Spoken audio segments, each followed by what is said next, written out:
na anyị bịara na nke ya.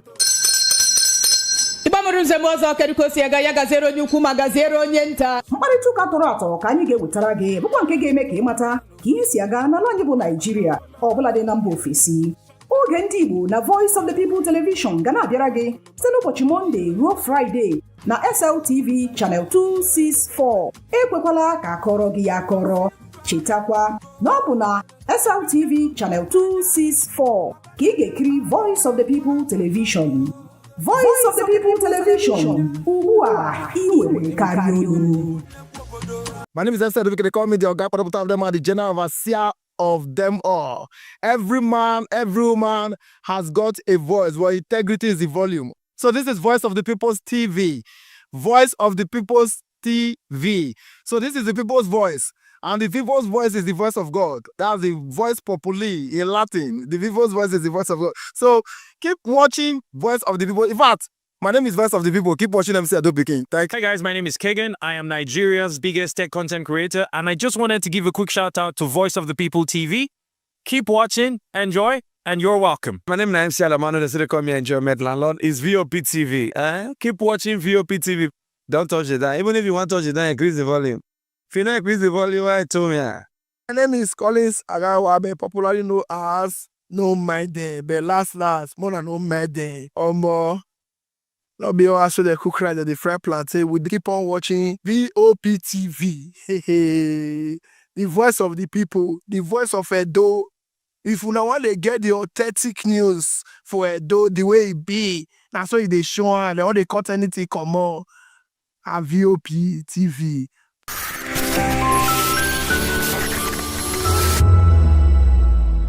From the views on the street, we go to bed empty hunger, to the blaring horns of a hustling city, the loudest voices of the common man got a medium to be heard. This particular administration, they were coming unprepared. It's not a bad thing to renovate the president's lodge. Through top-notch programming, unbiased reportage of news, sports, business, entertainment, and cultural documentaries, Voice of the People 90.3 FM became a symbol for 21st century media.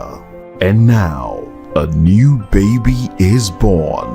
Voice of the People Television, VOP TV, youthful, full of vigor and penchant for excellence in the continent's media space, exposing the wrongs, applauding the rights, dissecting the news without fear or favor, through factual and accurate stories and contents. Corruption kills three things that makes a society.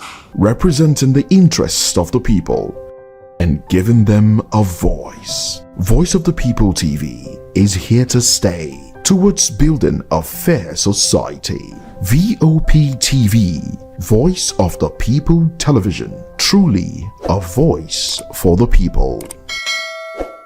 We encourage you to click on the like button and subscribe to our YouTube channel. We are Voice of the People TV. Also follow us on all our social media platforms. We are at VOP TV Live. Visit our website www.vop.ng for fresh and trending news. Also watch us live on SLTV channel 264.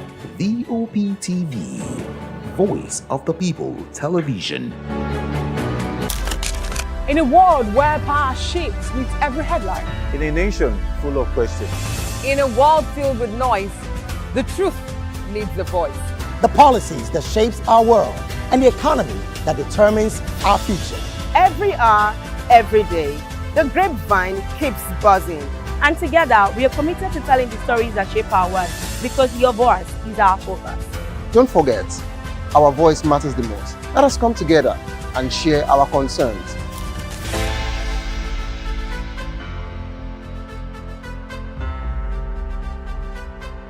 In a world where truth is the ultimate power and opinions scream the loudest, it's time to wade through the noise. Hunger no get tribe! Hunger no get religion! And scan the human interest and trending topics that matter. Stay tuned to The Issues, your plug to the stories making the buzz.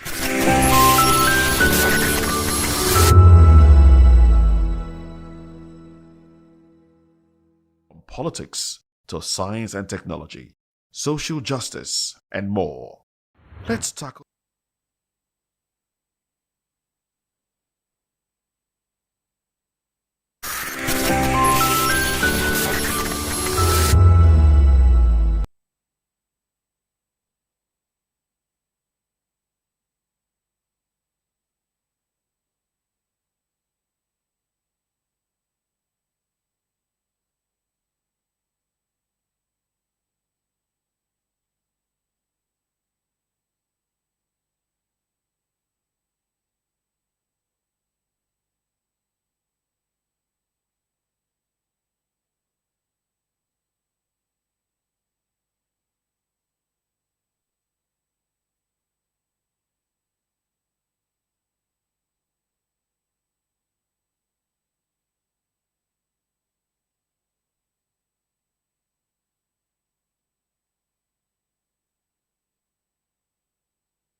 Good morning. It's the start of a beautiful day. Well, start your day right with a healthy dose of news, fun, and inspiration.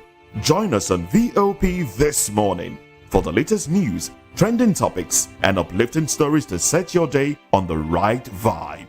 From news and current events to lifestyle and entertainment, you are covered. VOP This Morning, 8 a.m., Monday through Friday.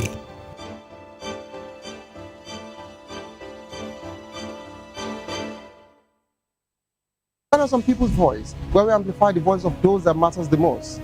Join the conversation. Share your thoughts with me. I am Xavier Udo. Weekdays, Monday through Friday, from 4 p.m. to 5.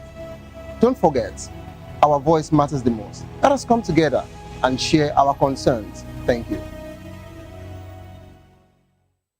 2564 is coming up on Burning Down, right? 2564 Atlantic Tower. What happens in the hush behind hangar doors? Who signs the papers that gamble with lives? Which truths were grounded before they even ever had wings? If you've ever buckled a seatbelt at 30,000 feet, if you've ever stared out of that tiny window and wondered who's really in control of the skies, it isn't just flight, it's power, it's politics, it's pressure sealed in steel. We're peeling back the clouds from runway risks to sky-high secrets. We're diving deep where most dare not to look. Aviation Scope, every Sunday at 7 p.m. only on Voice of the People TV. We don't just report, we reveal. We don't just ask, we uncover. Because when it comes to the skies, ignorance is turbulence. Aviation Scope, the sky isn't the limit, it's just the beginning. Ever wonder what inspires your favorite gospel artists? Explore and discover the rich heritage of continental gospel music and how this transformative journey has evolved and shaped cultures around the world. As we dig deep into archival treasures, feel the energy in our praise jam, Gospel Fusion on Voice of the People television. Tune in this Sunday, 3 to 4 p.m. and be part of a transformative experience that uplifts and inspires. Join us as we explore the transformative power of gospel music and its ability to uplift spirits and unite hearts. Tune in this Sunday, 3 to 4 p.m. on Voice of the People television. Gospel Fusion. Let's use our hearts in praise and joy.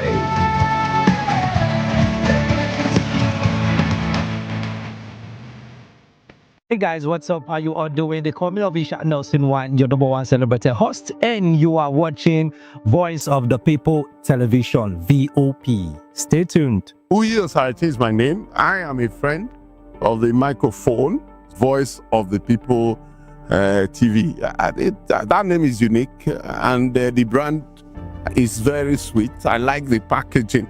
picture qualities, camera qualities, and then of course, the quality of human beings that I see sometimes on your channel. I talk and get paid, and I look forward to being in your studios. Oh yes, you are on to Voice of the People TV, live here in Benin City, the cradle of black civilization.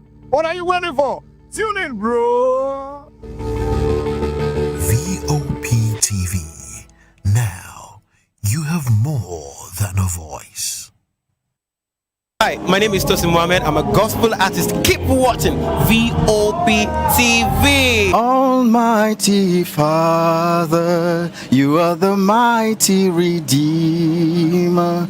We've come to worship at your feet, oh Lord. This is Ayotunde Adejimo, chilling with you on the Voice of the People TV.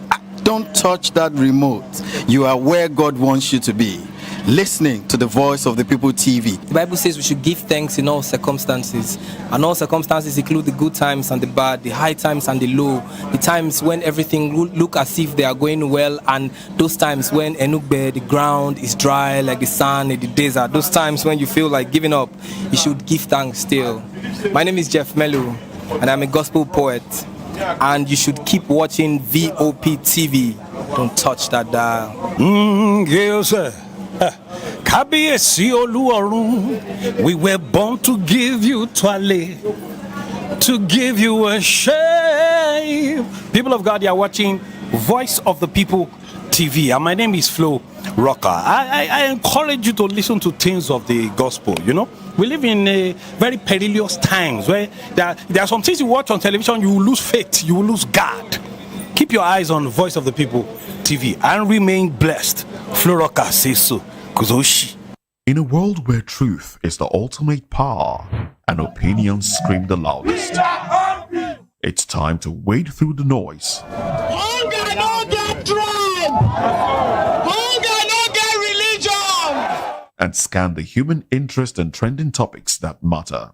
Stay tuned to The Issues, your plug to the stories making the buzz, from politics to science and technology, social justice, and more.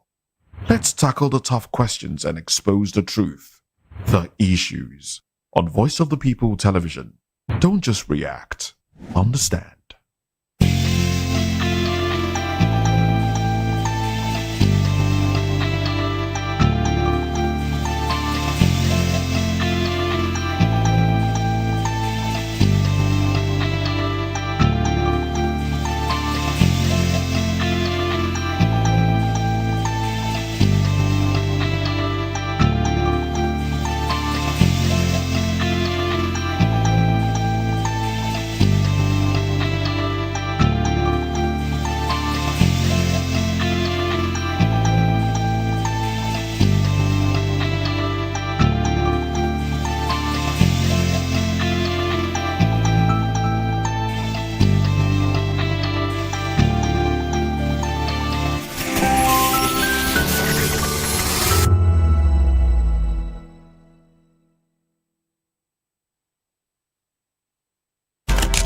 In a world where power shifts with every headline. In a nation full of questions. In a world filled with noise, the truth needs the voice. The policies that shapes our world and the economy that determines our future. Every hour, every day, the grapevine keeps buzzing. And together, we are committed to telling the stories that shape our world, because your voice is our focus. Don't forget, our voice matters the most. Let us come together and share our concerns.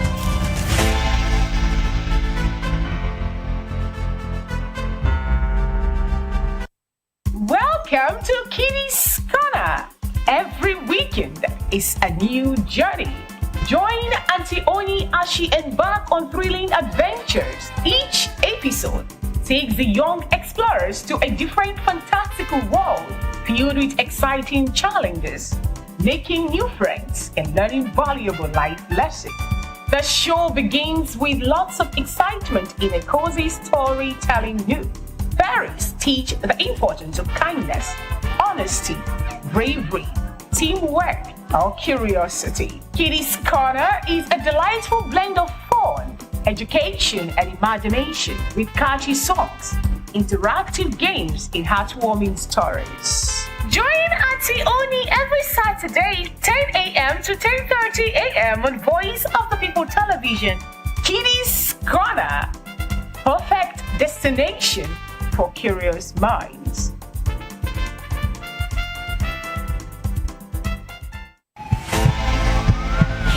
This is Health Check, your weekly guide to better living, smarter choices, and trusted answers. From everyday wellness to urgent health issues, we've got you covered. Health Check, only on Voice of the People Television, where your health has a voice.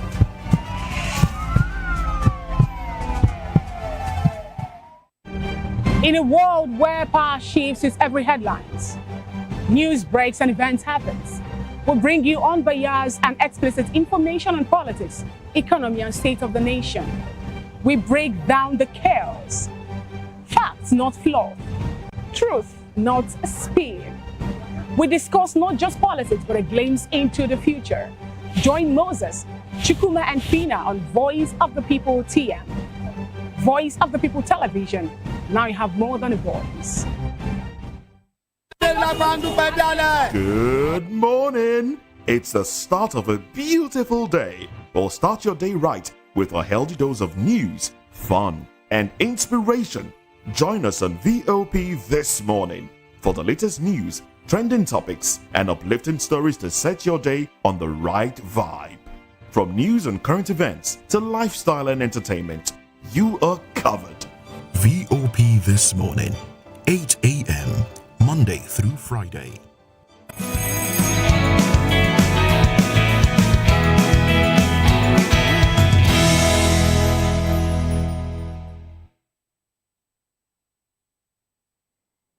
It's a beautiful Monday morning in the city of Lagos where we're broadcasting from, and we welcome you on board VOP This Morning. I am Moses Humphrey, and Nigerians are talking about the designation of Nigeria as a country of particular concern by President Trump of the United States. And that, of course, is one story that you would find on the cover pages of most papers this morning. And that, most definitely, is part of the conversations we will be having this morning. So welcome on board. Now let's get straight into it. Let's let you into that and other conversations that we will be having this morning. Now, besides the designation of Nigeria, we have PDP suspends National Secretary Ayan and 3 other top officials. What is going on in the PDP? Well, we'll dissect all of it here on the program. Northern elders plan unity summit ahead of 2027 elections. Now, these are the conversations, but there are other conversations that trended on social media, and we'll get into those ones in the course of the day. Thank you very much for joining us this morning. He's Moses Humphrey, and I'm Fina Okechukwu. I know why. It was because it was a rainy day. Well, I said my name already. Really welcome to today's edition of VOP This Morning. Just do well to join us. Subscribe to our YouTube channel. On YouTube, we are at VOP TV. That's Voice of the People Television, well spelled out. And across other streaming platforms, we are at VOP TV Live. You can also visit the website, www.vop.ng. There you have trend and fresh stories and news. Also, join us as we dissect today's show. Oh, well, I am David Edwin, and super excited to be here this beautiful morning. And of course, I want to say welcome aboard if you're just joining us. And like Fina rightly said, you can join this conversation, be a part of this conversation just by going to our comment section. And of course, there you would have to lend your voice on any of the conversation that we're having this beautiful morning. And of course, again, we welcome you aboard. But Moses has said earlier that there are some trending conversations that did, of course, made the buzzing of social media agog yesterday. Veteran Nollywood actress Ngozi Wosu has barely shared her harrowing experience with domestic violence in her marriage. In a recent podcast, Wosu revealed that she suffered physical abuse even during pregnancy. but chose to remain silent at the time. Wozo recounted how her husband's violent behavior started before their wedding and escalated over time. She revealed that she walked away from her wedding ceremony due to abuse, but was persuaded to continue only to face further violence. Also cautioned women against staying in an abusive relationship, emphasizing that it will only, if you take it once, you must be ready to take it for the rest of your life. Of course, she emphasized that marriage is not a do or die affair, urging women to prioritize their safety and, of course, their well-being. Interesting. I must say here that what Ngozi is saying, right, reignites a long-standing national conversation on domestic violence, echoing past cases that exposes systematic failure and, of course, social silence. Looking at the fact that, yes, she did, mention the fact that she had to stay thinking that it's going to change. A pastor friend of mine used to say, it is the person who is alive in a relationship that can tell the story. I mean, it's unbelievable that some men decide to go that route in abusing their wife. Now, abuse is in even different forms. There are mental abuse. There is, of course, the physical abuse that she suffered in her relationship. But the most interesting part of this conversation is how much can you take when you want to, some would say, stay there for the sake of the children.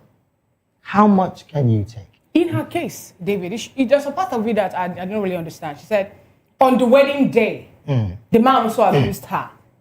She walked away and they asked her to continue. They persuaded her to continue.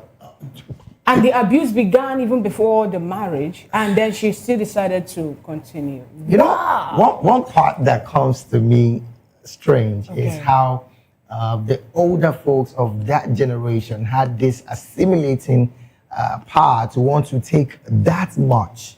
Because I think it's largely because of what people would say. Okay, what people would say, yes. Society. What happened more often is, you don't want people saying, oh, it's your fault, or you were not patient enough. I think that's what happens. That's why it feels like they tolerated more. Right. These things. And there's something abusers do to you. They make you feel like it's your fault. Yeah. They abuse you and they say, you see what you made me do? It's because of what you said, what you did. Abuse is bad. In a relationship, in marriage, in life, it is bad. But now, there are two sides to this. There are those who like to be abused. Oh, they have gotten used to it. Yes. I've experienced someone before. Stockholm syndrome. To them, it is, no, it's not. It's not Stockholm. Is it Stockholm? Serious? To them, it is an expression of love.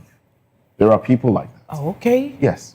They like the fact that there is quarrel, you fight, you break things, you beat each other up, black and blue. That for me, if you say, that for me is something that has been born out of a trend that they've experienced over time. So it's not a PTSD, so right? it is now something that they want to consistently see as a norm. No.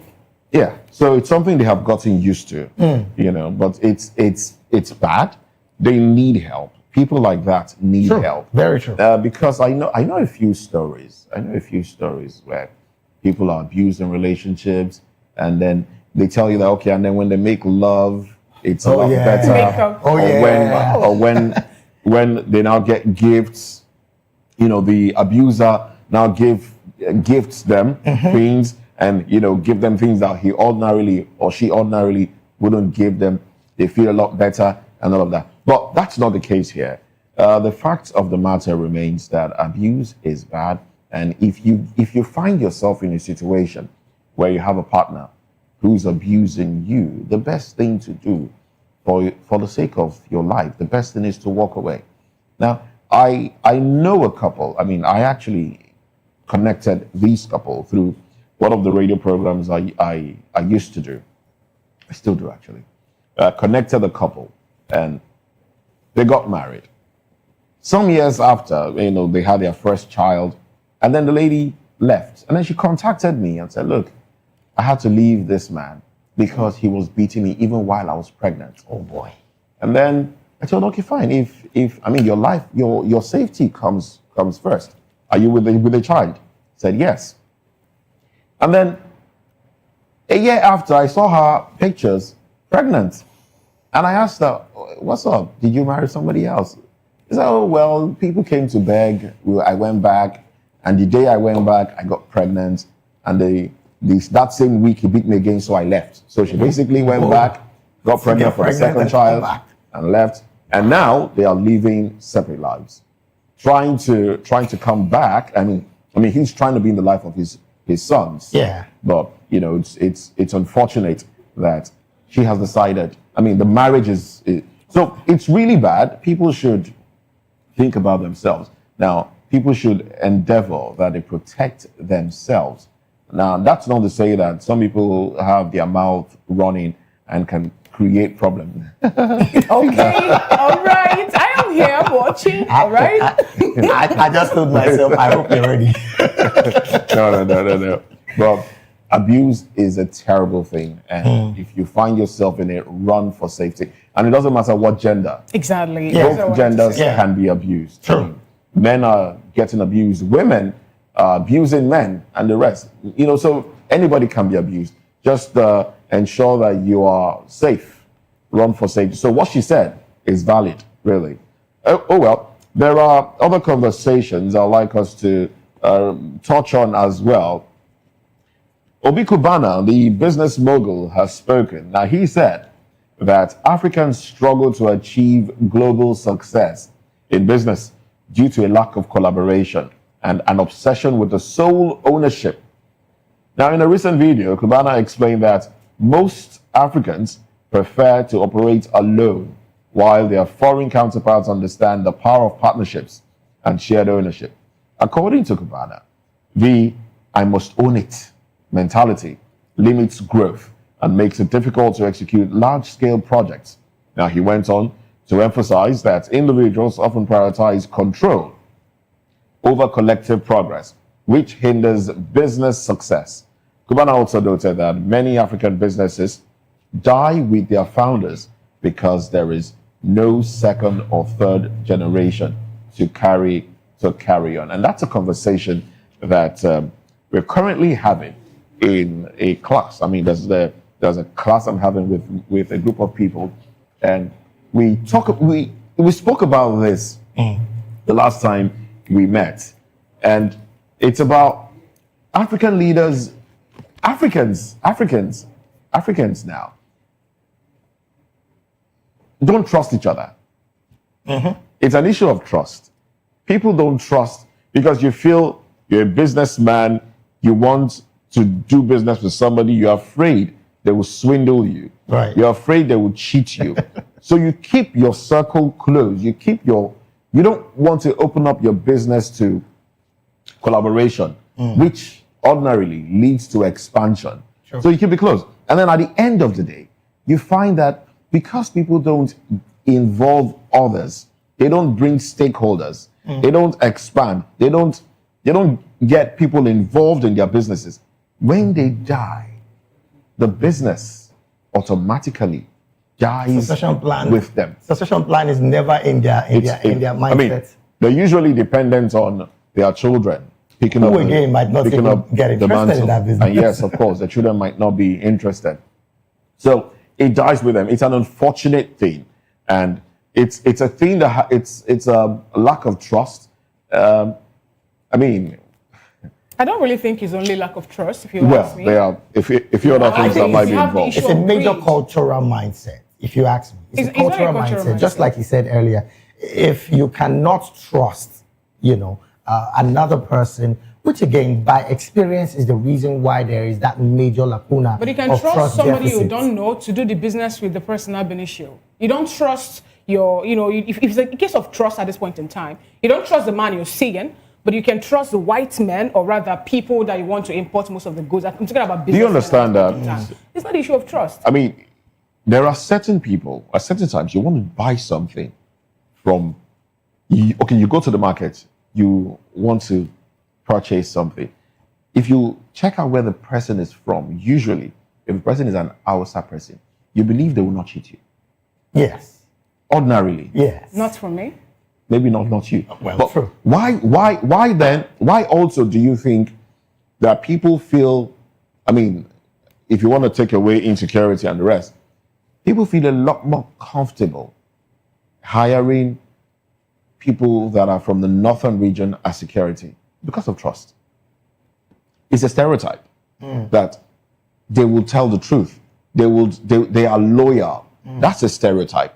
Right. All right. Right. It doesn't mean that you don't have some that that would harm you, True. or cheat on you, or steal from you. There are those. In fact, these days people say, "Outside I don't get sense." So, that is coming from a place of stereotyping. Right. That look, this is, and it's a place of trust that has been built. The same way, somebody will come and say, "Oh, I don't want to buy things from this particular person because this person will cheat me." You can have people, you might have one or two that will play pranks, that will cheat, but it doesn't mean that the generality are bad. But people, it's this stereotyping. I mean, we spoke about the advertorial the other day. Yeah. That somebody said, "Oh, more kiniko." I don't want to go into all of that.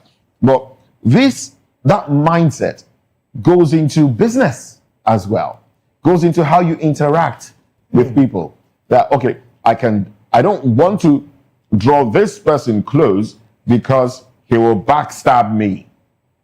I don't want to draw this person close because he will cheat me. He likes money.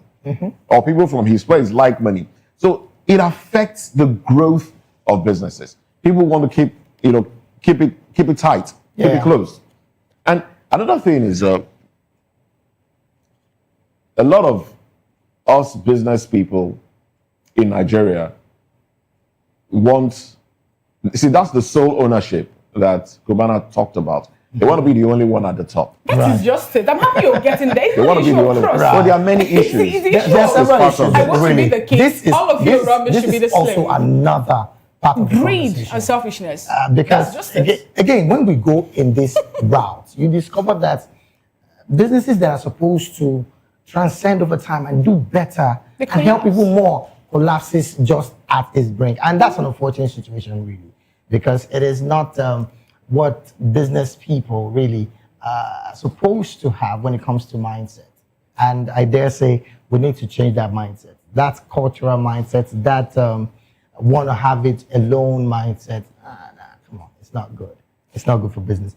I don't know if you have any other time, but jump straight into the papers. Well, this is where we have to draw anchor on those trending conversations that did trended just this weekend. But we'll have to take a very short break right now. When we return, we're going straight into looking at what the front pages of the national dailies are saying just about a few seconds after. Now, please do stay with us. We'll be right back.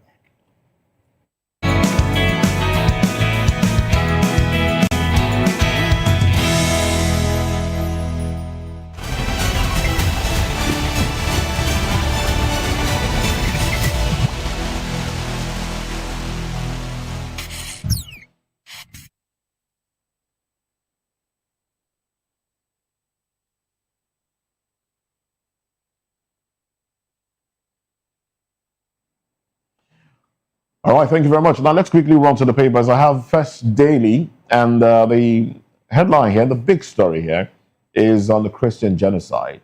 Christian genocide, Tinubu, Trump, face-off, sparks diplomatic storm. Presidency, Tinubu ahead of orchestrated game. Clerics, opposition slam silence over killings. U.S. may reconsider security aid ties with Nigeria. Presidency confirms planned meeting over U.S. leaders' threat. And also, Serap sues Akpabio Abbas over 3 million naira bribe for bills scandal. NDLEA uncovers secret Colorado factory, NAB's owner in Lagos. Presidency praises Kwankwanso for slamming Trump's military threat. Gumi to Tinubu, cut ties with U.S. over Trump's threats. Lagos government to e-hailing rape victims. Come forward. Justice awaits. And also, Atiku Anambra poll will test INEC chairman's credibility. Jiri defends defection to APC, says move in Bayelsa's best interest. And the bottom strip there, we have Nel Fund crosses 1 million student loan applications. Well, those are the headlines on the cover page of First Daily newspaper. Up next is the Daily Independent newspaper with the window headlines. Zenith Bank gross earning jumped 16%, hit 3.4 trillion naira. The writer to that story, PBT remains robust at 917.4 billion naira in Q3 2025 results. FX swing fall fades as Nigerian banking sector faces sudden reversal. The banner headline on the cover page of the Daily Independent newspaper today, recapitalization. Global investors eye Nigeria's banking boom set for entry. Tinubu ahead of orchestrated game unfolding in America presidency. Kwankwaso asked Trump to assist Nigeria tackling insecurity, not threats. Nel Fund records IM students, all right, I'll take that again. Nel Fund records 1 million students loan application, disburses 116 billion naira. Serap sues Babio Abbas over alleged 3 million naira bribe for bill scandal. And we have another bold headline on the cover page of the Daily Independent newspaper. Anambra Guba. Atiku asks Amopiton to show that INEC has turned a new page. And the last but not the least of the headlines on the cover page of the Daily Independent newspaper today. Joining APC in Bayelsa's interest, says Governor Duri in the stories on page 7. Oh, well, this is where we have to draw anchor on the front pages this beautiful morning because of time. We'll just go straight to the major conversation. U.S.-Nigeria tensions rise over religious freedom claims. These will be discussed just after this quick break. Please do stay with us.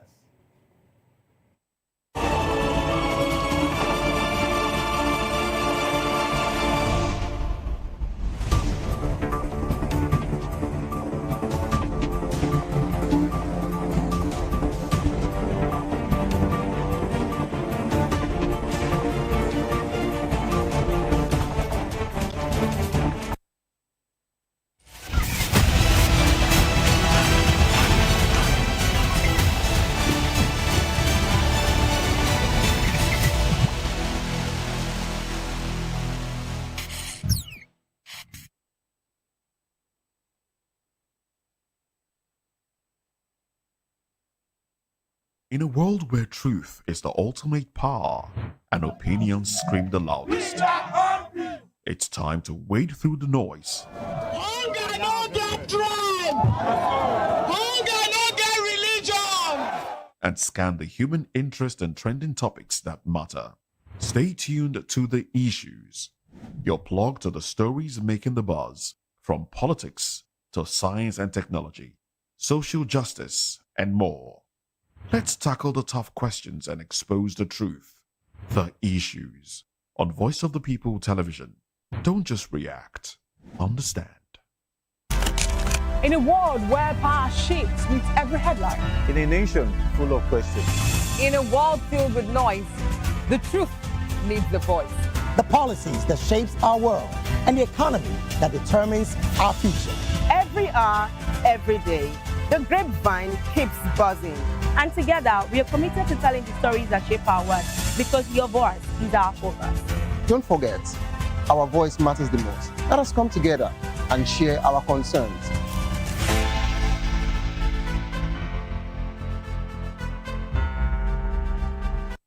Welcome to Kitty's Corner every weekend. This is Health Check, your weekly guide to better living, smarter choices, and trusted answers. From everyday wellness to urgent health issues, we've got you covered. Health Check, only on Voice of the People television, where your health has a voice.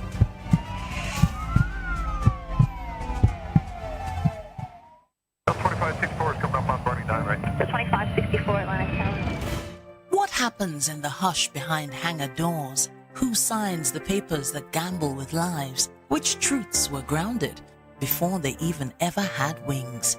If you've ever buckled a seatbelt at 30,000 feet, if you've ever stared out of that tiny window and wondered who's really in control of the skies, it isn't just flight, it's power, it's politics, it's pressure sealed in steel. We're peeling back the clouds from runway risks to sky-high secrets. We're diving deep where most dare not to look. Aviation Scope, every Sunday at 7 p.m. only on Voice of the People TV. We don't just report, we reveal. We don't just ask, we uncover. Because when it comes to the skies, ignorance is turbulence. Aviation Scope, the sky isn't the limit, it's just the beginning. Hey guys, what's up? How you all doing? They call me Invation, your number one celebrity host, and you are watching Voice of the People Television, VOP. Stay tuned. Uyi Osarati is my name. I am a friend of the microphone, Voice of the People TV.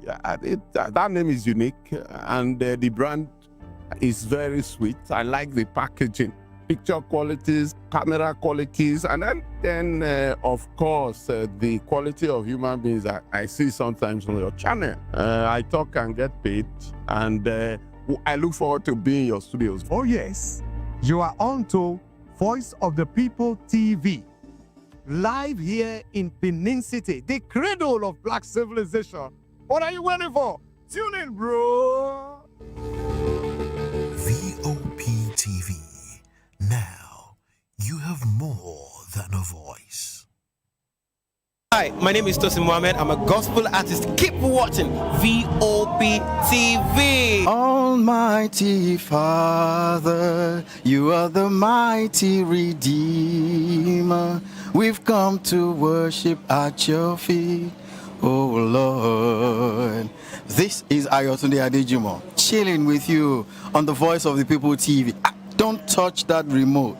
You are where God wants you to be, listening to the Voice of the People TV. The Bible says we should give thanks in all circumstances. And all circumstances include the good times and the bad, the high times and the low, the times when everything look as if they are going well, and those times when Enugbe, the ground is dry like the sand in the desert. Those times when you feel like giving up, you should give thanks still. My name is Jeff Melu, and I'm a gospel poet. And you should keep watching VOP TV. Don't touch that dial.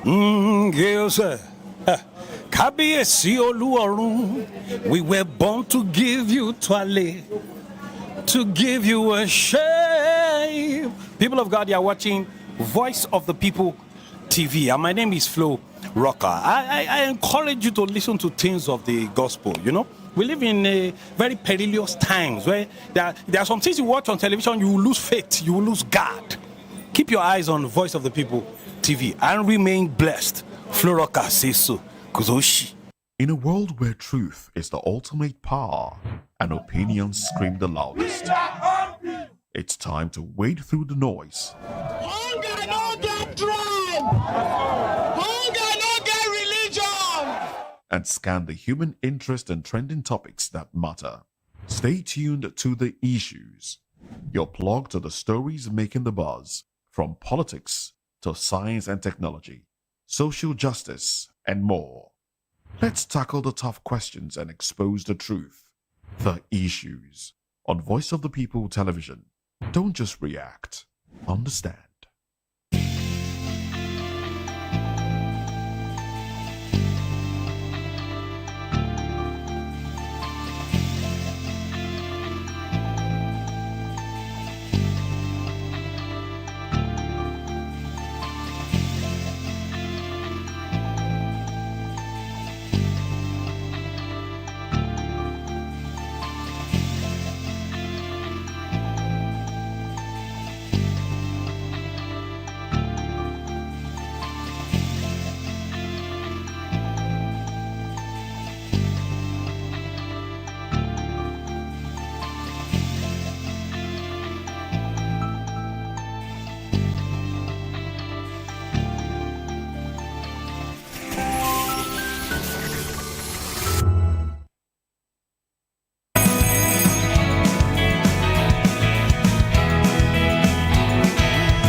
Well, thank you very much for joining us. Now, let's get into the conversation. The United States of America has designated Nigeria a country of particular concern due to alleged persecution of Christians. President Donald Trump claiming that Christianity is facing an existential threat in Nigeria. Well, Trump has also threatened the military action if Nigeria doesn't address the issue. President Bola Tinubu has rejected the claims, stating that Nigeria's constitution protects citizens of all faith and that his administration is committed to safeguarding freedom of religion and beliefs. The president of Nigeria, Tinubu, emphasized that Nigeria opposes religious persecution and does not encourage it. But Tinubu has maintained that his administration is working closely with Christian and Muslim leaders to address security challenges affecting citizens across faith and region. He has also expressed willingness to collaborate with the United States and other international partners to deepen understanding and cooperation on protection of communities of all faith. There are indications that the President, Tinubu, and President Trump may meet to discuss the issue with the goal of finding a resolution and potentially averting military action, and the meeting could take place either in Abuja or Washington. And basically, so Nigeria is taken away from that list of countries of particular concern. Well, that's the conversation today. We have with us Barrister Darlington Agumo, a public affairs commentator. We also have in the studio Barrister Adams Atta. Good to have you, gentlemen, with us. It's my pleasure. Now, joining us virtually, we have Ahmed Abubakar Gumi, an Islamic cleric, scholar, former military officer with the rank of captain in the Nigerian army. He is the current Mufti Mufassir at the Kaduna Central Mosque. Good to have you with us. Now, let me start off with you. Now, this country of particular concern, President Trump, Sheikh Gumi, I beg your pardon. President Trump did say a few things, like, you know, if Nigeria doesn't address this issue, he's going to come in guns blazing and wipe out these jihadist terrorists, these jihadists that are killing Christians. Now, first, what is your immediate reaction to that? And do you think Christians are being killed, or is this a religious thing? Do you consider this, what's going on, genocidal? Okay, it's a pleasure for me to have you on the show. Number one, for me to have you on the show.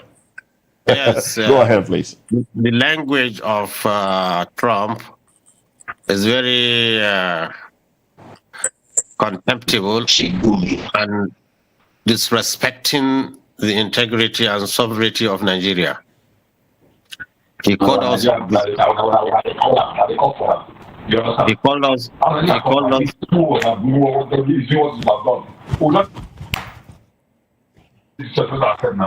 Go ahead, please. Okay, he called us a disgraced country. He also threatened Nigeria with a military action. No, but the reason for the military action is because Nigerians, Christians, are being killed in their numbers. I don't know if you're familiar with the data between 20. So it means he's only concerned with the Christian lives. The Are you not concerned? Are you not concerned about the lives of Nigerians being killed? He's only concerned with the Christian lives, and he's not concerned with the Muslim lives. No, but Muslims are losing every day to these terrorists. If we X-ray the statement from President Trump, he said he didn't say he's going to come and kill Muslims. He said he will come and he would wipe out the Islamic jihadists. No, you see, Islam, let's be pragmatic. Let's be pragmatic in what we do. He is specifically showing that he's a vanguard of Christianity and Christians here. That will automatically turn the Muslims against him. even though he's fighting the terrorists. And one thing also, the terrorists, because they have been attacking Muslims more. Now, if by any chance he kill anyone terrorist in the name of protecting Christians, they immediately turn their guns directly on the Christians. Let me tell you what's happening. Why are they killing Muslims? Let me tell you why they kill Muslims. Let me tell you why they kill Muslims. Go ahead, please. You see, these terrorists, I think if you don't know their psychology and you understand them, then you mess up with them. They are killing Muslims in towns because they say they are revenging for what government or military is doing to them. Since they don't have access to the military, and the military is protecting these Muslims, so I will attack those we are protecting. This is the psychology. This is their mentality. So is it okay? Is it okay that people are being killed? Is it okay? Me and you cannot change it. So now, if Trump comes says we are going to fight terrorists because they are killing Nigerian lives, it will be a completely different issue. But we are specifying that he's coming to protect Christians. This is really very unfortunate, and it shows. Sheikh, when you it say shows, that they are killing Muslims because of what the government is doing to them, what moral ground are they actually operating in Nigeria? Given the fact that we know that they are not even Nigerians. Sometimes we've actually learned that they are foreigners terrorizing a sovereign nation. Whatever they are, you don't give them an opportunity to cause the havoc. Look like what's happening now in Mali. Look at what's happening in Niger and other places. These people are armed from some places we don't know. Even the former Chief of Defense Staff, he said for 15 years they are fighting Boko Haram, and sometimes they find foreign currencies, euros and dollars in their pockets. So somebody is behind trying to destabilize Nigeria. But what I'm telling you essentially is, for Trump to say he's coming to protect Christians, particularly when Muslims are even dying more, this is the offensive word, and this has called, and this we should show this man we are a nation, a sovereign nation, that he should not interfere in our own internal affairs. Yes. But if he's saying he's coming to assist Nigerians, which we have many ways he can assist Nigerians. Just give me a minute, please. Let me put this out. Let me put this out there, and then we'll take your response, and also take responses from the studio, because we have other studio guests in here with us. Now, from what we understand, Nigerians are being killed in their numbers. A particular data has it that between October 2023 and September 2024, about 4,788, about that, were killed. And out of that number, 3,100 are Christians that have been killed. So does it matter what religion is being killed, or the fact that people are being killed, and Nigerians have also asked for support, foreign support? So if the United States will help Nigeria wipe out those that are killing Nigerians in their numbers, shouldn't Nigeria welcome such assistance? Why does it now seem, because you seem to be making it like, because they are coming to assist Christians who cried out, then it's now a war, it's not going to be between Christians and Muslims. Let me take you back to Uromi. What happened in Uromi, where a few individuals who were hunters, who were moving from one state to another, unfortunately, were mistaken to be terrorists, bandits, because they had a few weapons, and they were killed. We saw what happened. There was an outcry in the north. In fact, Governor Monday Okwebolo had to travel to Abuja, had to plead, and then promise to compensate the families of those who were killed. But Christians, Nigerians, have been killed in their numbers, displaced. And this amounts to genocide, really, where people are displaced and people are killed in their numbers, largely for their faith. So, are you not concerned that this might help solve the problem that Nigeria has been dealing with since 2009, the problem of Boko Haram? Shouldn't we be looking for a solution? And if there is one that can be arrived at without without Nigeria's sovereignty being affected, why haven't we gone for that solution, Sheikh? You just be patient and understand. If it's China coming to say that, people will believe it, because China is not prognosing into our internal affairs. If it's Russians, people will believe them. But America are not to be liars. They said Saddam Hussein has weapons of mass destruction, and there is none.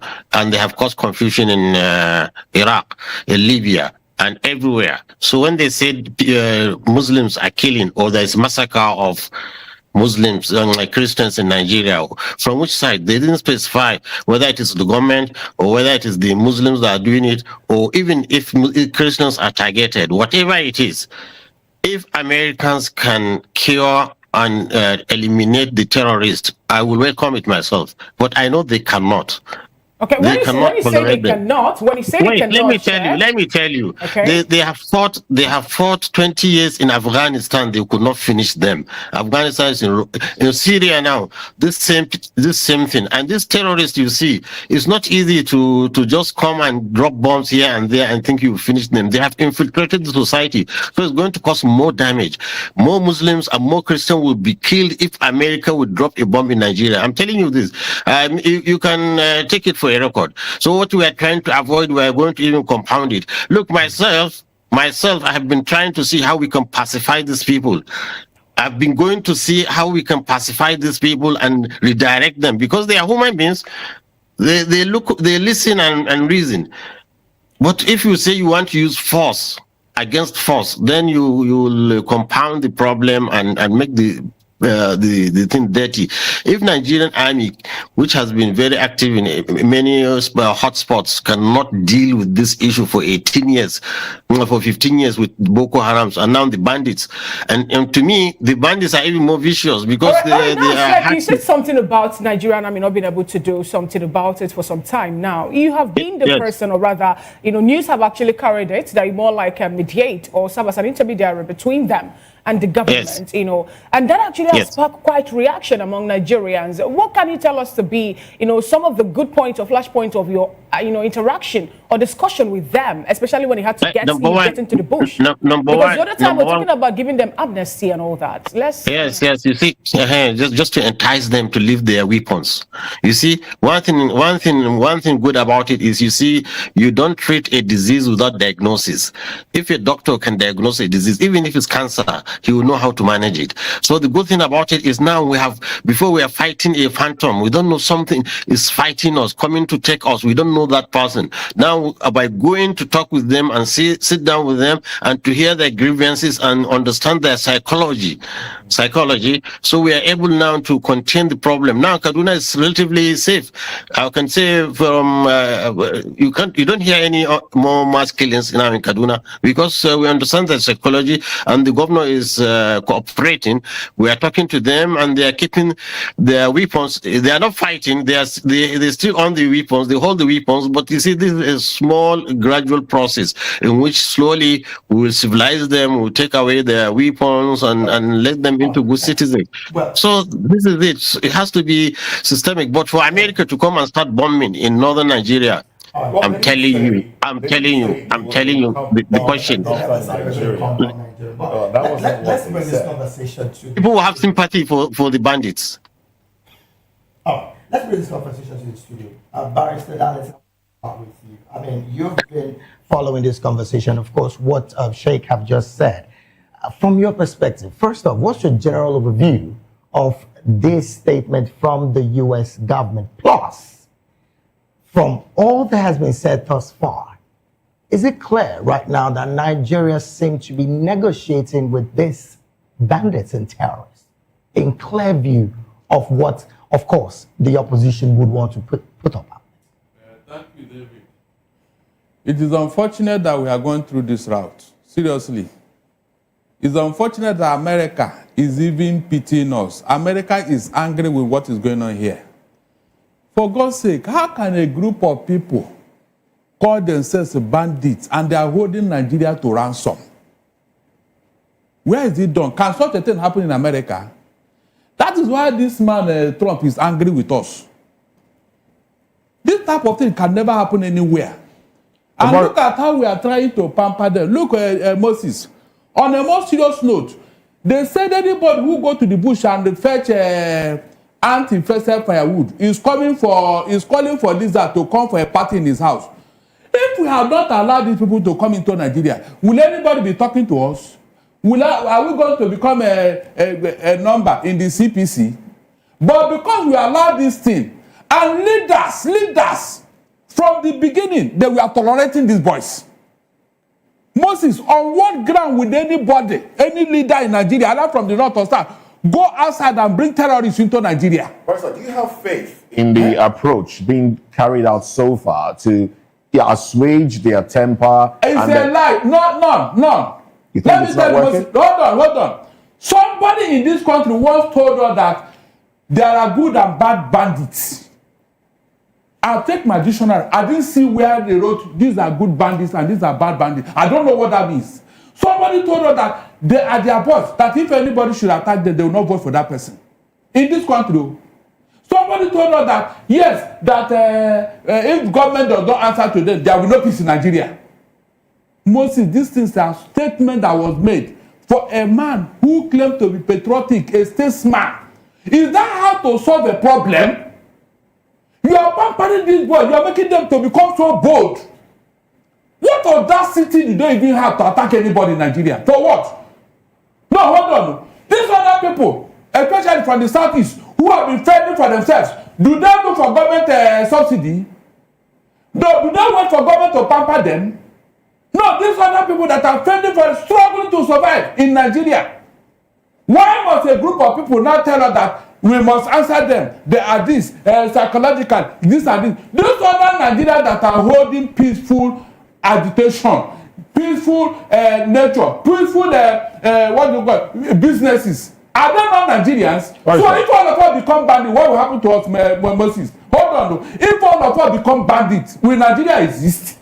You can see how we clearly bring problem into ourselves, and we are now blaming America. How can anybody be happy that... Wouldn't America's involvement affect the sovereignty of Nigeria? Sorry? Wouldn't America's involvement affect the sovereignty of Nigeria? As long as it involves terrorism. Terrorism in one state is terrorism all over the world. You remember at a point, America had to place a travel ban on some countries where terrorists are rolling sway. You remember? Yes. Good. That will tell you that they don't... you are in support of America invading Nigeria. 100%. Guns are blazing. I said 100%. Since the government have refused to listen, and leaders are not even helping matters. Wouldn't that affect the sovereignty of Nigeria? That's the question I'm asking. Hold on. You now have a sovereignty where terrorists are not telling you what to do, Abi. You now have a sovereignty where terrorists are on the dining table with government, telling government what to do, and leaders are supporting it in Moses. That's even my annoyance. Why would anybody utter such words? These are things you should frown at. Who brought them into Nigeria? Was Nigeria like this in 1999? Moses, please be sincere to yourself. Who brought them into Nigeria? What are they doing here? Why are they not in Ghana? Why are they not in the Republic of Benin? Please, why are they not in South Africa? You can see, we forgot the genesis of our problem and we are blaming America. Let them come. If that will solve the problem. Since you people don't know what to do, let them come and help us. Look at now, as I'm talking to you now, almost 20 villages have been taken over in Plateau and Benue. Moses, who are those to occupy those villages? Are they Christians? The real indigenous of those states are now in IDP camp, and they are the farmers in Nigeria. Can you beat that? And yet, everybody's not talking. Do you think if America gets involved and then come to, in quote now, save Christians in Nigeria, do you think it will lead to an unrest between Christian and Muslim? Like the Sheikh has said. It might let Muslims turn against Christians in Nigeria. We have tolerated enough. We have taken enough from these people. Leah Sharibu, as I talk to you now, a young girl is now in what? Captivity because of her religion. Moses, have you seen any Christian group that have kidnapped any Muslim girl because of her faith. Yet we kept quiet. Have you talked? Did you say anything? Somebody woke up one day, Sheikh Tanshi, and told her that Tinubu's wife should be killed because she's a Christian. That God told him to kill Tinubu's wife. I'm talking of provocative statements that can cause problems. Yet we kept quiet. Moses, did we react? Did you say anything? Is it not how to show tolerance? Okay. So why can't our Muslim brother do the same thing? Sorry. So that Nigeria will live in peace. Before we come, sorry, please. I want you to land on your thoughts. Yeah, then they do the same thing. And see whether this place will, whether America will even look at us, not to talk of placing it on CPC. That's what we are saying here. It is because of the actions and statements of leaders that have caused the problem. They should not deny it. Yet they still want to blame us for what they have caused. They still want to blame us to Moses. How do you take that? Is that not an insult? Right. You are talking of America insulting, but you insulted us. When you told us that, or except we agree with the bandits, there will be no peace in Nigeria. Moses, can you beat that? And it's because of this statement, that's why Saudi Arabia could not tolerate you. They declared you persona non grata. Saudi Arabia, the seat of Islamic Caliphate. They could not tolerate you. But here, you tell us all manner of things, you do all manner of things, and you get away with it. All right, before we take contributions from Barrister Adam Zata, let me go back to Sheikh Gumi. Sheikh Gumi, are there? Okay, I understand that he has left the conversation. Well, let's come to you now. All right, for me, I think yes. Nobody celebrates failure except Nigerians, and that's why you see people hovering and romancing with the government. The government is behind what you are saying today, and I welcome what is coming from the United States of America. I agree with Donald Trump. When you have failed to put your house in order, you give room for outsiders to come. You agree with Donald Trump? Yes, I agree with him. To come guns a-blazing, like 5/10. I don't support military invasion. So why do you have that because I know this country is a very peculiar country. If you invade this country with force, you see that religion is going to set in, tribalism is going to set in. A lot of people are hibernating. The question I'm asking is, why should that be a problem? Why should there be some religious uprising? Because what America is saying is that they will attack the Islamic terrorists. Do you think they don't have the means to identify who is a terrorist and who is just a Muslim? You think they don't have the means? Why should Nigerians be concerned that if terrorists that are causing insecurity in Nigeria are attacked, it will cause bigger problem, religious crisis in Nigeria? Why are we that concerned? Let me give you a very peculiar situation. Okay. Don't we have Christians in the western parts of the country? Do we experience that? No. That's the more reason they need to be diplomatic. By that statement, we are coming to attack terrorists in Nigeria. It's a different ballgame when you mention we are coming to attack the Muslim terrorists. Islamic jihadists. Jihadists. It's a very specific statement. Do we have other terrorist groups in Nigeria? I'm saying, considering the antecedents of how Americans have gone to other parts of the world, and they have failed. They have gone to Afghanistan, they have failed. They're left with heavy problem in that other part of that was the an world. ideological problem. And then, whether we like it or not, they went there, they failed. They went to Afghanistan, they failed. They went to Libya, they failed. We look at all these antecedents, and then considering the fact that this country is just a growing country, it's a developing country. I agree with the provisions of the Constitution, particularly Section 10 of the Constitution, that states that no state shall adopt state religion. But you see that some parts of about 10 states in the north, they have not even for a long time ago, for more than 20 years now, is now the part and parcel of their system. And then you see that the government will continue to pamper these people. They're hovering and romancing with them on a daily basis. It's wrong. And I also agree with President Donald Trump to an extent. I love what is happening because it's putting more pressure on President Bola Ahmed Tinubu. Because if you look at the build-up towards the election that ushered in the late President Muhammadu Buhari and others, you see series of statements from President Bola Ahmed Tinubu. There is a lot of pressure on the then president, President, what is it called? Jonathan. Heaven will fall. Jonathan is running the kindergarten, this government, this and that. The same person is in power now. Interesting you mentioned this. In 2014, some governors went to the United States of America to complain about genocidal, well, that wasn't the word used there, but complain about Christians being killed in Nigeria in their numbers in 2014. Why didn't we see that as a problem? Why is it a problem now that Christians are crying out that they are being killed in Nigeria? It wasn't a problem in 2014, just before elections. The figures at that time are even higher than what we've experienced in the first half of this year. Why was it a problem? The same people. They are using it for political reasons. Is it not the same Bola Ahmed that led the team then? He led the team. He used the social media forum for their selfish interests. And that is the government that demolished Jonathan administration and then usher in the then president. Has any desire to end what is going on now? The government have failed. If you ask me to rate this government, I will rate them 0 over 10 in all aspects. Is it a government that is bent on inflicting hardship on Nigerians? Is that a government? Is it a government that failed to protect people in line with the provisions of the Constitution? Is that what you call a government? That is total failure.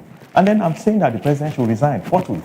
Because if you cannot protect properties and life, what are you there for? Because there must be life first before you can even say you want to govern people. So the government have failed woefully.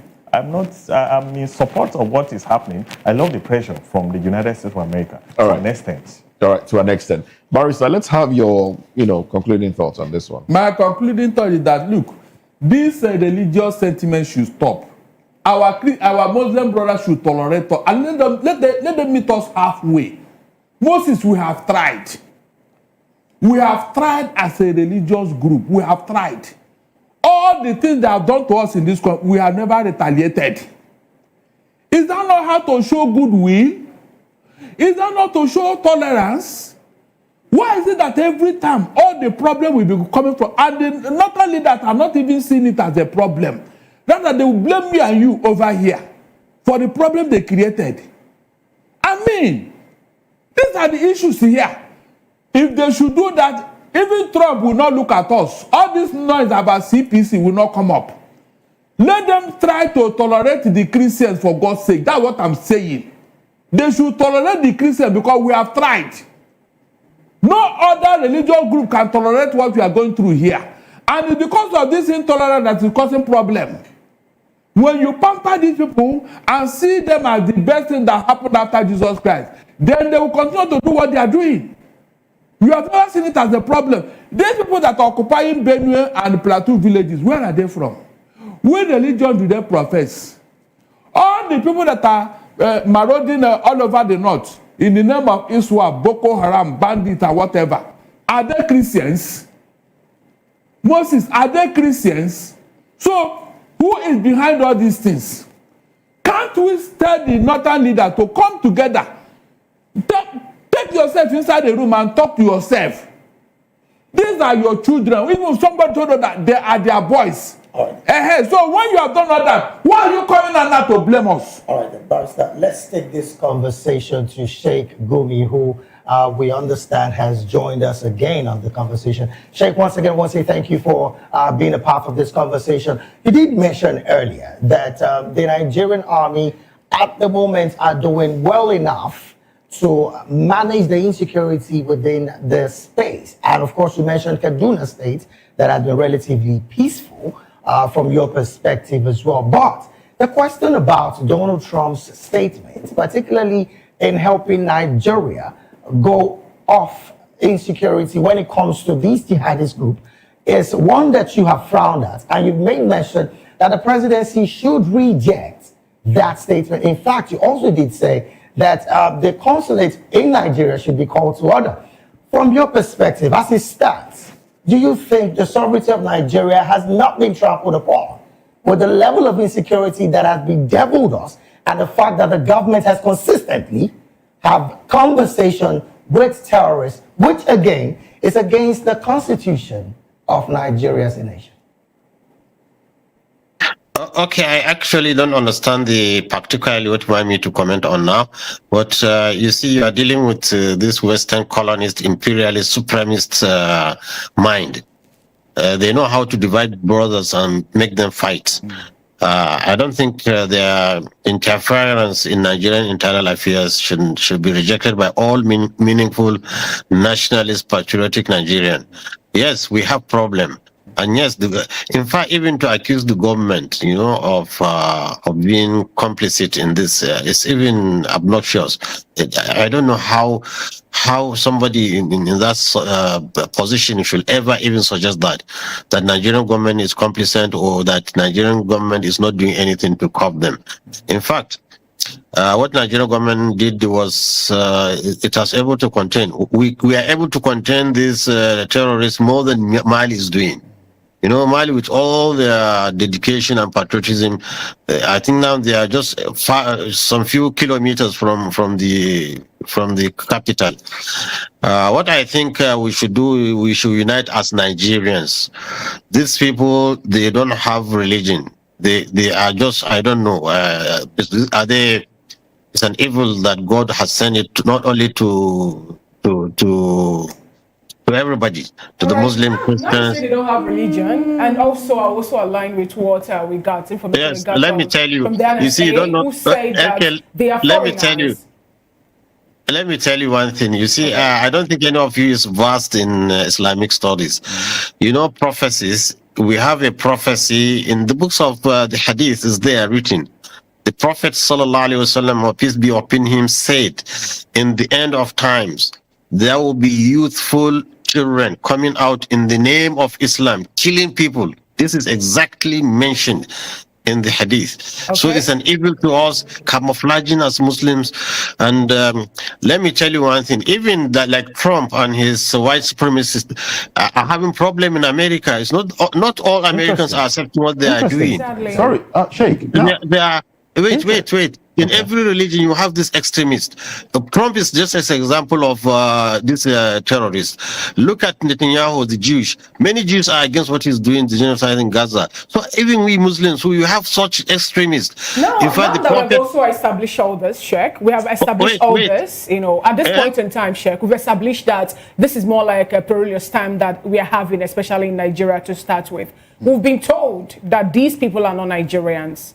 And not just that, too, we were also told by the NSA that they're foreigners.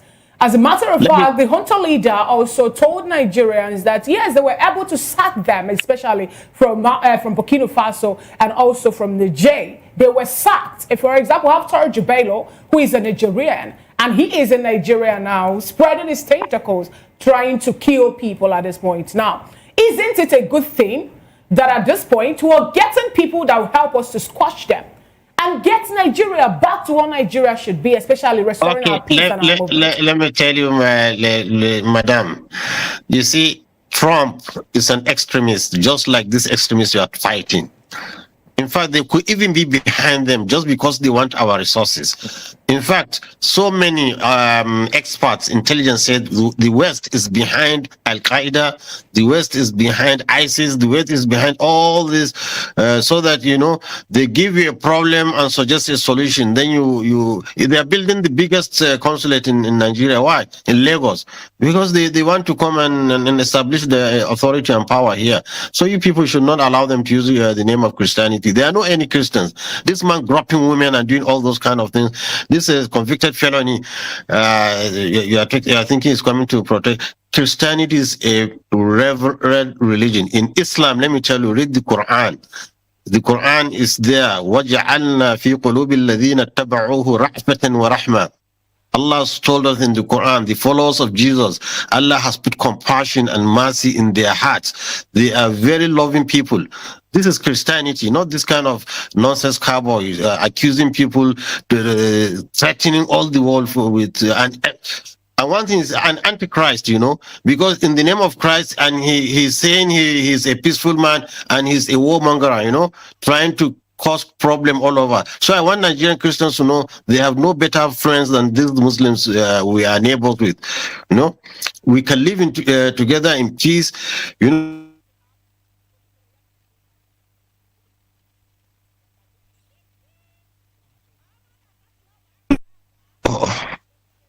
Hello? Go ahead, please. Somebody's. Yeah? Go ahead. Hello? Somebody rang. Ojuku wanted to use it, before, saying that Muslims are killing Christians before. Unfortunately for him, General Gawan was a Christian, and his deputy was a Christian. We didn't mind, Once there is peace and stability, I'm telling you, Nigerians, Muslims, they are one of the most. I asked the question. I asked the question earlier, but I think the network took you off, and it's a good thing that you're back. So let me ask you the same question I asked in the studio. In 2014, some governors in Nigeria, about 9 or 10 of them, went to the United States to complain about insecurity, about Christians in particular being killed, the number at which Christians were being killed, and they took that complaint to America to complain. At the time, you think that was what do you make of that complaint? What is the difference between that happened in 2014 and Nigerians now, some from the Christian extraction saying we are being killed in our numbers and we need help? The difference is between the heavens and earth. Those ones went to America seeking for assistance and help, not for America to come and breach our sovereignty. Christians have sought help. Some Nigerians that are being killed right now have sought help. Let me tell you how Americans can help us. They can give us drones, surveillance drones. They can also give us fighting. Which of course drones. We have before 12 Tucano jets. They've gotten weapons. Tucano jets are useless. They just use Buhari. Sorry to say, it's already a deceased person. They use an idiot to collect money, about $500 million from Nigeria, without even going through the Senate. But the other weapons that Nigeria. Okay, so what weapon do you think Nigeria should go for now? Because we've usually, I think it's the drone technology. Drone technology for surveillance and for engagement will do very well for us. That Americans can do, and they can help us with it. The way they have been helping Israel to fight Gaza, they can do it, but they are not ready to do it. How can they tell me they want to come and start bombing Nigerians when they will be bombing innocent people? And they will compound the problem. In fact, our problem is local, and we, the locals down, we know better how to deal with it than somebody outside coming to threaten.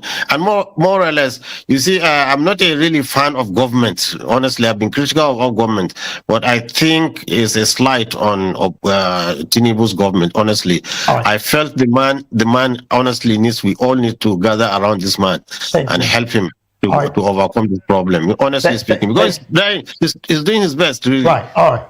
Now, thank you so very much, Sheikh. I want to come back to the studio. Barrister, I've been seeing you saying several things on the ground, but let's have your opinion on these particular moves. Look, I hate when people gaslight the whole Nigeria, not just one person, not just a group. I see this thing as gaslighting, because when Jonathan was in office, Jonathan had to bring General Ihejirika, who gave Boko Haram hell. He was chasing them bumper to. In fact, it was Ihejirika that identified Sambisa Forest, where he chased them into. Moses, what happened? Northern leader started writing petition against Jonathan, sending letter to ICC, to America, to everybody, that Jonathan want to do genocide. He want to retaliate what they did to them during the war. Is that not what happened here in Nigeria? For a people who wanted this thing to end, wouldn't you have encouraged Jonathan in what he was doing? Please, somebody should answer me. Yes, I will. Good, I'm coming. Please, I'm coming. I will answer you. Yes, I'm coming. Now, Jonathan had to withdraw Ihejirika, and the thing now escalated under Buhari. Again, listen, if these people meant well, why are they spreading from the whole north now? They are coming to the south. Initially, they told us it was herdsmen. They were looking for grazing. Now, the whole thing has spread all over Nigeria.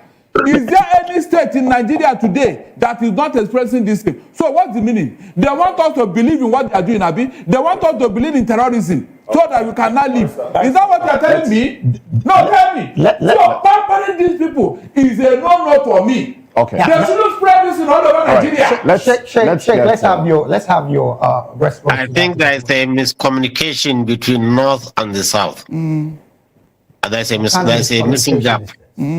Ehejireka, we are there, we are here. Ehejireka, in fact, I had a lady from Maiduguri saying, it's over the news, that would prefer Boko Haram to what the army was doing in Maiduguri. They were killing innocent people. It was very merciless, killing innocent people. That's why the northern states was all united that this man must go. Because you see, you need to follow these things systematically, slowly, gently, just like treating a brain cancer. If you go in there with roughness, you will kill the patient. But you have to be very delicate, trying to extract the cancer from the normal cells gently and remove them. This is how these people have infiltrated the society. You can't come, even the bombs that was in United Nations, the one in 1st October Eagle, the one in Kaduna, the one in Jaji, the one in Kano, they are all done by a clandestine security, not by Boko Haram. Boko Haram don't have capacity for that. Do you want these individuals, these clandestine security, as you call them, would you like to see them annihilated? Would you like to see them wiped out? Would you like to see those that are displacing Nigerians, those that are causing? Let me tell you, it's there in our hadith. The Prophet, peace be upon him, said, if I am alive, I will annihilate them. This word you used, annihilate them, because they are the most evil people created by God. So you would like to see them wiped out? Yes. Yes. So, yeah, we want to see them wiped out, but we see not by killing innocent people. Oh no, not by killing them. But when you say innocent people, Sheikh, what exactly are you referring to? Are you referring to the people, the Islamic jihadis themselves, who again have been? No, you see, they have. Look, let me tell you, this Boko Haram, usually they're Kanuri people. So if you go into Maiduguri, how can you differentiate between normal Kanuri and normal and Boko Haram? Now and you start killing young. You start rounding up boys. You see, when this Giwa Barak, are they Boko Haram? The ones in Kaduna, are they Boko Haram? They're not. We have different terrorist organizations now moving around. The now in one breath, oh. you're saying you want them to be annihilated. And in another breath, you're saying or calling for them to receive amnesty. Oh, so how do we now, I don't know how I can make you understand. You see, you just have faith in us. We want this problem to stop, but not the way you are thinking about it. The Boko Haram the girls the Chibok girls that were kidnapped up until today, we're yet to see most of them reunite with their parents. We also have the Davichi girls and so many other persons. For example, I stay in the north. I love the north a lot. But at this point in time, so many things are happening. Yes, you see, as you are grieved, we are grieved. It doesn't. In fact, we are even more concerned than you because they are staining this beautiful religion of Islam. Really, you see. And I've told you, when you go back, all of you, check the book of Islam, or even just chat GPT and say, what did the Prophet say about the youth coming to kill people? How much longer? Sheikh, how much longer should Nigerians wait to have a peaceful country where you can travel without the fear of being kidnapped, you can sleep at night without the fear of being invaded and your house burns with children, women and children What we inside? realized is that a nation like Nigeria with 200 million people, if you leave about 50 million uneducated, marginalized, out of the system, and suddenly this modern education, availability of drugs, and gun runners, everywhere. They tend to form this kind of terrorist group. Wait, so Nigeria now? Because the Boko Haram that you have been speaking for is a group against Western education. So so if they want, let's just wait. There's difference between Western education and modern education. Chinese are producing cars without speaking English. Russians are producing aeroplanes without speaking English. So if they say they don't want English, your problem. means English. I think your problem is America involvement. This is how you solve the problem. Since you said you don't want, then you ask them, which language do you want? Do you want Arabic? Do you want, because there's medicine in Arabic, there's engineering in Arabic. So you follow these people and pacify them, educate them, then civilize them. Okay. No, Barrister, before we land, or you should land on his thoughts, but I want to come to you, Barrister. Thank you so very much. So don't estimate the value of education. Okay, now let me come to you, Barrister. Sheikh here did say that we should give it some time. The same time we gave to Boko Haram, translated to Lakurawa and the likes. How much time do Nigerians need to give for insecurity to be curbed totally? Because this is bedeviling us to the point of zero again. As long as this thing has become a weapon in the north, it will not end. Did you hear me? As long as the north still believe in Al-Majiri, it can never end. They know what they are doing. They cannot deceive us again. In the first place, who told you not to educate your people? Was it me? Nigeria had independence in 1960. All of us were here. You decided to choose whatever you want to choose. And now you want to blame us for your problem. Do you not have the capacity to give your people free education like Awolowo? The Igbos never had any free education. So, why are you not telling us that if you left them uneducated? I don't get it. You don't feel that you have this entitlement mentality. Is it our fault that this is not happening in your area? You people should go home and think. Yes, you created this problem. Don't run away from it. Let me ask you. Why are they spreading all over Nigeria? Why are they spreading? Okay, let me ask you. Do you think there are no kidnappers and criminals in the southeast or the southwest? Sir, listen. If what is going on in the southeast is the same thing that's going on in the north, in fact, it's like there will be peace in Nigeria. All right. Thank you very much. There will be peace in Nigeria. Thank you very much. But on your comment on education, I tend to agree with you that our leaders really has failed the nation because they have not concentrated on education. Everybody is after himself. I agree with you that one. I confess. I confess. But you see, what I will not agree with you is criminality is everywhere. Everywhere. In fact, we never heard of kidnapping and armed robbery. It came to us in the north from the south. It was creeping slowly, and it corrupted our people, and they are doing it now. So let us adjust. The number of terrorists in the north them. today. If we should have them in the south, there will be no Nigeria. Is it true of us? We are trying here. We are trying here. We are but trying. Do you know why? It's because the population of those underprivileged in the north is more. Is in millions. Most of them That's are not why. Nigerians. You brought them here. The people that are here, they are not. They are not that narrative. Look, nobody can tell you. Nobody can tell you like me. Because I have had one-on-one chat with them. You know, they are pure Nigerians. I wouldn't rule out elements of non-Nigerians among them, but they are Nigerian heartsmen. And one thing I want to make you understand is that, you see, the North, with this large population of really uneducated people, really is becoming a national. Governor Soludo of Anambra State, when he was the central bank governor, he came to Arewa House in Kaduna, and he said the poverty in the north, he fears that is going to constitute a security threat for the whole nation. He said this many years before even this started. So you see, we have to improve the economic situation and education and everything. Then this is the way to go about it. But if you see you want to do it violently, you want somebody to come and massacre people, that will not work. That will not work. Let's anchor the conversation here. Thank you very much, Sheikh Gumi, for your presence. Thank you very much. Thank you very much. So let's pray too. We pray that God bring mercy to this nation and bring unity between Muslims and Christians. I think Muslim and Christians should stay in peace in this country. We pray that Muslim leaders should change their mind. Thank you very much. Thank you very much. Please pray for Muslim leaders to change too. We have been praying, but people don't want to agree with our leadership. I know. We are praying. I agree with you. Our leadership. Enough time to speak. But let's have your concluding thoughts. Yes, now, I love the fact that Sheikh himself admitted that the leaders in the North have failed. It's a clear indication that the North are beginning to admit. But I want to say it openly to Sheikh now and to all our leaders.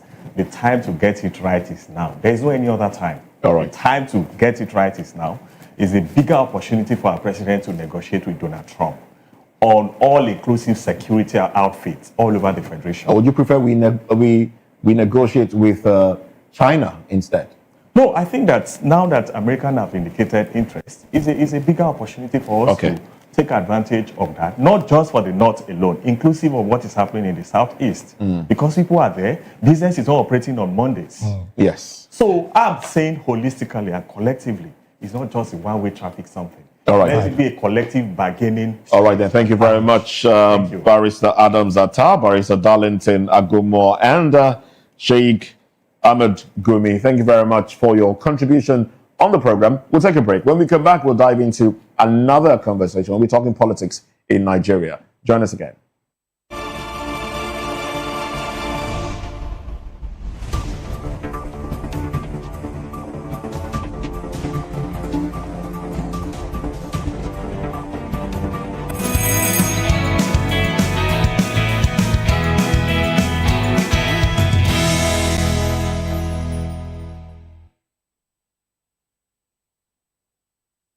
Find out some people's voice, where we amplify the voice of those that matters the most.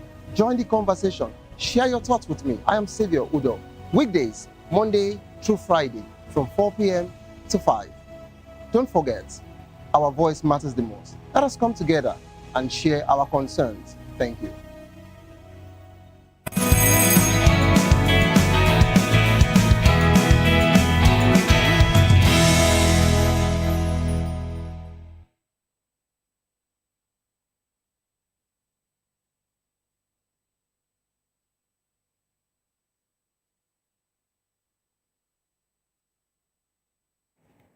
Glad to have you back. It's still VOP this morning. The People's Democratic Party has suspended its National Secretary, Samuel Anyango, National Legal Advisor, Kamluddin Ajibade, who happens to be a senior advocate of Nigeria, and Deputy National Legal Advisor, Okechukwu Osoha, and National Organizing Secretary, Umar Bature, for 1 month.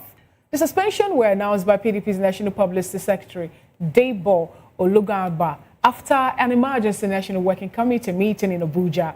The suspension are effective immediately and will last for 1 month, during which the officials will cease to function in their respective capacities.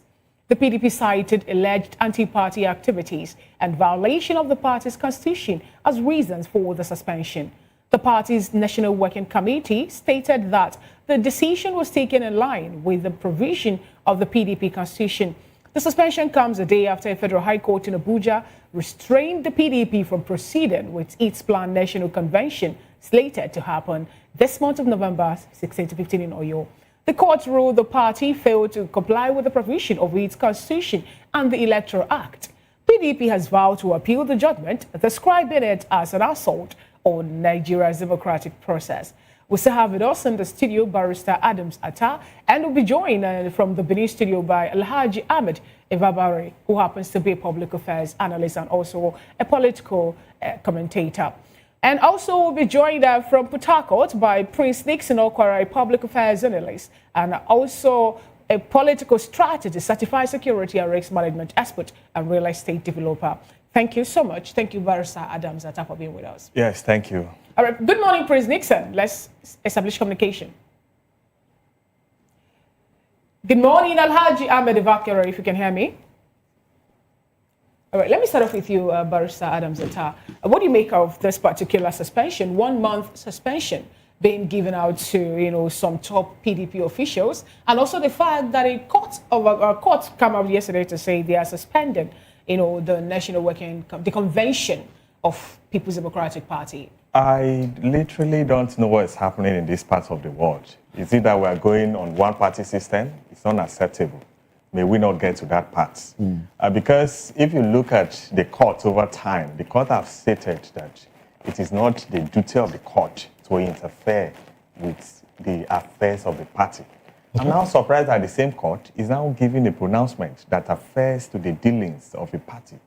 So I'm surprised the court is running contrary. What's the implication of this contrary decision? We have seen it over the years. It's a wrong practice. Now they are going on appeal. So it now presupposes that the grounds upon which they want to appeal, that the appellate court will now make a pronouncement. Okay, well, let's try and understand what is happening in the PDP. Ayaw and a few others were suspended by the NWC of the party. Wike is supposed to be part of the NWC, but I'm not sure he was part of that meeting where his allies were suspended. Now, the suspended secretary and legal advisor and a few others, with their own faction of the NWC, now suspended the chairman, the national chairman, or acting national chairman of the party. Help us make sense of it. They have been suspended by the NWC, and they now formed a faction that, in turn, in retaliation rather, suspended the national chairman and some other members in the other faction of the NWC. Is this the end of PDP? I cannot say that's the end, because as we speak right now, there are about 8 governors, thereabouts, that are still in PDP. It's just left for them to put their house in order. I don't see them putting their house in order forthwith. With more governors threatening to defect. Whereas they have not decamped as we're speaking now. So we still count them as members of the People Democratic Party. Whether we like it or not, they are still there. The ADRI has pitched the tent with the APC already. Well, for now, they are still there. They still have more governors. So you think there's still from hope? APC, thereabouts. We have more governors in PDP. So it's left for them. I'm very optimistic. No, Barrister. And I see more people, more governors decamping, particularly the northern governors. I see them joining ADC very soon. I see them. So basically, yes, a lot of them are there is building, depleted. they are building base and an atmosphere for them to come and land at APC thereabouts. Now, there's a conversation, Barrister. Sorry to cut your line of thought. There's a conversation about the fact that the people who are currently in the PDP are practically working against the party. From your perspective, do you think this has any real story behind it? And that's one part. These guys that were suspended on anti-party activity. There is a certain years on Wike, the FCC minister, that have been adjudged as one who has been doing that blatantly and nothing has happened to him. Why is he, or has he not been suspended thus far? Because they accommodated him from the beginning. You accommodated him, and then you gave him all the ample opportunities. That is why the same Wike is now the all and the alpha and the omega of PDP, as I'm speaking to you right now. So nobody is taking the party for any seriousness as we're speaking right now. They are just there, temporary, and then they have created all the lacunas and all the issues thereabout. They are now falling back to other parties. That's what is happening in PDP.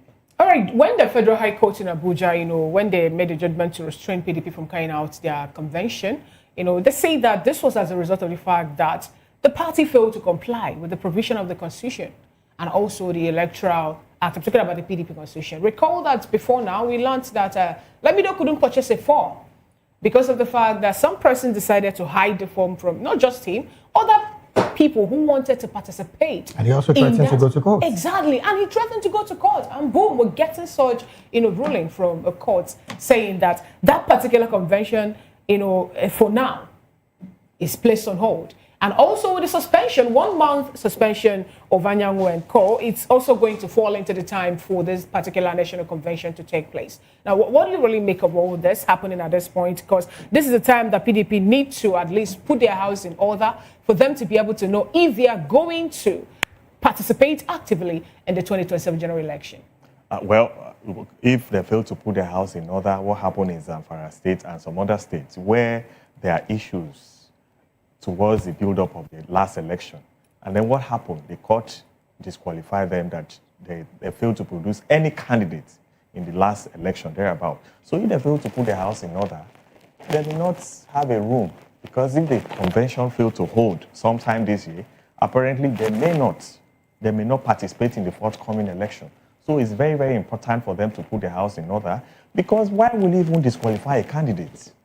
Based on the fact that you will not avail them the form for them to participate in the exercise, you are depriving them of their constitutional rights. Well, again, Barrister, I want to find out from you: is the judiciary now a de facto referee to party politics in Nigeria, and if that similarly look like what it is right now, what is the major concern ahead when it comes to democratic autonomy? What does it, means for democratic autonomy with these kind of court decisions?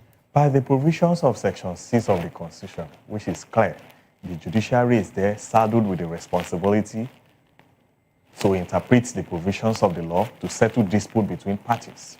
But we have seen over the years that the same judiciary say that it is not the duty of the court to interfere with the affairs of the party. But we're now seeing the same judiciary that is giving a contrary interpretation of that same law. But where there's an infraction, where there's a violation of the extant law, which entails the provisions of the Constitution, which is equally deprivation of candidates by all standards, and also the breach of the Electoral Act, the court step in to interpret that law, and then by so giving, it can make any pronouncement. So for me, I think the problem is an internal issue between members of the party, and Wike is behind all this. Wike is behind all this. He's the one sponsoring them. Are you saying that Wike now is stronger than the whole of the party? Well, he has made himself stronger because he has a backup. The backup is there. When you say he has a backup, who are we talking to, or who are we talking about? I don't want to be open about it, but we have seen over the years that he has been bragging as to the one that that funded the party at a point where you this and that, and series of statements from him. So I don't want to delve into that. But the point I'm making in this sense is that Wike had made himself so empowered in such a way that nobody can touch him in PDP right now. All right, then, Barrister, before we go to Port Harcourt, because we understand that our Port Harcourt guest has joined in, from your perspective, do you think that the PDP have failed to learn from the 2015 situation that collapsed the party practically? And if that seems to be the case, why does it look like the party members are clear on self-sabotage as it stands right now?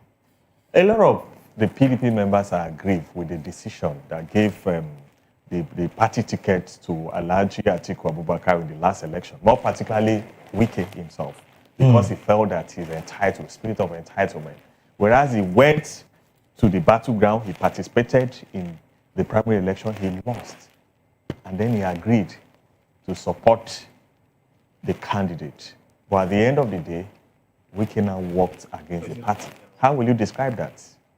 How best can you describe that? So for me, I think that a lot of the members are angry with the decision of the party. And the leadership have failed. The leadership of the party? Yes, they have failed to bring them together. And that's what we see, that the issues continue to linger on a daily basis. All right, then let's take this conversation to our Port Harcourt studio. Prince Nixon Okwara, thank you so very much for joining us on this conversation. You are very aware of the situation in PDP, and as it stands, a lot of persons have come out to say that the PDP looks like a party practically sabotaging itself for some selfish interest and some selfish gain. But from your position, let me not preempt you. What do you make of this party situation? I'm talking about the PDP that had been adjudged back then in 1999, one of the greatest parties in the entire Africa. Thank you very much for this question. I'm happy joining you today. Thank you so very much. As a matter of fact, the PDP dilemma is one that we can no longer continue to discuss about that, because it's like an ill-fated flight that is destined to crash. Let's not forget how we got here. Unfortunately, sometimes a lot of people want to call or blame it on Wike, but it's sad that we forget the major person hand in this whole crisis, starting from 2014 or 2013, pre-Jonathan Buhari election. There were some of these issues that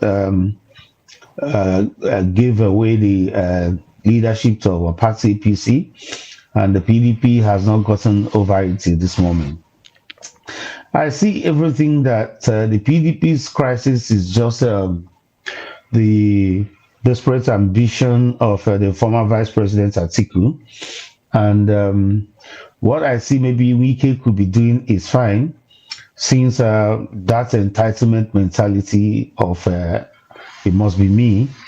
And then I was just trying to say, no, it can't be you all the time.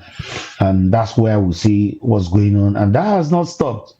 If you look at the Wike treatment, was as a result of the purported alliances that during that PDP APC primary, it was a rumor that the Atiku made some alliances into to the APC party to ensure that he comes back, gets the ticket through the PDP, and Wike himself now decided to support the incumbent president.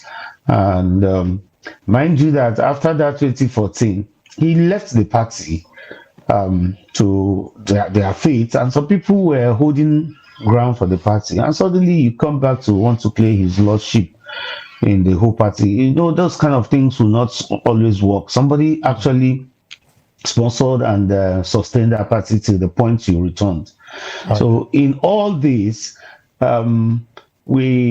until such ambition is kind of giving up, the party will not get out of it, because so many people are out there to make sure, you are not the only person that must be president in Nigeria before this party will get well or before the country will move forward.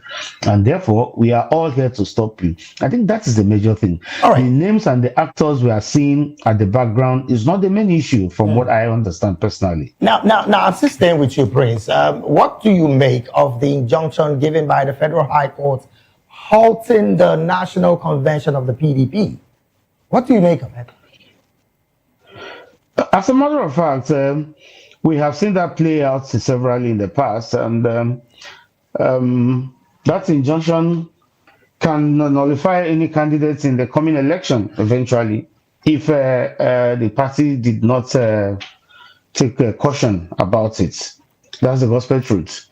So it's advisable that their legal representative looks into it carefully, because I see it that no matter how it is, everything done outside this injunction or within the injunction could be declared invalid by the INEC. So there's every possibility that the party may not have a presidential candidate in 2027 elections if care is not taken.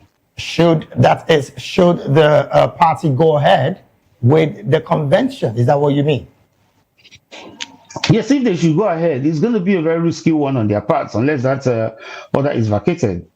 That's what I'm trying to say there. So I don't think that it's advisable for them to go ahead with that convention. So as it stands, unless land on your thought. Unless what?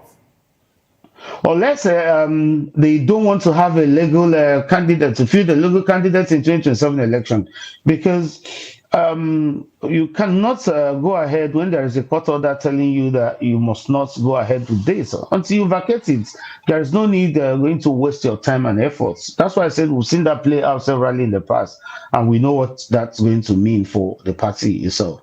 So there's every possibility, if they go ahead against this court order, then there's every possibility that the party will not have any legal candidates in 2027 election, and that will be a bad one for them. A bad one for them, you say, but some other persons will be, that's a good one also, because you got that someone said something about being elated or being happy over the issues bedeviling all the political parties, especially the opposition. Now, Prince Nixon, I learned you were with the PDP before, later you left for the APC. Now, while you were there with the PDP, took us back to history, talk about how an individual wanted to, be the presidential candidate of the party before working or looking into the party. Some persons were of the opinion at this point in time that whatever thing that is happening in PDP is orchestrated by the sitting party. I'm talking about the APC, which you happen to be part of. But others are also saying that too many hands, they say, spoil the broth. That with the movement of people, the influx of people from PDP to APC, we're going to see the APC implode in no distant time. Do you share that line of thought, or what's your opinion on that? Not at all. You see, APC have been able to stabilize over the period, and there is no way anybody that is just expecting a doomsday will wait forever. In the sense that, you see, we have a leader who knows how to navigate the political terrain or such. And what causes a problem most cases is all about who gets what. And when you have the proper leadership and is able to share it accordingly, there'll be no problem. Never mind what a lot of people are insinuating. I believe most of them are just praying from their imaginations that let it come to real. Unfortunately, that will not happen. APC will still come out stronger, better from the next election. And the unfortunate thing that is going to happen is that if you listen to what I said on one of your programs here, I said it that the 2027 election will be a free ride to victory for our party.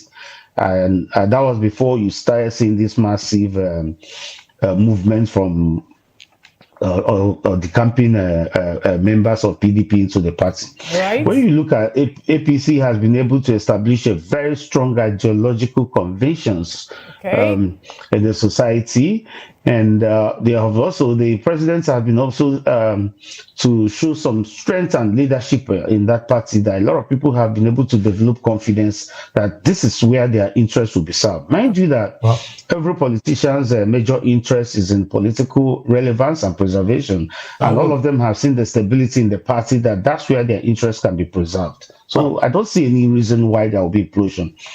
Prince, some would want to bet to differ with your ideology as a party, because a lot of persons have said political parties across Nigeria does not have any ideologies about interest, and that again is one major reason why a lot of defections are happening into your party. But that again is for another conversation. Because of time, we have to go. Your final thoughts, Prince Nixon, maybe in 30 seconds, your concluding thoughts so that we round up this conversation. A very simple word. I believe that people will always have their opinion and they're entitled to it. But no matter what anybody thinks, APC is the party to beat, the largest party, if not in West Africa.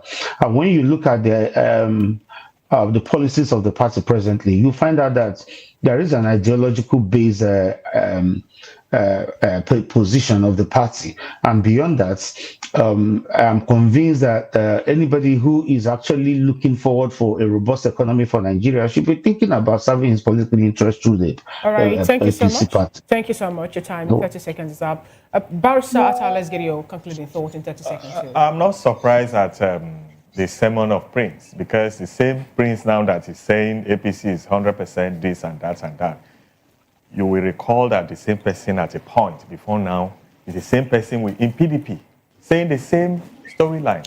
So that is a typical example of Nigerian politicians. They don't hide their litmus test. Any place they are, there is a bit who they are. So, but what I want to say in this sense is that 2027 is Nigerians against APC. Thank you so much, Barrister Adams Atta, for your contribution. And this is how far we can go. Here's where we draw the curtain on today's VOP this morning. We want to appreciate Barrister Adams Atta, who happens to be a human resource practitioner, also chartered in that aspect. And also he is here in the studio this morning in the capacity of a public and political affairs commentator. Prince Nixon Okora, also we thank you so much for being here. He's a political strategist, a certified security and risk management expert and real estate developer. Thank you so much, gentlemen, for being part of today's VOP. Yes, thank you for having me on this session. All right, on behalf of the backroom staff, the producer of the show, Sowore Udo, and my amiable colleague in the studio, Moses Humphrey, and David Edwin, I'm Fina Okechukwu. Enjoy the rest of your day and endeavor to be a patriotic citizen. On top of the hour here on this white table 10 a.m. is the newspaper review. Do well to stay and enjoy yourself. Bye for now.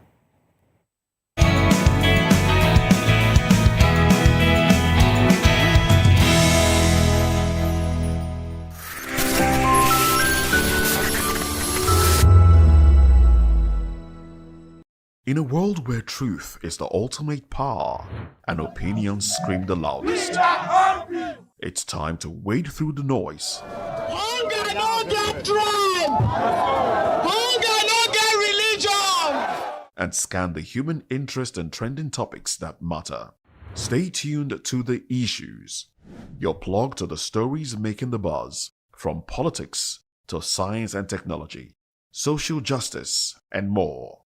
Let's tackle the tough questions and expose the truth. The Issues on Voice of the People Television, Mondays to Fridays, 8 to 9 p.m. The Issues.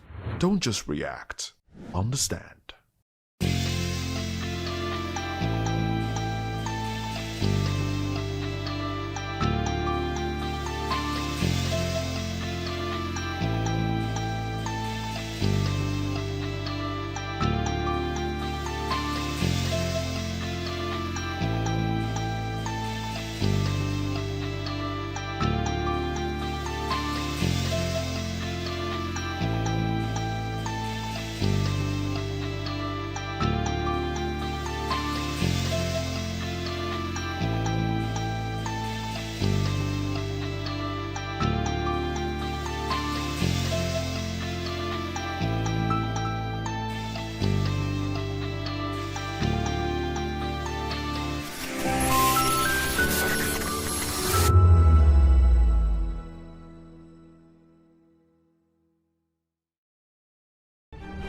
In a world where power shifts with every headlines, news breaks and events happens, we bring you unbiased and explicit information on politics, economy and state of the nation. We break down the chaos. Facts, not fluff. Truth, not spin. We discuss not just politics, but a glimpse into the future. Join Moses, Chukuma and Fina on Voice of the People TM. Voice of the People Television. Now you have more than a voice. The red carpets, awards, the razzmatazz, music, fashion, interviews, and more. Spotlight on Voice of the People Television. Let's feed you with all the juicy stories in the global entertainment space, bringing you the glitz and glamour as it is hot. Stay tuned to Spotlight, 1 p.m. Monday to Friday. Spotlight on VOP TV. Entertainment like never before.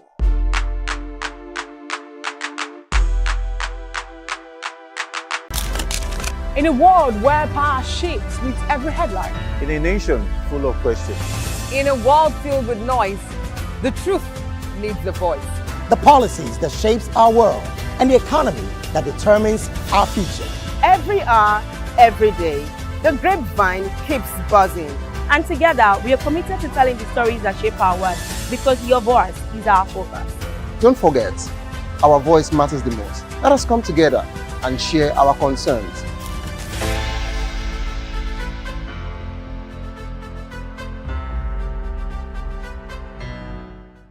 Behind every broken desk lies a broken promise. Education shapes the nations.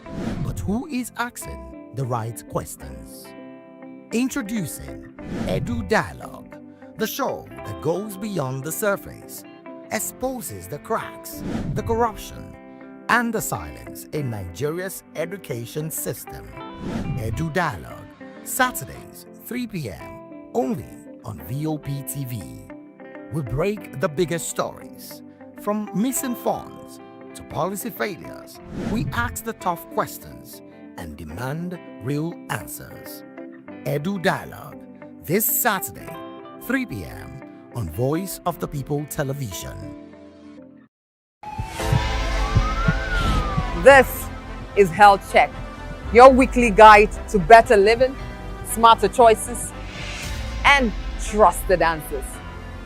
From everyday wellness to urgent health issues, we've got you covered. Health Check, only on Voice of the People Television, where your health has a voice.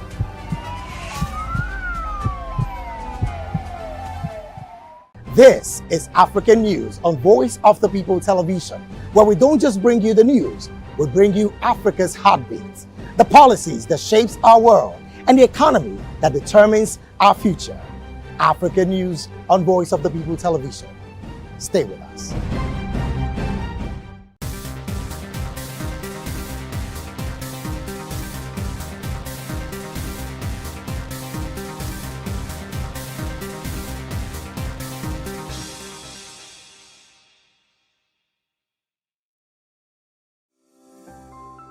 VOP TV, now You have more than a voice.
We encourage you to click on the like button and subscribe to our YouTube channel. We are Voice of the People TV. Also follow us on all our social media platforms. We are at VOPTV Live. Visit our website www.vop.ng for fresh and trending news. Also watch us live on SLTV channel 264.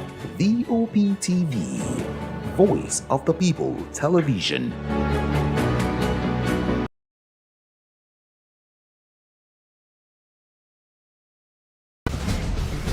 Join us as we drive into the world of politics through insightful interviews with prominent political figures, both serving and former governors, ministers, senators, legislators, party chieftains, activists, and analysts. Get first-hand information into the decision-making processes that affect our daily lives. Highly engaging one-hour program that brings political discourse into focus. I am Chukwuma Okoro. Political Lens, Monday through Friday, 6 to 7 p.m. Join us.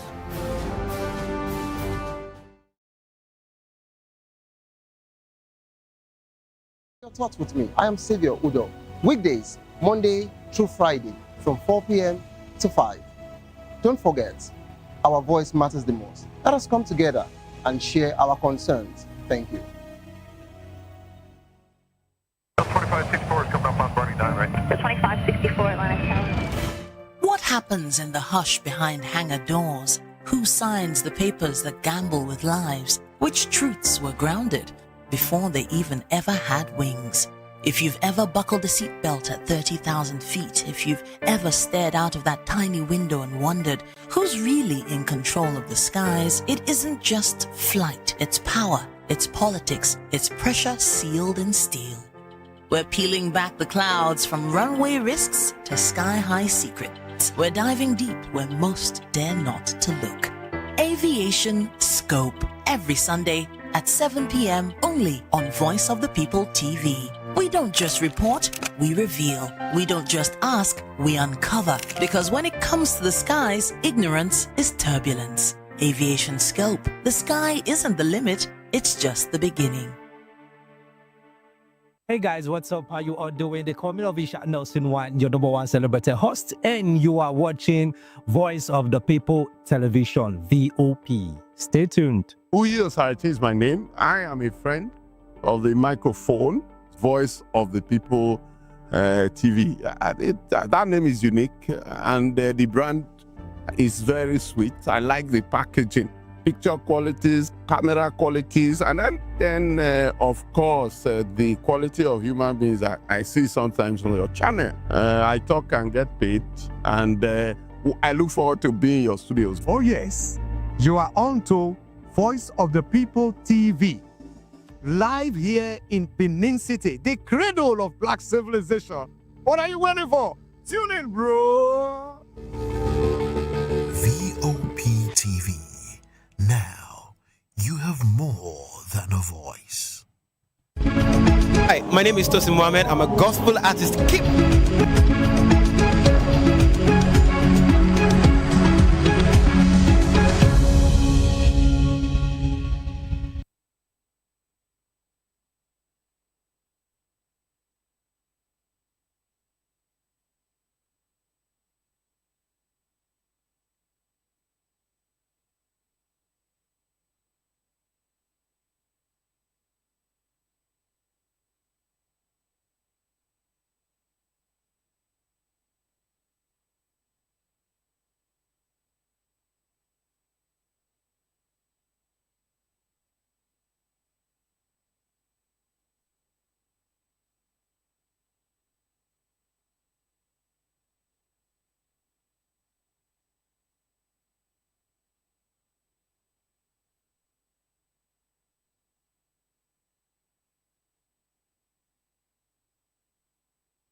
Well, thank you very much for joining us again. This is Newspaper Review. I'm Moses Humphrey, and I have with me Barrister Adams Atta. Well, thank you very much for staying back. Yes, thank you. Now let's get into the conversation from the dailies. We've touched on a few of them already, but there are other conversations here that will also be delving into. I don't know if you have anything to add to the Trump's as published by Business Day. They say Trump's invasion threat raises risks for Nigerian assets. So that's how they tag it. Maybe I'll just go a little into the headline. Read the first few sentences here. Business Day says U.S. President Donald Trump's threat to launch a military invasion of Nigeria could raise the risk premium on Nigerian assets while threatening to erode recent gains achieved by the nation's reforms. Well, Trump had on Friday designated Nigeria as a country of particular concern, following it up on Saturday with a threat to cut off all U.S. aid to Nigeria and invade it. And he's quoted as saying, wipe out Islamic terrorists, allegedly committing a genocide against Christians. And the threats issued through the president's official X handle came as Trump ordered the Pentagon to prepare for a possible action. Yeah. Now let's look at what this means for Nigeria in terms of getting aid from U.S. allies and the rest.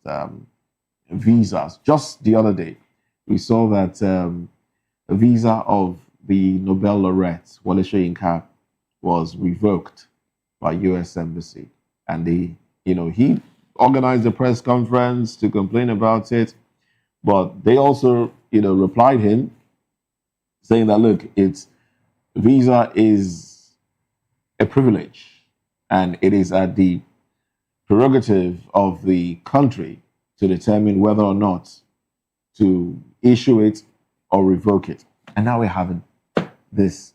What more does this portend for Nigeria? Whether we like it or not, it's not in dispute that the world revolves around America. Forget about Russia, China, and others. The world revolves around America, whether we like it or not. And that's why we need to trade with wisdom. The Trump statement is very weighty, it's strong, and that's the more reason our government should not take that for granted. On the list today, I saw that some governors in the north, about 10 states thereabouts, and some other designated people in the north, they'll be facing visa ban very soon, and that will continue to revolve around, and then that's how, whether we like it or not, foreign companies are going to leave. You think they're going to leave? By this, if the government is not, they're already leaving.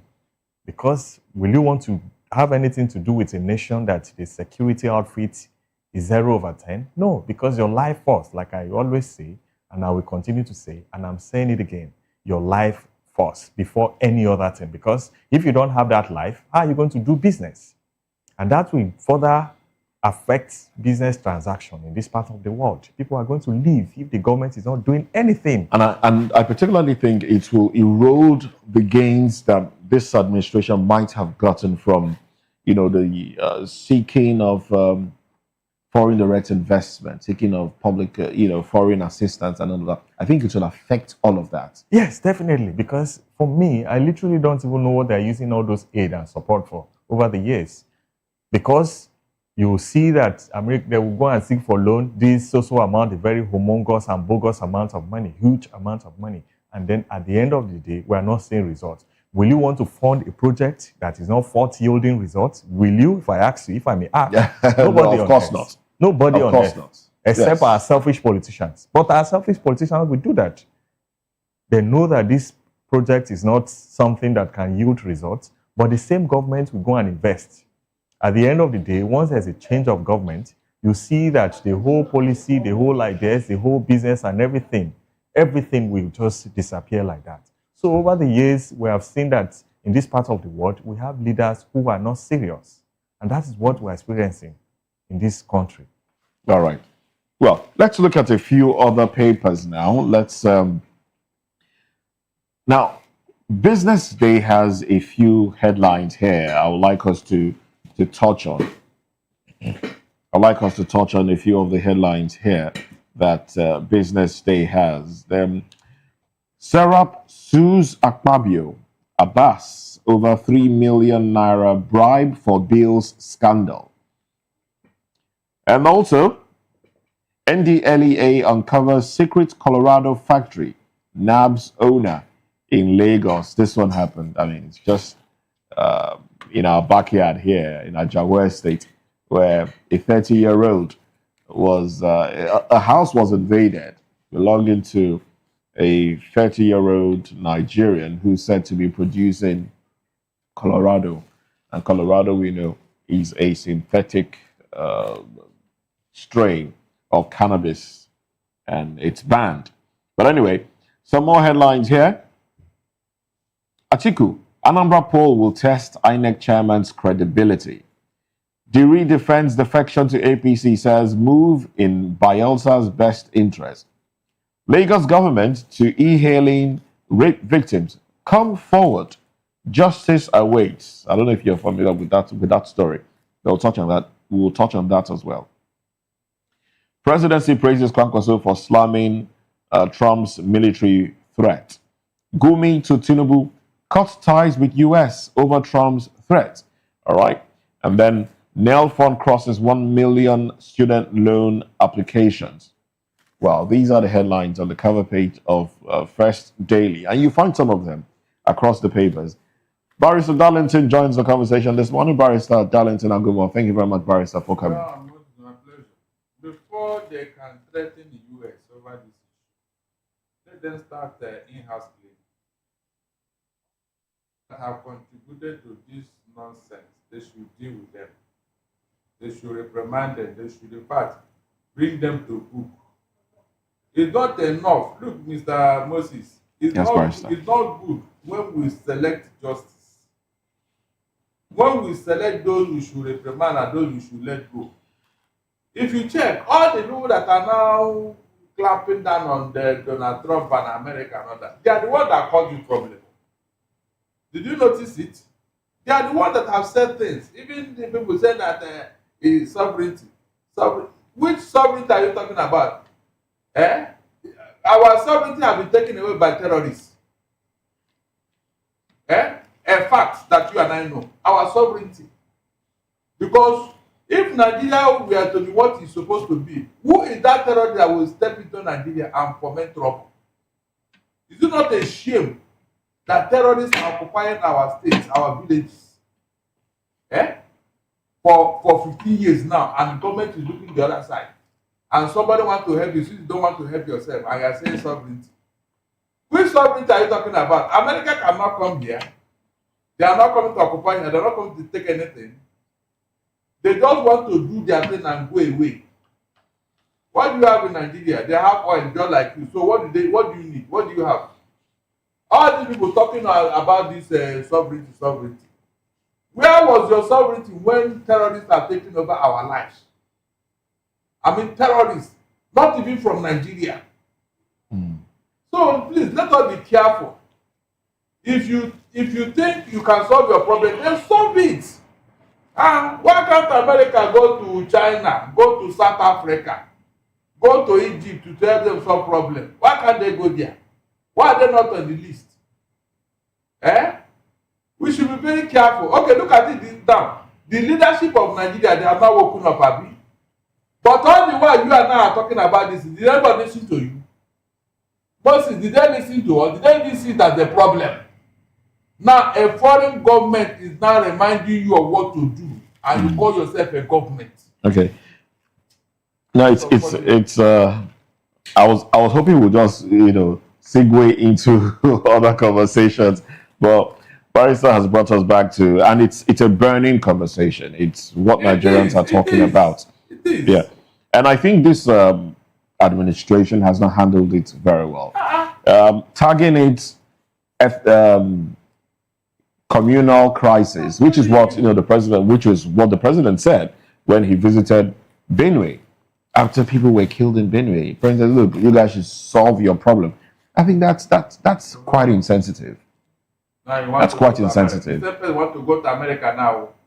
And the fact also that Christians cried out. I know, yes, there is, and the reaction Nigerians are giving, and Muslims are being killed too. I don't understand that reaction. It's normal. I don't understand. Are we saying it's okay? Don't interfere because A is dying, B is also dying, so that makes it fine. I'm trying to understand it because not too long ago, in 2022, actually, in Anambra, a woman was killed. I mean, IPOB has been. We've had insecurity in the southeast. Igbos have been killed and nobody said anything. Everyone has been quiet about it. And then suddenly there was a woman who was initially called Fatima, who was killed with her children, 4 children. I think her name actually is Harira something, but she was initially called Fatima. She was killed in her house, and there was an uproar that the IPOB was blamed. IPOB has killed an Hausa woman because she's Hausa. She's from the northern part of Nigeria. She's a Muslim, and then there was an uproar. There was a lot of talk on social media, and they were calling for justice. What is the difference? People were killed before she was killed. Uromi is another instance that I mentioned during VOP this morning. We saw what happened. We saw the backlash that followed the Uromi killings. In fact, on social media, some individuals from Northern Extraction were threatening to invade Edo State. There were threats everywhere. Because I think was it 16 of them or 9 of them? I think 9 or thereabouts were killed. Okay, were killed. So what is wrong in those of Christian extraction? And some would even argue and say, look, the Muslims that are being killed by these terrorists, bandits and the rest, are Muslims that they don't consider Muslims. They are Muslims that they feel are infidels. They don't consider them as part of, Muslims. That's why they attack them. The one that happened in Northern Kaduna is even more embarrassing. A bomb was mistakenly dropped in Northern Kaduna. Moses saw what happened. Yes. The federal government, the House of Assembly, the Senate, all of them were going there to pay homage, to plead. In fact, they donated their 1 month salary. Moses. What do you call that? And the whole world was watching this thing. And when somebody decided to intervene, you say, why should they come here? Why should they come here? So it's quite difficult not to see this as, I'm in support of Donald Trump intervention, but my stand is that I'm in support partially. I'm not in support of military invasion. I'm not in support of that. But I love what is happening. I love the pressure on President Bola. Do you know they've been invading? Let him face his house. Do you know they've been invading? Interpol was in Nigeria some weeks back. Arrested 11 people. Exactly. I agree with that. But this open heavy threat is now beginning to spark reaction all over the Federation. Some people want to brand it like a tribal fight. And others. Leave that thing. So it's an embarrassment. No, it's not though. That's what they normally do. When they want to gaslight you and I, they put up all these arguments. Okay, Marissa. Social media and be calling it whatever. Let's move away from that conversation. Let's look at a few other conversations now. Serap is suing Akpabio and Abbas over 3 million naira bribe for bills. That bribe for bills allegation. What's your take on that? Serap. Yes, Serap. Bribe for, I don't understand. They're suing. Serap is suing Godswill Akpabio, Senator Godswill Akpabio, the president of the Senate, and Abbas, Tajuddin Abbas, over allegations that monies were paid for bills to be passed. Okay, yeah. It's on record. Yeah, it's on record. Somebody said it. Yes. And the person had facts. But Serap, oh my God. Serap, you have tried. Seriously, you have tried. There are things I would even advise you not to go into because nothing will come out of it. It's just for record purposes, nothing else. It's just for it. Up to tomorrow, it's still going on. It can't stop. It's like telling me now, bail is free at the police station. Go there now, go and tell them bail is free. And see whether you come back. But it's bail not free. Yes, it's supposed to be free. Bail by law is free by the provisions of the Constitution. Why are we confusing ourselves? It's free, but when you get there, you will even see conspicuously the police is your friend. Mhm. But at the end of the day, you see that the reverse is. They wrote it on their walls. Yes. They wrote it on their walls of police station. So you Go must there. speak the language that the system understands. So it's a very if you bad go system. there to tell them that are you not the one that wrote both the bail? You say okay, no problem. You know what happened? We are not collecting money from it, but you are going to stay with us until you finish investigation. Yes. As for Serap, I think for me, I think they have tried, like my colleague have said, they have tried over the years. You've seen them file series of lawsuits, even the one that you least expect. So for me, so it's not about whether justice is I'm going to there. be done. I'm going there. Okay, But all right. I want to urge them to continue doing that because somebody needs to speak out. Freedom is not given voluntarily. You must ask for it. You must request for it. And somebody needs to exercise that. You don't just go to the street and start shouting. If you feel that there are allegations of fraud or crime or of an offense or an alleged offense, you go to court. There are allegations, series of allegations of bribery. All we need to do is to collectively come together and then use a social media platform by equally going to court, which is what they have done. Very soon, all that will reduce. They cannot continue with that illegality. You collect money to exercise what the Constitution allows you to do. What is the justification for that? I literally cannot marry with the provisions of the Constitution. You are there, you were voted there, you are to make laws. To make laws. And then you allow yourself to be influenced. A sitting allowance. There are sitting allowance at the National Assembly alone. It's more than the salary of a teacher for you. There are sitting allowance. It's more than the salary, minimum wage. If you calculate it cumulatively in 12 months, there's a sitting allowance of a member of the National Assembly. I said it with what is on record. Yes. It's more than the salary of a teacher in a year per se. Yes. Do you even see how it sounds? You are collecting bribe to make laws. When you are elected to make laws. But do you think there's anything will be done? Do you think this I'm very optimistic with time. We're going to get it right. Yes, because experience have shown over the years that if you keep quiet, there is every possibility that the crime, the offense will continue to linger. People speaking out will deter them from further engaging in such acts. So I'm very optimistic with time. Serap is going to get it right. I know that Serap, under the administration of the former president, they sued series of cases, almost about 1,000 above, thereabout. I know that one day the court will agree with them, and somebody will be used as a deterrent to deter others. I'm very specific with time. I don't believe in keeping quiet. I believe in speaking to the system.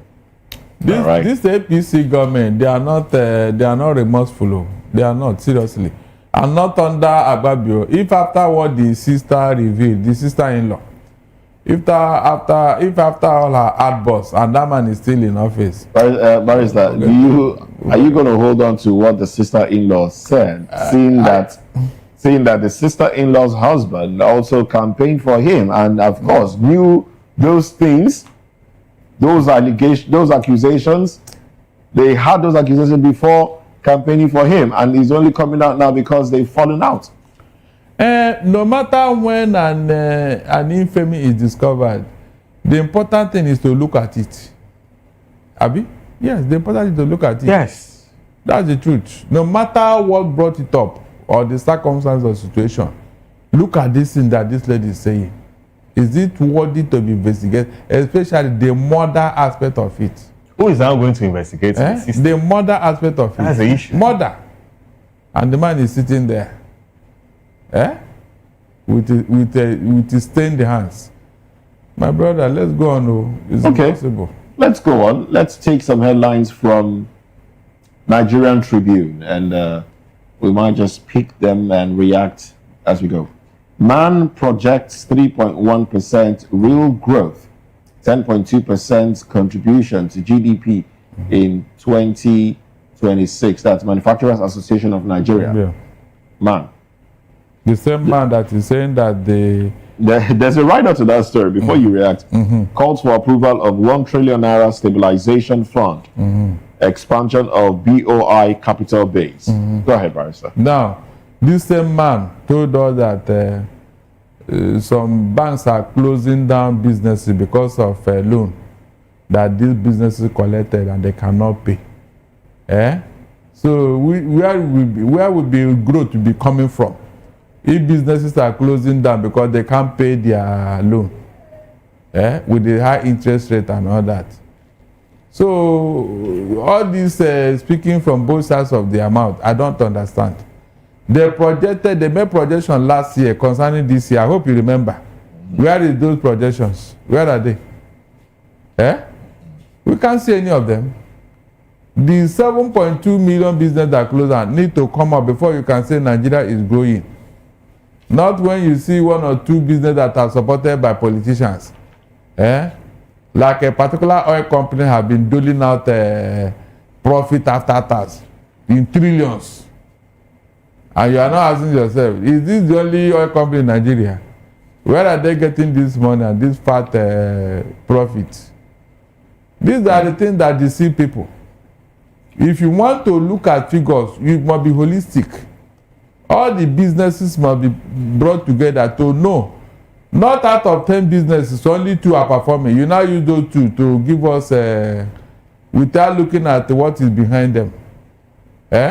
All this money that we are looking for, they must have channeled them into these businesses. Because when you unveil the promoters of business, you now know those behind those businesses. That's the truth. Most times we don't even look at all these things. When you unveil a company, you now see the owners. All the money they stole, they dump it in these businesses, and the business will just be swimming in money, and you think they are making profit. I don't believe in all those things. So, if there is real growth, all of us will feel it. All of us will feel it. You don't need to hide it. But when you use 1 or 2, I disagree with you. Okay. All right. I think that man is now working for government. Of course. Of course. Yes, let me say it openly. I don't hide it. I always say it how it is. Because otherwise, which reasonable Nigerians will come out and say that the economy is growing? If not the president or his spokesperson that will come out and say that the economy is booming, this and that. And the same government will go and borrow. You say you have generated a very bogus amount of money, and then you now go and borrow. How will you correlate that? So that is the situation with man. They don't know what they are doing. I'm not sure they are aware of the tax that is looming.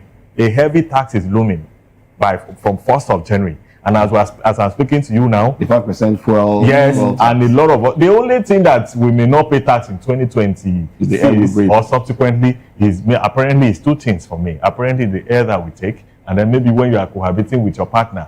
I don't pray we get to that thing. Because it may likely get to that level. I don't pray for that. But man should be careful about their statement. They should not further provoke Nigerians. We are angry right now because the system has failed us woefully. Don't give a vague and inferior, false, misconceived figure.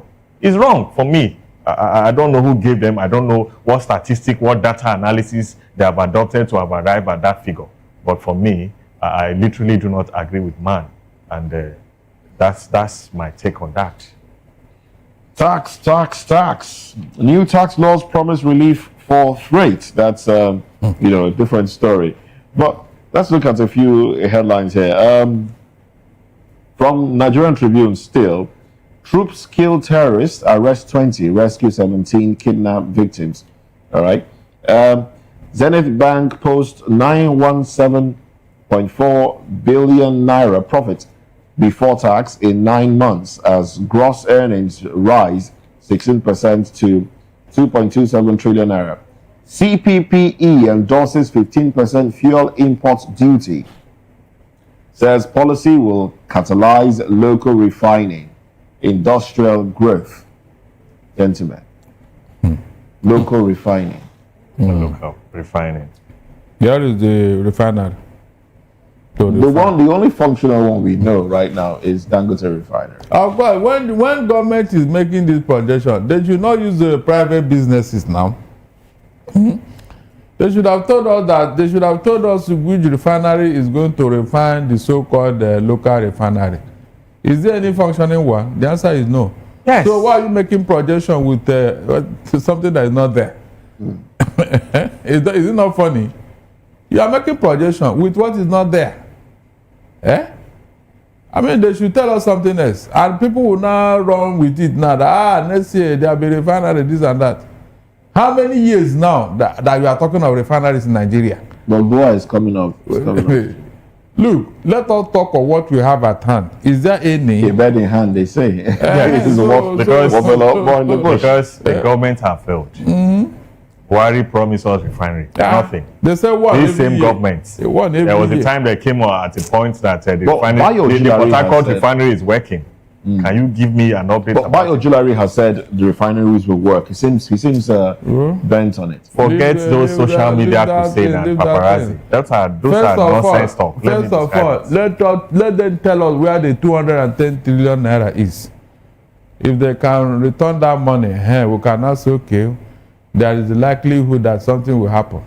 As long as that money is still missing up to tomorrow, they should forget it. No refinery is going to work. They say the technology is even obsolete. So what are you telling me? How many times have they promised that they are investigating the $18 billion they have spent on those refineries? Are you aware? They are investigating the hand. So yes. They have not seen, and you want to go and put another money. In fact, the man mentioned another money. He gave another bill to revive the refinery. He gave another bill. Yes. I don't know if there's that amount. How can you justify this, for God's sake? And I'm sure he will do it with all the vigor in him, so that you believe that, yes, when you release this money now, something will happen. At the end of the day, in fact, the day somebody will intervene in this country now to correct this corruption, they will say, it's a sovereign nation. You don't do that. Sovereign nation. Okay. There's an interesting story here. I like Barrister's reaction to it, but before I come to that one, let's take some more headlines from Nigerian Tribune. We have a PDP crisis, uncertainty over control of national secretariat, anxious stakeholders, staff members fear possible clash. Barrister, I was hoping we'd get your reaction to the issue going on in the PDP, but you left us. You ran away. Just at that time. No, I went for another walk now. That's you okay. see, what happened? Okay. What happened here, Mr. Moses? You know, I have always told everyone who care to listen that, look, when infamy gets to the heights, there is what we call diminishing return. It will bounce back.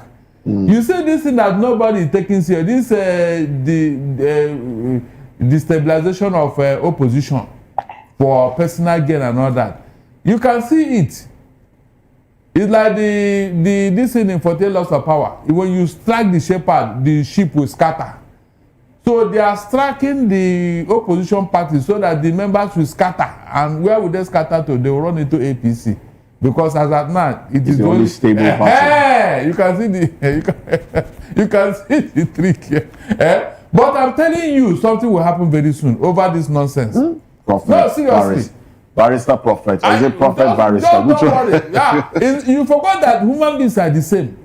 All over the world, human beings are the same. There are even complaints already that those that have entered from the opposition into the APC are trying to take over the structure. And you think that we know implosion? I'm sure when it happened, Nigerians will go, all the parties are in disarray. Even the APC now, they are fighting this and that. But you saw it coming.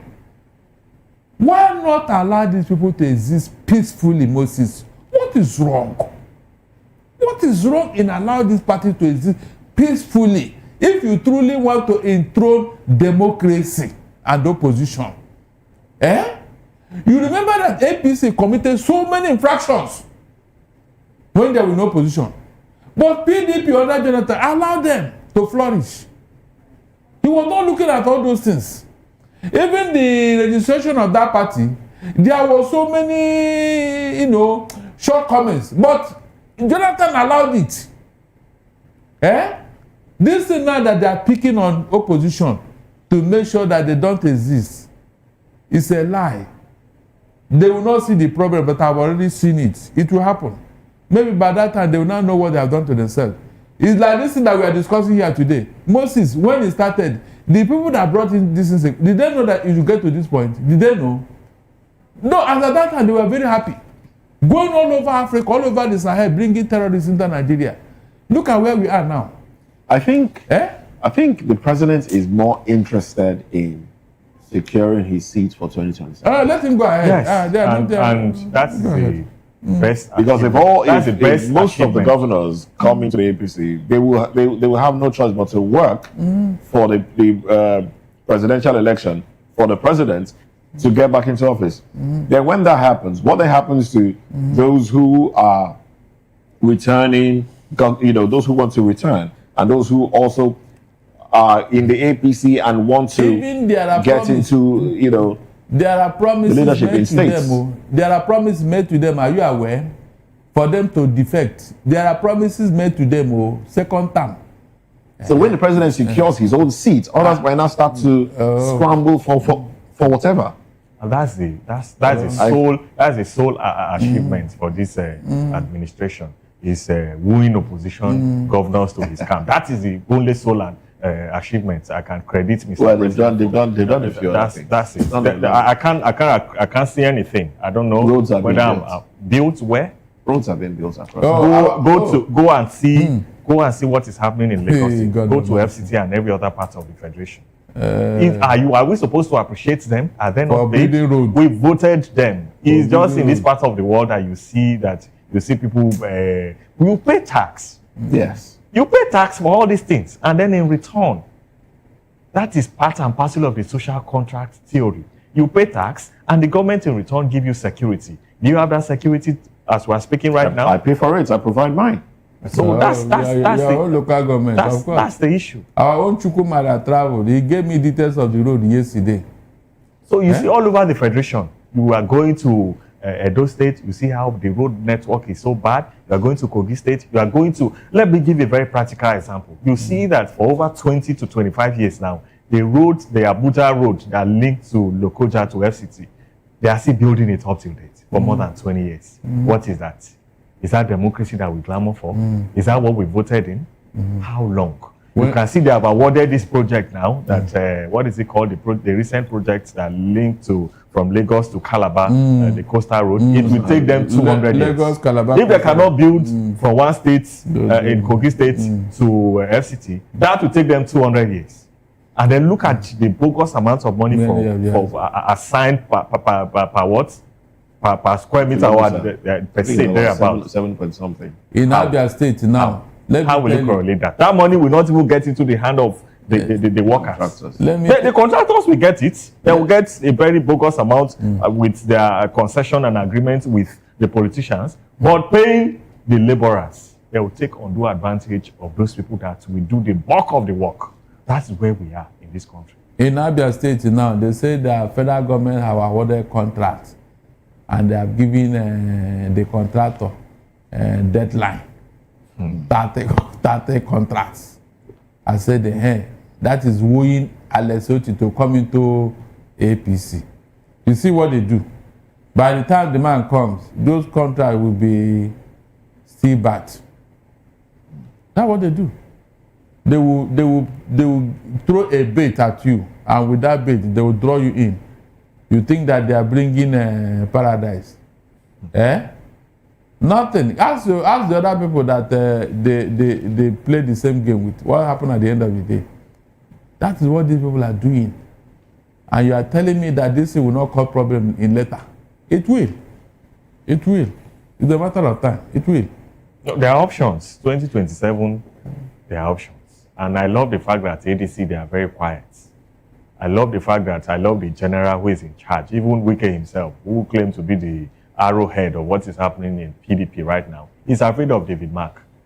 He said it recently that the game plan of ADC they seem not to understand their pattern and everything. So the point I'm making in essence is that there are options. There are options. More people are going to decamp from even this APC. They will go back either to ADC or to other parties. There are several parties. We will not operate by God's grace. I'm very optimistic that our country, our dear country, will not operate one party system. We have options. From all indications, but the players are the same. The players are not the same per se. Let me give you a practical example. Okay. The key players are in APC and other parties.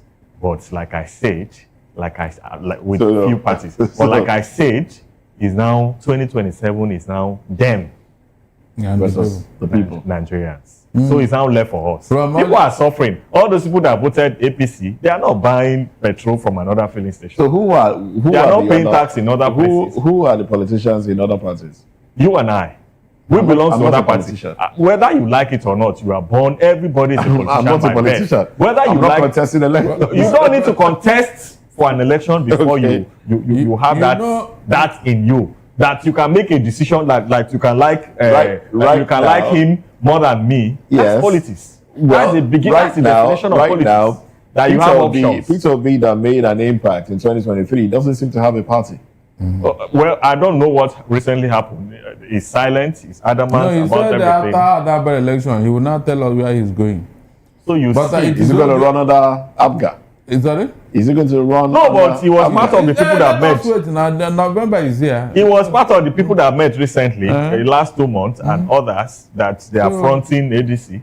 So his last known party is the last people he fraternized with. No, he hasn't picked the tickets of the APC.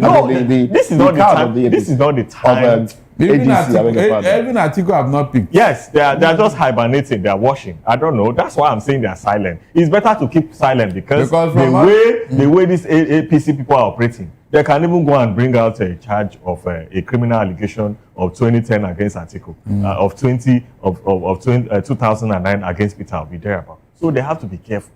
You must be diplomatic with these people. They are dicey. They are a little bit dicey. Let me use that word for them. From all indication now, PDP is gone. They may not take part in this election that is coming. Yes, if they fail to that meeting, they may not take part. All their candidates will be disqualified. That's the practical implication by law, and that's what the Supreme Court has held. Since they did not do state congresses before this national convention, there's no way they can take part. That's what the law is. There's no way they can take part. They are aware of this, but because some people are frustrating their efforts. And that is why for the first time you are seeing them, they are holding their national convention sometime in a state in the West as against the FCT, where they have a very bogus and a conducive atmosphere where members can easily travel and others. They are bringing it to the other parts of the country. They started paying their ground rent on that. I think they are silent about it, but it's something I look at the whole thing. I don't know why they just refuse to pay that money, because people were glamoring and then people were branding it as a Wike is fighting his party, this and that. The truth is whether or not indeed they are indebted. Did they actually? And if they are, they should pay. They should pay. Somebody needs to. Yes, whichever way you want to enforce. Enforcement can come the law allow them to seal up the place, and then pursuant to that power, they enter and then seal that property. So there is a big political party. The fact that you are in power doesn't mean you are exempted. You have series of governors, you are in power for years, you fail to pay your rent. Okay. Barrister, land prices jump in Southeast on improved security. So we are seeing the gains. Yes. So just after Amnesty International went there to tell the whole world what was going on. James, according to Business J, an individual, James Nwokike, a resident of Sowore, Imo State, told the reporters of this paper that land value in the capital and adjoining areas has appreciated by over 80% in the last 24 months, citing a plot of land that he bought for his clients early 2023 for 12 million naira, now sells for 20 million naira. It's a fact. And you know, the place has no land as such. So the few that is there now, people are not selling. They are scrambling for it. That's just the truth. We don't have enough land. So the good part is that security issue is improving. Yeah, it's improved, yes. No thanks to our outcry and complaints, you know. Because I remember when this thing broke, Amnesty International had to be invited and they went around, they saw things. And when they declared that thing, the federal government was doing everything to stop them. They said, no, we stand by our findings. And so with it, the military guys now had to withdraw. And peace is returning to that area. Contrary to former speculation that IPOB, you know, IPOB was the culprit. Now we can see it that it was never an IPOB thing. It was never. Why was the federal government fighting and telling Amnesty International not to declare what they saw in the Southeast? Because they know what they did. The military was doing extrajudicial killing. It's on record. Why didn't they mention IPOB? If Amnesty International saw the hand of IPOB in this matter, wouldn't they have announced it? Wouldn't they have announced it? So all the things that the federal government have refused to do, foreign powers are helping us. Foreign institutions are helping us. And yet people are saying we should not talk or we should not tell them and all that. If they are the ones that will solve the problem, please let them come. That's why the world is a global village. Let them come. All right, you want to react to that, or should we move on to? No, yeah, said all. Okay. ASU rejects FG's proposed 35% salary increase for varsity lecturers. Insists on Nimi Briggs' salary benchmark. The issue between ASU and the federal government is still, very much ongoing. And doctors, resident doctors too, are talking about strike, but then some monies have been paid to, take off some of the monies that they're being owed. But I think they declared strike was it on Saturday or thereabout? They declared strike, and patients are being discharged whether or not they are fit to leave the hospitals. They said the money is not there now. Yes. They want all that they are being owed, not bits and pieces of it. Exactly, because if they withdraw now, or if they call off the strike, the remaining money will not be paid. Yes. Considering the antecedents of this government, they will be paying you a piecemeal to deceive you, and then they will lure you to sign up documents. And then at the end of the day, you see that the same government will abandon you. It's such an embarrassing situation for a country that our president, all that we know is for us to come and then be burying people in their country. We don't seem to invest in our health sector. A president of a nation, he died outside the country, and then they shipped the corpse back to the country. Is that not such an embarrassing situation in the health sector? The immediate president. And up till that, and I saw and I witnessed on the national TV that even the current president, he went to the burial ground, and then he was there, he witnessed everything. I was even thinking that after that session, he will come back and declare state of emergency in the health sector. As I'm speaking to you now, the industry, the health sector is decaying. It's an abandoned area, and the government is not concerned about that. Let me also narrow down to ASU, thereabouts. ASU themselves, they are not serious. How do you mean? Because over the years, you'll see that ASU will come up and say this, and then next tomorrow they will go. Because people plead with them. Are you parents plead with them? If you stand firm, you must protect your territory. In the year they stood firm, we saw what happened. The students were out of school for about 9 months. Are we going to continue with pleading? We must stand firm and so get it right. You want us to say, regardless of what the students are going through. Because it's very dangerous to manage the educational system.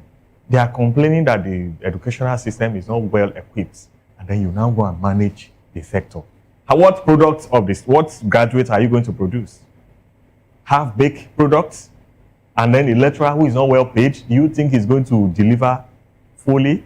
No, he's going to give a half-baked service. How you pay me, so you get it. It's just like somebody who went to a roadside to eat eba, and then somebody who went to a well-packaged and branded place, and then you expect a better result. So for me, I'm saying that I'm not in support of doing things in piecemeal. I know the antics of government. Do they pay politicians like that? Do they pay the National Assembly? I think that's where the anger is coming from, really. No, it's true. Seeing that politicians earn a whole lot more than the government is proposing to offer. It's not even what is, like I said earlier. Their salary for 4 to 5 months is enough to equate the payment of apparently a professor in a year. The salary, the bogus, their sitting allowance is running into millions. How many professors in this part of in most of the state university will earn up to like $1 million and above? $1 million and above, or 2 million thereabout, and then somebody is sitting. He will come and sit down. Professors earn about 500,000. Multiply it in a year. Apparently, multiply it in a year. That's how. That's 6 million. Yes, and then somebody is sitting conspicuously, where he will not even talk. 20 something million. 20 something million in a session thereabout per se, or monthly thereabout. Monthly, but they have sitting allowances. Yeah, they have sitting allowances. Okay. That sitting allowances in 3 months, in 4 months. Is enough. And the money they collect from oversight functions. So. Yes. That's too. That's another one. And apart from that, what about the money they give out for projects, constituency projects? And the rest. They consume them for their personal advantage. Give contracts to their cohorts and their friends and families ties. Oh well, these conversations will continue to be on the table. Nigerians will continue to react to these things until a permanent solution is gotten. Well, I must say a very big thank you to you, Barrister Adam Zata. Thank you very much for coming on the program. Thank you for having me. I noticed that you started enjoying the conversation much later. Yes, thank you. Thank you very much. And also, always a pleasure to have Barrister Darlington Agowal. Thank you very much, Barrister, once again. You're welcome. Well, that's it on Newspaper Review. Sports comes up next. I am Moses Humphrey, wishing you a beautiful day. Bye for now.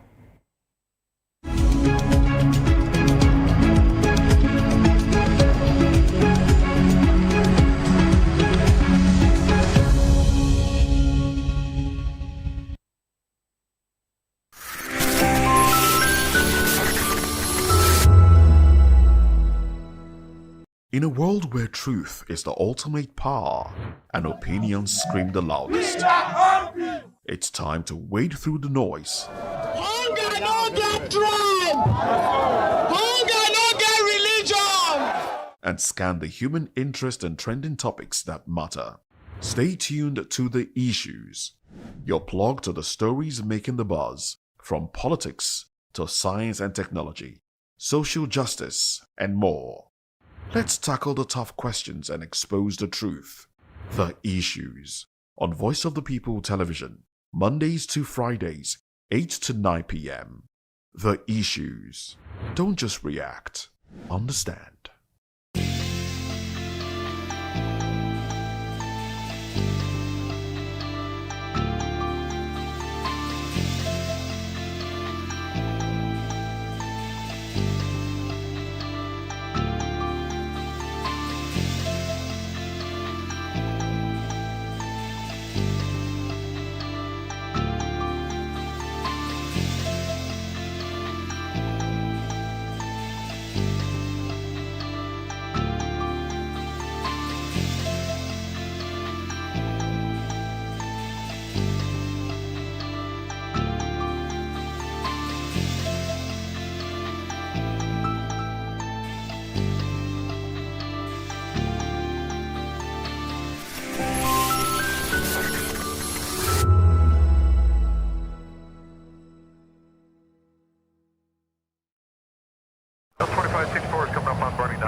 What happens in the hush behind hangar doors? Who signs the papers that gamble with lives? Which truths were grounded before they even ever had wings?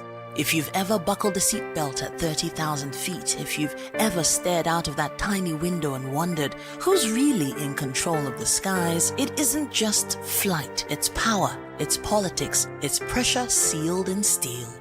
We're peeling back the clouds from runway risks to sky-high secrets. We're diving deep where most dare not to look.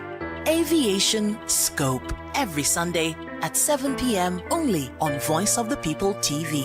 We don't just report, we reveal. We don't just ask, we uncover. Because when it comes to the skies, ignorance is turbulence. Aviation Scope, the sky isn't the limit, it's just the beginning.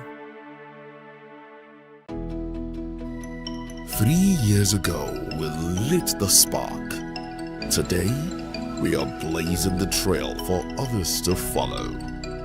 VOP Media is 3. 3 years of breaking boundaries.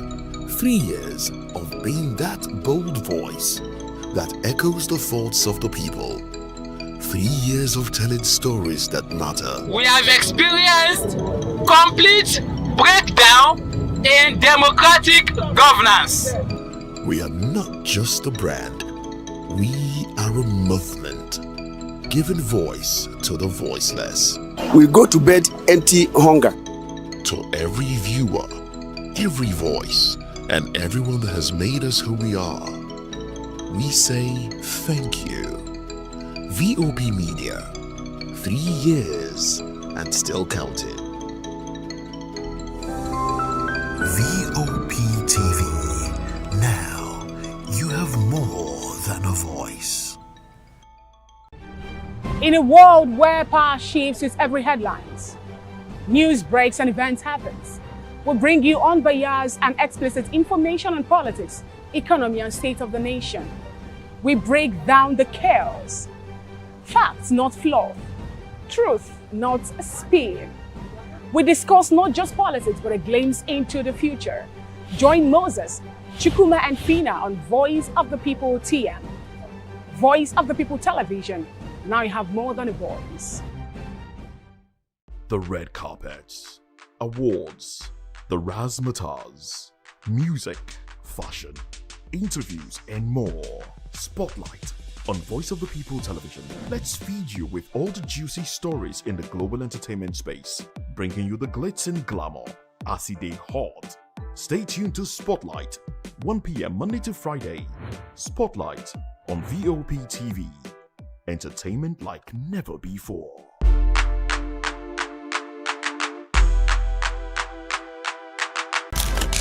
In a world where power shifts with every headline, In a nation full of questions. In a world filled with noise, the truth needs a voice. The policies that shapes our world and the economy that determines our future. every hour, every day, the grapevine keeps buzzing. And together, we are committed to telling the stories that shape our world because your voice is our focus. Don't forget, our voice matters the most. Let us come together and share our concerns.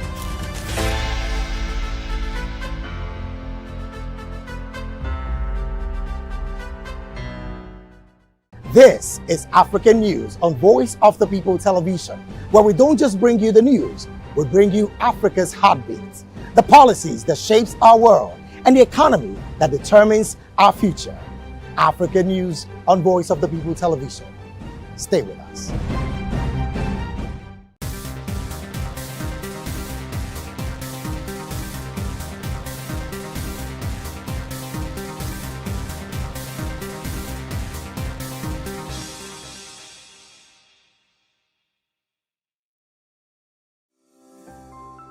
VOP TV. Now, you have more than a voice. We encourage you to click on the like button and subscribe to our YouTube channel. We are Voice of the People TV. Also follow us on all our social media platforms. We are at VOP TV Live. Visit our website www.vop.ng for fresh and trending news. Also watch us live on SLTV channel 264. VOP TV, Voice of the People Television. Join us as we drive into the world of politics through insightful interviews with prominent political figures, both serving and former governors, ministers, senators, legislators, party chieftains, activists, and analysts. Get first-hand information into the decision-making processes that affect our daily lives. Highly engaging one-hour program that brings political discourse into focus. I am Chukuma Okoro. Political Lens, Monday through Friday, 6 to 7 p.m. Join us.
Don't forget Nigeria is in the very big, I don't want to use the word cracker. We are waiting to know how this pans out, and it's a show that you begin to ask yourself, can Nigeria make it to the World Cup? It's still out there and it's still everywhere trending, and the way it goes. But the venue is out. The Prince Maule El Hassan Stadium Rabat will host the highly anticipated 2026 FIFA World Cup playoff between Nigeria and Gabon.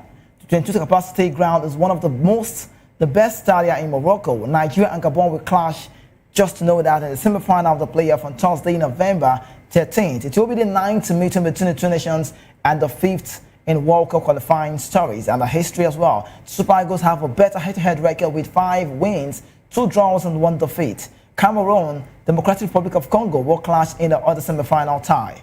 Moving on, let's do a countdown to World Cup playoff. Let's talk about how Super Eagles stars fared across Europe during the course of the weekend. I hope you did see a lot of games. We saw the games playing in the Premier League, the Bundesliga, the La Liga ES Sports. Everywhere was just all about the games. And we also did see what happened in the Formula One world. We saw what happened in the Meta Croc news, saying there was a mistake in ChatGPT in the Formula One story.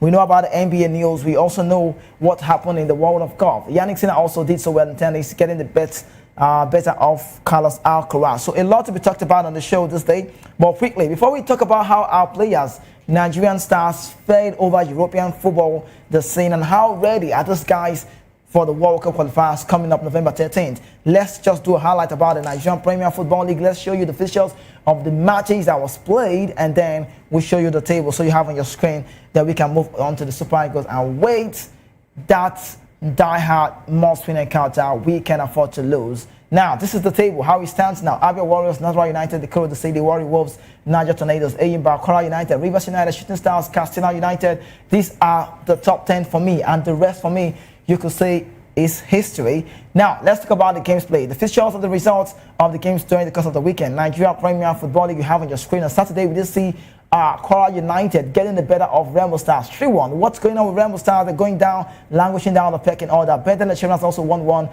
against Warri Wolves. And on Sunday, El Kanemi Warriors got that nail against Rangers. Good results for them away at home, to say. And Shooting Stars, the most surprising encounter for me at the Lakers Salami Stadium. I felt like they should have gotten the better of Katsina United, but raw. Nail to Wicked Terrorists, Niger Tornadoes 1, Abia Warriors got the margin 2 away from home. And then the side that we know, the African champions, you could call them, Eyimba 2-0 against Kano Pillars, one of the oldest clubs in the MPFL. Then Bayelsa United 2-1 against Plateau United. The Ikorodu City, where the better side in Lagos right here, 2-0 against Kun Khalifa. And then Rivers United 1, Nasarawa 1-0. So the MPFL was quite shocking. It's a funny one to talk about. I saw the MPFL game and I'm like, yeah, Rangers International, not bad, but Remo Star, what's really going on? A team that I felt like they had a better side. And I told you, in the last 5 years, right, at the MPFL, we've seen 5 different club sides emerging as champions. And this is a defending champion. This is a side that I felt like they should be on top of the log, possibly 1-5. And they played against the Melody Sundowns, and they were struggling. I don't know how much I can talk about Remo Stars, but I felt like they need to do what they need to put in right to make sure everything goes all right. They've got a very big CEO. He's not part of the game, but I love the CEO, Shoname, because when we had a talk the other time I was at Ikene, he had a lot of dreams. We know his story, Firenze. We know the story on the bedside. We know the value jet. So a lot of football things just for Remo Stars, and the facility beyond limit right now have gotten the facility to do what? Education.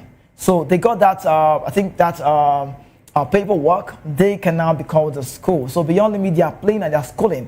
All of these things are just wrapped up all about Remo Stars, and now they are down the pecking order, and I'm surprised that Remo Stars are struggling in the MPFL. This for me is a very bad result, but let's see how it goes. But Shooting Stars, also the oldest MPFL club side, you need to know. I thought they would have also gotten it right, but they did so bad.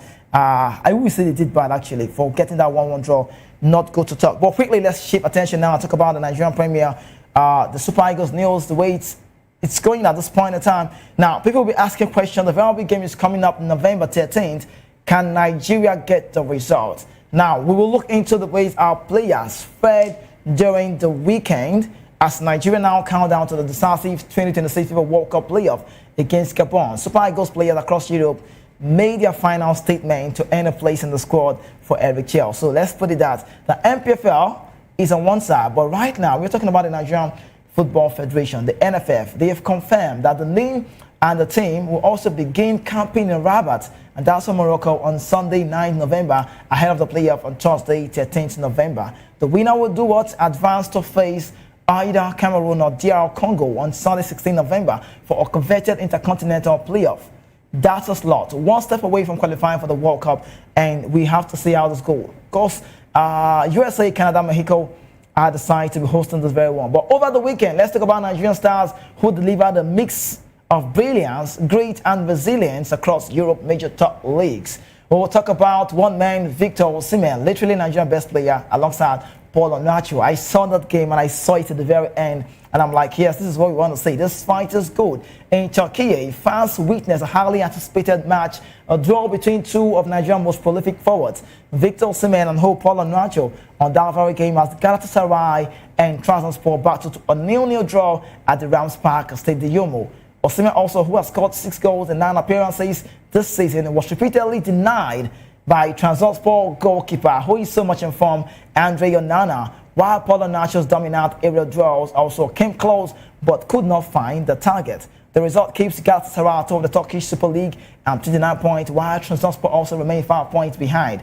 And away from the Turkey football, let's talk about the Premier League and look into our guys who we have. Alex Iwobi, also Calvin Bassey, they inspired Fulham to a very big revival. And I must say, at the Craven Cottage, Alex Iwobi and Calvin Bassey anchored Fulham's words. They did all they needed to do to make sure everything was right. Commanding 3-0 win over Wolves, ending a 4-match losing run. Iwobi, who stole the show, from the midfield, dictating tempo before he got substituted, right, late in the very game. While Calvin Bassey also delivered a very highly composed defensive performance throughout the 90 minutes. Then for Samuel, who's got a true crazy style, was introduced in the 77 minutes, brought flair to the right flank in home debut. It was another frustrating outing for one man on the show. I'm so sad, and I need to bring it down because I feel so bad. I don't know what's really going on with this man at this point. I'm talking about no other name but Tolu Arokodare. He made little impact. The win now lifts Fulham to 14th, leaving Wolves,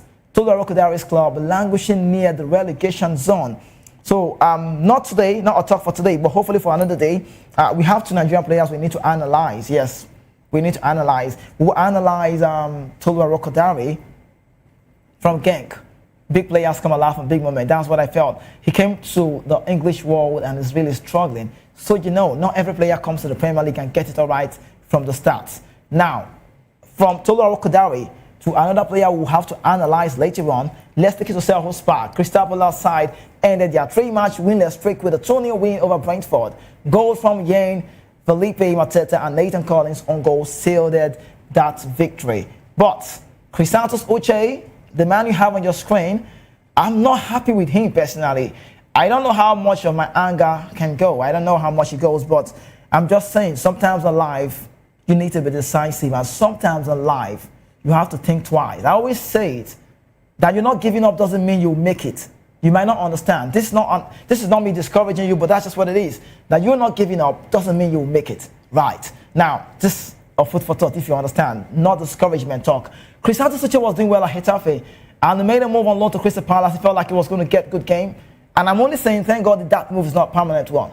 Because right now, he and Frank Onyeka, we saw them, they remained on the bench as Palace moved into the top half of the Premier League table. So bad news for Chrysanthus Uche. He's yet to get that full rating for himself at Selhurst Park under Oliver Glasner. But let's shift attention and talk about Fine Boy No Pimple. A lot of people call him this very name. He's that man who saw banned some months ago, but back in contention. I'm happy to celebrate no other name but Maduka Okoye. He produced a standout display in Italy as Udinese stunned Atalanta 1-0, ending the visitors' unbeaten Serie A run. The Nigerian goalkeeper made several vital saves, including a late stop to deny Davide Zappacosta, preserving his first clean sheet of the campaign. While Ademola Lookman, who came on after the half-mark, struggled to make an impact as Atalanta winless streak stretched to 6. Okoye's resurgence is timely for Nigeria. And I tell you, with his form offering resurgence ahead of the playoff against Gabon. I was on the show, was it Friday? Yes, it was on Friday's show. I recall on Friday I was here on the show, and that was the pidgin version of the show. We had people joining us from Switzerland. Yes, Switzerland. AAA, Ade, Femi Ade, something, I don't know. Yes, that's the name. And I also recall we had Pajay Sports joining from Nashville, Tennessee, that's America, and we also had another man joining from Newcastle, UK, and he said if Nigeria misses the World Cup, he's going to pay me more like I missed my dad, the way I cried when my dad died. That's about, I can't recall his name, but from the UK. But quickly, let's tell you more as it goes now. We are still waiting to see that Nigeria makes it to the World Cup, and hopefully we can. If we want to, we can. But elsewhere, Onyedika is in the news. Rafael Onyedika made a welcome return from injury as Club Brugge edged Denda 2-1. I saw that one as well in the Pro League. The midfielder sidelined since September came on in the 63rd minute to help his side maintain momentum, controlling the game, and that's what a player like Rafael Onyedika does. But for Benjamin Frederick, the young man who has made a good impact at Denda on loan from Brentford, did so well for the Super Eagles within a short period of time. He's got the shocker. That's the man on the Dread Star. You can say Dreadlock. And I'm a very big fan of this defender who can play from the right back and also the center half. He's a quality player. But he couldn't stop his Denda side from losing. He could not prevent them despite a strong late push. But for Rafael Onyedika, his discovery offers a significant boost of welcome importance to Nigeria's midfield and the depth ahead of the November playoffs. So I'm happy to celebrate with you and every Nigerian who loved the Super Eagles so well that Rafael Onyedika is back and back for good. But elsewhere, let's talk about the Ligue 1. I saw this as well. A lot of games for the weekend in France. Moses Simon was the difference maker as Paris Football Club stunned Monaco 1-0. Minamino could not change the game. Ansu Fati could not change it. Pogba could not change from the stands. And that game was played at the Stade Louis, ending the whole 6-match unbeaten run. Simon struck decisively in the 53rd minute, smashing Maxime Lopez, caught back into the roof of the net and securing all 3 points. The victory lifted Paris Football Club to 10th in the Ligue 1, while Monaco slipped further behind leaders Paris Saint-Germain. So, good news to say that. But Simon's performance was another reminder of what consistency and composure, the qualities that this Nigerian set of boys can count on to play in Morocco. That's Moses Simon. Now, generally, wrapping up on this very segment, let's look into this part now. The influence Nigerian players have over the European scene. Let's tell you. From Osimhen's power play in Istanbul to Okoye's heroic and then in Udine, the weekend reinforced one thing. Just one thing, you know. Just one thing. And I'll tell you, Super Eagles stars continue to shape Europe's football stories. Some dazzled, some struggled, and others quietly restored belief. But every performance told a story. And it's a story of ambition, a story of resilience, and a story of determination, and the collective drive to carry Nigeria back to the FIFA World Cup stage. That's about it. But quickly, let's go off this. And I think the show will be built on this very well because Victor Osimhen also is keen to be at the World Cup. He cannot wait to be at the World Cup. A lot of these players, they've not played at the World Cup. We have just 3 players in that team, so Alex Iwobi, he was quite young, 2018. He was part of that one. I think he played 3 games. Yeah, 3 games. Wilfred Ndidi, that same squad as well, 2018. And then Truth Ekong, yeah. So these were the players that we had at that point that still play in the national team till this day. So hopefully we get to know if the other guys who have not played the World Cup like Osimhen, Lookman, Moses Simon, Chukwueze, all of those guys can get that opportunity. Not just about say, but how much they can put in the work. But on the show this morning, I think we'll be quoting one man. I'll be talking extensively about a man like this. And we decided to bring this to you, to your doorstep, to every viewers all over the world, because we know this is very imperative and this should be talked about. I'm talking about Silvanus Okpala. He's a well-known name in Nigerian football circles.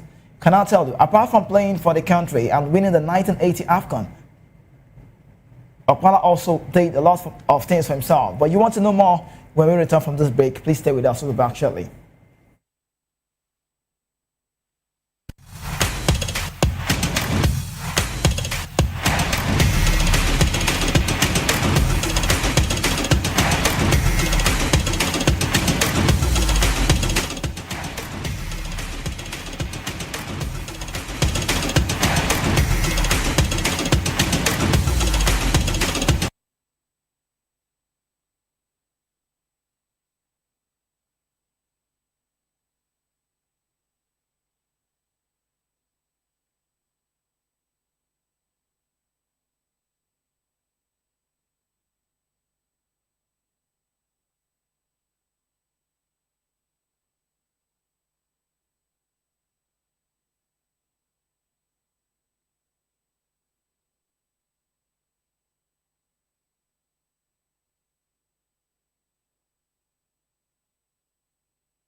Yes, you're still watching Sports Republic Show, Voice of the People TV. Yes, we have to connect, away from the studio now.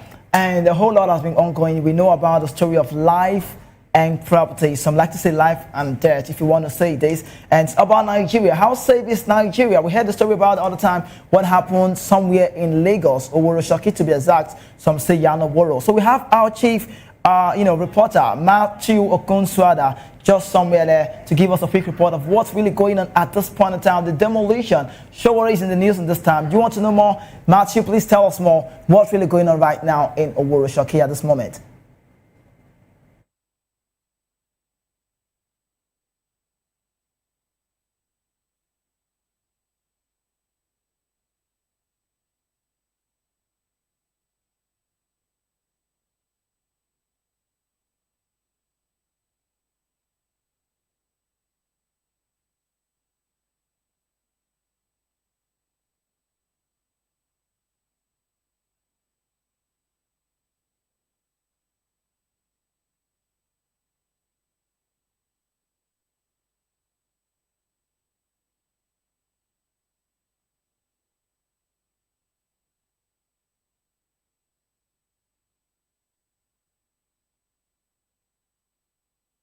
In time. However, the Lagos State government is saying that it's part of the urban renewal policy at this point in time. And a lot of residents in this area are lamenting on the impact of this demolition on their livelihoods, on the loss of life and properties and other things. This is not the only place that is being demolished. There are other places that are being demolished as well. And earlier, we would see towards the down, we would see security personnel.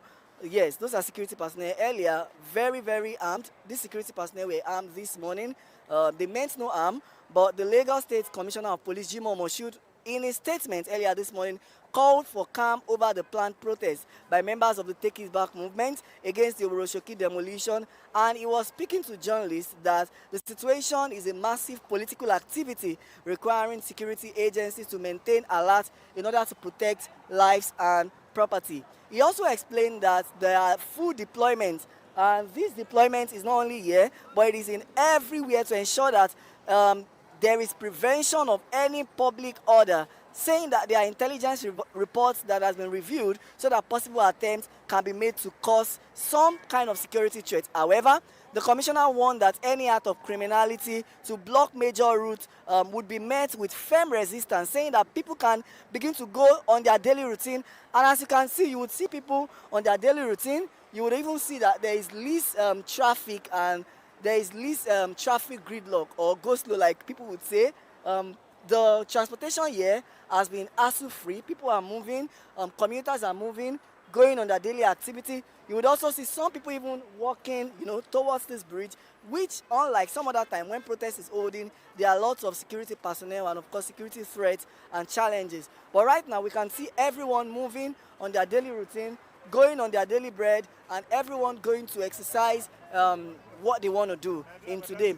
But the real question remains, as this aggravation or as this conversation continue, what will be the demand of Nigerians, and what will the people of Oworoshoki, what will they be left with, to deal with after their properties are being demolished and after the Lagos State government? Right now, the Lagos State government said it's part of urban renewal policy, and sometimes earlier in the month, they had earlier issued a protest, which is in October.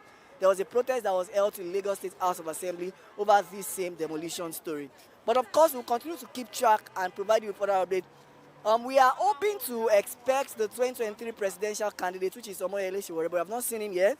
Neither have we seen the protesters as well. So that is just the situation report. We are yet to see any protesters, but the Lagos State Commissioner of Police had earlier addressed the press, saying that the protest would not hold because it's going to cause a threat to public safety and public consumption. I think you can go ahead with your question if you want to ask me any question.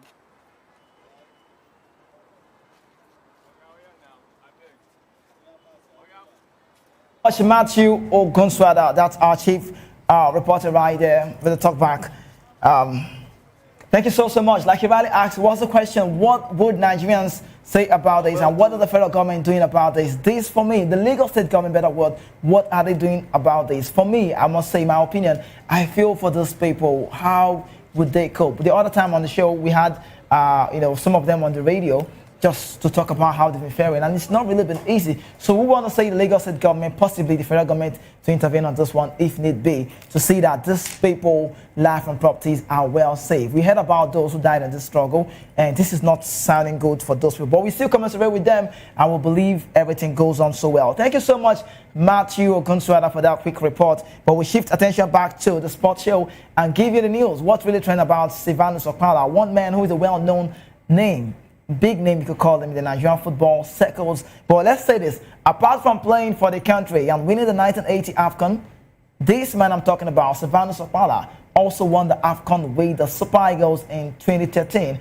as an assistant coach to the late Stephen Kechi. He's got a lot to say on the show today, and possibly I could say I might surround the show with Sylvanus Okpala, if not for any reason, because he's saying what I want to know. He's saying what I believe a lot of Nigerians want to know. He has been consistent in his view concerning the Super Eagles World Cup qualifying campaign, even when every other person had written the team off. Sylvanus Okpala insisted there is still a lot to play for. So when asked about how he sees the Super Eagles' chances of qualifying for the CAF 2026 World Cup playoff, do you know what he said? He said, like I told you before, that match against the Republic of Benin, even when there were 2 matches remaining, people had written us off. But my point then was based on my attitude as a player and still as a coach. He said, I never give up until there's nothing left to play for. Even when I was young, during camping at the Green Eagles before the 1980 AFCON, so it was Green Eagles before the Super Eagles. He said, we were up to 50 to 100 players. I was very young then. I'm quoting him what he said. He said, but I believed you push on to the last minute. If you tell me I have been selected and we are depending and we are leaving for tomorrow, I will still train hard. I don't give up.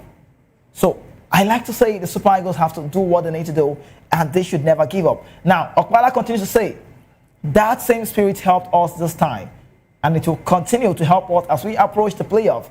It's still a long way, a difficult terrain, but not impossible.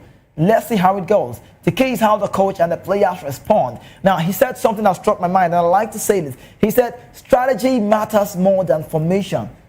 So, not just about the formation right now. Strategy, the way you win games, is the utmost. Like what we can say, yes, this is the way out. This is the viral road to give you the results. Strategy must revolve around the players, their abilities and characteristics. This is how a team goes far. And he continued. For me, he said, I have said it before. If Eguavo had been left in charge, I don't think we would be where we are today. He stabilized the team when he took over. He did well. He qualified us for the 25 AFCON. People complain he lost the last match to Rwanda, but we had already qualified. So he's making sense. You see why I'm talking about Sylvanus? He said many first-team players had returned to their club. That match didn't change anything. He said you cannot judge a coach on one match or onto one consequence. I've said it repeatedly, only Nigerian coaches can solve Nigerian problem. Nigerian football problem, not foreigners. We have the people. Some say European coaches fail at youth level, but that is not true. Look at the examples. Now, we want to talk about some examples now. Let's get Okpala fully on the screen so you can see more and know who this man is. He's a very big man in integral part. Before we talk about our Nigerian coaches who have done well, you have on your screen. Let's bring it full so you can understand more how this works. We get it full. So I mean Okpala right now, the picture of Okpala, so people can get to understand who I'm talking about. Sylvanus Okpala, 1980 Nations Cup winner. He's in the news. If you can get this picture full, that works for me. And so we can just bring it so you know. So he's one man that everyone knows, and this is the man I'm talking about on the show. Sylvanus Okpala is a good man, and I like to reference him on this day. Now, let's talk about the junior category and the under 20 level. Quoting Sylvanus Okpala, he said, let's talk about Samson Siasia. The under 20, he did very well. Under 23, he did very well. Silver at the under 20 World Cup, but silver also at the Olympics. He talked about Amunike, who also won, I think he was the under 17 coach. He won the World Cup, went to Tanzania, qualified them to AFCON. He did well. So you need to know, people say Osimhen is great. Yes, I know, Osimhen is big, but Amunike was the first coach in the Nigerian setup that worked with Victor Osimhen. I don't want to say he made him who he is today, but we started seeing Osimhen from the under 17. I think he scored 10 goals in that tournament.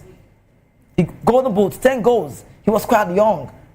And when he took over Nigeria at the difficult time, he stabilized the team. He did well. And he talked about himself again and said, myself, I assisted Keshi in 2013 AFCON. We won the AFCON and qualified for the World Cup. People said Keshi did it. Yes. But water forms foam, he said, only if you bring water. Soap alone cannot foam. And everybody knows that's true. Without water. Will foam appear? And he said, no, we worked together and we succeeded. Some other youth coaches didn't do well. I'm not saying they are not good, but those who succeeded are still here in Nigeria. Now, before I move on, these are kind of personalities that I feel, if you ask me, they should still be in the terrain of the Super Eagles. A man like Sylvanus Okpala, I'm not advocating for him today on the show, but because he has said things right and he has been consistent in what he's saying about the Super Eagles, he has been, he had this belief. He never had a disbelief. He knew that we will get to this phase. Even when many pundits, enthusiasts in sports, don't believe that Nigeria will be on the playoff road or possibly get to be on this phase. He so much did not give up. So we talk about the playoff now. So Nigeria's chances are bright. And he said yes. Nigeria's chances are as bright as every other team. People ask how Nigerians don't qualify automatically. He said, but football is not like it is before. Football is now a global village. Everyone studies everyone. He gave reference. He said, Senegal once beat England 3-1 in a friendly match. Can we compare these leagues? No. If strength of league guarantees success, England, with one of the best leagues since the 60s, would have won many World Cups. Do you know? But they have won only one. He said Spain, with a great league, the La Liga ESPN, we've seen them, has only won the World Cup once. So football is not calculated at that way. Being in the playoff doesn't mean those who qualify automatically will perform better than at the World Cup. He said, but here, we should accept what is the reality. So let me say, Okpala has said a lot that I love to share with you. And we need to allow these boys to do what they need to do. No matter how much I talk on the show, on the TV, on the radio, podcast, anywhere, going around places to talk about the Super Eagles, no matter how much we want them to be at the World Cup, if the Super Eagles players, don't want to be at the World Cup, it would not work. So they need to see this as a job, as a responsibility of millions of Nigerians seeing that very game. You just heard us talk about what's going on right there in Nigeria, Lagos, Sowore Shoki. That's not a good news. But we talked about the NSAS 2020, bad news, not good to share, ain't bad governance. All of these doesn't give us that edge. But when it's football, it unites the world. And I just look at Nigeria economically, financially, the way the country is looking unstable. That's the word. Take it or leave it. We are unstable at this point, Nigeria, I must say. But the way it's looking right now, if we have a World Cup to play for, I want to believe there will be this joy among Nigerians all over the world. Regardless of wherever you are, you're in Switzerland, you're in UK, Turkey, you're in Latvia, Romania, wherever you are, you would be happy to celebrate. You can imagine on the show, a man joined on the show via the YouTube, and he said something, said, if Nigeria does not meet the World Cup, it will pain me. I'll be so pained and I'm going to miss that one, just like I missed my dad when he died. That's the level of patriotism for Nigerian men who loves the big Super Eagles. And Sylvanus Okpala, for me, should be looked out for. I think he should be in the news just somewhere with the Super Eagles. This is kind of people I want to see with every chair. I don't know what the setup looks like. I'm not saying he should just get in there, but he knows the job. He's an assistant coach, or he was an assistant coach rather, to Stephen Keshi, who's late today. So he's not just a mere man. He's not just talking because he wants to talk. He is talking because he knows the job. All right, so that's just what it is. And talking about Sylvanus Okpala as well, he's that man when people look into his game and what he has done for the national team, we know how far he can go. 1980 Nations Cup winner, he's part of that one. Shegun Degbami, all of these guys, Adoki and Mesemaka, Christian Chukwu, who is late today. I look into their team and I'm like, yes, these ones are not talked about. We've written them off. And I like to say this all the time. When we have people who are on this job like this, we need to understand that some people have played this game before others. Even though money like we have now is not on the game like it used to be or like it is currently, but people with their style, football methodologies, ideologies, finesse and prowess should be brought to the national team rather to, elevate the team to get to where it is. He has won the Nations Cup as a player and as a coach. any way it goes. But quickly, let's shift attention and talk more. One man in the news again, former Super Eagles coach Augustine Iguava has expressed confidence that the Super Eagles of Nigeria chances ahead of the next month 26 FIFA World Cup in USA, Canada, Mexico is a very strong one, and we are in the playoff. He is 60 right now. He's a tactician. He insists that the team will approach the clash against Gabon with renewed belief and determination to qualify for the World Cup. Nigeria secured their place in the playoff after finishing as one of the best runners-up in the CAF qualifying series. Now, quoting Iguava on the show, he said, "Of course, everybody's excited. I'm a Super Eagles man, and I'm super excited because we all know what it means to be at the World Cup. And we missed out on the last one. We've put that behind us now. The boys know exactly what is at stake, and all of us do. I like the unity so far from Nigerians, and getting this qualification into the playoff now, I think we will not toy with it." That's coming from the technical advisor or technical director, better word, of the Super Eagles, Augustine Iguava, who played for the national side. He was part of the USA 94 squad. He won the Nation Cup in 94 with Tunisia 94. He won with Nigeria, and then he also played at the World Cup in 1994. But he said, of course, we have a chance from where we are coming from. All hopes was lost. I didn't lose hope 100% because I still had a lot of faith and belief in the team. The prayer was that some other countries would drop points, which they did. And here we are. Now the God has given us a lifeline again. We have the quality, we have the personnel, we have everything to go for it. I'm 100% confident that we will do it. So you know the winner of the clash with Gabon will face either Cameroon or DR Congo for a slot in the Intercontinental Playoff as the race to reach the World Cup intensifies. The Super Eagles are in this one. November 13th will play against Gabon's the Panthers, Pierre-Emerick Aubameyang. I can't wait to see how that goes. Will Nigeria make it to the World Cup? Time would say. But let's go to another one. One man who did well during his playing time. I could call him a legend of the game, not wrong to say. John Obi Mikel, captain of the Super Eagles, a very big one. He has showered special praise.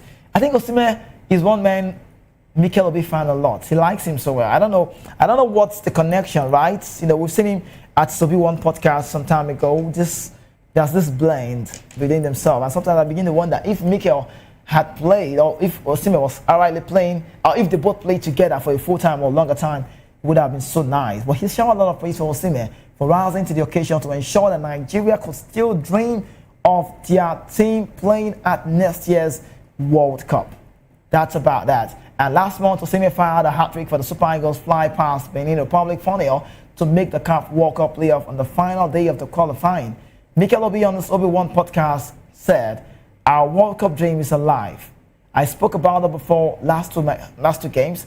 I said, whatever is happening, whatever is going on with the FA, all the negativity, all the corruption and everything that is going on, those two games were must-win games, and we did that." And also, Mikel singled out Osimhen for special praise. Credit to the boys. They absolutely did what they needed to do. And of course, the main man we've talked about so many times on the podcast is Victor Osimhen. So, quoting Mikel, he said, "Absolutely brilliant. Yes, it was against Benin. People can say he scored a hat-trick, but you still have to score this hat-trick. You still have to show up. It was our biggest game of the season, and if we didn't win that game, we wouldn't have been talking about qualifying for the World Cup. Victor Osimhen has single-handedly kept us alive. One of the biggest games, he came out and scored a hat-trick. You can see the intensity, you can see the passion and the aggressiveness he shows when the pressure is on. The big boy step up, and that's exactly what he has done. He is the big boy in that team right now, and we all needed him. The game that he didn't play and the numbers of games that we won without him compared to the games we won with him in the team are incredible. Well, I understand. I get the part what Mikel is saying currently. That's just what it is. Truth be told, John Obi Mikel, looking at how much he has come and how far we've seen him, he has done well. He's a decorated player, actually, you can say. And I think one of the biggest ones that he didn't win the CAF Best Award, that's a bad one for Mikel. But I like what he is saying currently and sharing all of those praises to Victor Osimhen. If you say Osimhen is our best player, you will not be wrong, because we've seen him play and we've seen what he has done within a short time. For the time that Victor Osimhen was not part of the show, we struggled, and you can see the results is vividly clear.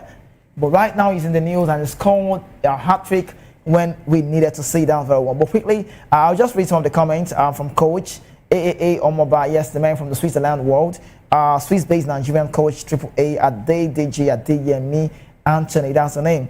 He said, to be honest with you, it will be very difficult for Nigeria to qualify for the World Cup unless Chair and those around him do the needful. Hopefully they do the needful. And he went as far as saying, I disagree with him. He wasn't against Eric Chair.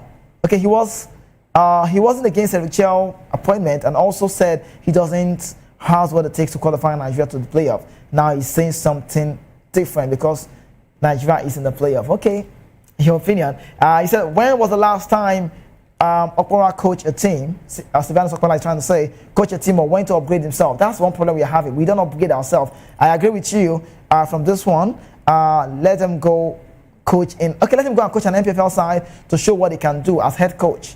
That's the message to Sylvanus Okpara. This one is coming from that very coach, AAA Omoba. And he said, they should stop looking for national team job before they can coach. Engage yourself with local club coach. Well, good advice. Thank you so much, Coach AAA. I like it. I like to go with AA. Let me just go with AA. I like it. Thank you so much. But we have to call it to close right now on the show quickly. But tomorrow will be a very big time again on the Sports Republic. We'll have more news to give to you, just like every day unfolds. The Super Eagles news is out there. We have to wait and know what comes to play. But I tell you, do well to join the boys, the big guys, later 5 p.m. this evening. Jerry Apelwai and the other guys will be on the show. That's Locker Room to give it to you. But meanwhile, we have the media news coming up next. Don't go anywhere. Keep watching Voice Audible TV. And I'm signing out. Have a great time. Take care of yourself.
In a world where truth is the ultimate power and opinions scream the loudest, it's time to wade through the noise. Hunger no get tribe! Hunger no get religion! And scan the human interest and trending topics that matter. Stay tuned to The Issues, your plug to the stories making the buzz, from politics to science and technology, social justice, and more.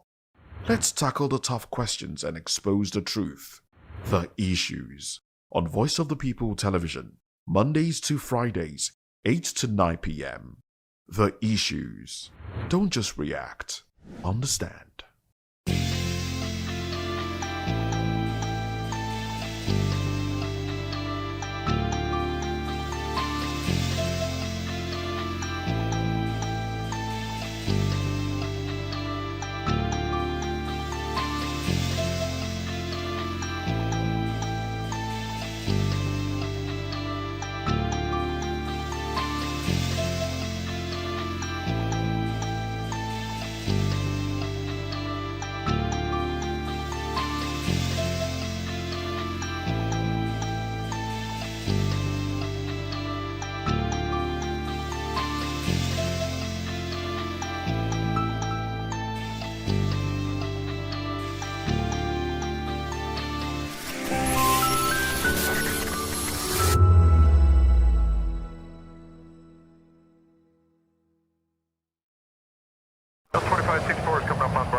What happens in the hush behind hangar doors? Who signs the papers that gamble with lives? Which truths were grounded before they even ever had wings? If you've ever buckled a seatbelt at 30,000 feet, if you've ever stared out of that tiny window and wondered who's really in control of the skies, it isn't just flight, it's power, it's politics, it's pressure sealed in steel. We're peeling back the clouds from runway risks to sky-high secrets. We're diving deep where most dare not to look. Aviation Scope, every Sunday at 7 p.m. only on Voice of the People TV. We don't just report, we reveal. We don't just ask, we uncover. Because when it comes to the skies, ignorance is turbulence. Aviation Scope, the sky isn't the limit, it's just the beginning. 3 years ago, we lit the spark. Today, we are blazing the trail for others to follow. VOP Media is free. 3 years of breaking boundaries. 3 years of being that bold voice that echoes the thoughts of the people. 3 years of telling stories that matter. We have experienced complete breakdown in democratic governance. We are not just a brand, we are a movement, giving voice to the voiceless. We go to bed empty hunger. To every viewer, every voice, and everyone that has made us who we are, we say thank you. VOP Media, 3 years and still counting. VOP TV. Now you have more than a voice. From the views on the street, we go to bed empty hunger, to the blaring horns of a hustling city, the loudest voices of the common man got a medium to be heard. This particular administration, they were coming unprepared. It's not a bad thing to renovate the president's lodge. Through top-notch programming, unbiased reportage of news, sports, business, entertainment, and cultural documentaries, Voice of the People 90.3 FM became a symbol for 21st century media. And now, a new baby is born. Voice of the People Television, VOP TV, youthful, full of vigor and penchant for excellence in the continent's media space, exposing the wrongs, applauding the rights, dissecting the news without fear or favor, through factual and accurate stories and contents. Corruption kills three things that makes a society. Representing the interests of the people, and giving them a voice. Voice of the People TV is here to stay towards building a fair society. VOP TV, Voice of the People Television, truly a voice for the people.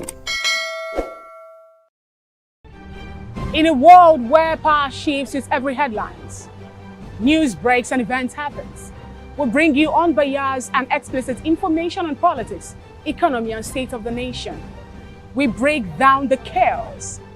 Facts, not fluff. Truth, not spin. We discuss not just politics, but a glimpse into the future. Join Moses, Chukuma and Fina on Voice of the People TM. Voice of the People Television. Now you have more than a voice. The red carpets, awards, the razzmatazz, music, fashion, interviews, and more. Spotlight on Voice of the People Television. Let's feed you with all the juicy stories in the global entertainment space, bringing you the glitz and glamour as it is hot.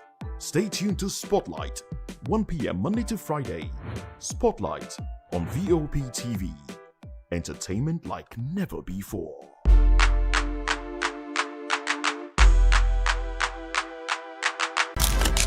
In a world where power shifts with every headline, In a nation full of questions, In a world filled with noise, the truth needs a voice. The policies that shapes our world and the economy that determines our future. Every hour, every day, the grapevine keeps buzzing. And together, we are committed to telling the stories that shape our world because your voice is our focus. Don't forget, our voice matters the most. Let us come together and share our concerns.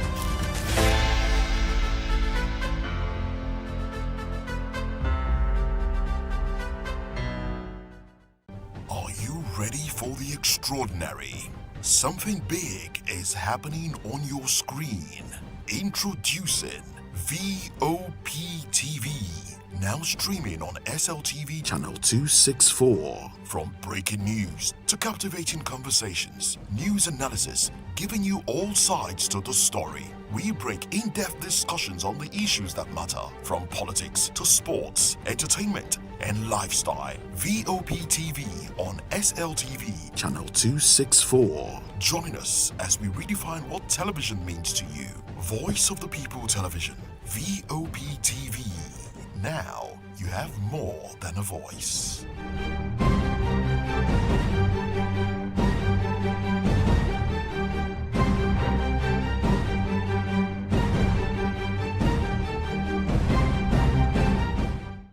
Behind every broken desk lies a broken promise. Education shapes the nations, but who is asking the right questions? Introducing Edu Dialogue, the show that goes beyond the surface, exposes the cracks, the corruption, and the silence in Nigeria's education system. Edu Dialogue, Saturdays, 3 p.m., only on VOP TV. We break the biggest stories, from missing funds to policy failures. We ask the tough questions and demand real answers. Edu Dialogue, this Saturday, 3 p.m. on Voice of the People Television. This is Health Check, your weekly guide to better living, smarter choices, and trusted answers. From everyday wellness to urgent health issues, we've got you covered. Health Check, only on Voice of the People Television, where your health has a voice.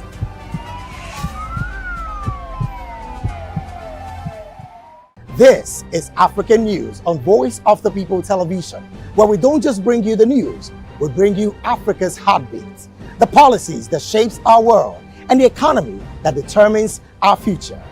African News on Voice of the People Television. Stay with us.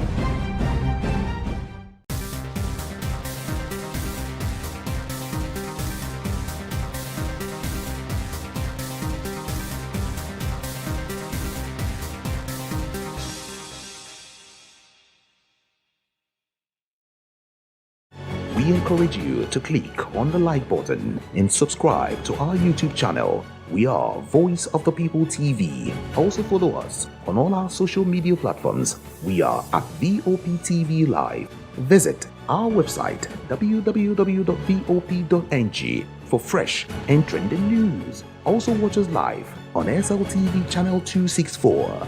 VOPTV, Voice of the People Television. VOP TV. Now, you have more than a voice.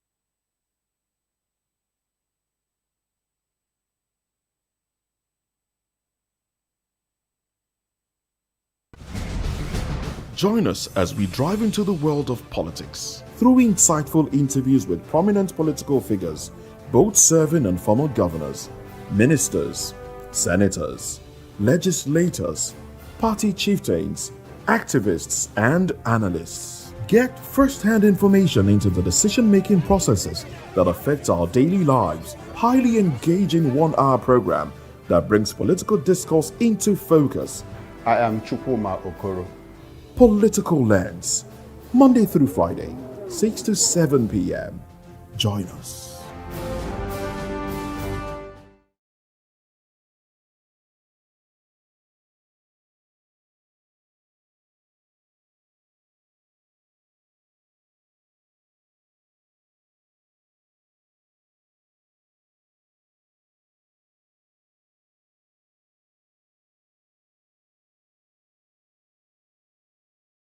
Welcome to the locker room, the home of football talk that matters. I am Jerry Apelon. Join us every weekday, Monday to Friday at 5 p.m. Nigerian time, as we share the hot takes and hot debates in the exciting world of football. And joining me are the usual suspects, Ikechukwu and Mayowa, as we break down all the hot takes and everything that's happening in the football. Don't just watch football, live it with us. Catch us on the locker room and Voice of the People television at 5 p.m. Nigerian time. And like I always say, if not 20 minutes off, please discuss. And it's Hakim Ziyech who puts the Atlas.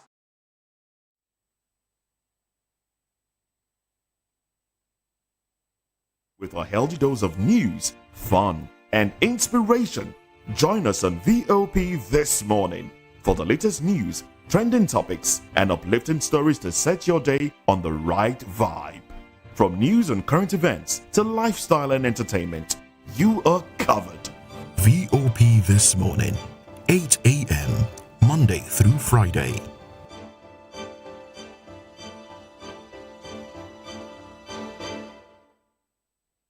Join us on People's Voice, where we amplify the voice of those that matters the most. Join the conversation. Share your thoughts with me. I am Sowore Udo. Weekdays, Monday through Friday, from 4 p.m. to 5. Don't forget, our voice matters the most. Let us come together and share our concerns. Thank you. 2564 is coming up.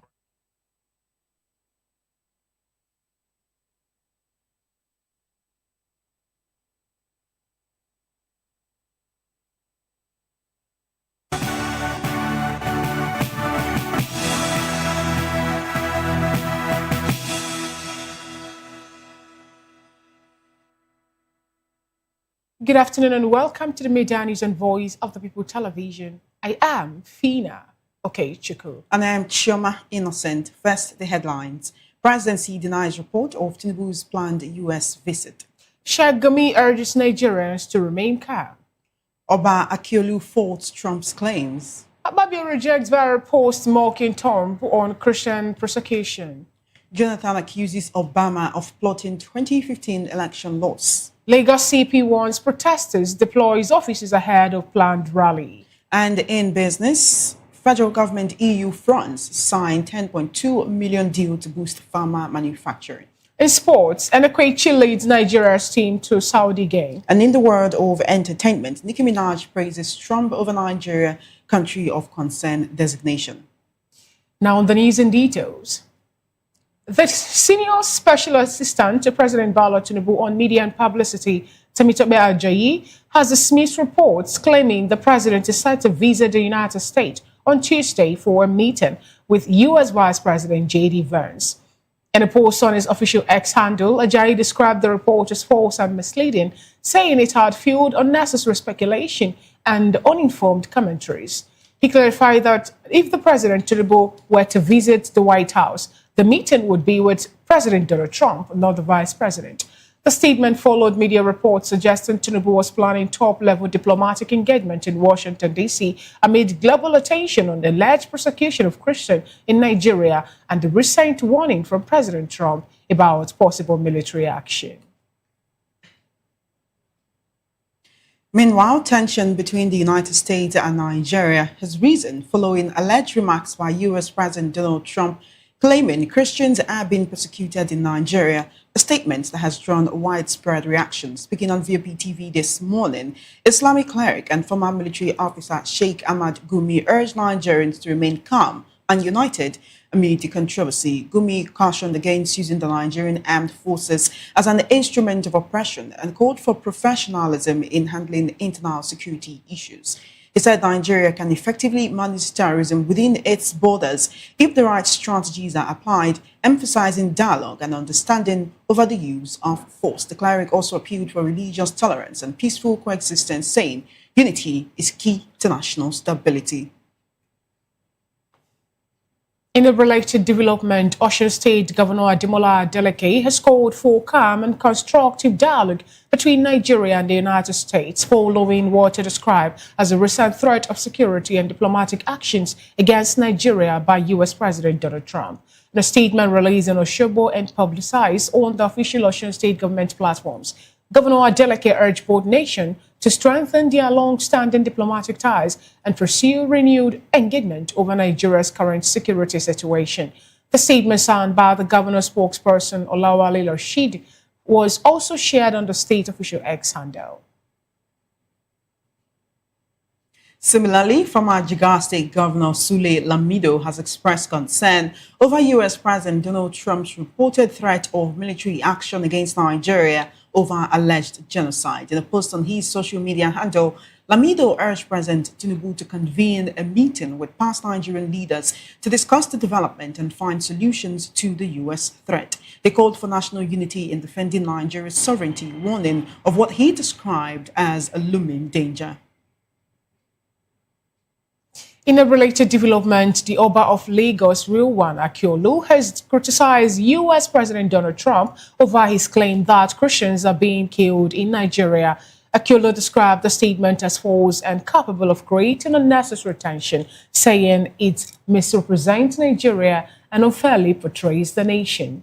Speaking at his palace during the 82nd birthday celebration, the monarch said Nigerians of different faiths have coexisted peacefully for decades, sharing communities, celebrations, and challenges despite occasional security issues.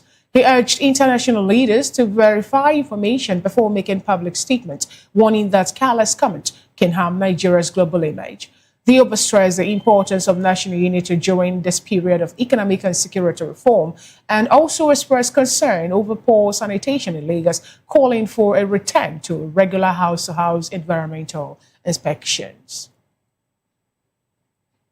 Moving on, Senate President Godswill Akpabio has denied a viral social media post claiming he mocked the U.S. president over his recent threat of military action in Nigeria. In a statement issued in Abuja by his special advisor on media and publicity, Eseme Eyibo, Akpabio described the post as completely fabricated, malicious, and reckless. The post, published by a platform known as Rand Headquarters, had quoted Akpabio saying Trump should focus on killings in the U.S., not Nigeria, a claim that sparked outrage online amid rising diplomatic tension over Trump's comments on alleged Christian persecution.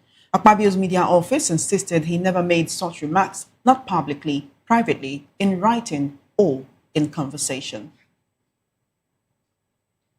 Still in the news, the Deeper Christian Life Ministry has denied a viral report claiming its general overseer, Pastor William Komoye, accused the United States of trying to plunder Nigerians' natural resources and dismiss allegation of Christian persecution. The story, published by an online platform identified as Ibom Focus, alleged that Pastor Komoye made the remarks during a press conference in Lagos. It quickly gained traction on social media, sparking outrage and debate. In a statement posted on Pastor Komoye's verified X account, the ministry described the report as a total fabrication and the figment of the author's imagination. The church reaffirmed that Pastor Komoye's ministry is apolitical and remains focused solely on preaching the gospel of Jesus Christ. In another development, former President Goodluck Jonathan has alleged that former U.S. President Barack Obama played a role in his defeat in the 2015 elections. Jonathan made the claim in his forthcoming book, My Transition Hours, sent to launch on Tuesday. He described Obama as overbearing and condescending, saying the former U.S. president released a video message to Nigerians urging them to open the next chapter with their votes. Jonathan lost the 2015 elections to the late President Muhammadu Buhari, marking the first time an incumbent president in Nigeria was unseated. He had assumed office in 2010 following the death of President Umaru Yar'Adua and won his own mandate in 2011. The former president also criticized ex-U.S. Secretary of State John Kerry, alleging he was indifferent to Nigeria's concerns despite efforts to explain the reasons for postponing the election. Away from that report, the Lagos State Commissioner of Police, Jimo Moshood, has urged calm ahead of a planned protest by members of the Take It Back movement over today's scheduled Oworoshoki demolition. Speaking to reporters at the Oworoshoki on the bridge, Moshood described the protest as a major political event and said security agencies are on alert to protect lives and property. He warned that any criminal act or attempt to block major roads will be met with firm resistance within the law. The commissioner also cautioned that the bridges and roads in the area are not built to hold large stationary crowd, warning that such gatherings could endanger lives and disrupt economic activities. Moshood appealed to residents to go about their normal business, assuring that police are on ground to maintain peace and safety.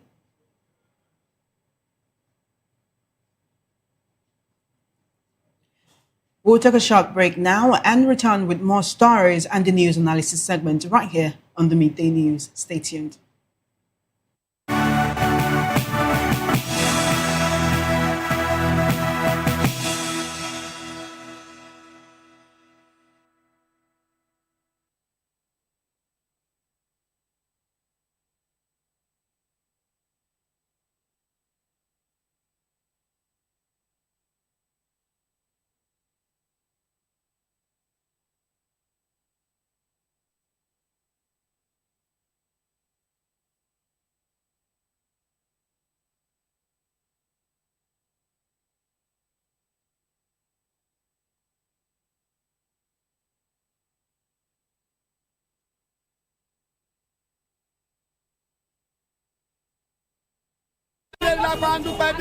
Good morning. It's the start of a beautiful day. Well, start your day right with a healthy dose of news, fun, and inspiration. Join us on VOP this morning for the latest news, trending topics, and uplifting stories to set your day on the right vibe. From news and current events to lifestyle and entertainment, you are covered. VOP This Morning, 8 a.m., Monday through Friday.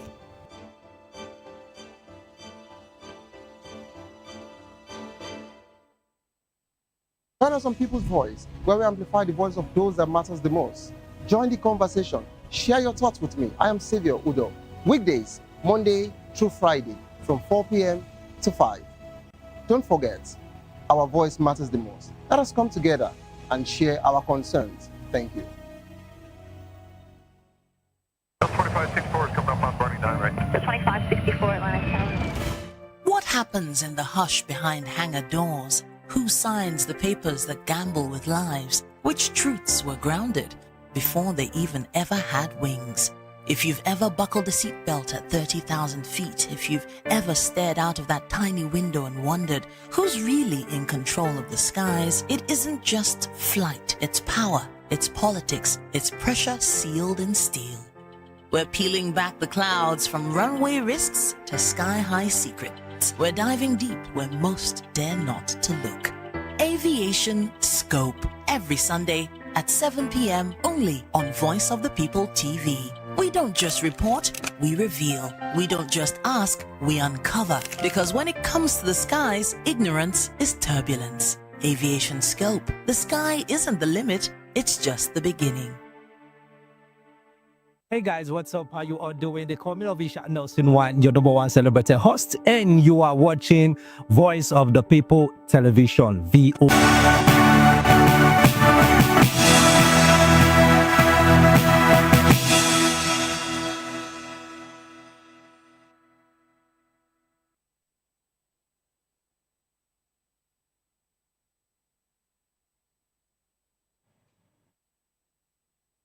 Glad to have you back. Still the media news and Voice of the People Television, and we have been joined at the studio by Barrister Darlington Agumo. He's here in the capacity of a public and political affairs commentator, and virtually we have Mazi Amobi Eheboro, who is also a political and public affairs analyst. Good afternoon, Barrister Darlington. Good afternoon, Fina. How are you? I'm good. Good to have you join today's media news. My pleasure. All right. Good afternoon, Mr. Mazi Amobi Eheboro, if you can hear me.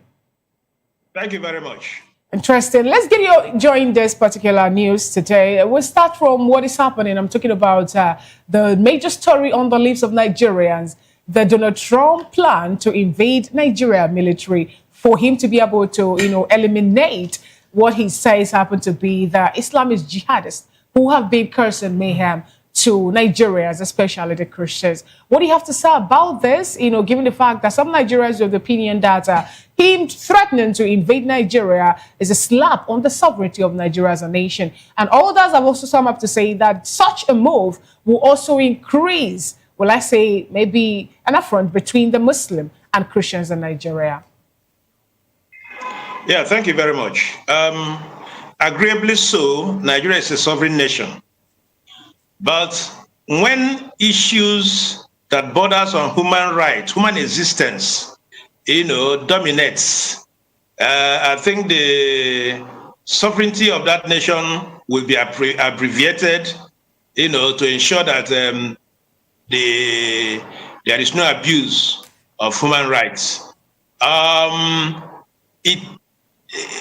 Much of the times, what we hear from the Nigerian government when things happen is that the president has given a marching order. The perpetrators will be brought to book and what have you. And this has festered for so much. I do not think that it is meddlesomeness, if you ask me, if America should intervene. Even the people that are affected are calling for it, as it were. In my place, they say when you are carrying a dead body that doesn't belong to you, it looks like a log of wood. The people of the Middle Belt, the experience in these killings are so unsavory. So I think if it takes Trump's threat to ensure that the Nigerian government do the right thing, so be it. All right, let's first start off from the redesignation of Nigeria as a country of particular concern. That happened on Friday, where the United States of America declared that Nigeria again is a country of particular concern. Reason being that, according to the congressman, Christians are being killed. And it's more like some persons are also enjoying or benefiting from such. And also just supposedly the fact that the likes of Bishop Kuka some time ago, who happens to be member of the Christian Association of Nigeria, say that Nigeria should not be redesigned as a country of particular concern, citing the implication of such move, especially with our recent or current economic hardship. Now, what do you have to say, about that particular one? Nigeria is not a country of particular concern. And the fact that some persons also in Nigeria reacting to the statement made by Donald Trump that it's not only Christians that are dying in their numbers in Nigeria at the hands of this unscrupulous element. We have Muslims also being killed whenever invasion is being done. I think the most important thing is that people are being killed, whether Christians or Muslims. And this thing has gone unabated. to be able to nip this, to cut it short, as it were, if foreign intervention is it, so be it. That's what I'm saying. So be it. It doesn't really matter if we have demonstrated incapacity, lack of competence to deal head-on with this. Remember that every time we sit down, we talk about insecurity.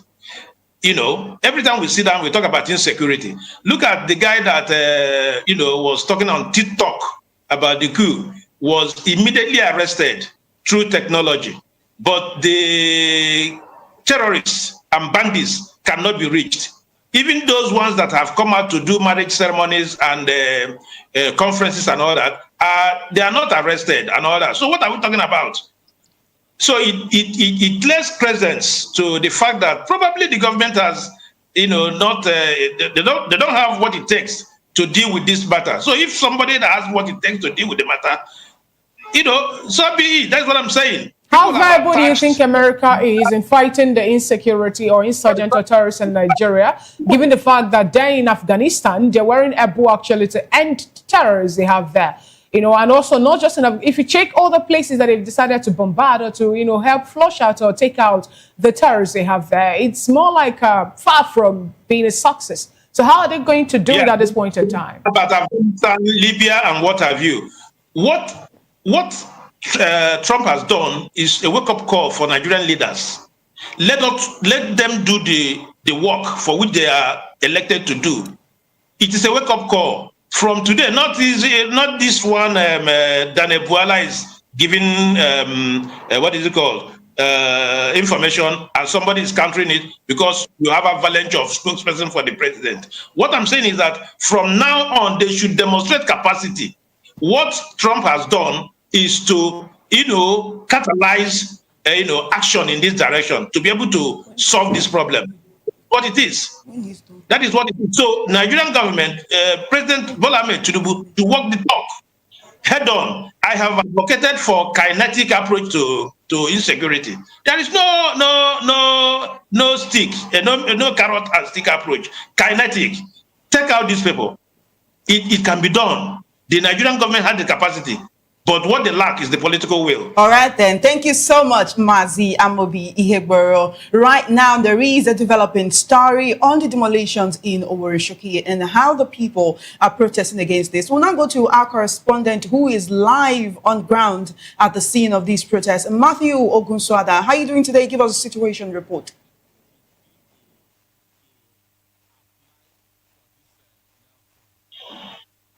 The day that the Take It Back movement have of course set aside to exercise their demonstration towards the illegal demolition which happened in the Oworoshoki area of the state, and we would see that members of the Take It Back movement are here to actually lend their voices to the government towards the ongoing demolition exercise that is happening at the Oworoshoki area of the state.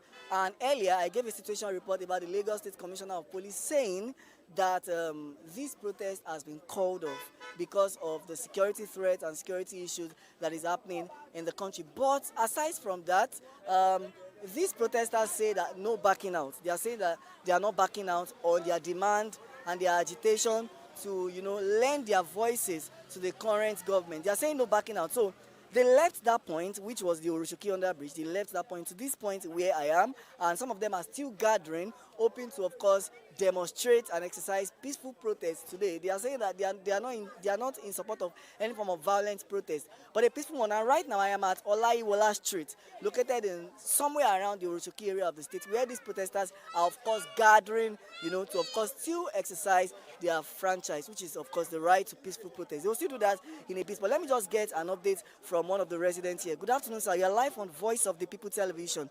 Tell us about your experience about this demolition so far. What happened? Thank you very much. But I cannot speak English. Okay. Ẹ sọ fún wa nípa nǹkan tó ṣẹlẹ̀ nípa ilé tó wó. Ẹ ṣé gidi gan. Ṣé rí nípa ilé tí wọ́n wó lẹ́nu ọjọ́ mẹ́ta yìí. Pẹ̀lú tíágà sí tó fi ó mú pàdánù ìyàwó mi pẹ̀lú oyún nínú 8 months pregnant. Tó yẹ pé nǹkan tó dùn mí gidi gan. Tó yẹ pé nǹkan tó máa gbé mi sí lórí ni mo rẹ́dì àti kúlé lórí. Ṣé sọ fún wa kí ni ìṣẹ̀lẹ̀ tó ṣẹlẹ̀ ní pàtó? What happened precisely? Ìgbà tó fi tear gas yẹn, ó fi sí ní imú. Nígbà wo? Ṣé láàárọ̀ lọ́sàn-án lálẹ́? Ní ìgbà tó wá ní last week Sunday ló fi sí ní imú tó dẹ̀ ṣaláìsí. Níbi tó wà? Bẹ́ẹ̀ ni, ní fìtì náà ni. Okay. Ìdí nìyẹn tèmi fi jáde ní ẹ̀ní pé tó máa pè mí náà kó kúkú pa mí. Ṣé sọ fún wa nígbà wo ni àwọn wọ̀nyí dé? Ìgbà wo ló dé ní pàtó? Àwọn wo ló dé? Ṣé àwọn ọlọ́pàá ni? Ṣé àwọn agbó? Àwọn ọlọ́pàá ni wọ́n dé. Wọ́n dẹ̀ dé. Wọ́n ní kán ní sùúrù. Wọn ò gbọ́. Àwọn èèyàn fèsì wọn. Wọ́n bẹ̀ sí ní tear gas. The same thing ní àárọ̀ yìí náà. Ó ti wá sínú bíbá yìí. Bẹ́ẹ̀ ni láàárọ̀ yìí. Èmi gan fúnra mi wọ́n ti fi tear gas sí mi lójú ní àárọ̀ yìí. Kò tó máa ṣẹlẹ̀ ní kò padà ṣẹlẹ̀. Tí máa kú ni kíkú lé lórí. Kí tẹ̀lé ìyàwó mi yẹn. Ó tẹ́ mi ní ọrùn. Okay, sọ fún wa pé pàdánù ìyàwó yín tó ní. Ó pàdánù ìyàwó mi.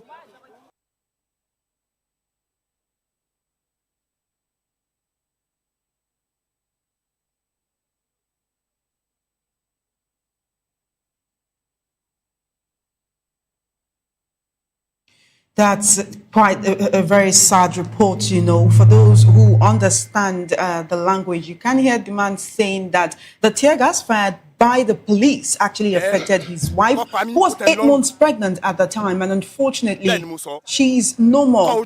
I'd like to bring it to all right, we have Matthew back to actually give us situation report. Well done, Matthew.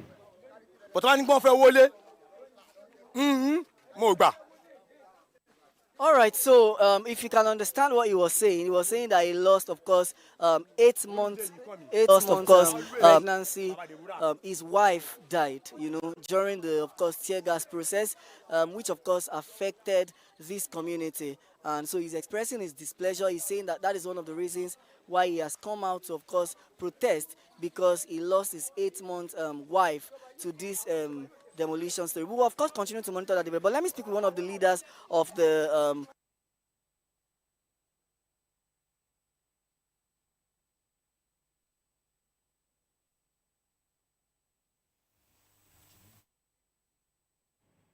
That is an extremely sad report coming from Sowore and Shoki. And one of the worst parts for us, and what they have said, is that they are not being allowed to protest, and the police are on ground to actually make sure that they do not rally. Barrister Darlington Agomo, I want to actually ask you, you know, it seems that the rule of law, or what we have in the Constitution, is not what is currently in play in Nigeria. People should have the freedom to protest. They should have the freedom to gather around, especially when they feel that an injustice has been done. This man says he lost his wife, who was 8 months pregnant, because of the tear gas that was fired there. And one would still wonder why the US is talking about invading Nigeria. You say Nigeria is just full of injustice to its citizens. If an external body will help us solve our problem, why not? After all, the world is a global village. And insecurity in one country is a threat to all the countries. And so, traditionally, you and I know that America has been fighting insecurity. They have never closed their eyes to insecurity. And so, anywhere there is such a menace, America will be interested. They'll ask questions. That's just the truth. Because they are the bastion of democracy. So any threat of that particular aspect of democracy, they should fight it. That's why they are there. Unfortunately, the Nigerian government brought this thing to themselves. If they have done the needful over the years, I don't think America will even have the guts to mention Nigeria, not to talk of placing us on their CPC. When you say Nigerian government brought this upon themselves, would you like you actually to, you know, explain further or more light to that? The first thing a government swore to do is to protect lives and property. But over the years, Nigerian government have not done that. You are just on your own as a citizen. You are not under the protection of government. You have seen how terrorists have taken over villages in Nigeria, renamed it, and they are living there now as if they are right. And the government in Nigeria doesn't see it as a problem. The real indigenous of those villages are now in IDP camp. And if care is not taken, they will stay there forever. That's the truth.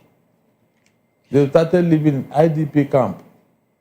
Over 200 children have been born in those camps. They did.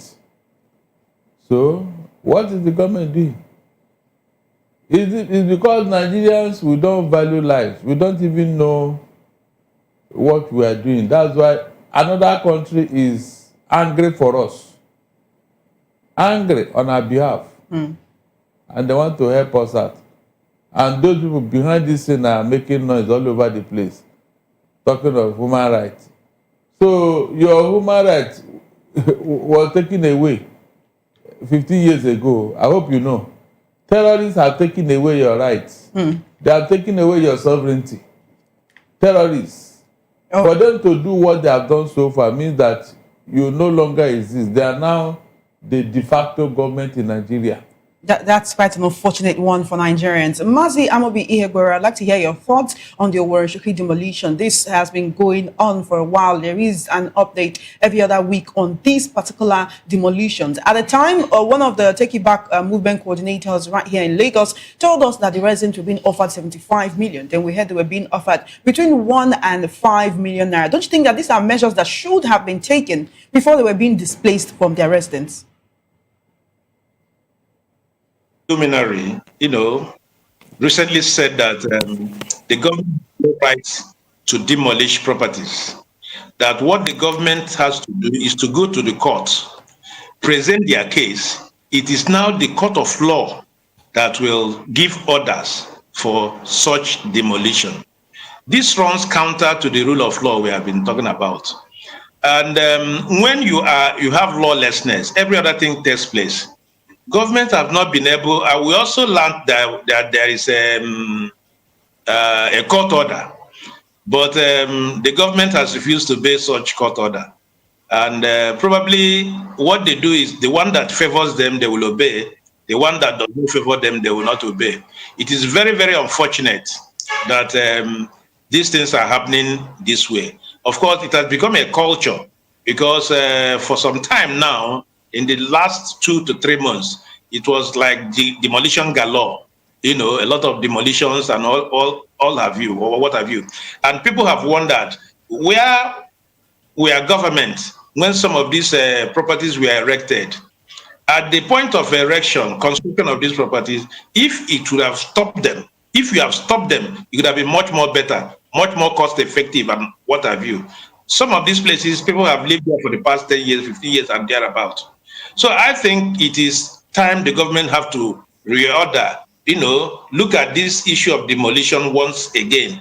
There is nothing wrong with demolition if it enters the floodplain or whatever. Government needs to relocate people, needs to pay compensation, adequate compensation, not just compensation per se, adequate compensation and all that. But government, because of impunity, is not able to do this. And that drags us to a obedient state of nature where every person is brutish. Life is very brutish and what have you. Those people that are displaced from their houses now, what do you expect them to do? Now you have given us a very gory experience of somebody who has lost the wife of, about 8 months pregnancy and all that. So are you saying that this person will forget this thing in a hurry? It will not. He will not. So what we are saying in effect is that government needs to sit down and think through some of these policies with a view to making it, giving it a human face. It's a lot of Nigerians who actually believe that they have been given the short end of the stick in the way that Nigeria actually treats its citizens. But let's go away from that very report now and look at another similar important narrative that is coming 10 years after the defeat of former President Goodluck Jonathan by former late President Muhammadu Buhari in 2015. Former President Goodluck Jonathan has released a book called My Transition Hours, where he details just how former US President Obama helped to derail his re-election. Now, I want to come to Barrister Darlington Agomo for this question. It's been 10 years. One, why is former President Goodluck Jonathan coming out to talk about this now? Is it because Buhari, who beat him in the elections, is dead, gone? Or did he just had to take his time? You are given 10 years not to talk whenever you leave office as a president. That is what our law says. Most presidents, they are not expected to utter a word as to what happened in their office until after 10 years. So Jonathan is saying this now because already that is what we know. But he's saying all this is now maybe for public consumption. I'm sure there are many more things Jonathan will say, many more things. I would be happy if he can even write a book on it so that it will help our democracy somehow. Most things that happen under him are things that he couldn't have handled on his own when he was in office. A lot of things that he went through. So if he can write a book instead of speaking, intermittently like that. But this one is a book, My Transition Hour. He wrote this particular book now to talk about how the message, according to him, said a message of Barack Obama then, had turned out to be overbearing and condensing to the point that he even went further to make a video encouraging people, to close the chapter with their votes. He had written a book, but from the look of things, there are many more things that he did not say and he's yet to say. That's what I'm saying here. You're talking of Barack Obama, but there are things that happen under his watch, under his presidency. That's why I said that with time he will write many more books. This one is not enough. He will write many more books. That's to say that there is a lot more to say. There is a lot more, yeah. He has not said one tenth. But would you say that everyone who rallied against Jonathan's re-election in 2015 did that out of spite? I mean, we saw how the opposition was stood by and made sure that they pushed him out of office. Or was that saying the Nigerians were just tired of his presidency as at that time? Because Nigerians voted massively for the late president, Muhammadu Buhari. So it wasn't just a function of the opposition or if the then US president stood against him or other factors. That election was contestable, but Jonathan chose to let go. In fact, there were rumors and speculation that a spell was cast on him, and that was what made him to be so laid back. The spell was so heavy that even some pastors claimed that nobody could save Jonathan from what was done to him. Thank you, Barrister. Sorry? You said there was a spell. Yes, it is said that Wole Soyinka said it, that there was a spell that was cast on him. Maybe 10 years down the line, the spell decided to wear. Let's get your opinion on this, Mazi Amobiheboro. What do you make of this particular statement by former President Goodluck Ebele Jonathan about the role Obama, I beg your pardon, played in his removal in 2015? Yes, Goodluck Jonathan and Barack Obama were not best of friends. You could also recall that during the incipient stage of Boko Haram insurgents, Goodluck Jonathan wanted to buy arms and ammunition from America, but Barack Obama, did not want to sell.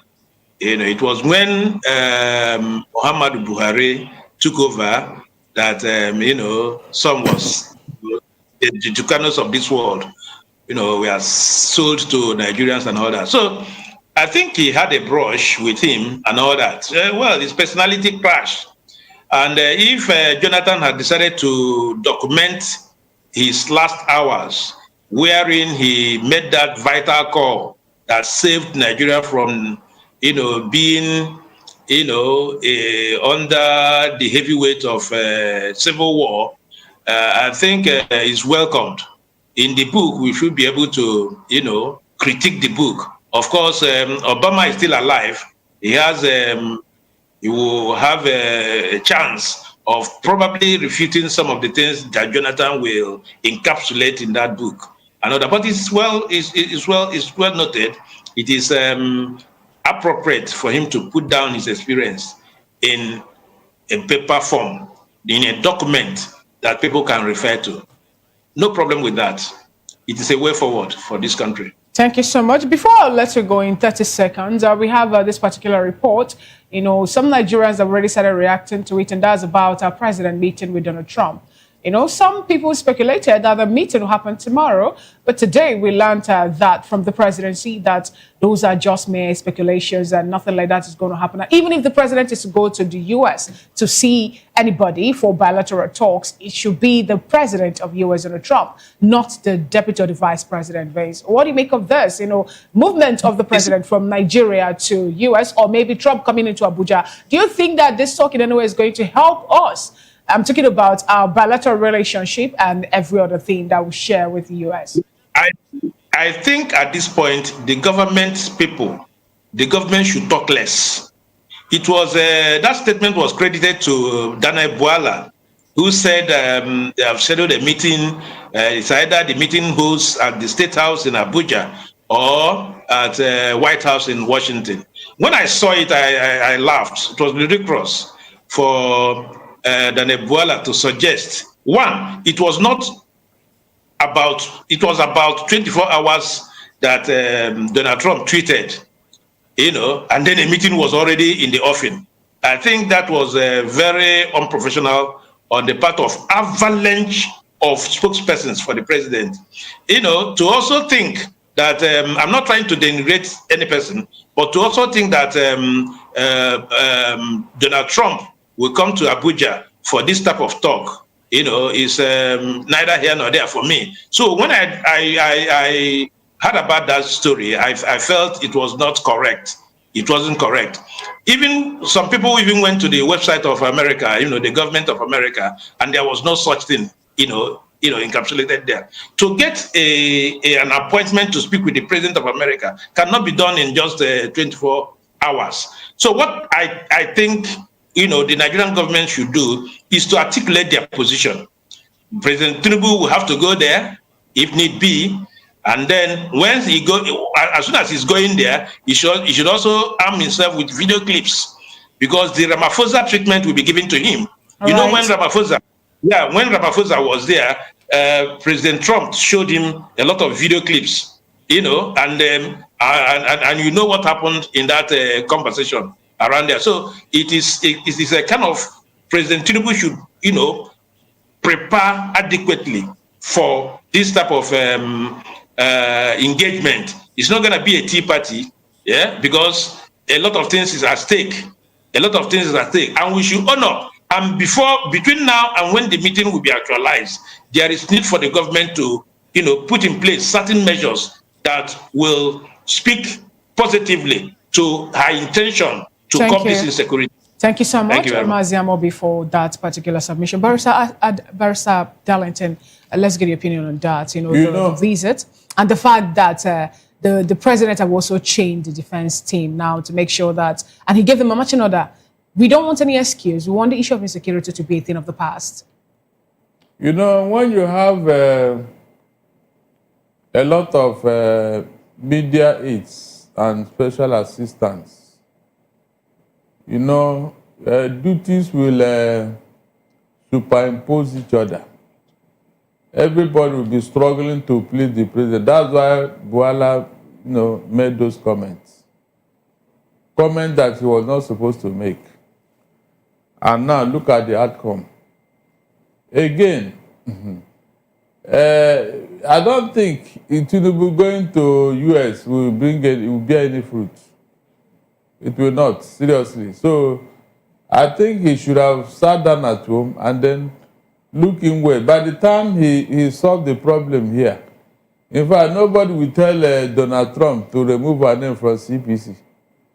That's just the truth. So going there will not help.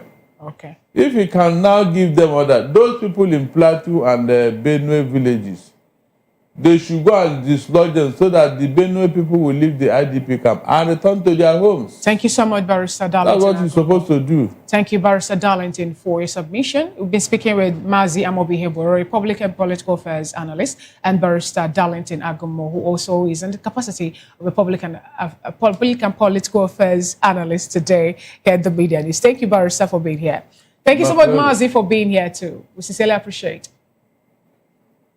All right, just watching the Media News on Voice of the People television. Worsening insecurity, Minister Ford's abduction of Anambra soldier. We'll discuss this after the break.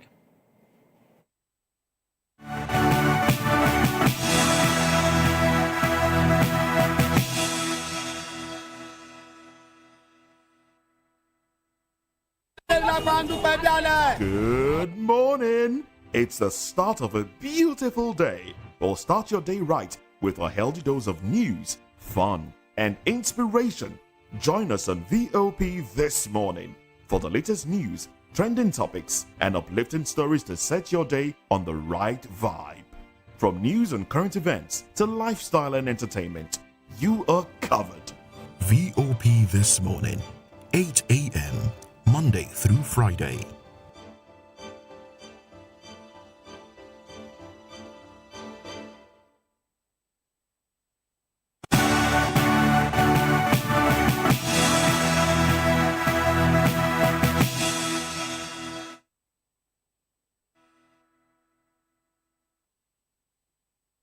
Glad to have you back as the Media News and Voice of the People television. The Minister of State for Health and Social Welfare, Dr. Adekunle Salako, has condemned the abduction of neurosurgeon Dr. Tochukwu Mbanugo at Nnamdi Azikiwe University Teaching Hospital, Nnewi, calling it a direct assault on Nigeria's national health security. Dr. Mbanugo was kidnapped at Omaha Junction, Urago, Nnewi, while returning home after performing surgeries at the hospital. In a statement, Dr. Salako described the incident as particularly alarming given the fragility of Nigeria's health system.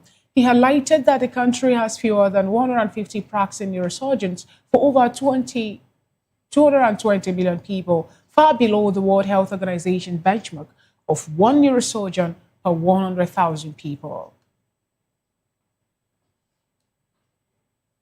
Elsewhere, the Anambra State Police says they are fully prepared to protect lives and properties before, during, and after the November 8 governorship election. Police Commissioner Ikyoye Orutugu made this known in a statement issued by the Police Public Relations Officer SP Tochukwu Ikenga in Oka.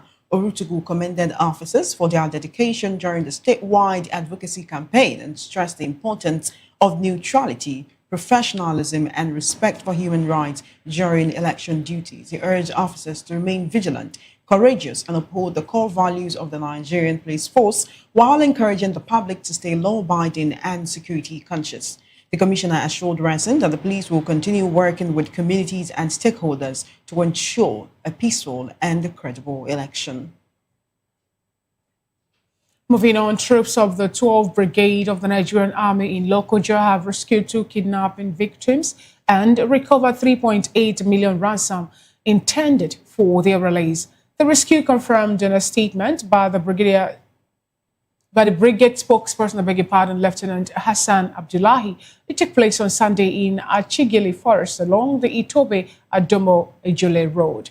Lieutenant Abdullahi said the victims, a man and a woman, were rescued by a troop deployed at Forward Operating Base Oguma, and reaffirmed the Army's commitment to protecting lives and property.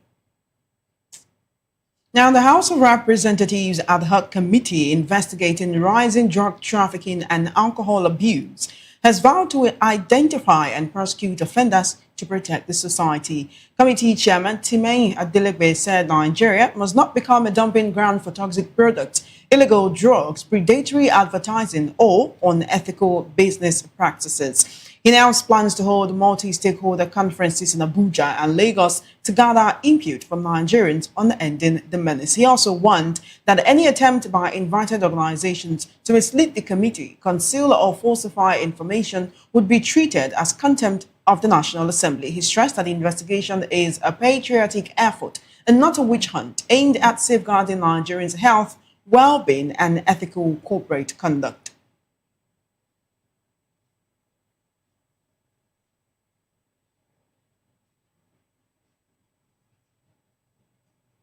Moving on to the business segment of the midday news, the federal government has signed a strategic partnership with the European Union and France under the Global Gateways Initiative for Vaccines, Medicine and Health Technologies. The agreement aims to boost Nigeria's pharmaceutical manufacturing and strengthen local health system. The 44th month project, running from 2025 to 2028, is backed by 10.2 million euros, 10 million from the EU and 200,000 euros from the French Ministry for Europe and Foreign Affairs, and will involve the Federal Ministry of Health, NIPRD, and other local partners.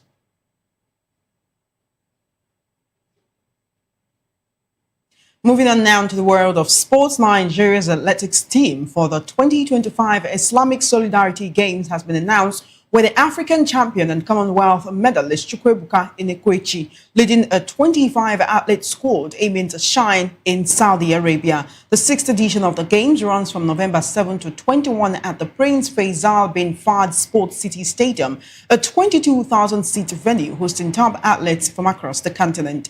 The event returns to its regular 4-year cycle after the 2021 edition in Turkey was postponed to 2022 due to the pandemic. Nigeria has a modest athletic record at the Games with 3 silver and 1 bronze medal in 2017, the only time it reached the track and field podium. Overall, the country has claimed 11 medals in Games history across all sports.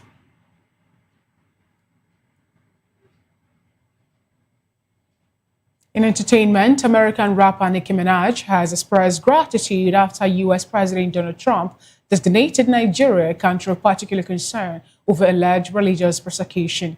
On her X account, Minaj said the move made her feel thankful for the freedom to worship in her own country. She emphasized that no one should face persecution for their beliefs and warned against ignoring religious oppression happening around the world.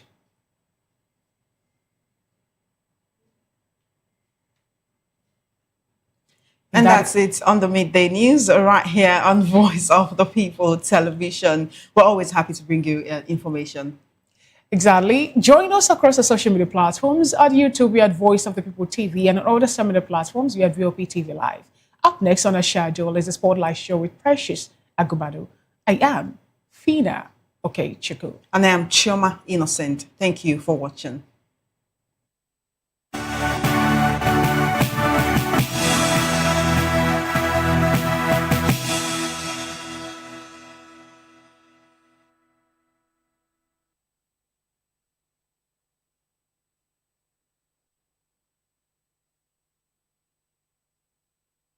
No, me, I be good. So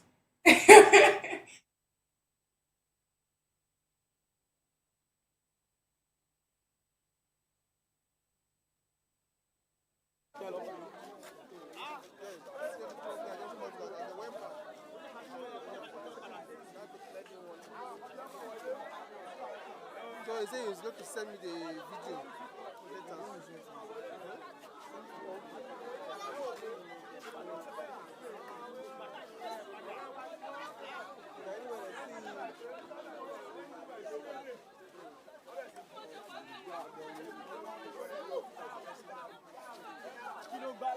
They can take us now. They are making mount too. Ah, so let me know. Emiyeshi is active, don't worry.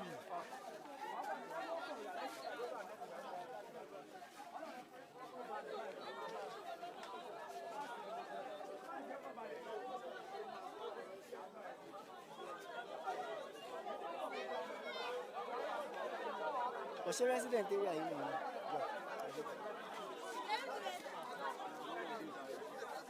Video meaning our eyes low, doing resistance. Okay. And the guy with blue armless, no shape for that. So we get outside. The video get trend, Now I'm just doing my thing. But they get our food that block my life.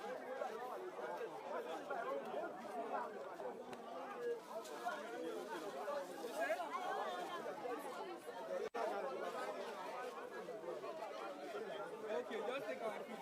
I beg you. Where is he? Okay, hold it. No, this is Lune Junction. Wala down. All right, so I am still at the Olaiwola junction in the Uroshoki area of Lagos State, where of course we have momentum, where we have protesters gathering momentum at this place. They are actually here to actually protest against the illegal demolition that is happening in the Uroshoki area of the state. And you would see that right here, there are numbers of protesters, even to this side as well. You would see a lot of protesters come out to say that they want to exercise and lend their voice to the government on the ongoing demolition, saying that the government should, of course, address their challenges regarding this ongoing demolition. And like I gave an update earlier about the Lagos State Commissioner saying that there wouldn't be any room for protest, but it is the reverse we are seeing here, because these protesters are still gathering momentum and they are saying that they will continue to lend their voices until their demands are met. Let's get to meet you, sir. Your name and your role. Okay, good afternoon, Lagos State. I am the Lagos State Take It Back Secretary, Comrade Aziz Olamide, and I have been at the forefront of this since the new demolition has started. So I've been with the people that resisted, and we are still resisting. So we don't know the exercise that the police are here for exactly, because it is in our constitution for the police to protect protesters. Like, we are actually practicing our rights. This is our rights. Our building got demolished without notice, without compensation, nor resettlement. There have been series of issues like this with Lagos State government, whereby Lagos State government go to shanties. They named it shanties. Our community is not shanties. You should be able to look around. You see that these houses here are not houses that you can name shanties. But we don't understand whereby Lagos State government just chose to send people out of their land without a plan of resettlement or compensation, befitting compensation. All right, so you're talking about befitting compensation. Tell us about how this has affected people so far. The residents in this area, are there casualties, are there loss of lives and properties? And tell us why the protesters had to even come to this place rather than being in the Uroshoki under bridge where they said they want to protest. Thank you for that question. Yeah, today we plan to come out massively. We are walking down to the third mainland bridge, but we gathered at car wash where we are arranging our people, trying to organize and mobilize. We are not even obstructing traffic.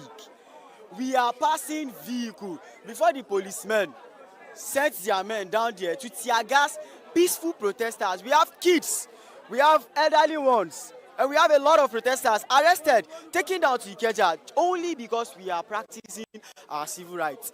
We feel condemned. We feel less of who we are, because we are citizens. We should be treated as citizens, not low lives. The Lagos State government is treating Uroshoki residents as low lives, and we are not low lives. So when you say low lives, what do you mean? Do you mean that the government has not paid enough attention to the residents of this area? And are there areas where they need to now come in? Because a lot of people are even lamenting about loss of lives and properties. Earlier I spoke with somebody who told me about the fact that his 8-month-old pregnant wife died or gave up the ghost. Yeah, that was 2023. Then even recently we still have casualties. It was on Sunday when we were resisting. Tear gas was shot to a building. Then a 5-year-old girl died just for concussion of tear gas. So we have casualties. We have people dying every day because of high blood pressure. We have elderly ones dying. We have children dying. We have casualties. We have data for that, and we are going to present that into the news. We are going to be having a press conference soon, whereby we will state all our casualties, people that died and people that have lost buildings. I have someone here that lost 12-story building in Sowore here. It's 12 flats, sorry. Someone lost 12 flats, and this same person was the one that was given the court injunction saying the demolition in Sowore is illegal. Why I say that they are treating us as low lives in Sowore is because of the Lagos State government is here to say anything. The Lagos State Governor Sowore is here to say anything concerning this. Sowore, our chairman, is saying he doesn't know anything concerning the demolition. We have Okolawon representing us at the House of Assembly.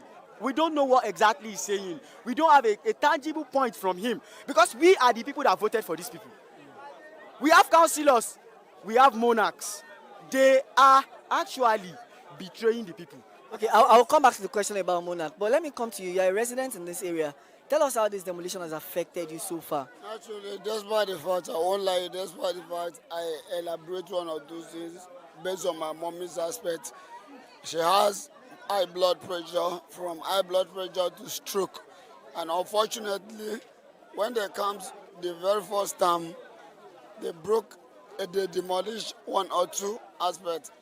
Second time, this is the third time, unfortunately, they broke my senior brother's head.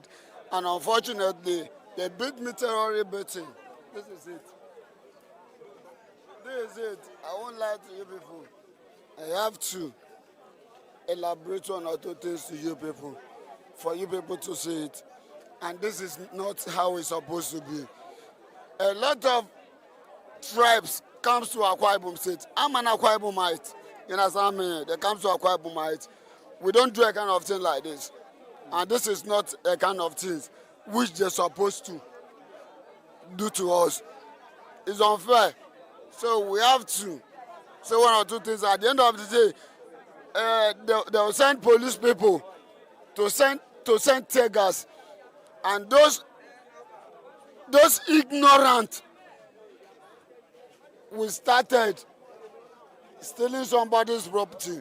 Is that So I want you to know that this conversation is beyond ethnicity and of course religious. It's about the people right now, because a lot of people are affected by all these things that you've mentioned. But you as an individual and as a resident of this area, what do you want the government to do for citizens? Are there times when they've compensated you and you've rejected? And what are your calls for action right now?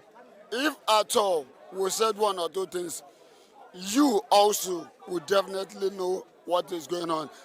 If you are the one, you understand me, you won't accept conversation, you understand? You need your house, you understand, for it to be in peace. Have you been compensated earlier? Exactly what we need. Have you been At all. offered any form of At all. At all.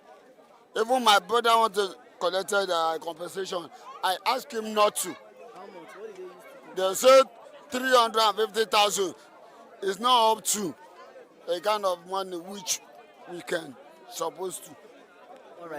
All right. So those are the voices and of course the opinion of residents of the Orochoke area in Lagos State protesting against illegal demolition and of course charting a course for the government to of course look into this current situation of illegal demolition by of course people that have decided to come and raid this area, and not just look into this issue alone, but to also address the immediate challenges of the masses and of the citizens. This is one of the reasons why they have come to protest and exercise their voice and of course lend out their franchise to the present government. And they are also now calling on the Lagos State government and the Lagos State Governor Babajide Sanwo-Olu and of course the chairman of this area, which is Barrister Sowore Ogunlewe, and other key stakeholders in the executive, parliamentary, judiciary, to of course listen to their demand and address their challenges as it relates to this immediate illegal demolition in Lagos State, especially in Orochoke area.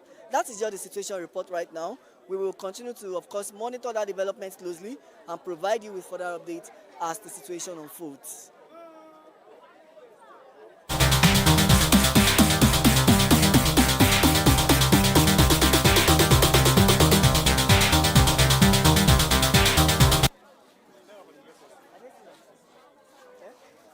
Hello, beautiful people. How you all doing? Welcome to Spotlight on VOP TV, your number one show where we shine the light on creativity, culture, style, music, and purpose-driven people. And yes, I'm your girl, Precious Agmanu, aka call me Prezi.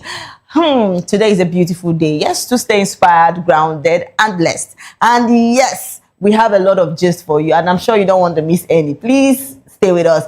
And trust me, I am not here alone. I am here with someone special. And yes, joining us today is a musicologist, media personality, brand influencer, and PR strategist. He brings a wealth of experience to the table. He is also a sought-after event and red carpet host, and most importantly, a dedicated music minister. And he is also one of the coordinators of the annual worship meeting, the Lord's Sopa, and he is no other person than Ayomide Onilide. I pronounce the name Onulude. No, Oni. Okay, Onilude. Yeah. Don't worry, God will help me. See, maybe God is saying that God is going to give me the Yoruba husband, but then. So how are you feeling today? Very well, thank you. Thank Today, you the steez and the composure. So how's your week been like? A little bit of stress, but fun and All right. Plenty, Oshopapa, the weddings and the other. but trust me, you go for events like that now, yeah? The one I'm invited to, Hey, Jesus, you just made me remember something now. That when I invite you, you go. Don't just go there. No do Mogomo branch. I'm telling you. So they're not going to chop your eye. Lord Jesus. There's some kind of event that you go for and you don't know anybody. You're just there looking. Oh yeah, now serve food now. And they're carrying the food Hey, so you need to know somebody when that you want to get food and they just pass you. That one they pay me. Or they tell you that also your own is coming. This one is not for you. Campaign. It can hit me to hit my chest. They do me that kind of thing, but then it's all good. So we're talking about a lot of things today, and yes, first on our list, we are talking about Nigerian media personality Peace Igbo Daro has said conversations online after a post attributed to her went viral, claiming that men who wear perfumes costing less than 50K falls into the Okada man category. Hey. Father in heaven. So the remarks shared widely across social media platforms quickly drew mixed reactions from users, some agreeing with her opinion on grooming standards, while others criticized the statement as elitist and unnecessary. So the viral comments has since become a trending topic on entertainment blogs and gossip platforms, sparking discussions about class, luxury, and perception of masculinity in Nigerian society. However, as of now, there has not been any official confirmation from Peace Igbo herself regarding the post on its intent. But then, that this says a lot. But how you want to talk say person wey buy perfume 50K? Now Okada. Let's just say na air fresh na in the spray. Hey, God, I beg go. Oh, God. See, I don't know how people really, imagine this, but we should not just start. See, by gender too, they do. God, Father in heaven. Thank God, you know. Wait, calm down. I never really learned. But then, being with somebody like a man that can afford that kind of perfume, yeah, it's good. Don't trust me. There are good perfumes that they are even lesser than that price, but they smell way better than that of 150K. It doesn't even matter if it's the amount of money, the amount you bought it. Do you get? I just want to smell nice. Thank you. It doesn't matter if it's 1,000, 2,000, 5,000. I remember one day I was going somewhere and I had to stop a bike man and Okada man, Nigerian way. So I had to enter. And I told the man that, please, you have to drop me here. But let me tell you the truth. I did not go from year to year. I told the man to drop me. Because it was whose lane? Oh, Jesus. I mean, the Okada man. Stop me. Like, I couldn't tell him that it's actually embarrassing, you're going out. I don't know. If it asks you this question, like, which would you prefer? Mouth odor or body odor? Hey. Hey. Mouth odor. Body odor. None. So you cannot just date somebody because of No, I'm sorry. If you manage one now. No, I'm sorry. I'm sorry. Father. But because I could not tell that guy, let me go back to the story. So I couldn't tell that guy that see what is happening. Just drop me. I had to enter another bike. He didn't know the reason. I have a friend though. Yeah. She's gonna say it as it is. Hey, blood. And she's always going around with these pocket perfumes. But is there any way you can tell somebody that, please, you politely, and they will not feel bad? I think I saw a post like that. They will feel embarrassed. You get? I mean, yeah, they're gonna feel embarrassed, but it is what it is. Hey, it is Lord what it is. of Jesus. Even if it's 200 naira, just use it. Roll on, Just try the. Yes, roll on. Try the user. The situation of the country is critical enough for you to have they're giving us another, Father in heaven, they're giving us another stress. You get this thing. So I don't know, but then I somehow, accept what she said, but I somehow don't. If it's the part that where she says that okay, that we need to use perfumes, is good. That I know she actually acknowledges the fact that we should it's good to use perfume. And but the fact that she's saying the 50K belongs yes. to, I do not quite agree with that, because I know the elites, they are big on perfumes, and they can use like someone like Timini. I saw his collection one day. I'm like, bro, what happened? He has like 50 bottles of perfumes. For waiting. And this guy, you want to bath in this? You want to bath inside the perfume? So some people are so big on perfumes. Yeah. But for me, I don't think you have to use 150 to 1 million. Just use something. Just smell nice. So don't give people unnecessary pressure. Like, you have to use, if you're using 50K perfume, 50K that we use and eat for 2 weeks. Jesus! Now somebody they don't. Do you get what? Do you know what in this economy? In this economy. Please, Auntie, you don't even like us. Okay. Me especially. Why would you say kilo day? Okay. Please, a lot of people have actually come out to say Auntie, why are you saying this kind of thing? But then I think some people I really agree with what she's saying. Some say me I don't accept this one. So please let them not even come and send it to that. Some people would disagree. So please, we have a lot of comments. Let's take some comments. And yes, Veronica said, let people wear and use what they can afford, please. Exactly. But thank you. I don't know why you are stressing. Exactly. You come back be disturbing somebody. All right, female programmer. She said, guys, they check your babe. So twist before you marry them, because almost some girls no get. So what are you trying to say, that this person doesn't have to say, Jesus Christ. Please know that they calm down for this man. You see comment section, oh God. See, they can. Comment section is the real deal. Especially on TikTok. They don't care about your mental health. They don't care about if you're depressed. If you know what is good for yourself, off your comment section. If you don't have a tough skin, especially on TikTok, just please. I always say this. I say Nigerian accuse. See, person they tell me say, if you they depressed, bro, you're not depressed. Sister, you're not depressed. It's money that you don't have. You don't have money. Somebody like because me what like to this. just make you laugh. If I tell you I'm not happy, just know that it's because money. Money. And it's only money, like me and the vest now, but then if you see money, you'll be happy. we need a war, seriously, but then we will still smile. You get, but trust me, when you come to Nigeria, the best say if you come to Nigeria, you just they smile anyhow. That everything just. But trust me, if you don't get money, you don't say na vex. Now that one, I will be vex. You just hide your face. All right, we have a lot of comments. Let's take more comments. A lot of people are actually coming out to say things concerning this. And yes, somebody said, what if it's 50K and it still smells like water? Jesus, that is where in fact it has finished. Because why would you buy something for 50K and it don't come good? Do you come to think of it? There was something I saw yesterday. I was talking about it here. People now buy iPhones and they said it's upgraded XR. The iPhone 17 Pro. Yes. Seriously. I was talking to a friend of mine yesterday. I don't want to believe that the 17 Pro Max is an upgraded version. Yeah. Of XR. Yeah. I don't think Apple was too so low, but I know the Nigerians and pressure. Blood of Jesus. They're always counterfeits. So but come to think of it, even the way they are just, emphasizing the iPhone 17, everybody wants to get it. Like say, at some point, I want to believe, because iPhone 17 Pro Max is now everywhere. You would think it's 1 million naira. Even the one with the color. They feel color. You would think it's 1 million. I was asking my friend, I beg, now feeling that they collect. Everybody's just using 17 Pro Max. I beg. Wait till be this. Don't plug me in. I beg. Myself won't use. I won't belong. Please allow the Android users in peace. Sorry.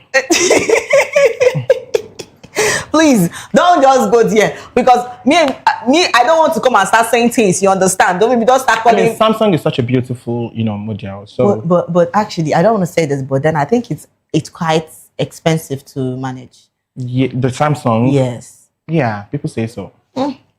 But then what I'm trying to say is that the one that they're doing, I don't know, pressure will just make you to go and buy nonsense, and you will get what I ordered versus what I got. Jesus, and you will That's the word. God. Pressure, that's the word. I'm just saying, even that person that will go and buy that 50K perfume. Pressure. Continue, don't worry. Hey, you see? Oh my God. Pressure. Pressure. You get what I'm trying? This is vibe. Like this. But wait, calm down for the pressure first. Let's just talk about this. But trust me, I don't know. People really buy, what things you order and what you get is I don't know why it's always like that here. I don't know why it's like that. But I think then, the reason why it's like that is, okay, let's say, for example, I said this thing on you and I want to recreate. Now, I'm not going to meet your tailor or your stylist or your vendor. I want my own stylist or my own vendor to create it the same thing. The same way. It can't be the same. First and first, we don't have the same body. We don't have the same, weight, everything to carry it. And you want the perfect thing. No, don't play. Maybe Jesus, maybe the shape. You also want everything. You don't have I saw one the other day. This what I ordered.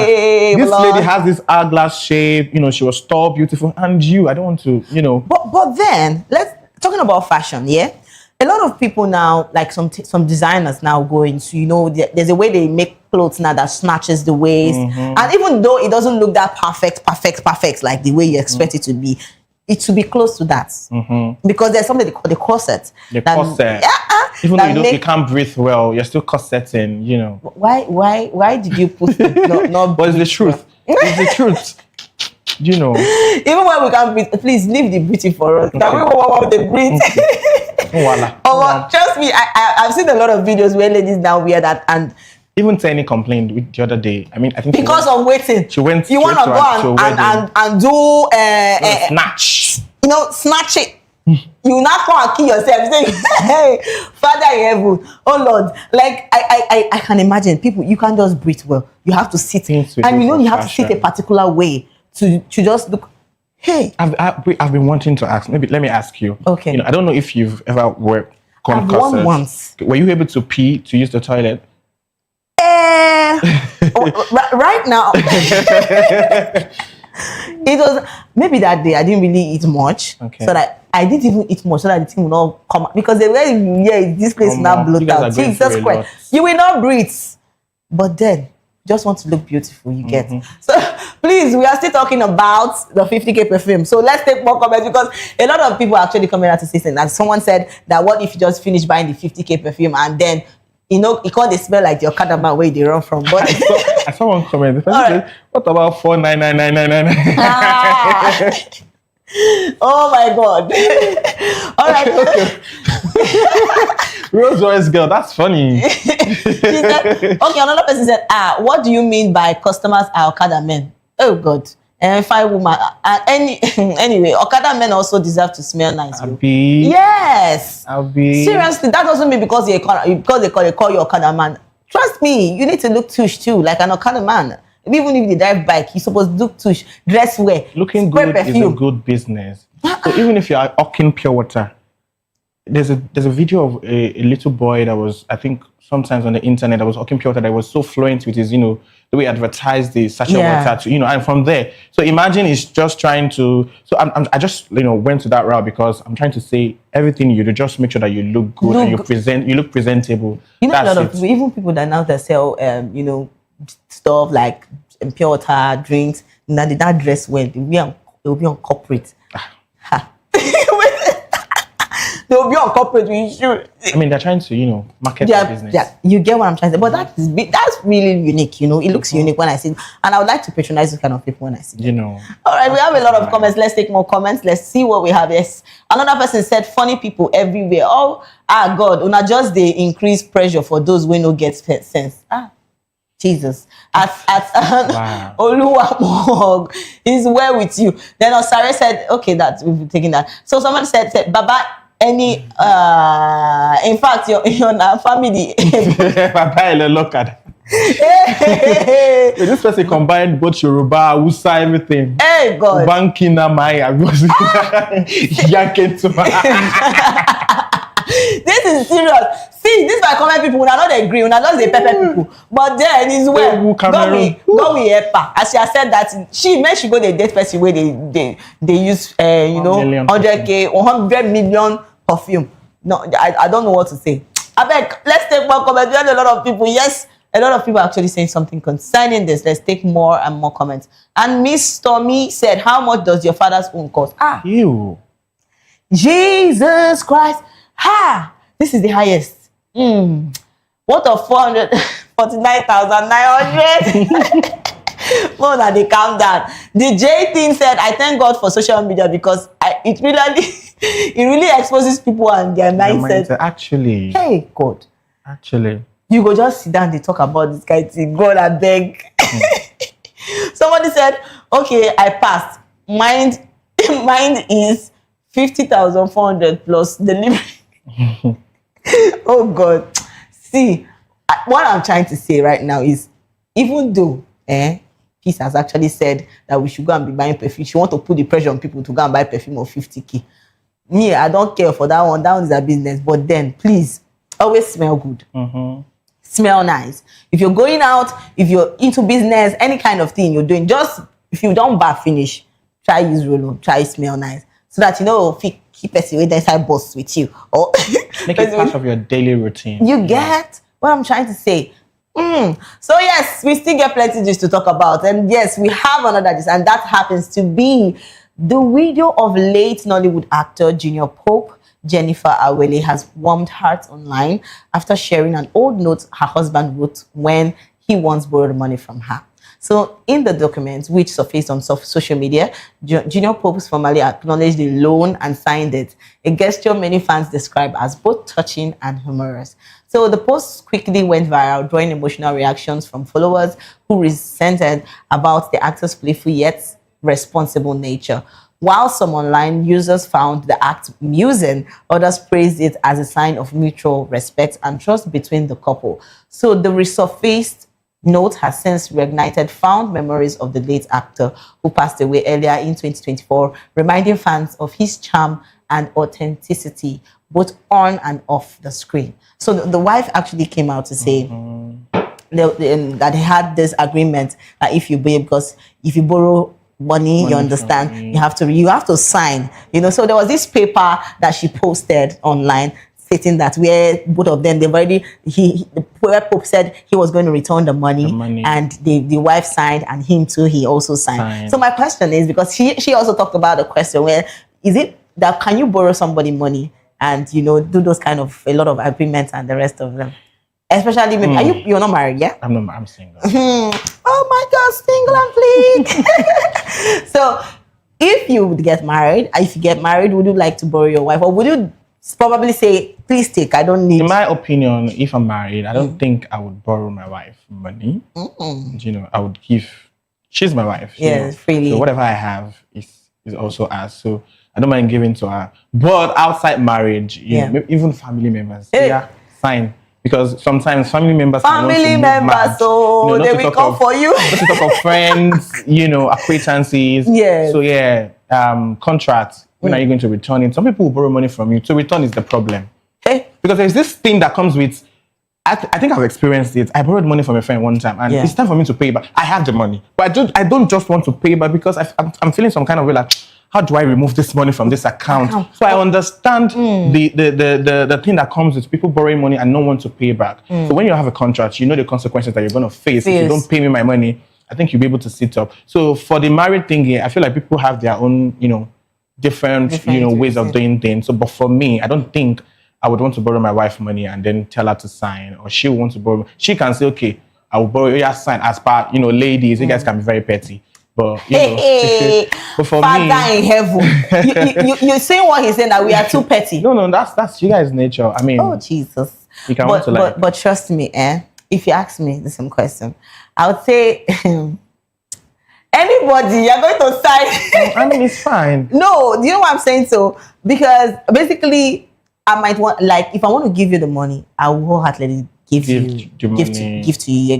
I'll give you the money, and I'll say, you don't need to, But there might be some time I want to use the money. Like I have a particular money and I want to use it for something very important. And maybe I don't have elsewhere to get the money from. Yeah. Probably. And you tell me, please, can you just lend me this money?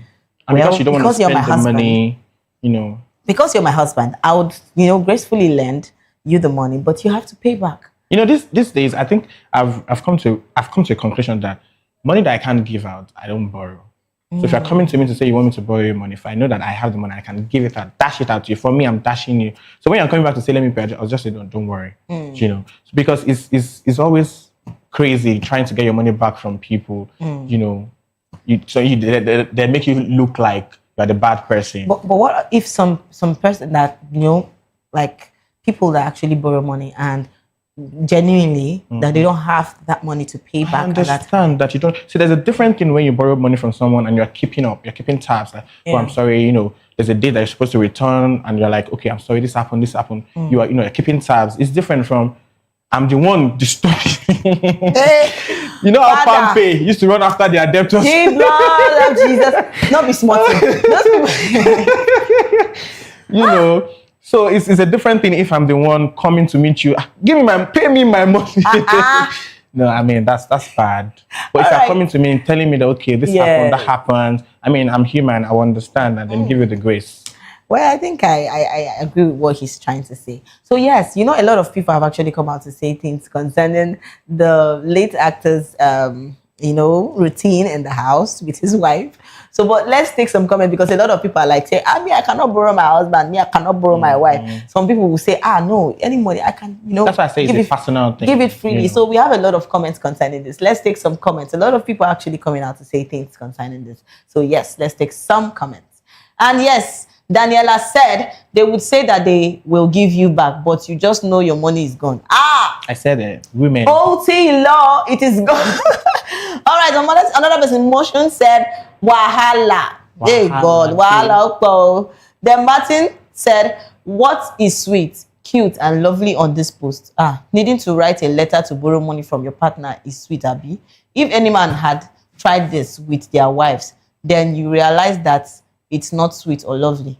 Martin, I don't exactly know what your problem is right now. I think you're not going to agree with him. Because everybody just wants to be happy and smiling and everything. It's not that deep. What? Why are you pained, bro? All right. Somebody said, you put this love sign. And we have a lot of comments. Let's take more and more comments. A lot of people are actually talking about this. Yes, we have a lot of people talking about this. And somebody said, the true, I don't borrow rich like 10 million. But she no pay. Blood of Jesus. But if they owe me 5K, in fact, 2K safe, I they wake him up 3 a.m. midnight to remind him. I know they smile until I collect them out of his good heart. He will add interest. Trust me, they are still humble and understanding men out there that can understand that when you borrow money, definitely women, we like money. Men are actually the real babies. So we are not sharing babies into the... No, I'm just saying, this soft heart that babies have, that's how men are. It's just that, when you try to stand up to them and say, that's when they show you, but they are not tough. They are not that tough. See, the truth is that I still agree that men, there are some good men we have. There's some odogos, the odogo and the chalugo. You've seen the second part. Yeah. That movie says a lot. So imagine the odogo coming to spend on his woman. You get what I'm trying to say? Notes. Even the part, you remember the part where he said that the lady has to die, Achalugo has to be buying, toiletries. No, she wanted to, support financially. Why would you support? That kind of... Please, who doesn't love... She can actually buy tissue paper. My God. But then, they're actually good men there that wouldn't want you to even spend a dime, and they'll just want to just give you that money. Oh, thank you. So we still have good men, and it's actually very beautiful. Please find us. There are still so many of us out there. Oh, I'm Jesus. Single, Jesus. I'm a good man. Just saying. Oga is marketing. Yeah. You don't want to go back. Oh Jesus, just drop your number. Let's clock it. Do you get what I'm trying to say? All right, we have a lot of comments. Let's take more and more comments. Yes, we have a lot of people talking about this. And yes, somebody said this is so sweet. May God bless his soul. Amen. And another person said, I am guilty. My own voice record. Every woman out there is guilty. Hey, why women? Why do they already know us as people that's too?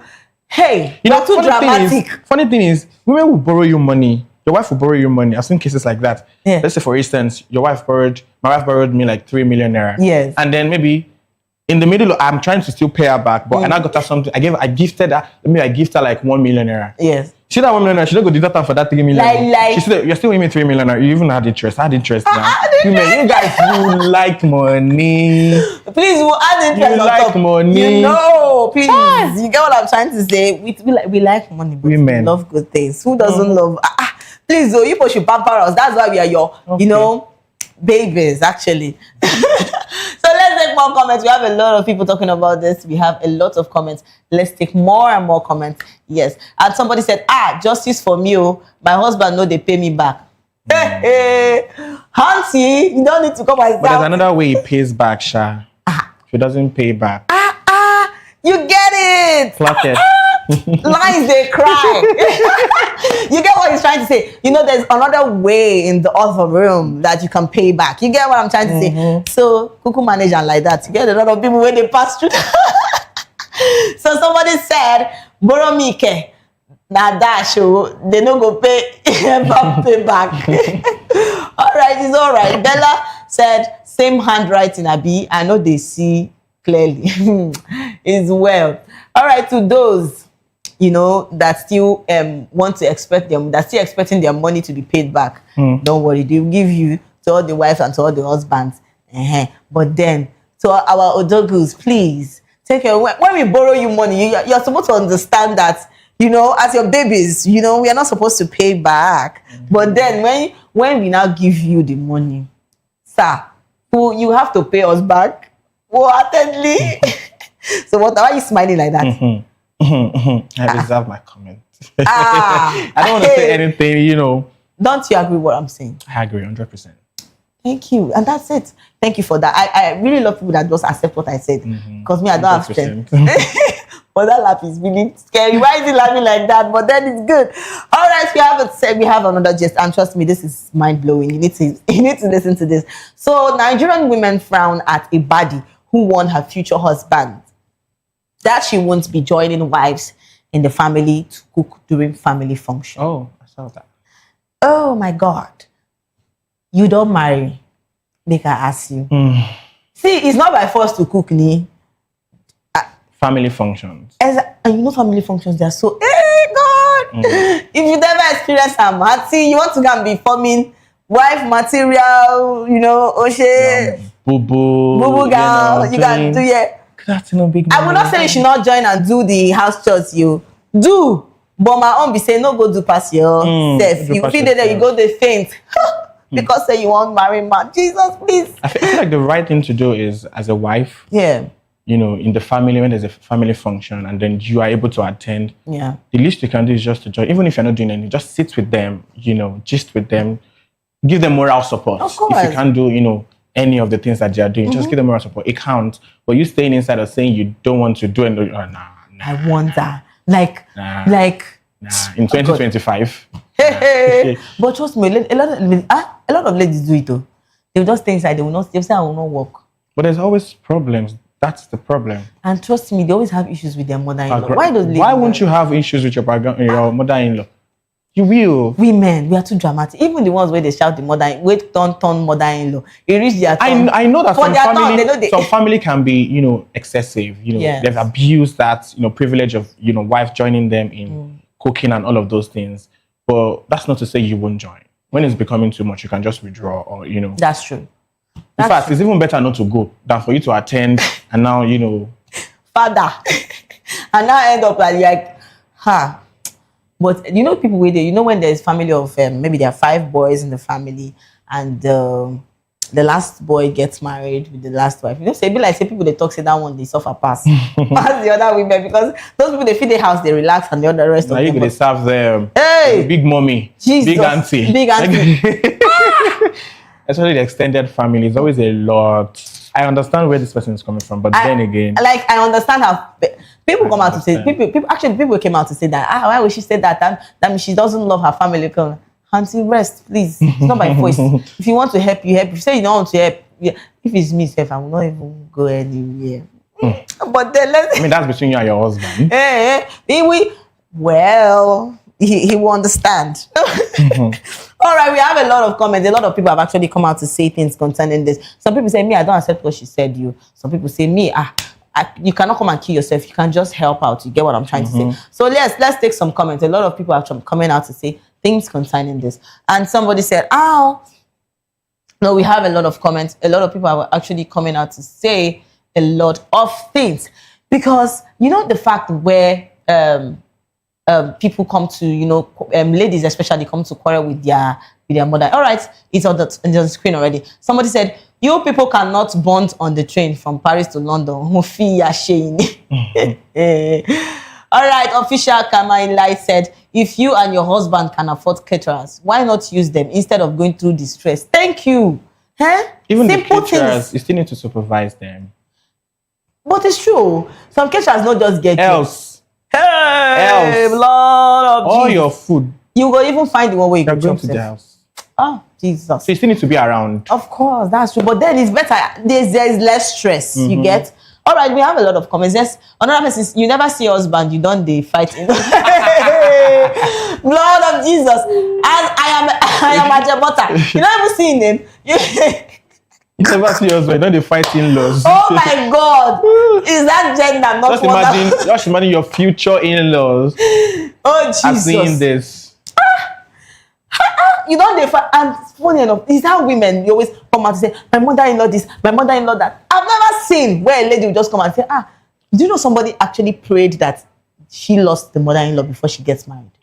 That's really bad. That's brutal. That's brutal. And I cannot again understand where they're coming from, but it's not, because you should remember that one day you're going to be someone's mother. And make your son go marry wife. And what goes around comes around. Hey, Lord of Jesus. That's a So if you lot are of praying for your driver. mother-in-law to die, don't worry, you will also give birth to a boy.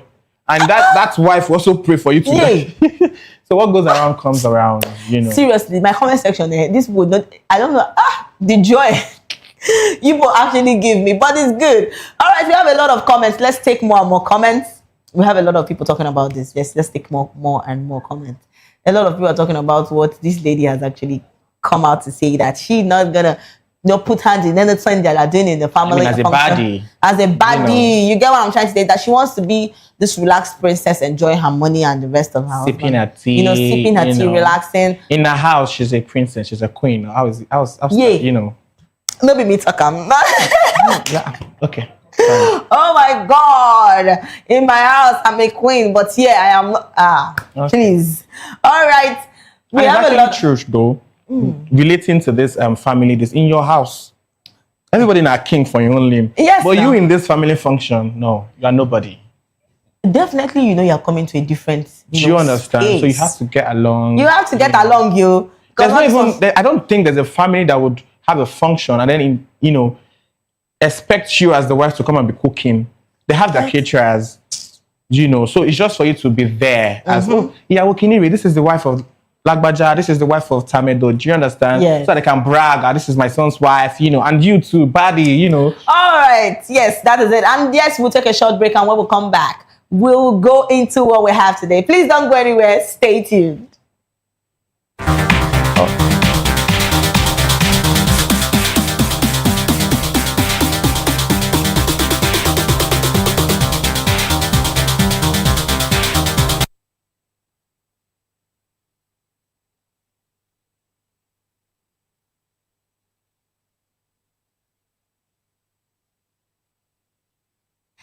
Hello, beautiful people. Welcome back to the show Spotlight. And yes, I'm your girl, Precious Agumanu, aka Call Me Prezi. And yes, say I know they here alone. I'm with my special person, Ayo. Glory. So Ayo, the first time I saw your name, and I'm like, the part you said, Ayo the. No, not that part. The part you said, Ayo, I love my church. I love my church. That's the name, that the name, next name, like your nickname. Yeah, okay, that's my name. I have my handle on social media. All my handles. How did it even come about the name? Because I was confused. It was confusing actually. I love my church. I know, right? In this time and age, you see somebody bearing "I love my church." Okay, so I said make a ask now. Backstory. Right. My name is Ayobide. Okay. I love Ayo for short. So there's a skit that I make, containing the church, Christians, and relationship between God and the church. So it is tagged I Love My Church series. So then taking I Love My Church and Ayo, just match them together. Ayo, I Love My Church. But actually, that name really caught my attention because I'm like, Ayo, I Love My Church. Maybe this guy is a, this Christian guy. Spirit Coco. Spirit Coco. But it's all right. It's all right. We'll get there. So please, Ayo, can we meet you, please? All right. My name is Ayo Mide Onilude, known as Ayo Love My Church. A musicologist, content creator, media personality. Only one person. A green carpet, because I attend the Celestial Church of Christ, so we don't use red. So I say green carpet in the church, and outside Celestial, red carpet host. I'm also a music minister. Funny enough, many people don't know that I sing, although I studied music. But yeah, I'm a music minister. And a little bit of karakata, Karakata. Buying and selling. Father. So how's the journey of music been for you? Music. So according to my mom, I was born in the Celestial Church of Christ. Yeah. So my mom was a chorister when she had my pregnancy. Yeah. And she was still singing in the choir and all of those things. So when I was born, I had to move away from the church. Yeah. Because my dad was a Muslim at that time. And you know how men can be. Wanted to be champion. And he said, okay, you have to go to the Arabic school. So I had to move to the Arabic school, But according to my mom, growing up, I'm always disturbing the neighbor with the sound of my voice, singing, just whistling around the old compound and all of that. I remember growing up, when I sing, people would be like, are you in the choir? You have a nice voice. I mean, thank you, And even, when I was in primary school, secondary school, Yoruba cultural dancer and me, Igbo cultural dancer, I did there. I'm the one, leading what is this? Everywhere. I'm always everywhere, leading the group and all of those things. Even when I got to secondary school, I was part of the school choir. For me, it has been music. But at some point, I said to myself, I don't want to study music. You ask me why. Why did you not enter inside the music?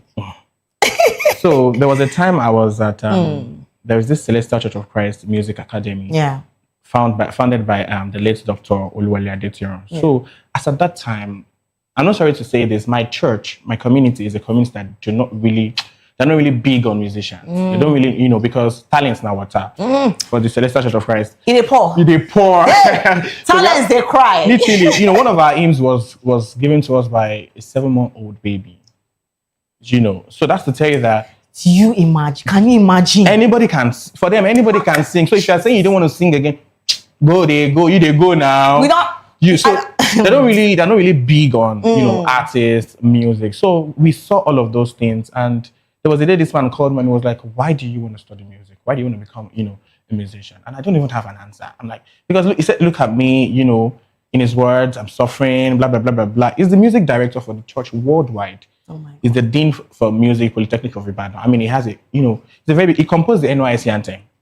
NYSC anthem. Yes, he's the composer of the NYSC anthem. So it was like, after all of these achievements, I mean, he has so many awards in his parlor. Yeah. Look at me, sitting in one corner in Mowe State. Oh my. So why do you want to? So that kind of like demoralized me from studying music. And I said, you know what? I'm not going to study music. I'm going to go do another thing in school. This one that I've come to learn, let it stay. So I was like, okay, I'll study sociology. I'll study this.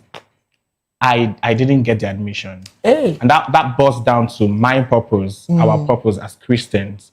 I later found out that God's God-given purpose for me is to be a minister. Yes. So at the point that I said, okay, I want to go and study music, I had the admission to study, diploma in music. And I'm still, trying to pursue my degree. I'm still taking a break. I beg. I won't rest.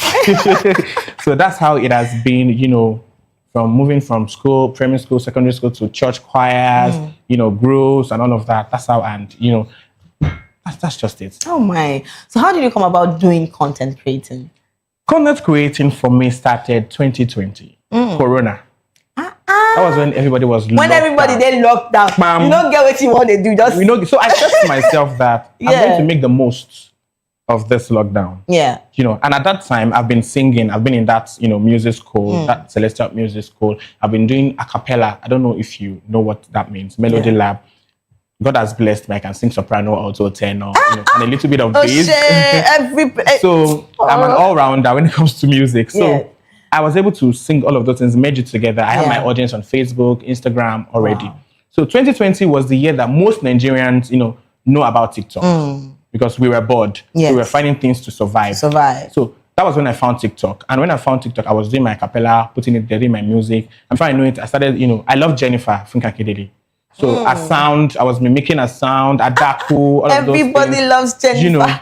Yes, so everybody loves Jennifer. So one day I just stumbled upon a sound and then I don't even know what being creative means. I just know that I was doing me. And then I said to myself, let me do something different. Maybe, within our church. As at that time, there's no content creator in the Celestial Church of Christ. There's nothing like influencer or nobody. I just said, okay, let me do something. And I just made something with that sound. And it went viral. Before then, I had gone viral. Wow. I made some videos with the TikTok sound. I remember, I think this said in my heart and in my soul. I was in costume, taking us back to the primary school. Those days, we used to dance. Jesus. Me, I did front for class. I was always at the front. So actually, it was on Yaba left, Sundia North, everybody. Wow. But one thing about me, I don't really care about fame. So I didn't put my watermark. So many people did not, my account did not grow. Only a few friends of mine knew and, they were calling my attention to it. So when that came, when the content creation, when that one, went viral too, I didn't put my watermark. But people wanted more. Something that they've never seen before. So they were like, "Hey, give us another one. Let's do, let's have it." So from there, it started, growing. And again, like I said, my purpose, as a Christian, for me, it wasn't about to get famous. It wasn't about to be in the spotlight. It was about me doing what, I was being directed to do by the Holy Spirit at that time. And I was doing it. And from there, it just kept on, going. And that was it. So what are the challenges you faced so far in music and also content creating? In music, I would say I don't think I've faced any challenges because one, like I said, I don't put myself out there as a musician. You wouldn't know I sing if I don't tell you. Like serious, but I think I wanted like your voice. The way people talk these days, you always know. Music knows your tonation. Thank you. So I don't know how to put it, but then someone that actually is in that line can just know from your voice. From the voice. Yes. Yeah.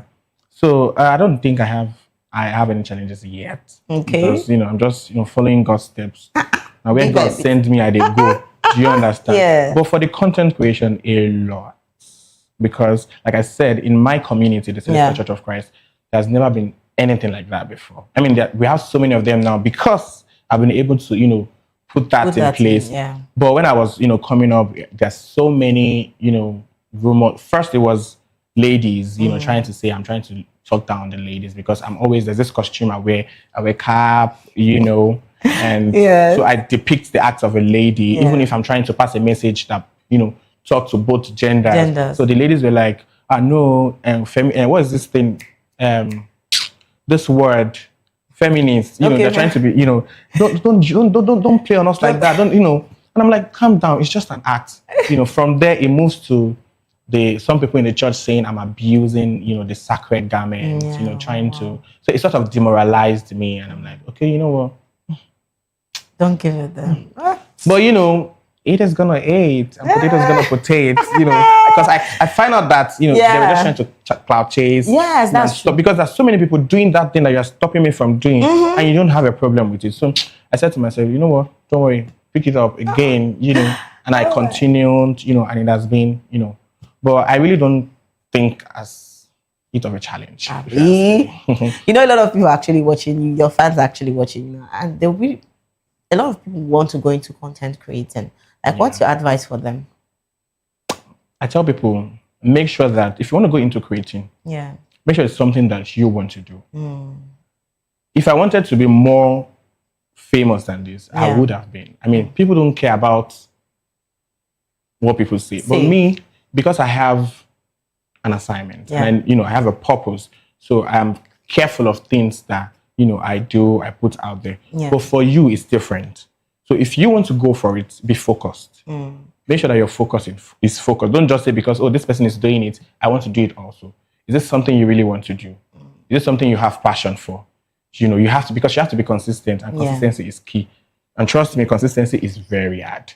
So if it is not part of you, you won't be consistent. And talking about consistency, do you have any project you want to work on recently? Like, do you have any project you're working on, basically from the content area or the music part? Okay, I don't have any project. I do have project, but I don't want to reveal it now. But then there is this meeting, worship meeting that the Lord has, given to me and others. I'm one of the coordinators. It's like the Lord's Supper. We've had 4 editions so far. This year we'll be having the 5th edition, and it's coming up on December 9th, 2025 at the Solution Arena. Oh, wow. In Ekpan. So this is an open invite to everyone, to come join us and, worship with us, come and feast with the Lord. The Bible says, come to me, all ye, come and drink from the living water. You will never go, dry again. So come and eat. Come hungry, because you can only eat if you are hungry. Oh my God. Thank you so much, Ayomide, for sharing your light with us on Spotlight Show. And trust me, I don't want it to go, but trust me, this is where we draw the curtain. And yes, to our amazing viewers, thank you so much for staying with us on Spotlight. Trust me, it was a blast, and I'm sure you enjoyed yourself. And yes, remember, if you're going viral or going global, please tell your story with heart. And don't forget to follow us on all our platforms at VOPTV Live, and subscribe to our channels for more exciting and updates on Spotlight. Yes, please don't forget, I am your girl Precious Agumadu, aka Kobe Prezi. This has been Spotlight, where voices meet purpose. So bye for now. Bye.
What happens in the hush behind hangar doors? Who signs the papers that gamble with lives? Which truths were grounded before they even ever had wings?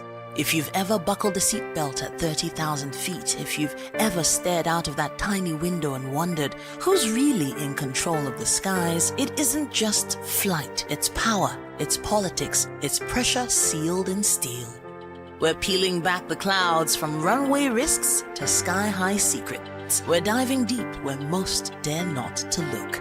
Aviation Scope, every Sunday at 7 p.m. only on Voice of the People TV. We don't just report, we reveal. We don't just ask, we uncover. Because when it comes to the skies, ignorance is turbulence. Aviation Scope, the sky isn't the limit, it's just the beginning. 3 years ago, we lit the spark. Today, we are blazing the trail for others to follow. VOP Media is 3. 3 years of breaking boundaries. 3 years of being that bold voice that echoes the thoughts of the people. 3 years of telling stories that matter. We have experienced complete breakdown in democratic governance. We are not just a brand, we are a movement, giving voice to the voiceless. We go to bed empty hunger. To every viewer, every voice, and everyone that has made us who we are, we say thank you. VOP Media, 3 years and still counting. VOP TV. Now, you have more than a voice. From the views on the street We go to bed empty hunger. to the blaring horns of a hustling city, the loudest voices of the common man got a medium to be heard. This particular administration, they were coming unprepared. It's not a bad thing to renovate the president's lodge. Through top-notch programming, unbiased reportage of news, sports, business, entertainment, and cultural documentaries, Voice of the People 90.3 FM became a symbol for 21st century media. And now, a new baby is born. Voice of the People Television, VOP TV, youthful, full of vigor and penchant for excellence in the continent's media space, exposing the wrongs, applauding the rights, dissecting the news without fear or favor, through factual and accurate stories and contents, Corruption kills three things that makes a society. representing the interests of the people and giving them a voice. Voice of the People TV is here to stay towards building a fair society. VOP TV, Voice of the People Television, truly a voice for the people. In a world where power shifts its every headlines, news breaks and events happens, we bring you unbiased and explicit information on politics, economy and state of the nation. We break down the chaos. Facts, not fluff. Truth, not spin. We discuss not just politics, but a glimpse into the future. Join Moses, Chukuma and Fina on Voice of the People TM. Voice of the People Television. Now you have more than a voice. The red carpets, awards, the razzmatazz, music, fashion, interviews, and more. Spotlight on Voice of the People Television. Let's feed you with all the juicy stories in the global entertainment space, bringing you the glitz and glamour as they hot. Stay tuned to Spotlight, 1 p.m. Monday to Friday. Spotlight on VOP TV. Entertainment like never before.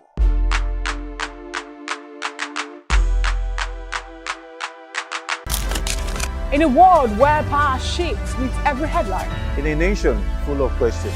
In a world filled with noise, the truth needs a voice. The policies that shapes our world and the economy that determines our future. Every hour, every day, the grapevine keeps buzzing.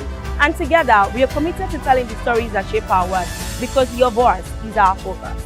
Don't forget, our voice matters the most. Let us come together and share our concerns.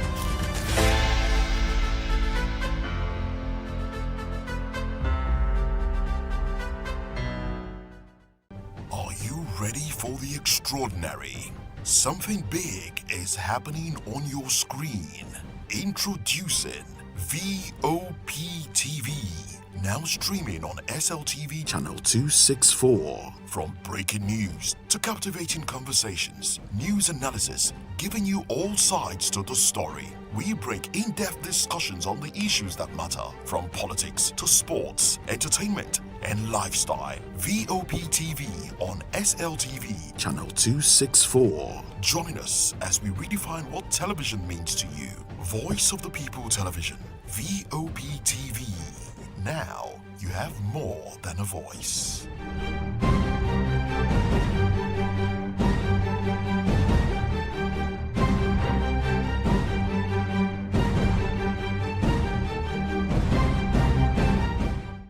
Behind every broken desk lies a broken promise. Education shapes the nations.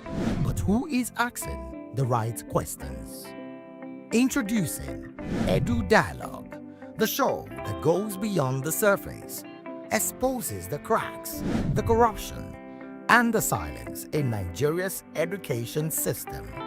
Edu Dialogue, Saturdays, 3 p.m., only on VOP TV. We break the biggest stories, from missing funds to policy failures. We ask the tough questions and demand real answers. Edu Dialogue, this Saturday, 3 p.m. on Voice of the People Television. This is Health Check, your weekly guide to better living, smarter choices, and trusted answers. From everyday wellness to urgent health issues, we've got you covered. Health Check, only on Voice of the People television, where your health has a voice.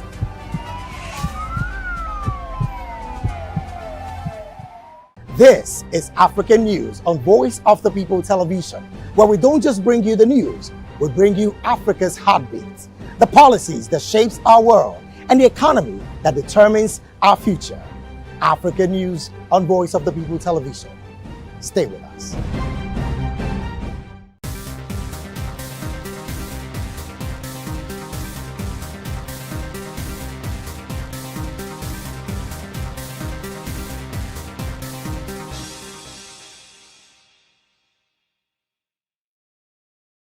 We encourage you to click on the like button and subscribe to our YouTube channel. We are Voice of the People TV. Also follow us on all our social media platforms. We are at VOPTV Live. Visit our website www.vop.ng for fresh and trending news. Also watch us live on SLTV channel 264. VOPTV, Voice of the People Television. VOP TV. Now, you have more than a voice.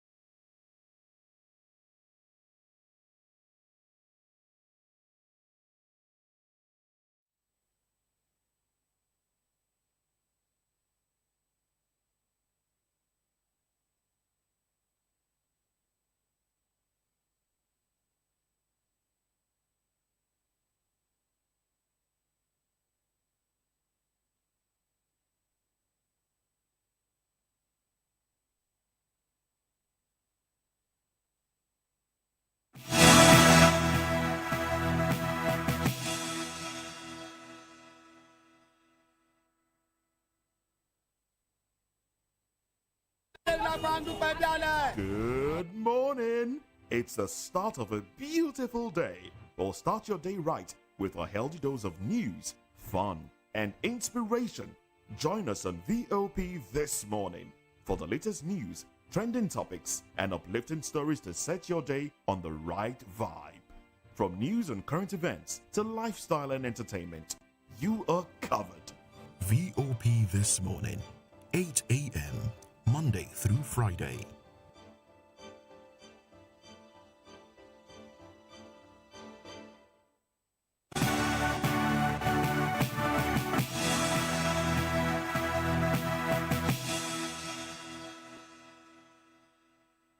Hello and welcome to the African News and Voice of the People television. I am Fina Okechukwu. Before we begin the news, kindly visit the website www.vop.ng for fresh and trending news. We begin today's African news from Tanzania, where the President Samia Suluhu Hassan has been sworn into office for his first election term after winning a landslide victory in an election that set off deadly protests across the country. Samia, who came to power in 2021, followed the death in office of her predecessor, who was declared the winner of the last week's election with 97.66% of the vote. She took the oath of office on Monday at a ceremony on a military base in the administrative capital, Dodoma, instead of a stadium, as in previous years.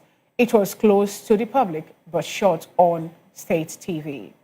65-year-old Samia was declared the winner on Saturday with 98% of the vote. She ran against only candidates from the minor party after her main challenger from the two biggest opposition party were disqualified from the race. International observers have raised concern about the transparency of the election and its violent aftermath, with hundreds of people reportedly killed.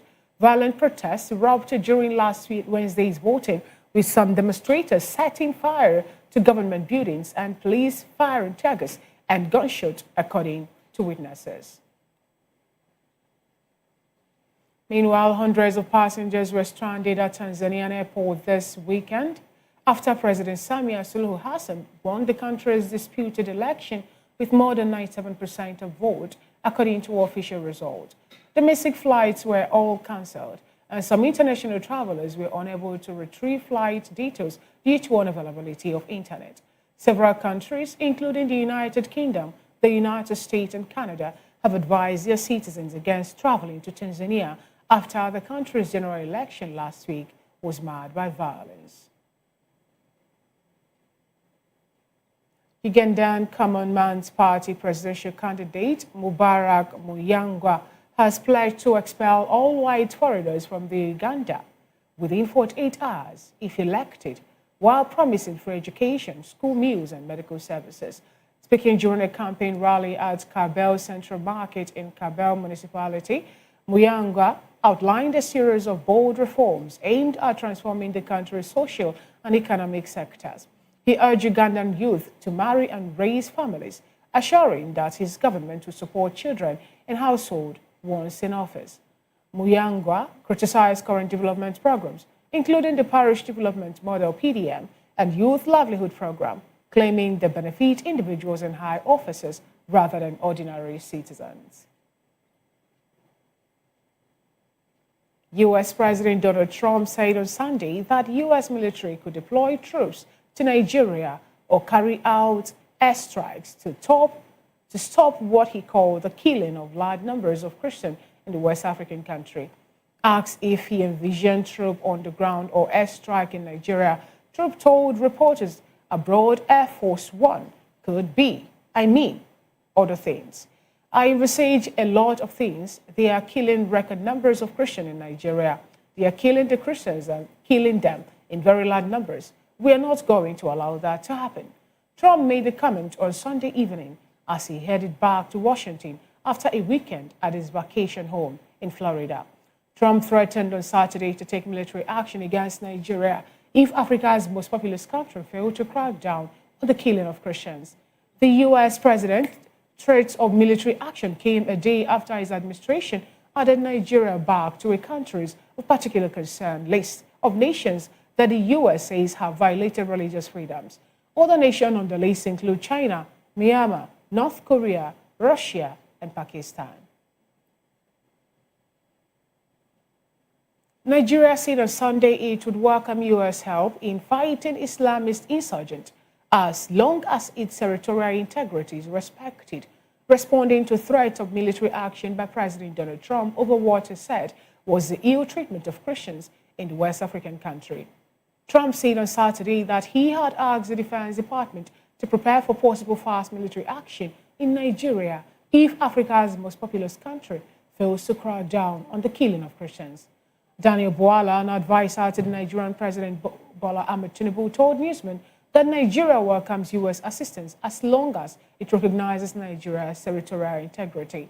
But Trump on Sunday told reporters the U.S. military could deploy troops to Nigeria or carry out airstrikes to stop what he called the killing of a very large number of Christians there, but gave no further details. Still in the news, the International Organization of Migration, IOM, has documented a new wave of displacement in Sudan, with over 1,500 people fleeing worsening insecurity in the Kordofan region. According to the IOM report, the displaced have moved to various locations within North Kordofan state and to towns in White Nile state, adding to the millions already uprooted by the ongoing conflict between the Sudanese army and the Rapid Support Forces. This recent displacement follows a pattern of attacks and insecurity in the region. The Sudanese authorities have attributed the fight to violence perpetuated by the paramilitary Rapid Support Forces, RSF, including drone attacks and assault on towns. The Sudan Doctor Network reported a significant civilian casualties toll in one such incident. The RSF, which has seized control of several areas, including Bara, denies targeting civilians, though its leaders has acknowledged that violations have occurred. Meanwhile, the ambassador of Algeria to the Russian Federation, Tawfik Douama, reaffirmed in his speech during the event commemorating the 71st anniversary of Algeria's November 1 revolution his country's steadfast position in support of the Sahrawi people's right to self-determination and independence, in line with international legitimacy and the Charter of the United Kingdom. According to the Algerian ambassador, based on the same conviction that inspired the November 1 revolution, Algeria reaffirms that the United Nations must fully assume its responsibilities with regards to the Sahrawi issue by enabling the people of Western Sahara to exercise their inalienable right to self-determination. The Sahrawi people make up an ethnic group native to the Western Sahara region, spanning across Morocco, Mauritania, and Algeria. The Algerian diplomat pointed out that the situation in the territory of Western Sahara, the last colony in Africa, remains an issue of decolonization under international law and the United Nations, affirming that Algeria will continue its constant support for justice and freedom in Africa and the world. And it's time for the African news analysis. And we have with us in the studio a legal practitioner and also a public and political affairs analyst. We have Barrister Darlington Agomo in the studio with us. Good afternoon, Barrister Darlington. Good afternoon. How are you? I'm good. Good to have you join today's African news. Yeah, Pina. All right, let's start off with a story about decolonization, where we learned that Algeria, at this point in time, is reiterating its support for Sahrawi people's right to self-determination. And this actually is coming out the breath when Ambassador of Algeria to the Russian Federation, Taoufik, reaffirmed that they are supporting them. And he made a statement to this regard during the 71st anniversary of the Algerian Revolution that happened so many years ago. What do you have to say about this agitation for agitation for self-determination in that particular region of Sahel? Yeah, the issue of Sahara Arab, sorry, it's been long coming. I mean, it has been on the front burner for years. Sahrawi Arab Republic, they've been agitating for independence over the years. In fact, their first leader was John Garang, and he had a brush with their colonial masters who doesn't want them to live and all that. And so if a country is for that, why not? Is that the crime Algeria have committed? Any country that wants to be on it, allow them. After all, in Europe, there are countries that are not even up to 1 million in population in Europe, and on their own. And that's why you have peace there. That is why you have peace there. All right, Barrister, now let's look at the diplomatic point which was raised by the Algerian ambassador, saying that that particular country, that particular enclave, I'm talking about the Sahrawi, happens to be the last colony in Africa. And he was actually calling for, their inalienable right to self-determination, saying that that actually can be a way for them to be decolonized. Let's take it back to what a particular individual made as a manifesto. When he was, we're talking about if he's been elected in office, that he's going to make sure that white foreigners in the country will be evicted. Take it to South Africa, where we have the apartheid played out. And at the end of the day, we have the Nelson Mandela become the president of South Africa. And then he also gone with assimilating, also even accepting everyone, even the Boer and Africans actually to stay together. Now, can we say that decolonization, or will I say neocolonialism, actually is still not playing out its role in these particular countries I just made mention of? The issue of whites, either Britain or US, looking for colonies now is a no-no for me. They are not even ashamed that they left their white enclave in the Western world and they are now in Africa looking for succor. If I happen to be, like that man said, look, I'll give them condition to stay. I'll give them condition. If they can fulfill it, why not? But for you to come here and colonize any African nation, it cannot happen. It can never happen. Because the last time they had a stay in South Africa, it was a tough battle before they were able to be evicted or they had to surrender. So we don't want another white supremacist in an African soil. So are you saying that we're going to see the people of Sahrawi at this point in time get their independence? Sorry? Are you saying we're going to see the people of Sahrawi gain their independence? Yes, yes. It's their right. It's there in the UN Charter. As long as they are fighting for self-determination, it's their right. It belonged in the 70s. That thing has been there since the 70s. You can imagine how long. It didn't start today. It's been long. So if that is the way they want to go, why not allow them? What is wrong exactly? Why do you want to keep a people who don't want to be kept? People want to leave. They have decided, they have made up their mind. And the fight has been on for over 50 years, and you still want to keep them? Look at how many generations, and they are still on it. Is it not time you let them go? Let them go. And you don't think that if they are to let them go, that this in any way is not going to distort the already existing geography and map that we have already? The moment you have such a thing, of course, you recalibrate your boundaries. And that recalibration, you don't think is going to lead into more war? I'm talking about internal issues, internal wrangling, In people. what way? Okay, take it to what is happening now in Sudan, where we're getting internal issues happening. We have the rapid support forces fighting the military of the country at this point in time over what they tag to be the aggrieved nature of the people, to the point that we're getting another information that people, over 1,500 persons, have fled the Kordofan state alone into places surrounding them. And all this is actually come up after the agitation, the Southern Sudan and the Sudan people, even in DR Congo too. What is happening there is an internal matter. It's the people of Southern Sudan fighting themselves with this RSF. It's not an external aggression. It's a battle for what? For control of the soul of Southern Sudan. The two men there, the president and the vice, ego fight. It's within them. It's not an external thing. It's not.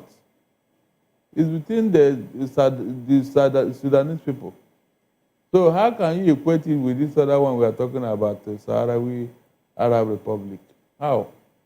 So you think that the people of the Southern Sahara will not wake up and start fighting or having other issues over who have the sole responsibility? For example, in DR Congo, we're told that the reason we're having war there is as a result of who manages or who controls the rich deposit of gold that they have in that particular country. In DR Congo, you have a government in place. They have conducted the election. Exactly. It's their own internal matter. If you are having skirmishes within, I mean, is it not okay than for you to have external forces coming in to colonize you? It is expected that such thing will happen, but it's for a while. Maybe with time they will come to their senses, and those things will be a thing of the past. You know, in Nigeria we have gone through that ourselves, and since then we have been able to manage our differences. Can you say we have been able? Have we managed it actually in our own time at this point? So far, so good. So far, so good. With the type of leadership we have, I think they should learn from their past. Now, talking about Nigeria, it's interesting. We have a story here that says at this point in time that there are permutation or stories or even information that Donald Trump and the U.S. military team might bombard some part of Nigeria for them to be able to end the activities of the Islamic jihads, which have been perpetuating all sorts of evil in Nigeria, carrying out a terrorism act. What do you have to say about that, please? If they can do that, they didn't say Nigeria, they say parts of Nigeria, especially. Of course, they have control of the skies. Their satellite can tell them who is where in Nigeria. Is that not true? from their enclave there, they can view where these terrorists are. Were they able to do that in Afghanistan when they went there to carry out such particular activity? Afghanistan was ideological war between Russia and the United States. They wanted to intrude their different democracy or type of government. Why they moved out? It's not as if they lost. It's just that they discovered that these people, they don't want to help themselves. It's always good when you are fighting for some people and then they now help themselves. But when you are helping some people, they don't want to help themselves. What do you do? Like now in Afghanistan, immediately they left. Look at what is going on there now. Does it show that they want to, America left because they have seen that the people of Afghanistan don't want to help themselves. At this point in time, what do you think that they are going to put in place, apart from, you said they have the air might, where they can actually use a satellite to decide where things are happening? Of course. Now, there's some persons have come up to say that the military intervention, if they are to bring it on board, is good, without them trying in any way actually to disrespect the sovereignty of Nigeria. Are we going to see a disrespect on our right or sovereign nation of Nigeria with this particular approach? When you say disrespect your right, I don't get it. The terrorists that are doing all this to you, what are you saying about them? Did they respect your sovereignty? Did they respect your country as a sovereign nation? Did they respect your leadership? You are looking at terrorists, and now somebody is coming to deal with those people, and you are talking of sovereignty. I don't get it. The terrorists that are doing all these things without any fear or regard, or don't you see what they are doing in Nigeria? So what was the sovereignty when terrorists have taken over our land? They didn't think of that, Abi. And now somebody is coming to look. I mean, these people that are occupying Benue and Plateau villages, if somebody go there and bombard them and dislodge them, is that not a good news? Now, Barrister, how possible is that going to be, given the fact that we learned also that sometimes the terrorists, because they kidnap civilians, use them as shield? So how are we going to carry out such bombardment without casualty? I'm talking about civilians now, innocent people dying. Look, and such. If you take them unaware, there's nothing they can do. When they are going to battle, they don't carry civilians as human shield. They don't. After all, like these places I told you now, there are no more civilians according to you in that place. It's all terrorists. They have taken over those places. So what civilian are they going to use? Which civilian? If you draw them out, you can deal with them like a mission of search and destroy. They are not always with these civilian captives. When they are going to war, they keep them somewhere behind and then go to the battle to face the whoever. So it's not always that they use the human shield. In fact, they only use human shield when they are now outgunned. When they know that defeat is imminent, they now use human shield to protect themselves and all that.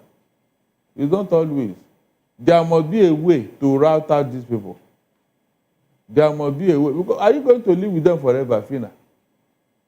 Hold on. Do you want your children to inherit this thing? That would be a cost for Nigeria, seriously. I'm telling you. By the way, what are we fighting for here? What are they fighting for? At least if you are doing this, okay, look at what you are looking for. What do you want? You want to take over the whole Nigeria and do what with it? This is the more reason why people should be circumcised when they are talking.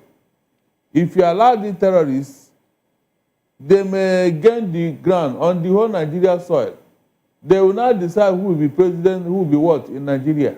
I'm telling you, if they go to a point, they will not decide who will be president of Nigeria. Is that what you want? Like this Toji Bello, he has become so powerful that even the government is afraid of him. The government is afraid of him. Can you imagine? I don't even want to think of all this thing. Seriously, it baffles me. Anybody that wants to support a flag for this people, that person is an enemy of Nigeria. So you're saying that we're going to see, a clear military intervention from the U.S. without political connotation or even economic gains or interest in Nigeria? Let us even deal with the criminal first. Because before we begin to talk of other things. But so when you say let's deal with the criminals first, don't you think at this point in time, the price that we're going to pay for the help they render at this point might be higher than the help that they actually offer? Are they asking for any help? Are they seeking for help? Are they that magnanimous in nature and they couldn't have gone to DR Congo and end the issue of killing happening there? Or even end the issue of killing happening in Sudan? I don't think Donald Trump will ask Nigeria for a dime. What do you have that you want to give him? When they said they are coming to deal with the jihad, did they say on one condition? They didn't give any condition. They didn't. Seriously. They didn't.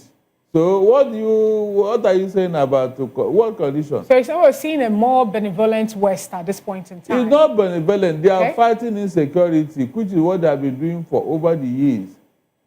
When they see ugly situation like that of Osama bin Laden, they go out and deal with it. That's what they have been doing. This is a security matter. Yes. They didn't say we are coming to help you. What do you want to offer us? No. The man is even angry because a particular religion is about to be wiped out. A few weeks ago here in Nigeria, we learned that some persons here, some foreign entities coming to Nigeria to take or whisk away individuals who are sponsors of these 11 of them, yeah. So haven't taken those sponsors of this insecurity. What else are they coming out to do since they know actually they've been able to, reduce or take out the support system of these military or these terrorists? No, it's not enough. Those ones are individuals, but we are talking of a group now. A group that have turned into a menace in Nigeria. These are the people they are coming to deal with. So if they could do all those ones they did without seeking for your help or any condition, so why are you not asking whether Donald Trump will come for something and all that? I'm asking because at first we were being, redesignated a country of particular concern. And we know the sanctions that come with that, especially the economic implication at this point in time. And, after that particular declaration, the next thing actually is to prepare troops, maybe on ground or even airstrike for, the terrorist jihadists to be eliminated. Look, all they needed from you is what? The permission to come and do their job. They have been fighting terrorism for in fact, I don't even know how many years now. So what happened if Nigerian government did not give them the permission? Then they will live with their CPC now. Yes, they will live with it and face the sanctions. So now, Barrister, I want us actually to look at this direction because, some person doesn't really understand. If at this point in time, the Nigerian government will have opinion that, because we're getting already that we're not having a genocidal attack or killing in Nigeria at this point. So if the federal government is saying, we don't need your help, we don't need you to bombard any area in Nigeria, what will be the implication? Yes, they will live with the CPC because Donald Trump will not remove it. Yes, you can't eat your cake and have it.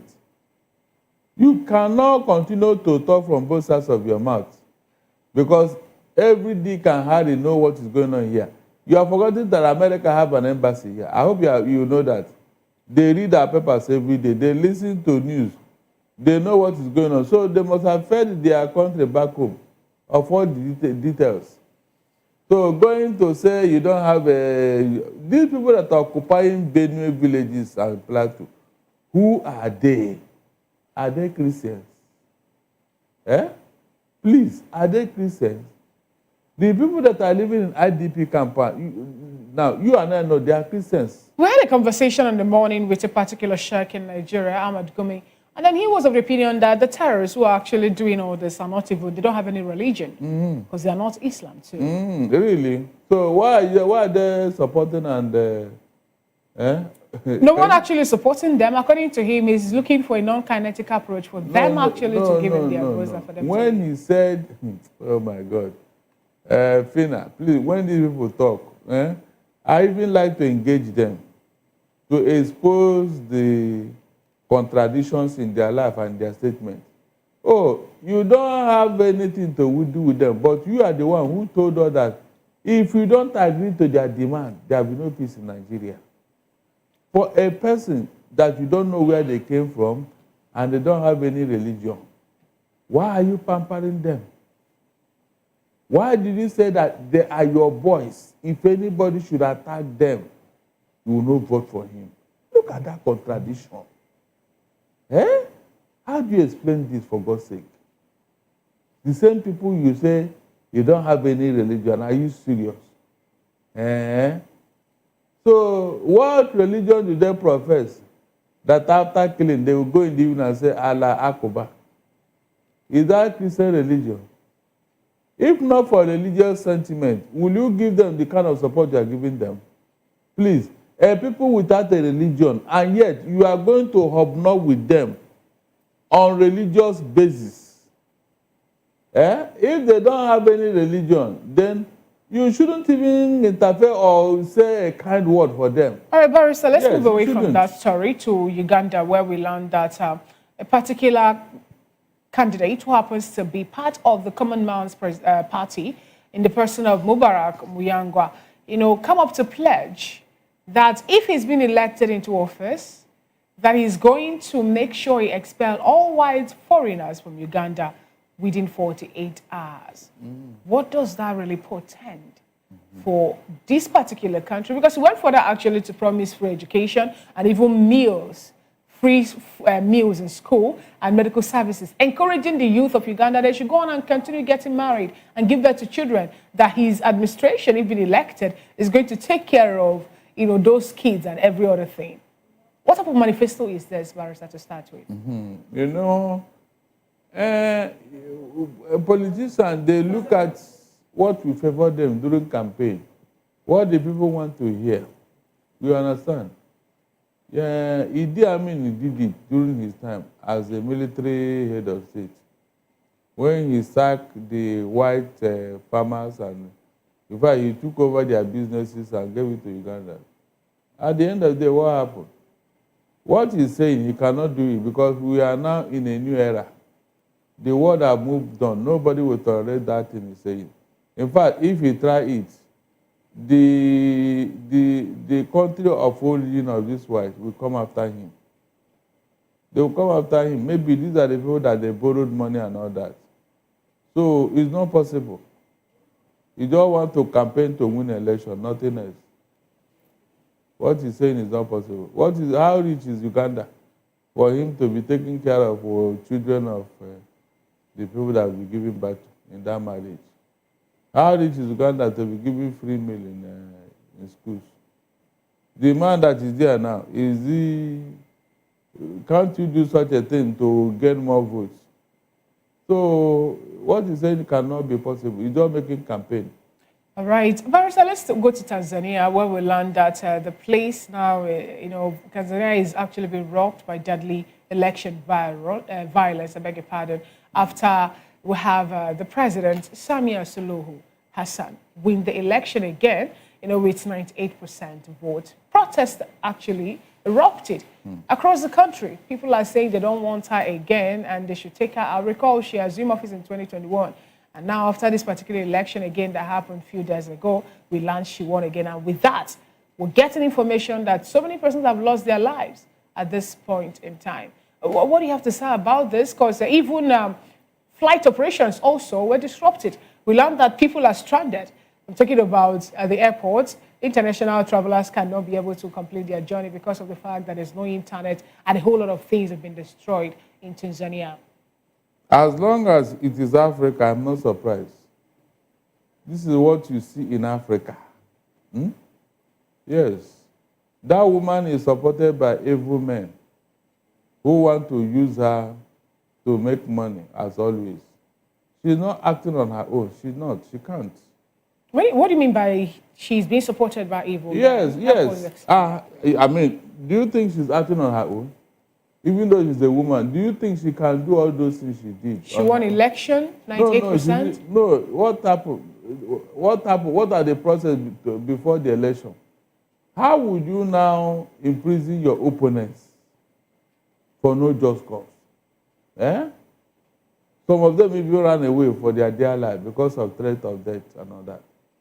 A woman. No, she can't do that. Seriously, I don't think she can do that. Is it because she's a woman or what? You know, when you say she can't do that, because we've seen other countries where oppositions actually are in exiles.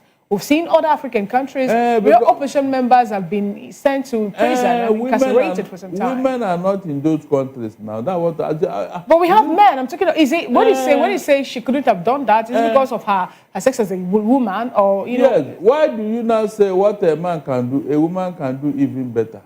Is it not because of her gender? Look, no matter how you people put it, there are things expected of women. Seriously, women are not expected to be this violent and all that. It is not in their nature. No. It's not in their nature to do this kind of thing. It's not. So why is she doing it? If not that men are behind her, tell me. The men are using her. She's just there. I remember when Shehu Shagari was in office, and when there was a coup and he was toppled, anything they asked him, he said, "Where is Umaru Diko?" Every question they asked her, "Where is Umaru Diko?" It was because of all this that they said, "Look, we are going to get this Umaru Diko wherever he is." And they went to a kidnapping in London, and the thing failed.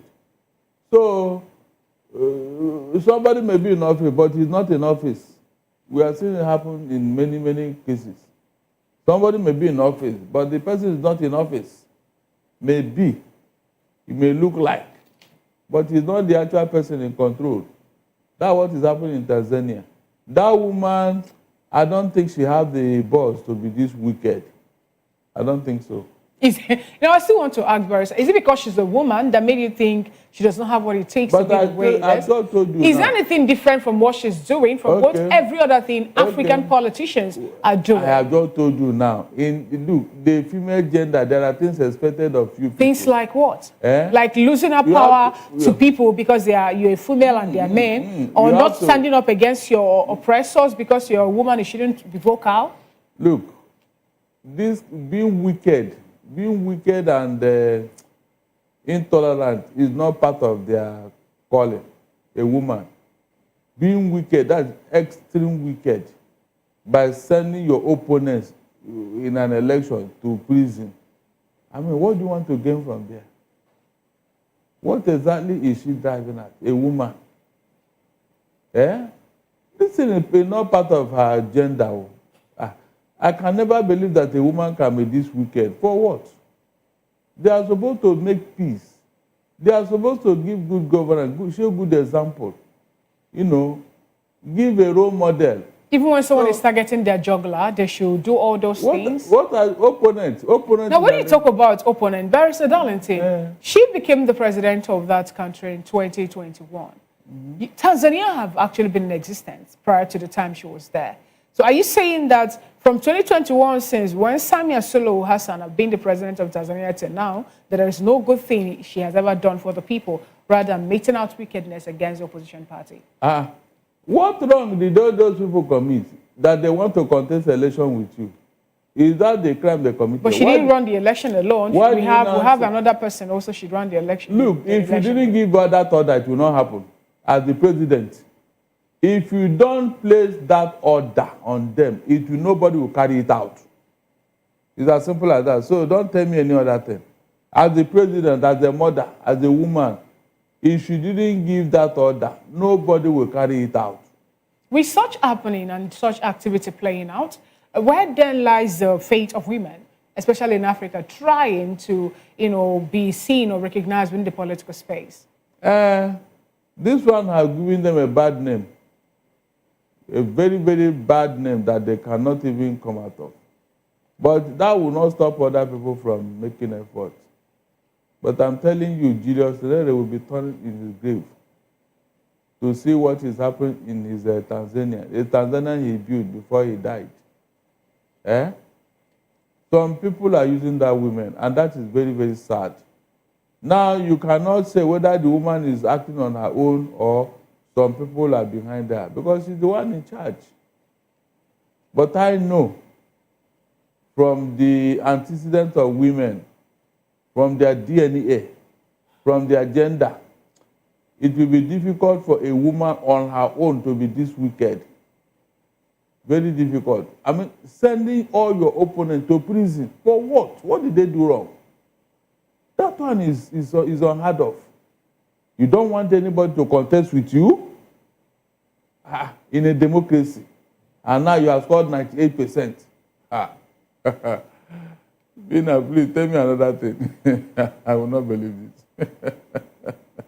But how then are we going to stop this type of do or die political activities, especially in Africa?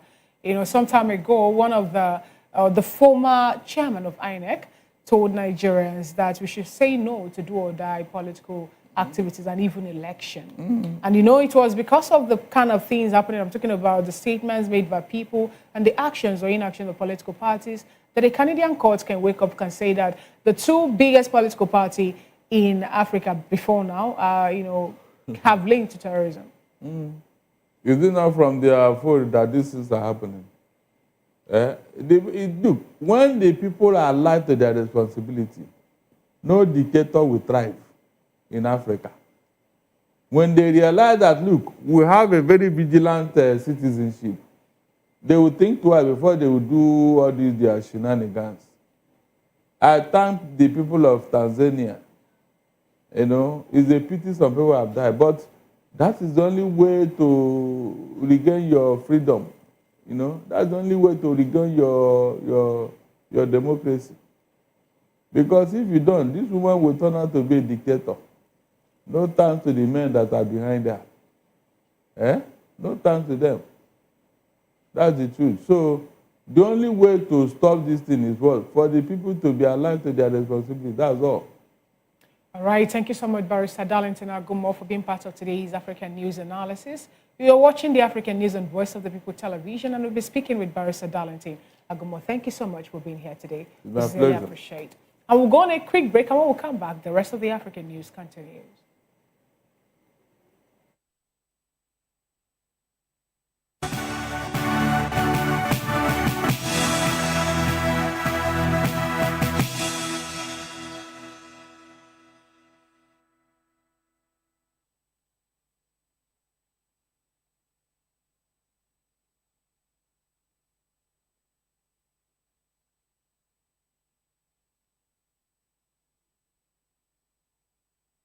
Welcome back. It's still the African News on Voice of the People television. Prime ministers, presidents, and royalty descended on Cairo at the weekend to attend the spectacle-laden inauguration of a sprawling new museum built near the pyramids to house one of the world's richest collection of the antiquities.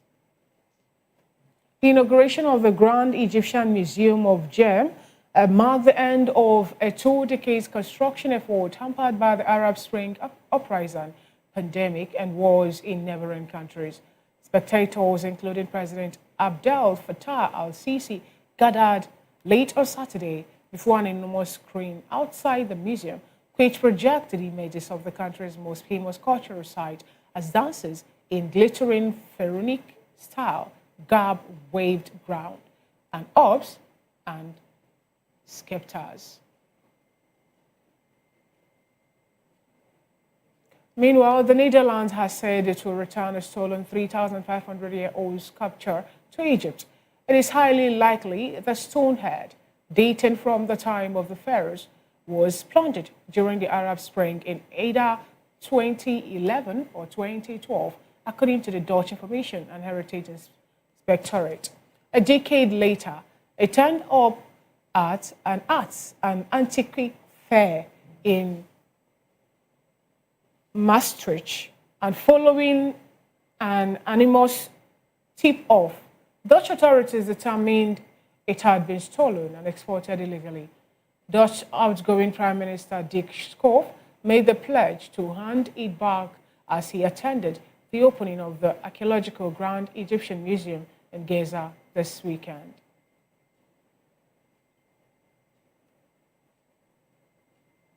The Ethiopian embassy in France has emphasized that Ethiopia and the European Union Investment Forum will further deepen partnership and unlock sustainable growth The Ethiopian European Union Investment Forum is being convened in Paris today, November 3rd, bringing together Ethiopia, France, the EU, leading European corporations and financial institutions to deepen partnership and foster sustainable growth. In a statement, the Ethiopian authorities emphasized the importance of the event, saying the high-level forum organized and hosted by MEDEF International, France's largest business federation, in partnership with the European Commission, aims to unlock new investment opportunities across strategic sectors, including aviation, renewable energy, transport, infrastructure, logistics, AI, and telecommunications. The University of Zimbabwe's Faculty of Medicine and Health Sciences has concluded the medical study of the late Rosalie Shigariro, who in 2021 became the first ever Black Zimbabwean to volunteer her remains for medical research. Her body was in July 2021 donated to the Department of Biomedical Science Anatomy Unit for the advancement of medical education, as had always been her wish. Over the weekend, in a ceremony marked by quiet dignity and gratitude, members of the Anatomy Unit, students and family members gathered to pay tribute to Shigariro, whose selfless act contributed to the training of hundreds of medical students over 4 years. The university authority said Shigariro's generosity gave future doctors invaluable hand-on understanding of the human body, lessons no textbook could ever replace. It's still the African News and Voice of the People TV. We'll go on a quick break, and when we'll come back, business and sports story will come up next.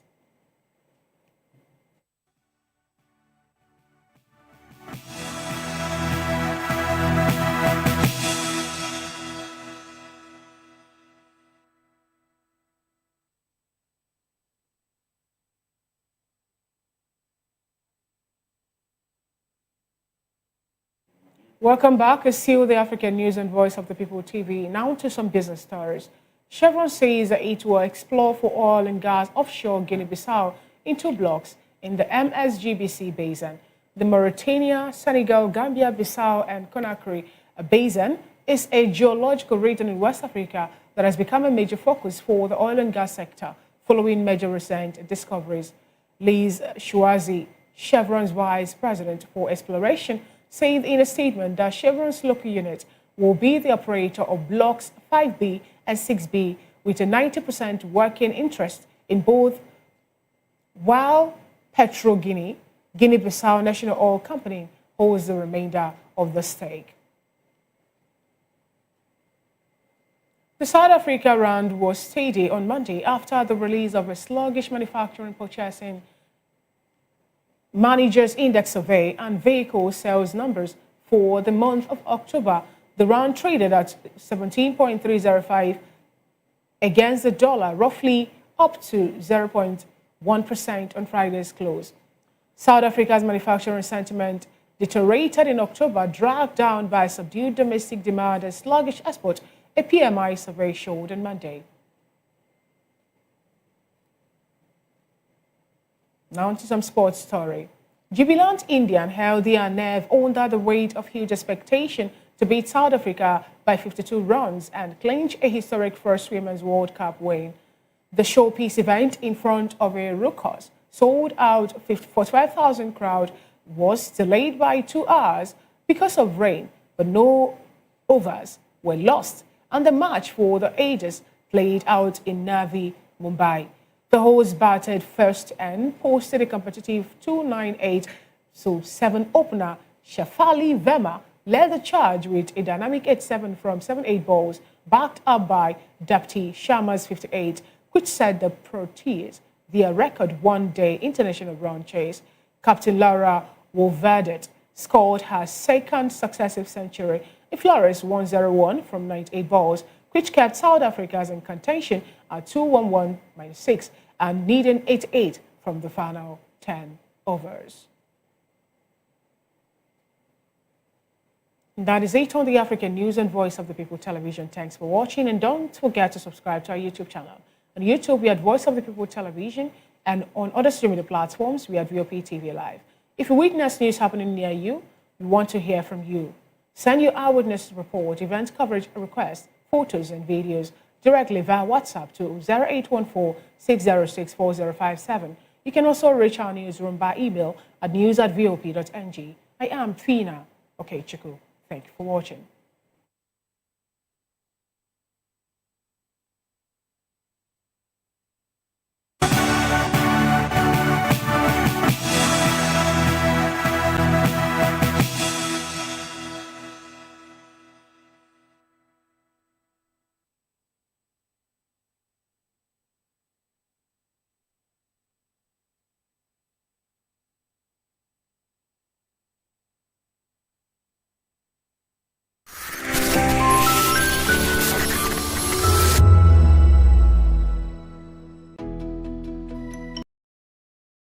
Day. Well, start your day right with a healthy dose of news, fun, and inspiration. Join us on VOP this morning for the latest news, trending topics, and uplifting stories to set your day on the right vibe. From news and current events to lifestyle and entertainment, you are covered. VOP This Morning, 8 a.m., Monday through Friday.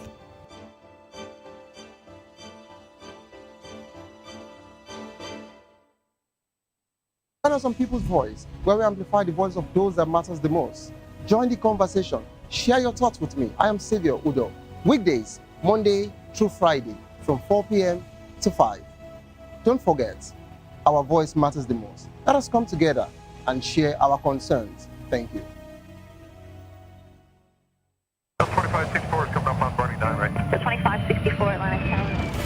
What happens in the hush behind hangar doors? Who signs the papers that gamble with lives? Which truths were grounded before they even ever had wings? If you've ever buckled a seatbelt at 30,000 feet, if you've ever stared out of that tiny window and wondered who's really in control of the skies, it isn't just flight, it's power, it's politics, it's pressure sealed in steel. We're peeling back the clouds from runway risks to sky-high secrets. We're diving deep where most dare not to look. Aviation Scope, every Sunday at 7 p.m. only on Voice of the People TV. We don't just report, we reveal. We don't just ask, we uncover. Because when it comes to the skies, ignorance is turbulence. Aviation Scope, the sky isn't the limit, it's just the beginning. Hey guys, what's up? How you all doing? They call me Innovation Nelson One, your number one celebrity host, and you are watching Voice of the People Television. 3 years ago, we lit the spark. Today, we are blazing the trail for others to follow. VOP Media is 3. 3 years of breaking boundaries. 3 years of being that bold voice that echoes the thoughts of the people. 3 years of telling stories that matter. We have experienced complete breakdown in democratic governance. We are not just a brand, we are a movement, giving voice to the voiceless. We go to bed empty hunger. To every viewer, every voice, and everyone that has made us who we are, we say thank you. VOP Media, 3 years and still counting. VOP TV, now you have more than a voice. Behind every broken desk lies a broken promise. Education shapes the nations. But who is asking the right questions? Introducing Edu Dialogue, the show that goes beyond the surface, exposes the cracks, the corruption, and the silence in Nigeria's education system. Edu Dialogue, Saturdays, 3 p.m., only on VOP TV. We break the biggest stories, from missing funds to policy failures. We ask the tough questions and demand real answers. Edu Dialogue, this Saturday, 3 p.m. on Voice of the People Television. Are you ready for the extraordinary? Something big is happening on your screen. Introducing VOPTV. Now streaming on SLTV channel 264. From breaking news to captivating conversations, news analysis, giving you all sides to the story. We break in-depth discussions on the issues that matter, from politics to sports, entertainment, and lifestyle. VOPTV on SLTV channel 264. Join us as we redefine what television means to you. Voice of the People Television, VOPTV. Now you have more than a voice.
This is African News on Voice of the People Television, where we don't just bring you the news, we bring you Africa's heartbeat, the policies that shapes our world, and the economy that determines our future. African News on Voice of the People Television. Stay with us. Are you ready for the extraordinary? Something big is happening on your screen. Introducing VOPTV. Now streaming on SLTV channel 264. From breaking news to captivating conversations, news analysis, giving you all sides to the story. We break in-depth discussions on the issues that matter, from politics to sports, entertainment, and lifestyle. VOPTV on SLTV channel 264. Join us as we redefine what television means to you. Voice of the People Television, VOPTV. Now you have more than a voice.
Join us as we drive into the world of politics through insightful interviews with prominent political figures, both serving and former governors, ministers, senators, legislators, party chieftains, activists, and analysts. Get first-hand information into the decision-making processes that affect our daily lives. Highly engaging one-hour program that brings political discourse into focus.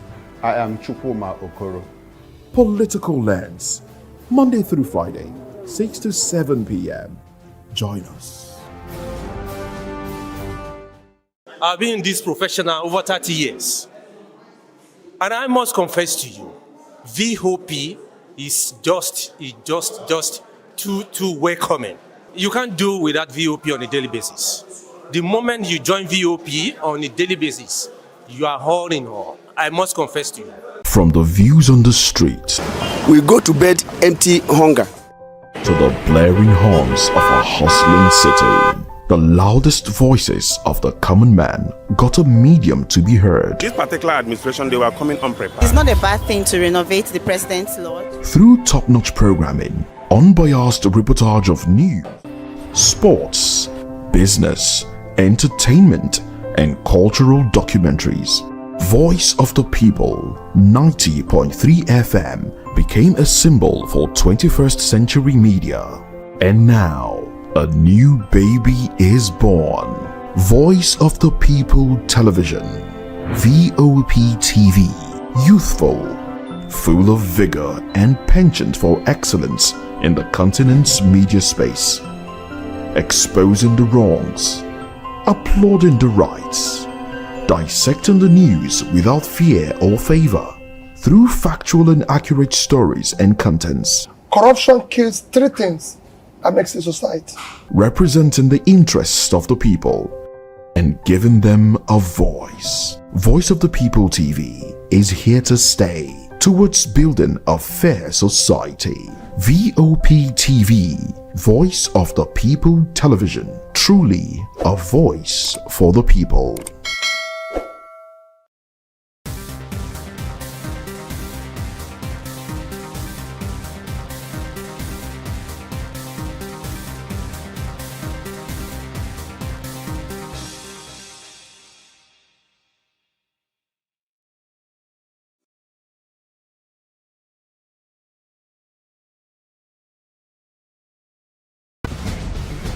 Join us as we drive into the world of politics through insightful interviews with prominent political figures, both serving and former governors, ministers, senators, legislators, party chieftains, activists, and analysts. Get first-hand information into the decision-making processes that affect our daily lives. Highly engaging 1-hour program that brings political discourse into focus. I am Chukwuma Okoro. Political Lens, Monday through Friday, 6 to 7 p.m. Join us. VOP TV. Now, you have more than a voice.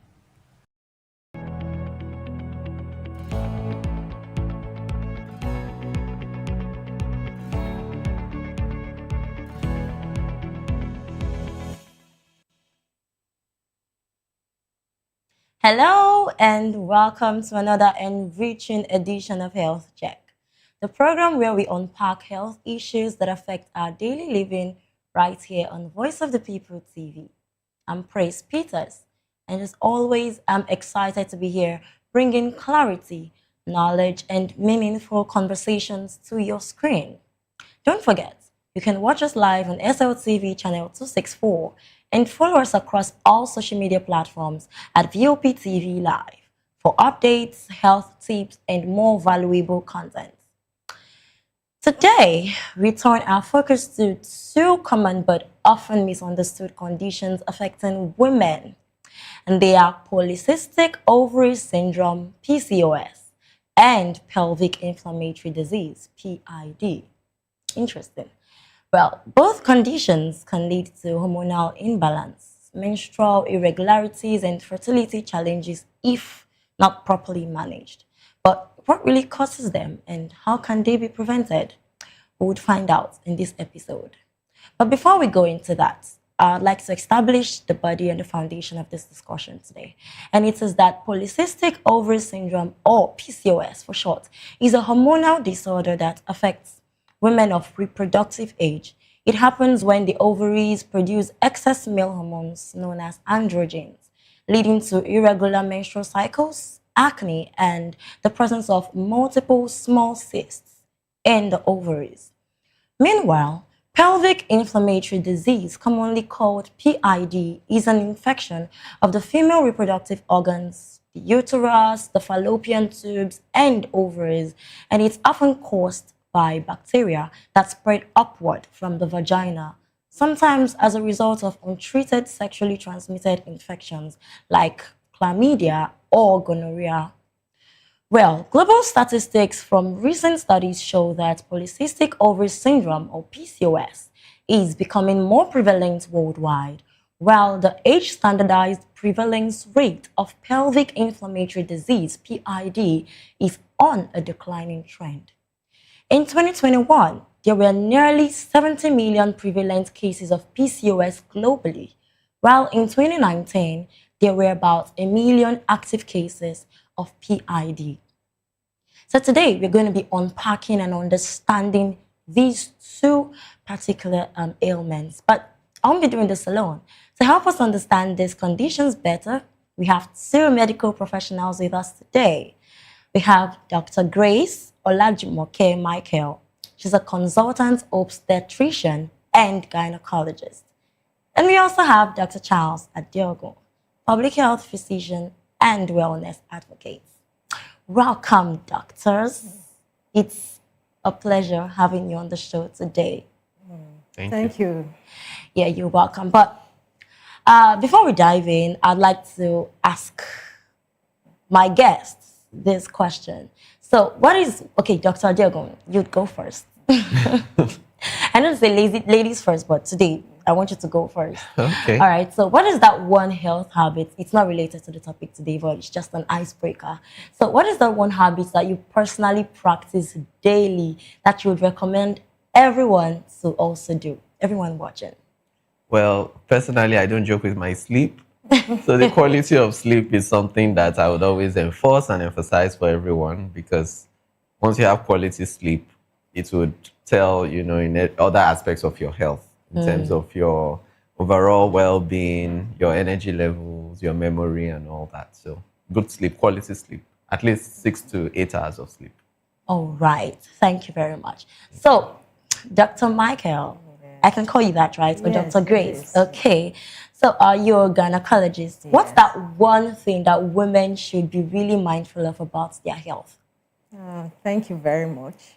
And thank you for having me on the program. You're welcome. Just like Dr. Adeogun have said, sleep is very important. But aside sleep, physical activity too is very important, because most of the health issues that are related to women, especially the ones that are related to hormonal imbalance, it's been found that being physically active, even if as less as in 30 minutes per day, has been attributed to preventing and even helping to treat some of these conditions, especially even the PCOS that we're going to discuss today. Physical activity is one of the main treatment management. So I would advise women to actually at least be physically active, no matter the physical activity, at least for 30 minutes minimum per day. Thank you. All right. Amazing. That's one thing I'll go home with. Okay, so let's dive right into the topic of discussion today. So, Dr. Grace, what exactly is PCOS, and just give us a broad overview of PCOS.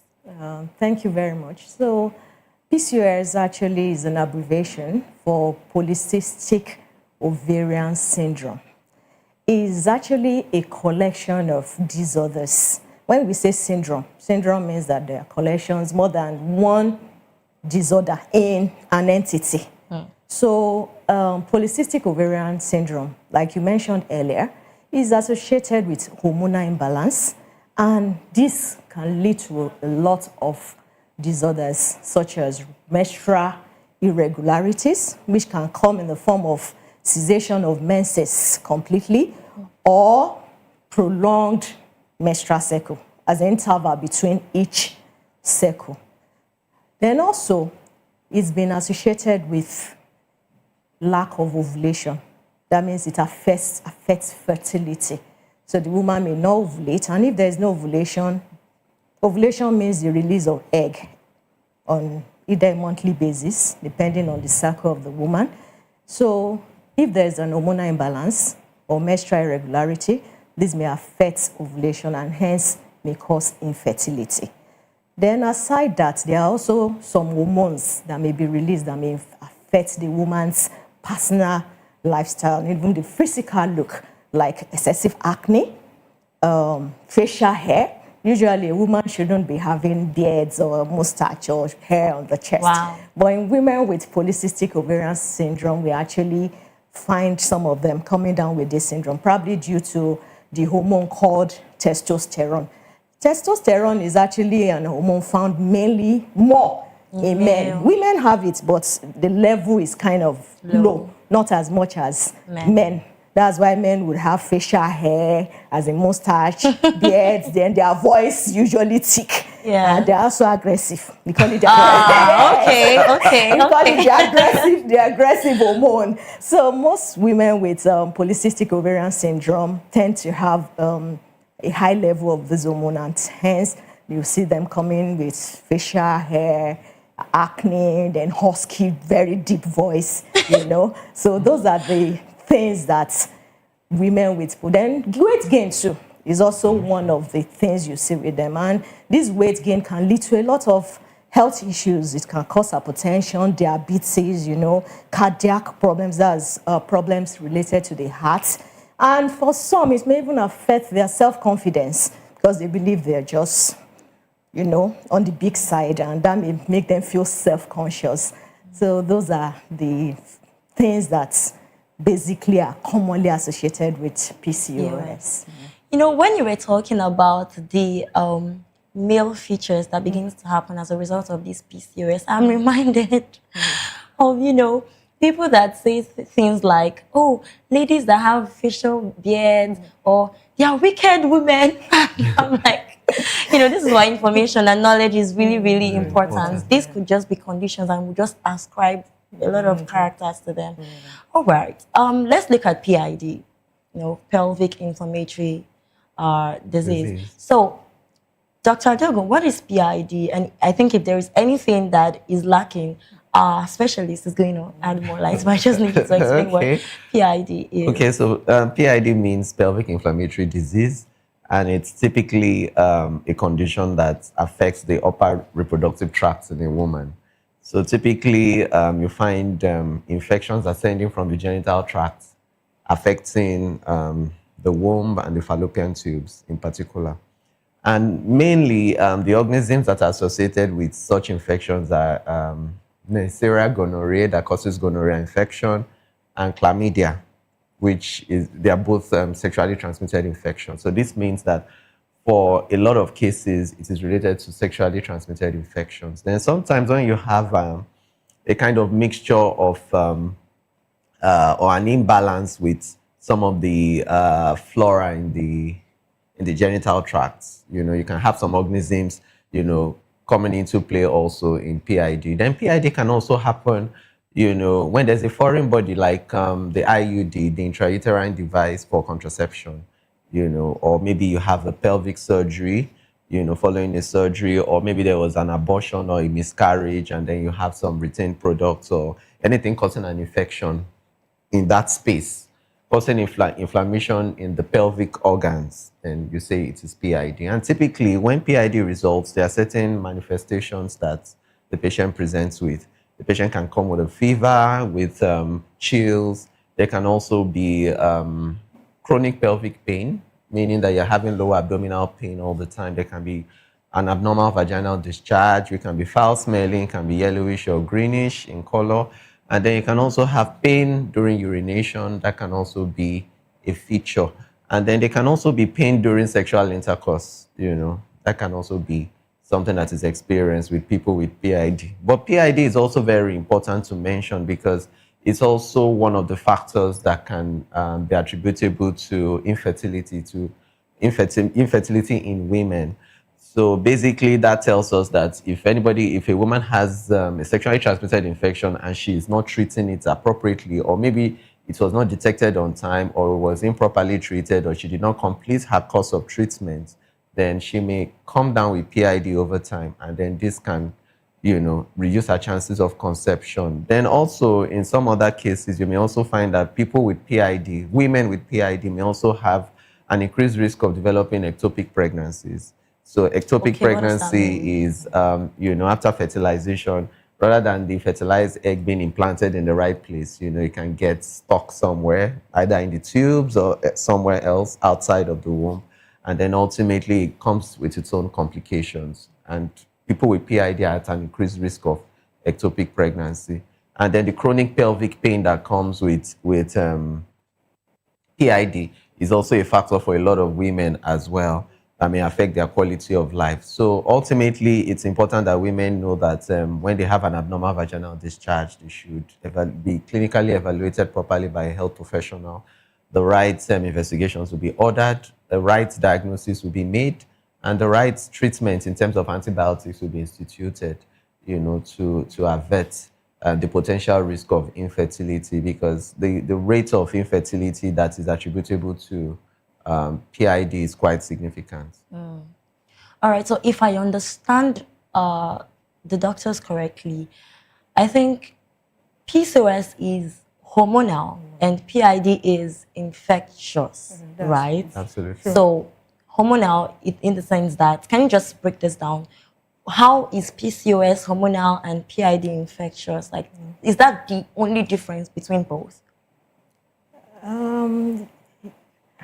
That's not just the only difference, but the main difference is that PCOS is hormonal, as in a lot of hormones that on a normal day should be at a certain level in a woman is higher than normal. Like I've mentioned before, testosterone. So this can also affect the production of certain hormones too. It will impair the product like estrogen. Estrogen is actually the hormone, female hormone, and this hormone is, the level is required for ovulation to occur. So if it is suppressed, then ovulation will be prevented. And also, this hormone, estrogen, at a particular level is supposed to suppress the production of another hormones in the brain. And this is actually what causes, as in when it suppresses that, then the level of progesterone, as in ovulation occurs, then the level of progesterone begins to rise. Then when there's no pregnancy, there's no fertilization, then this hormone progesterone begins to drop and menstruation occurs. So it's meant to be a cyclical thing, as in every month. There's actually an interval from 22 to 35, though they've actually regulated it now. There's a new terminology for that. But a cycle should at least 21 to 35 days. A woman's cyclical menstruation pattern should fall within that range. But you discover that with women with PCOS, majority of them will have prolonged interval of menstruation, more than that 35 days. So because of the interplay between all these hormones, that's why that will occur. Now, invariably, because there's no ovulation, it affects fertility. So where the two of them are common now is the fact that both of them affect fertility. While PCOS affects fertility by preventing ovulation, that's the release of egg, what pelvic inflammatory disease, that's PID, causes is that there is actually an inflammation or infection of the fallopian tubes. Now, the fallopian tube is a structure in the female reproductive system that both egg that is released during ovulation and the sperm meet to form the baby, and this moves into the womb to grow. But in cases of poorly treated PID, there's affectation of that tube and there's blockage. And once there's a blockage in the tube, that means there's no way the egg and the sperm can meet. So that means there won't be any fertilization and hence no baby. So that's how PID affects fertility. So in the invariably, both of them affect fertility, but in different ways. Thank you. Very interesting. So is it possible for one woman to have both PCOS and PID? Yes, it's very possible. Oh, wow. It is. It is. Okay, what's the possibility? Is it high? Is the chances high? Are the chances high, rather? It's not so, it's uncommon. It's not a common occurrence. But because sometimes you need to actually investigate as in series of tests to know which is which. But from the history, by the time they come to you and you ask questions, and you also check them, as in from head to toe, you already have an idea of which one of them the woman has, or if it's going to be the combination of both. But invariably, test has to be done to know which one of them. But in certain uncommon cases, you may actually have a woman come in as in having both of them. So you just need to treat the two. All right. So let's talk about, is this a family thing? Is it possible that it is hereditary? Okay, Does family play a huge role in having this? PCOS, is actually possible that it can be inherited because it's been found, studies have shown, research has been conducted, and they found out that women from the same lineage, maybe siblings, or even their mothers, also had the condition. Then also aside that, they found out that there are some genes. Genes are actually what we found in individual cells, that there are some genes that has been found in women with PCOS. And they did the studies along their family and discovered that some of the women in that lineage also had that gene. So for PCOS, it is actually, some can be, the causes are multifactorial, but it can be passed from one, it can be hereditary. Well, for pelvic inflammatory disease, just like Dr. Adiogun has said, is actually more of an ascending infection, which can be from sexually transmitted, as in from sexual intercourse. It could be foreign body. It could be instrumentation, as in procedures on the womb, like evacuation, dilatation, exactly. You know, a woman had an abortion that was not well managed, and there were some products that were still remaining, or a miscarriage, you know, just a spontaneous miscarriage, and some of the products of the conception were still retained in the womb. If not removed and appropriate antibiotics given, this can actually lead to an infection that can spread to the fallopian tubes and may cause pelvic inflammatory disease. Wow. All right, so Dr. Adeogun, let's talk about the symptoms. At what point can a woman decide to go and have a checkup? Maybe if she detects signs, you know, at what point, what kind of symptoms should she look out for? Okay, in terms of PCOS, I think a woman should watch her menstrual cycle, be familiar with what her menstrual cycle is like. So if there's any irregularity in the periods, she needs to investigate that, because mostly it's usually hormone-based. Then secondly, if she's gaining weight without trying, unintentional weight gain is also something to look out for. And like the doctor mentioned, acne outbreaks, having, there are some medical terms where, you know, in medicine, they call it acanthosis nigricans, some dark velvet. Acanthosis nigricans. Okay, we are learning. So there's some dark, like some pigmentation in the skin, you know, maybe on the neck, in the armpit area, you know, all those things help to know that this person probably has like insulin resistance and or possibly has something insulin resistance. Yeah, and then there's usually sugar-related issue, blood sugar control issues too with PCOS. Then it's very important for the woman to also note that if she's having recurrent miscarriages, it could also point to that, because the quality of the eggs may not be optimal, because recurrent miscarriages too may be seen in people with PCOS. So definitely people with PCOS will have a fertility issue. So if somebody has been trying to have a child, or a couple have been trying to conceive for a while, and you know infertility is defined as regular intercourse for the space of a year, and you have never attained pregnancy, it should be thoroughly investigated. And part of the investigation will be to rule out PCOS as well as rule out PID. In case of PID, you know, they may need to go for certain tests that we call the HSG. It's simply called HSG. It helps to check the tubal patency. So a dye is passed into the reproductive tract, and then you're expecting spillage on both ends. The dyes to spill on both ends, indicating that there's patency of the tubes. But if there's any blockage anywhere, you'd only find spillage on one side, and then there's no spillage on the other side that has the blockage. So this tells us about the tubal blockage that the doctor was talking about. So it's very important that for PCOS, all the aforementioned symptoms, are indicators.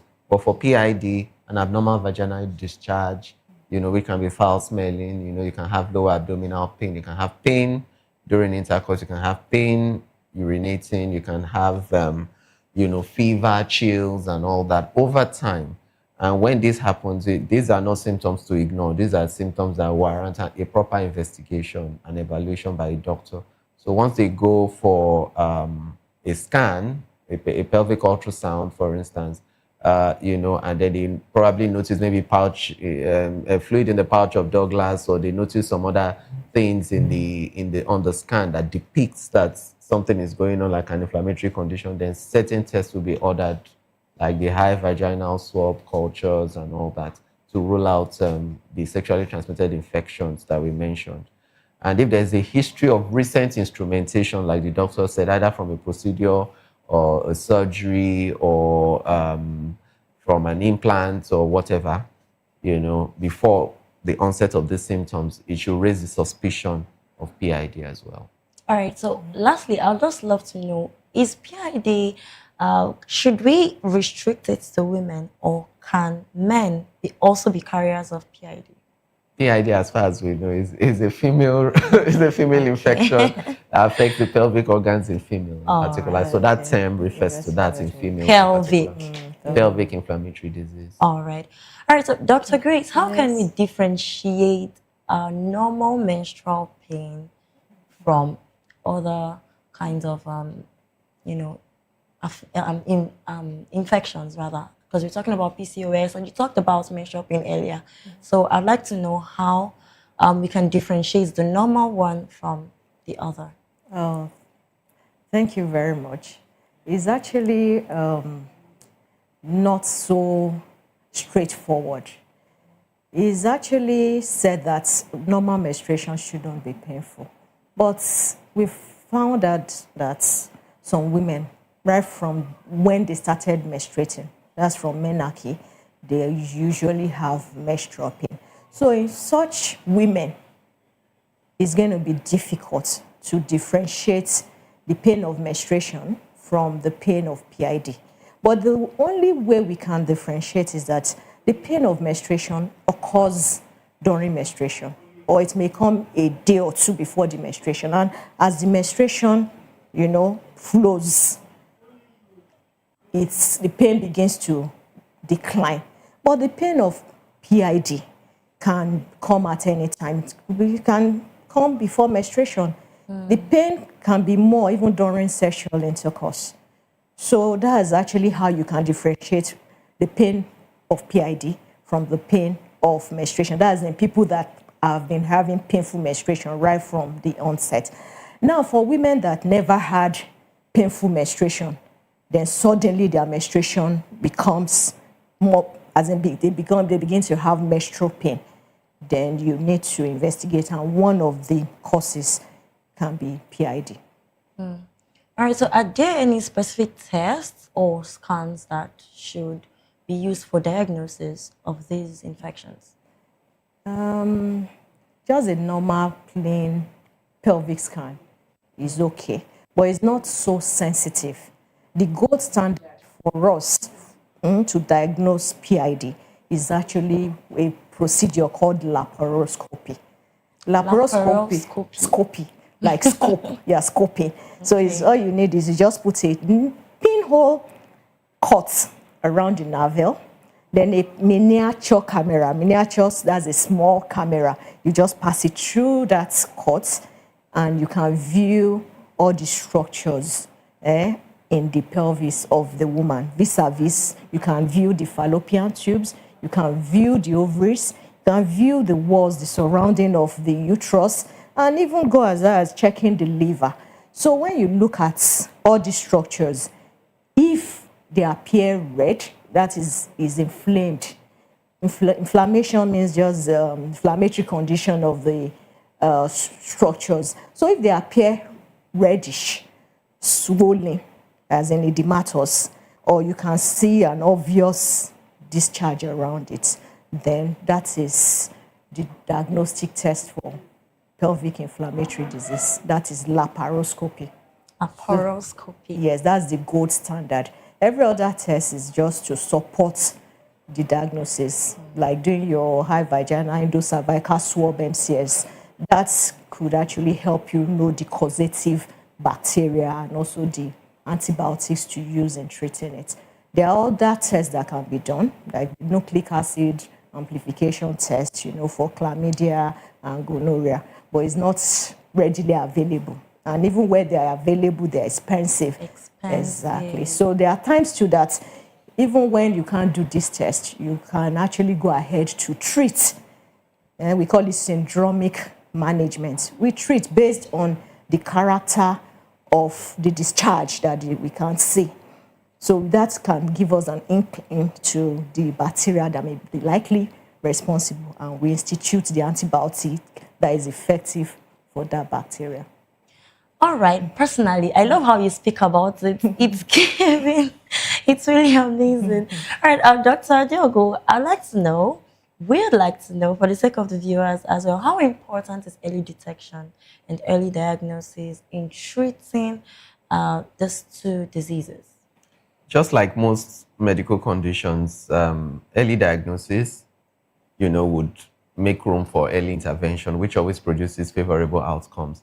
So when you delay treatment or you are not starting the right kind of treatment, either because you are self-medicating or you are getting treatment from someone who is not a professional, by the time you eventually get to the right place where you're meant to get treatment, the case must have progressed or possibly gotten a bit complicated. And that is where most of these problems that we're talking about, complications like infertility, would start. Because ultimately, when PID or PCOS begins, it doesn't get to the point where it's infertility immediately. If you institute the right treatment on time, meeting the right doctors, and then going for the right investigations, making sure the diagnosis is correct, and adherence to treatment. These are the factors that adherence to treatment. Yes, and meeting the right doctors. We have to really reiterate meeting the right doctors. And then not just that's why we have the anybody. gynecology. Exactly. That's why medicine is highly specialized. That's why you have the gynecologists who have that as their field and their main focus. Yes, that is their specialty of focus. So they've seen thousands and thousands of cases like this, and they are best at managing such conditions. But when you don't come to the hospital and you're seeking remedy either from herbal practitioners or from whatever source, or you are doing self-medication on your own, which is still very rampant in our environment, you find out that by the time they eventually present at a health facility, the case is already advanced, and their chances of full recovery may have been hindered. So it's very essential that once you notice all the symptoms that we discussed, it is very necessary for you to seek the right medical intervention, and you adhere strictly to everything that has been said. And here, emphasis on completing your treatment. Yes, because completing your treatment, following through on the course of treatment. Because if you don't, the doctor mentioned improperly treated, meaning that it doesn't mean that they didn't treat at all, but they didn't treat it properly. So proper treatment means completing your course, your full regimen of treatment. You need to do that. So that's very essential, and a good follow-up too. Yeah, we need to emphasize that. So to our viewers, don't say, oh, I'm already feeling good, I'm feeling better. Make sure you see your specialist to the last. we have to say that, because a lot of us are guilty of that, actually. All right, so Dr. Grace, let's talk. You talked about physical exercise earlier. So what lifestyle, changes can help people with PCOS, and what can help to, even prevent these old diseases from happening? So are there specific diets, lifestyle hacks to use to help the women suffering these diseases? Women with PCOS, like I've said, sometimes is associated with obesity. And we found out that when we encourage women to lose weight, as in women with PCOS that are obese or overweight, by the time they lose about 5 to 10% of their weight, we've discovered that either the menstruation that was irregular before becomes regular, women that were not ovulating before begin to ovulate.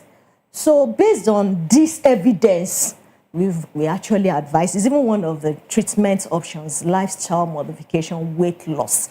We advise them, okay, madam, we are going to work with you so that you can try to lose about 5 to 10% of your weight to see if most of these symptoms or the way you're feeling would actually normalize.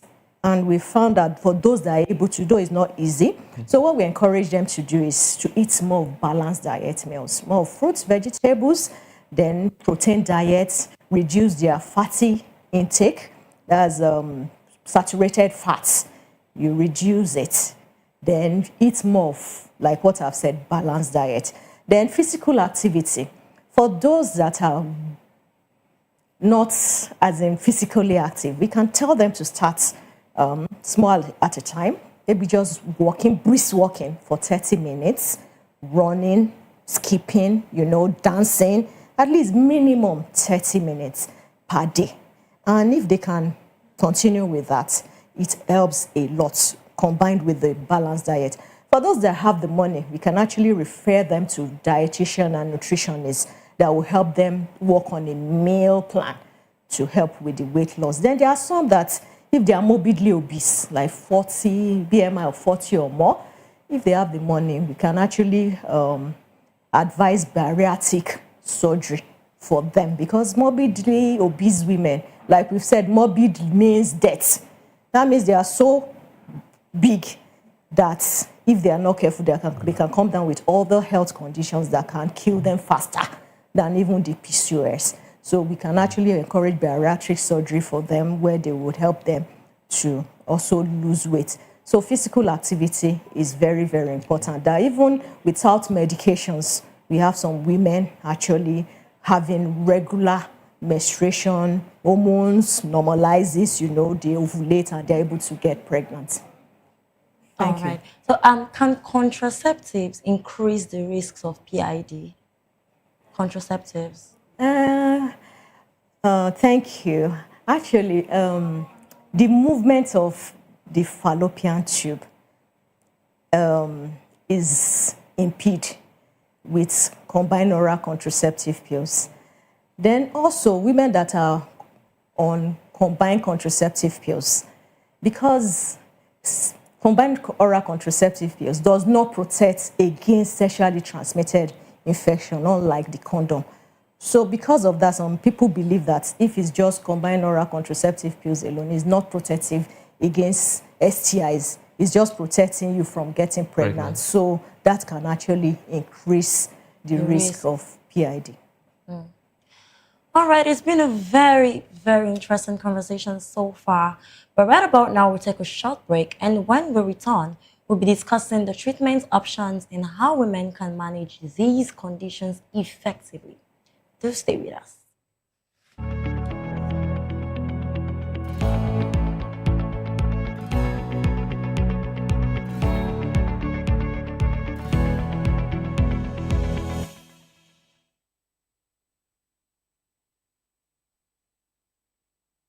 Welcome back. It's still Health Check on Voice of the People television.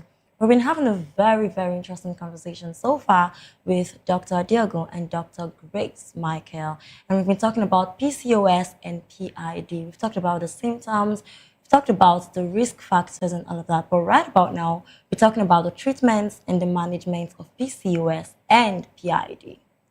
All right, so I want to start with our specialist, Dr. Grace. So, Ma, we'd like to understand what treatment options are available for PCOS and PID. We want to know if it can be totally cured or if it can just be managed.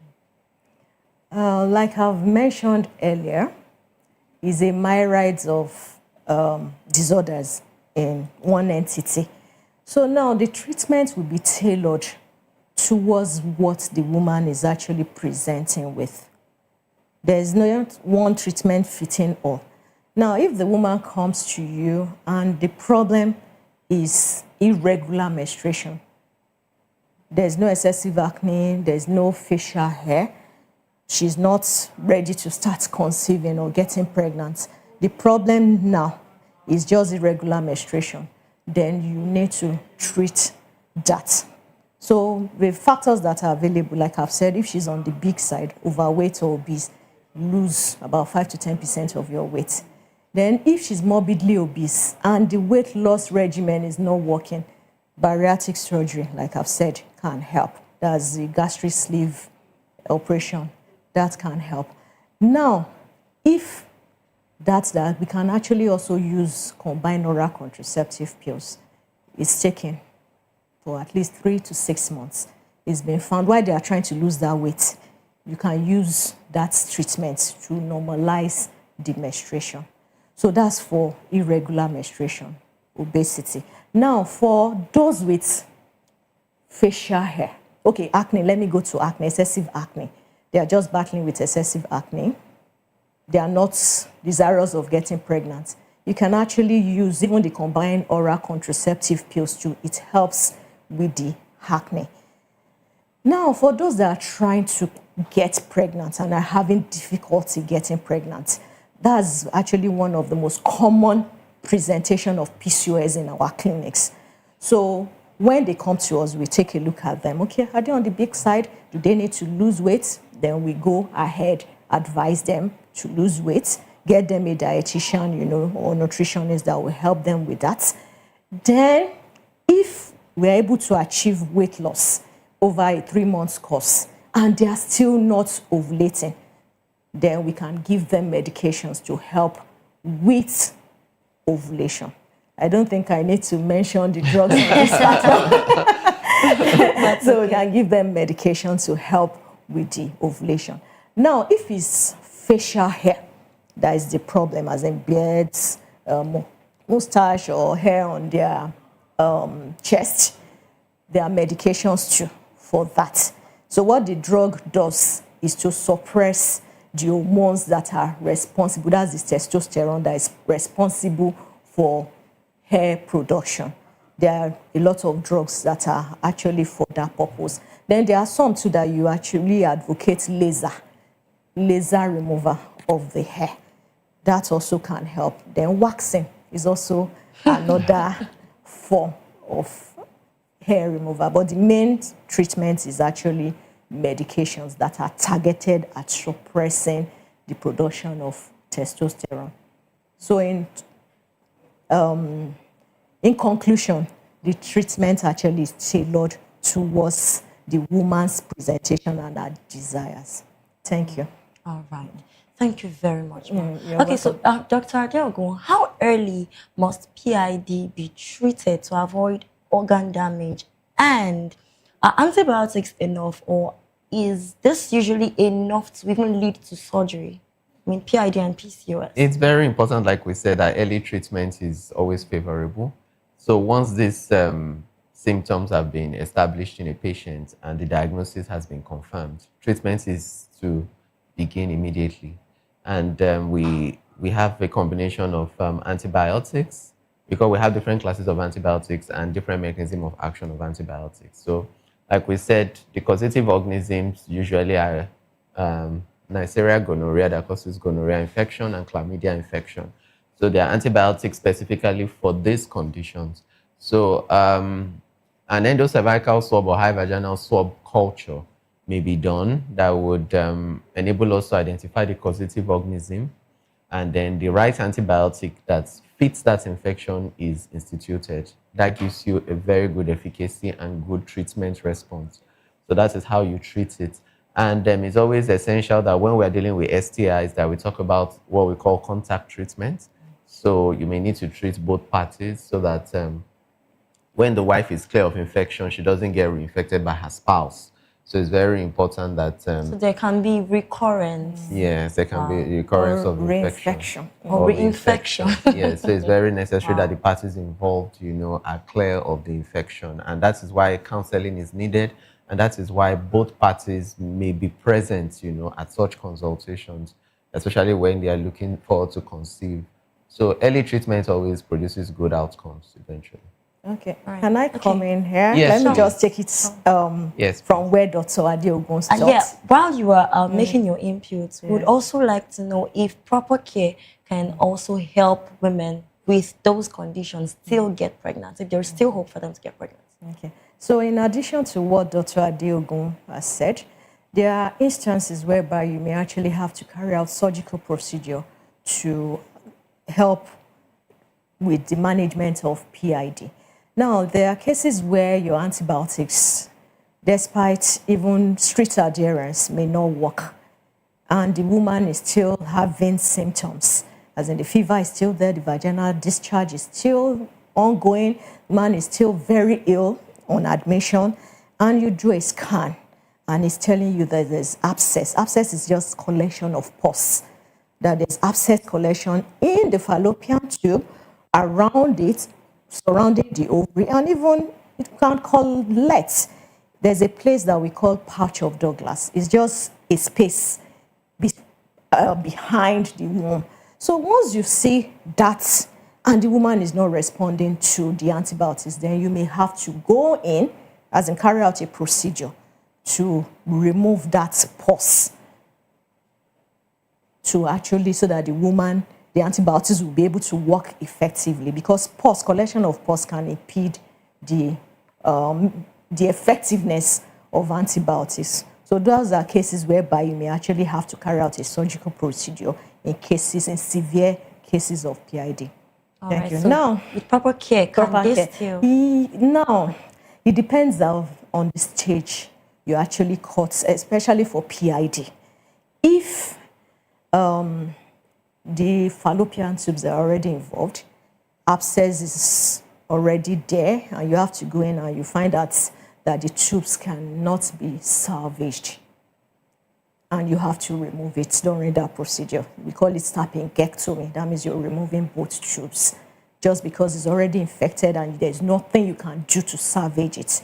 And the only thing you can do to save the woman is to remove it. In such a case, such women are advised to go for IVF, that's in vitro fertilization, because the tubes, like I had said earlier, is the structure in the woman where eggs and sperm meet to form a baby. So if you're removing it, that means there's no way fertilization can occur. So in such a case, it's not redeemable. But if it has not gotten to that level, that stage, then it can, if the disease is caught earlier, appropriate antibiotics are instituted, like Dr. Adeogun has said, and there's strict adherence. She can be cured and everything will be fine. And she can actually get pregnant. All right. Then for PCOS, that's positive. Yeah, for PCOS, once you identify the problem that it is PCOS and you institute the right treatment, and you are sure it is PCOS that is actually causing the problem, they usually do well and they get pregnant. Thank you very much. But lastly, let's talk about the emotional side to this.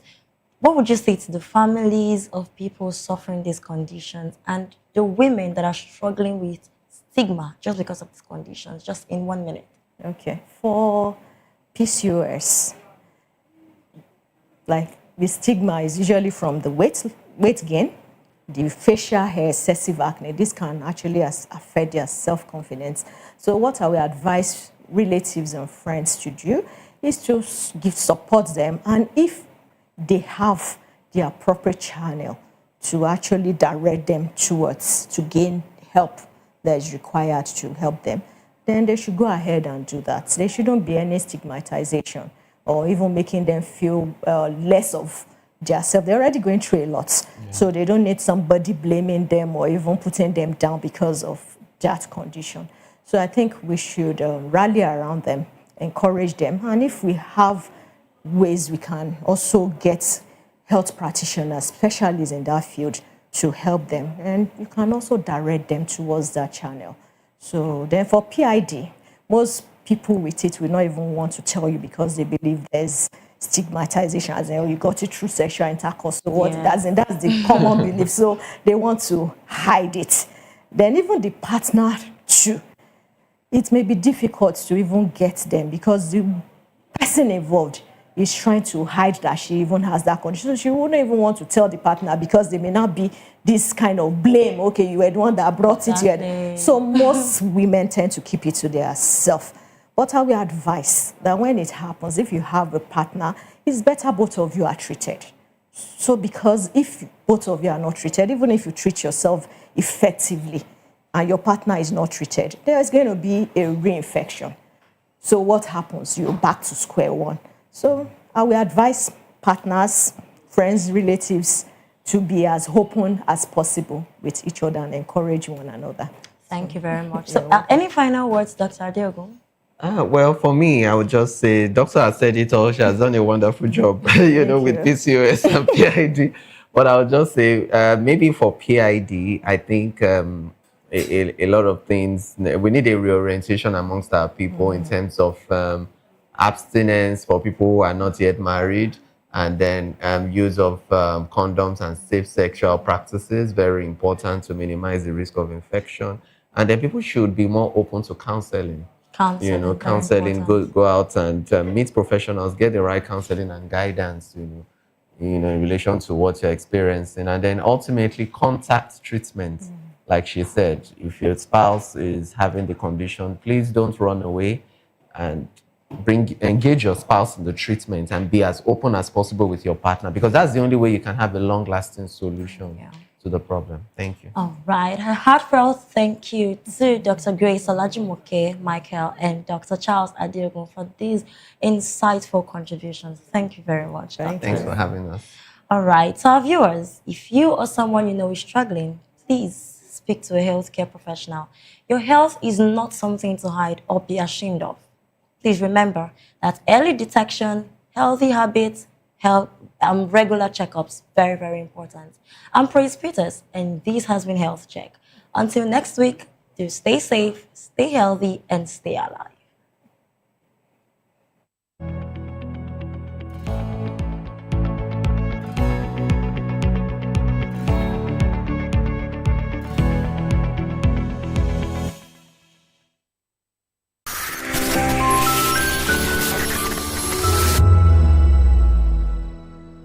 The red carpets, awards, the razzmatazz, music, fashion, interviews, and more. Spotlight on Voice of the People Television. Let's feed you with all the juicy stories in the global entertainment space, bringing you the glitz and glamour as it is hot. Stay tuned to Spotlight, 1 p.m. Monday to Friday. Spotlight on VOP TV. Entertainment like never before.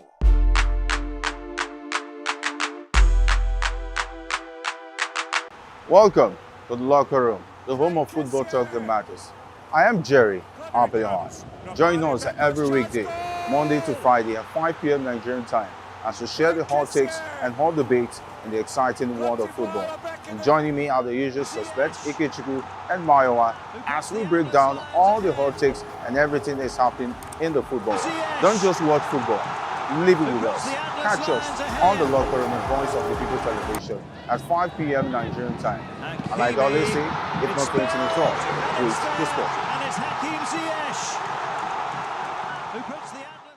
We encourage you to click on the like button and subscribe to our YouTube channel. We are Voice of the People TV. Also follow us on all our social media platforms. We are at VOPTV Live.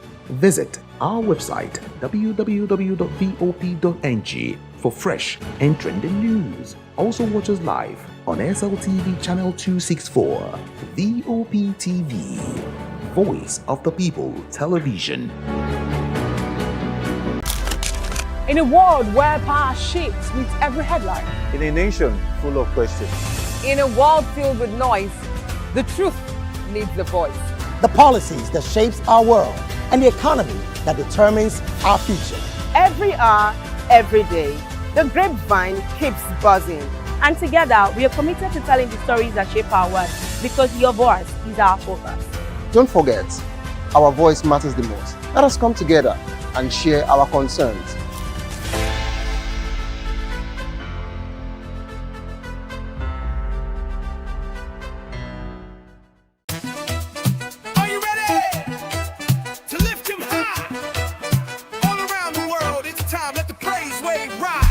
It's Praise Wave Live. Oh yeah, the rhythm of grace we testify.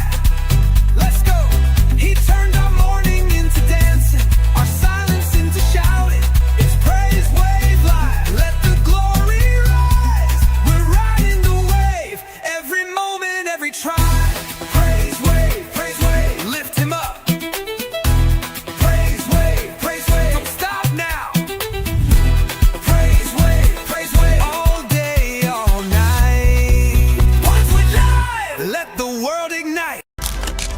In a world where power shapes with every headline. In a nation full of questions. In a world filled with noise, the truth needs a voice. The policies that shapes our world and the economy that determines our future. Every hour, every day, the grapevine keeps buzzing. And together, we are committed to telling the stories that shape our world because your voice is our focus. Don't forget, our voice matters the most. Let us come together and share our concerns.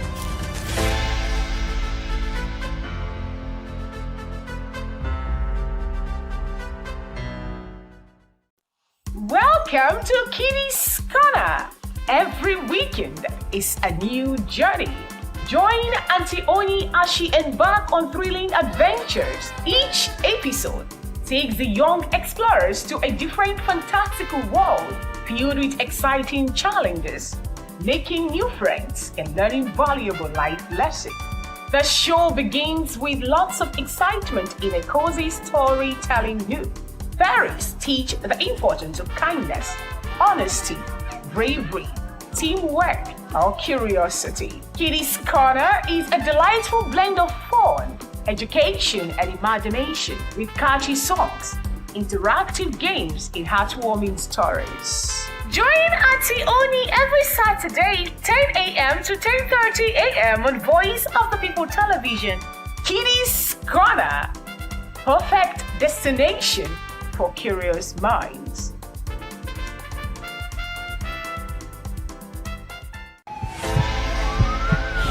This is Health Check, your weekly guide to better living, smarter choices, and trusted answers. From everyday wellness to urgent health issues, we've got you covered. Health Check, only on Voice of the People Television, where your health has a voice.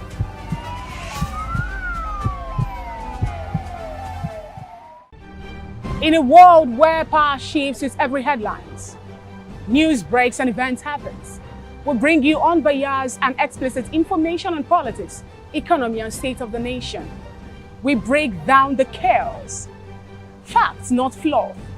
Truth, not spin. We discuss not just politics, but a glimpse into the future. Join Moses, Chukuma, and Fina on Voice of the People TM. Voice of the People Television. Now you have more than a voice. Join us on People's Voice, where we amplify the voice of those that matters the most. Join the conversation. Share your thoughts with me. I am Sowore Udo. Weekdays, Monday through Friday, from 4 p.m. to 5. Don't forget, our voice matters the most. Let us come together and share our concerns. Thank you. Everybody keep watching Voice of the People. All right? Love you all. Hello, sweetie. What's going on? My name is Kiki. Keep watching VOP TV. Thanks. Hey guys, what's going on? Olumide Oru, the Fresh Prince of Lagos here, and this is VOP TV, guys. Hello guys, I want you to please keep on watching VOP TV. Ladies and gentlemen, my name is Hafiz Oyetoro. Please keep watching VOP TV. Shout out to VOP TV. Very big shout out to the fans and lovers of VOP TV. My name is Tayo Fanyuro. I'm an actor that you are going to live to love. Keep watching. Cheers. Hi everyone, so shout out to VOP TV. My name is Tayo Familoni, and here's to VOP TV. Keep watching, stay tuned, do not touch that dial. My name is Made Kuti, and you're watching VOP TV. Keep watching. Welcome, my name is Zika Davis. Distinguished ladies and gentlemen, boys, viewers, everybody, boys and girls. This is VOP TV. Do you know what that means? Voice of the People TV. You don't have a voice, don't come here. You better make sure your voice is heard. Behind every broken desk lies a broken promise. Education shapes the nations. But who is asking the right questions? Introducing Edu Dialogue, the show that goes beyond the surface, exposes the cracks, the corruption, and the silence in Nigeria's education system. Edu Dialogue, Saturdays, 3 p.m., only on VOP TV. We break the biggest stories, from missing funds to policy failures. We ask the tough questions and demand real answers. Edu Dialogue, this Saturday, 3 p.m. on Voice of the People Television. We encourage you to click on the like button and subscribe to our YouTube channel. We are Voice of the People TV. Also follow us on all our social media platforms. We are at VOPTV Live. Visit our website www.vop.ng for fresh and trending news. Also watch us live on SLTV channel 264. VOPTV, Voice of the People Television. This is Health Check, your weekly guide to better living, smarter choices, and trusted answers. From everyday wellness to urgent health issues, we've got you covered. Health Check, only on Voice of the People Television, where your health has a voice.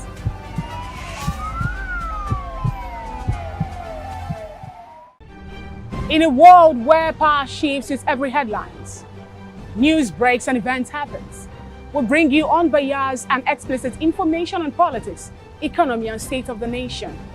We break down the chaos. Facts, not fluff. Truth, not spin. We discuss not just politics, but a glimpse into the future. Join Moses, Chukuma, and Fina on Voice of the People TM. Voice of the People Television. Now you have more than a voice. The red carpets, awards, the razzmatazz, music, fashion, interviews, and more. Spotlight on Voice of the People Television. Let's feed you with all the juicy stories in the global entertainment space, bringing you the glitz and glamour as it is hot. Stay tuned to Spotlight, 1 p.m. Monday to Friday. Spotlight on VOP TV. Entertainment like never before.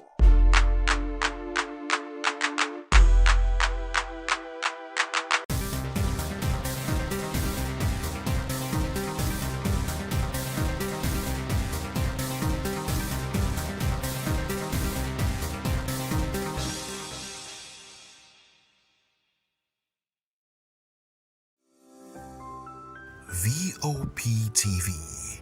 Now, you have more than a voice.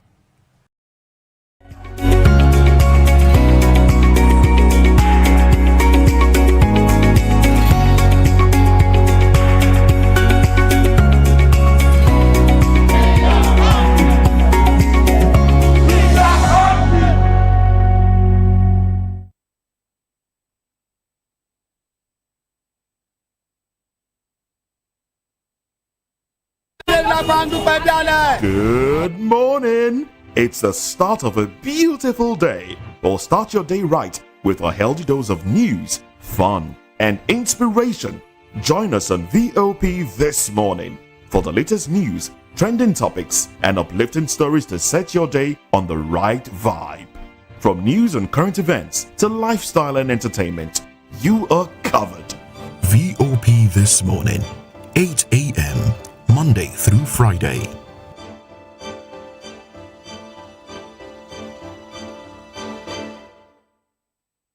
Join us on People's Voice, where we amplify the voice.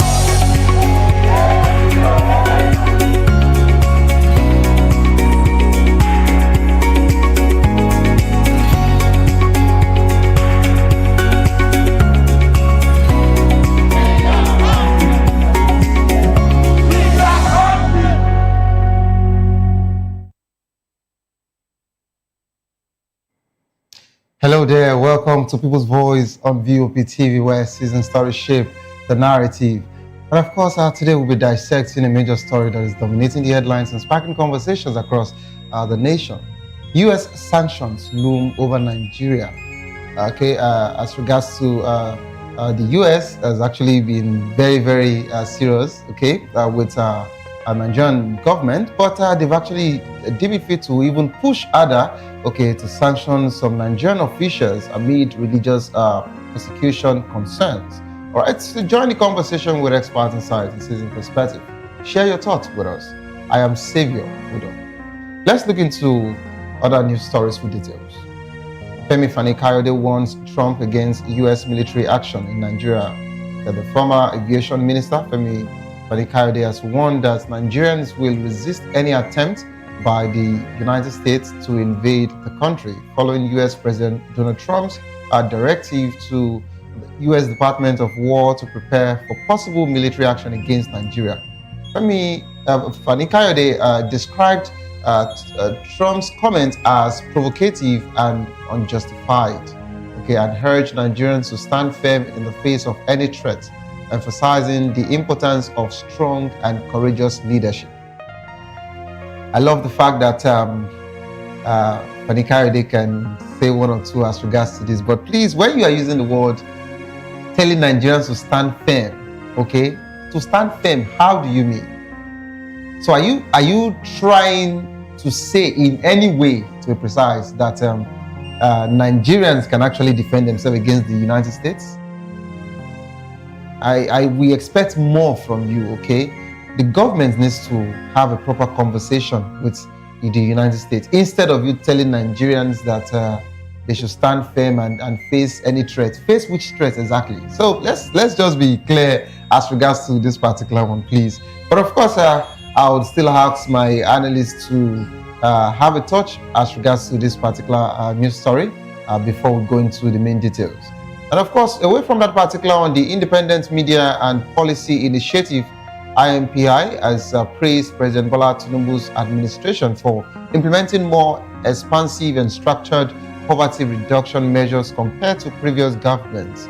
According to IMPI, Tinubu's initiative institutionalized, multi-sectoral, and better suited to different categories of people with greater potential to deliver sustainable results. Some of the key initiatives include agricultural microloans, expanded national homegrown school feeding program, subsidized access to dialysis, cash transfer for vulnerable households, and vocational training for youth. The IMPI expressed optimism that Tinubu's reform, if sustained, could significantly alter Nigerians' poverty trajectory and challenge the World Bank's projection that 139 million Nigerians could fall below the poverty line by the end of 2025.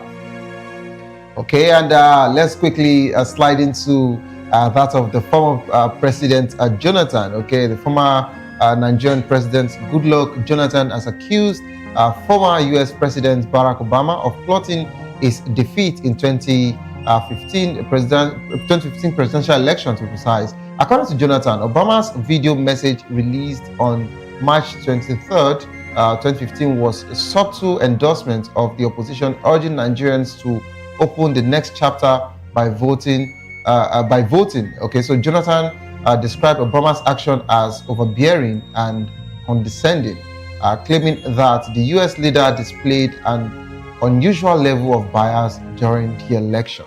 To join the conversation, kindly call the number 09044732605. 09044732605. Follow us on social media at VOPTV Live. You can use the hashtag People's Voice on VOPTV. On YouTube, we're Voice of the People TV. Kindly hit the subscribe button, and together we can make our voices heard. It is time for us to go on a quick break. As soon as we return, we'll be talking about this particular one. U.S. sanctions loom over Nigerian officials amid religious persecution concerns. Don't go anywhere, stay tuned, please. I'll be right back.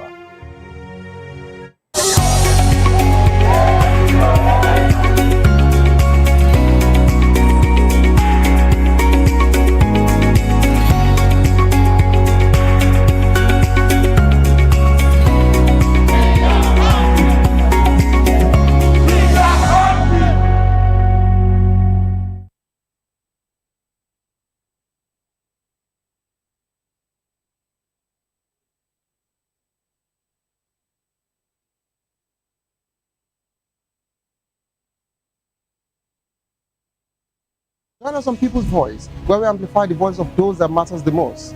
Join the conversation. Share your thoughts with me. I am Sowore Udo. Weekdays, Monday through Friday, from 4 p.m. to 5. Don't forget, our voice matters the most. Let us come together and share our concerns. Thank you. 2564 is coming up on Burning 9, right? 2564 Atlantic Tower. happens in the hush behind hangar doors? Who signs the papers that gamble with lives? Which truths were grounded before they even ever had wings? If you've ever buckled a seatbelt at 30,000 feet, if you've ever stared out of that tiny window and wondered who's really in control of the skies, it isn't just flight, it's power, it's politics, it's pressure sealed in steel. We're peeling back the clouds from runway risks to sky-high secrets. We're diving deep where most dare not to look. Aviation Scope, every Sunday at 7 p.m. only on Voice of the People TV. We don't just report, we reveal. We don't just ask, we uncover. Because when it comes to the skies, ignorance is turbulence. Aviation Scope, the sky isn't the limit, it's just the beginning.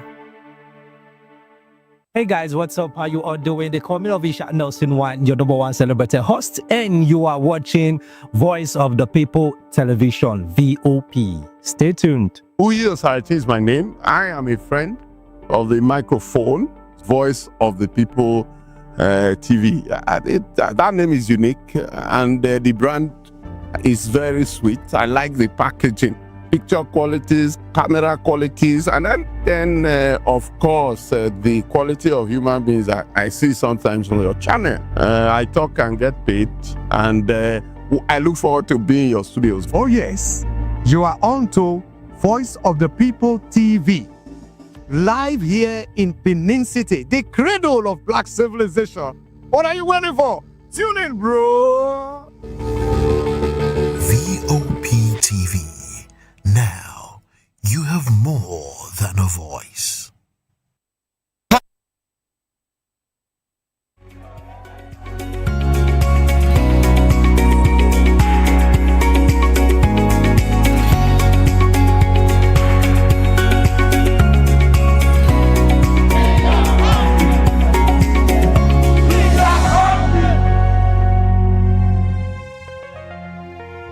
All right, welcome back to the program. It is still People's Voice on VOP TV. The United States Congress is considering a bill that could impose sanctions on 12 Nigerian governors, prominent traditional rulers, and senior judges over alleged complicity in Christian genocide and systemic persecution under Nigerians' Sharia and blasphemy laws.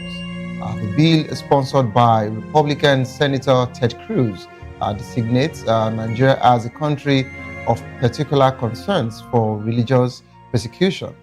All right. If passed, the bill would compel the U.S. Secretary of State to submit a report to Congress listing Nigerian officials who have promoted, enacted, or maintained blasphemy laws or tolerated violence by non-state actors invoking religious justification. Sanctions could include visa ban, access freeze, and financial restrictions.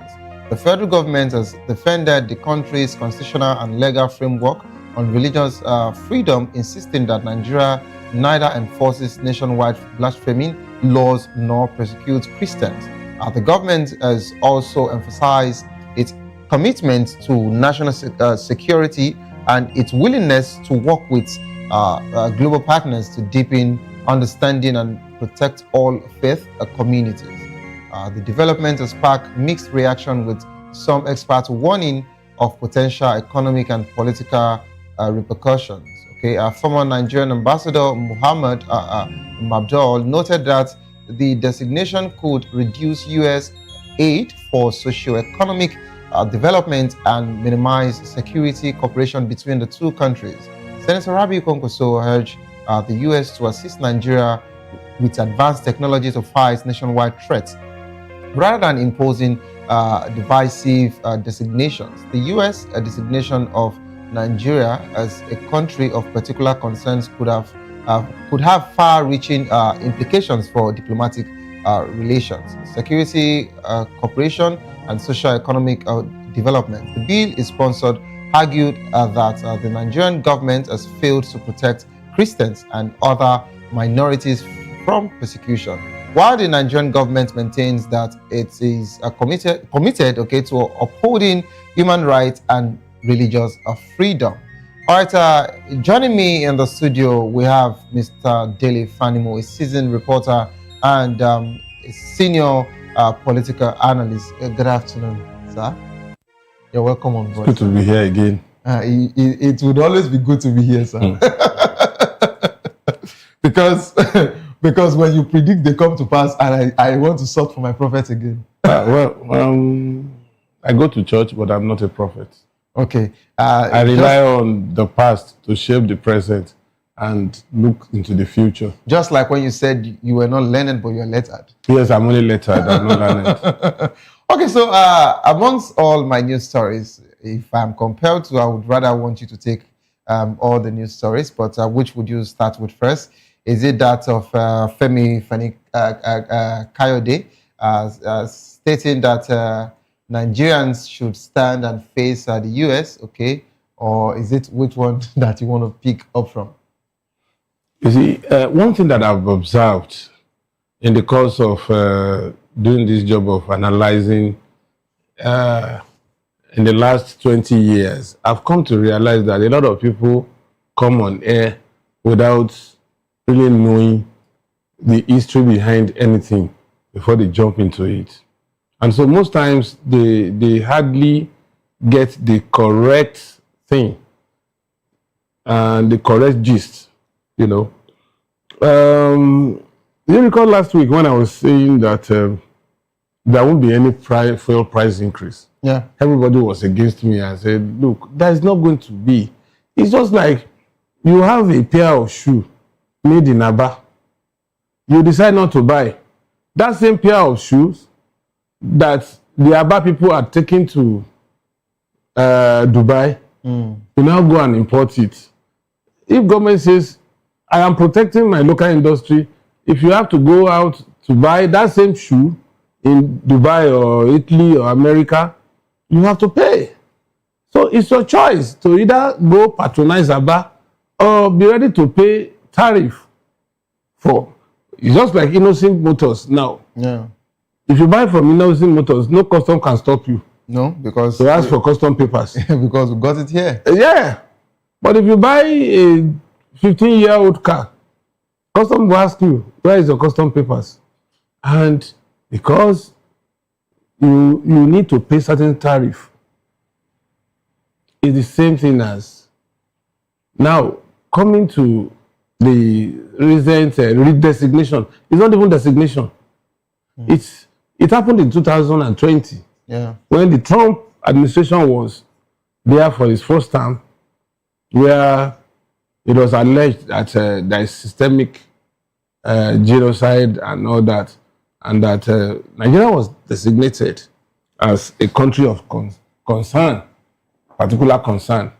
And it was at the heat of that. The only thing that America didn't do then was to impose sanctions. The sanction that would have been imposed was not totally imposed, but I think it stopped at the level of diplomatic engagement and all that. So now, this is coming again as we enter the new democracy, the new administration. And they are now saying, no, enough is enough. At this level, there are steps that America will likely take, you know. And what are they going to take? They expect mutual diplomatic engagement to resolve this matter. It is only when diplomatic engagement fails that other sanctions can be imposed, you know. And what are these sanctions?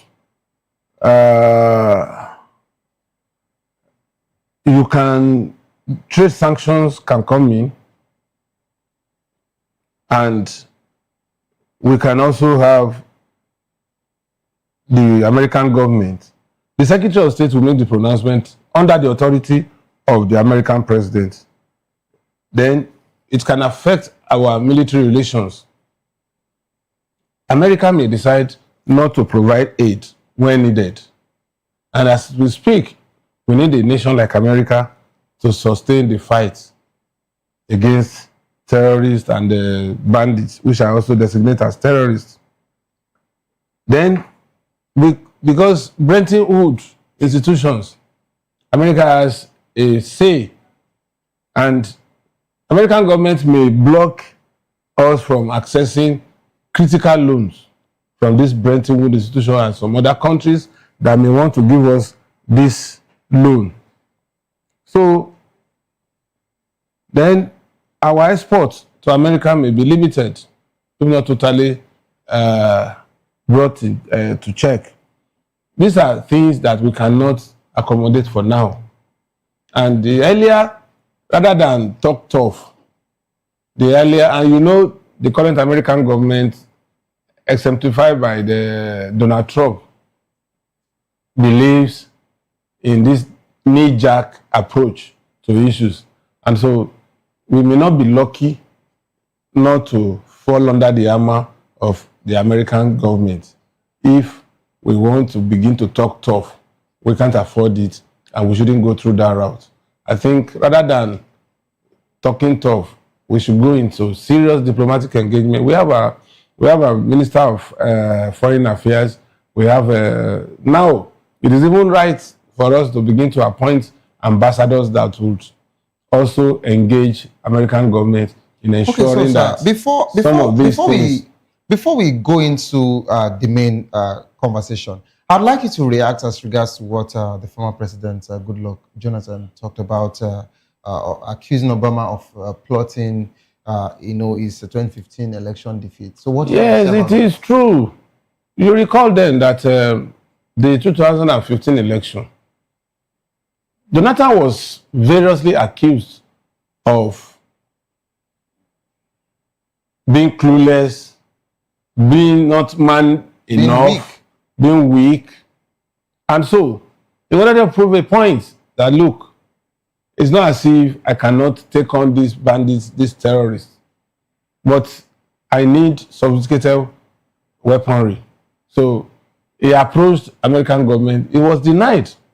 And the only thing was that the Anglican Church, some other interest group, opposed same-sex marriage and all these shenanigans that America wanted to impose on us.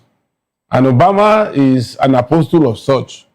So he felt insulted and decided that Jonathan should not be there.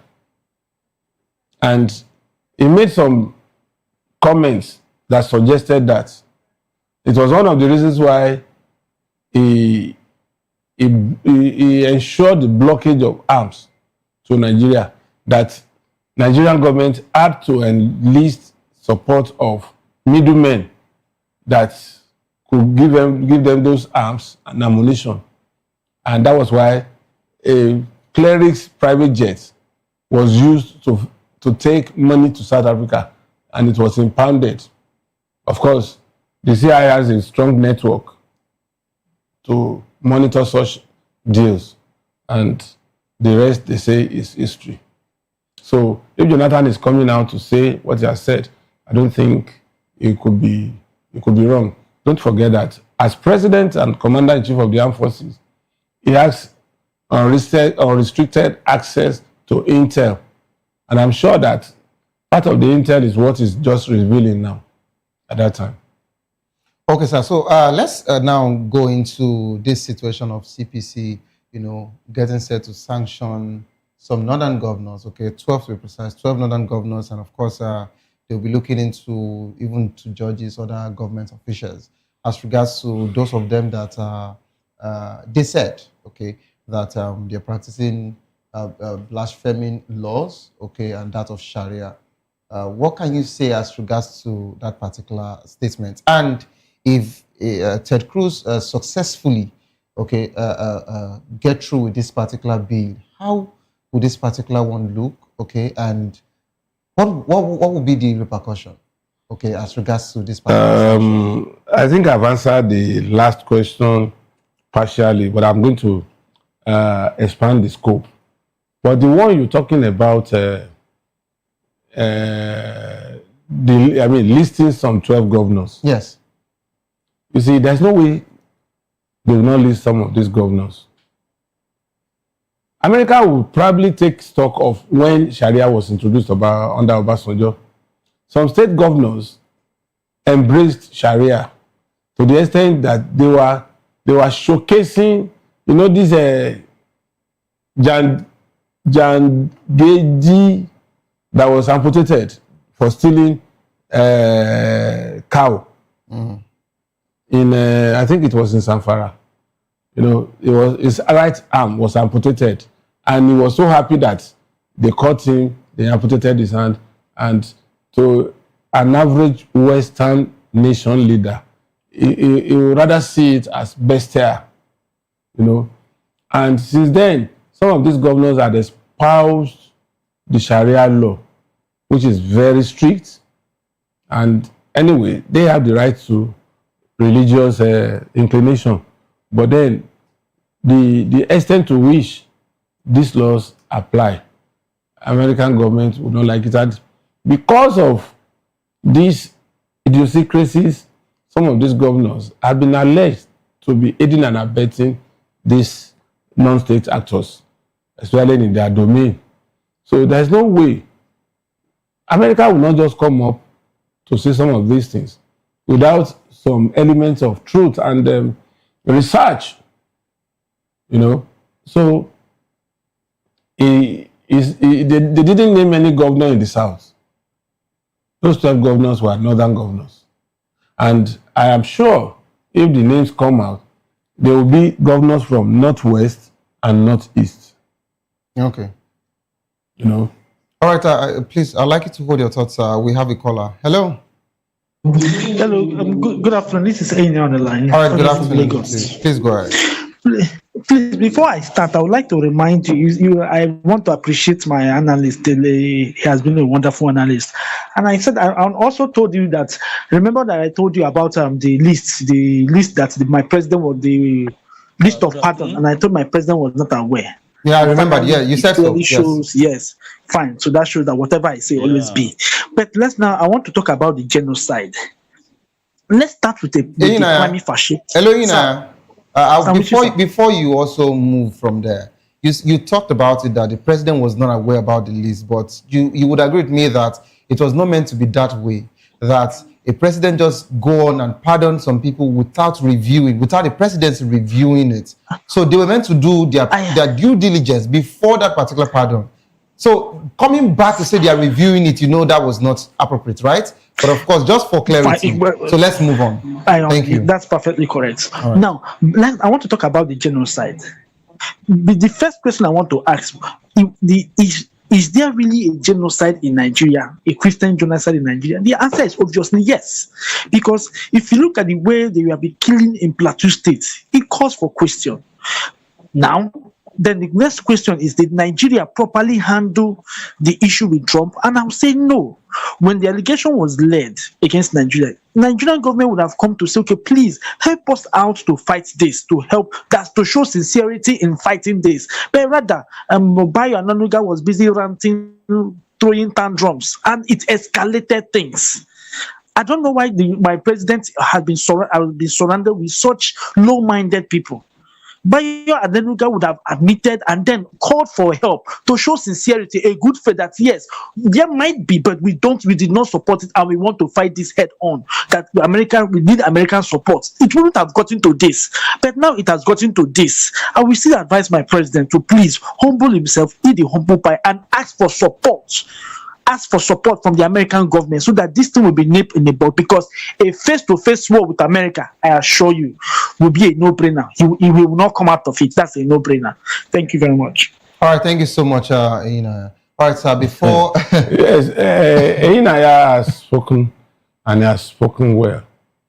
I wanted to react to his statement the last time. At some point, he was not too kind to the president, and the president cannot be everywhere. Those days in our school days in research methodology, that's what is called, one of the instruments of research is random sampling. If you want to do something about Lagos State, you won't go from house to house from individual to individual. You just pick at random and collectively. That's why when you carry out research in social science and that, you start to give error margin, which is 0.05%.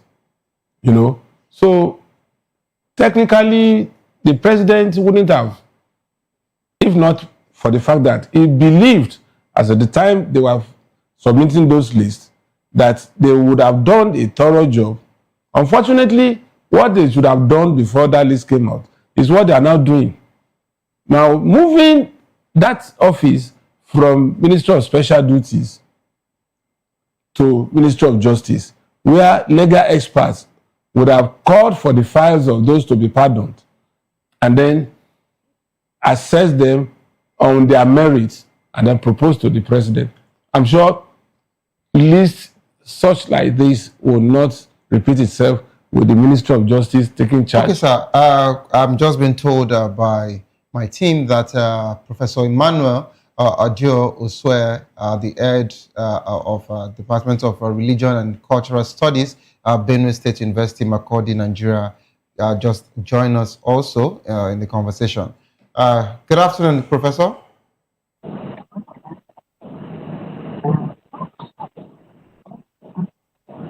Prof, are you there? Maybe we need to unmute his mic. Please unmute your mic.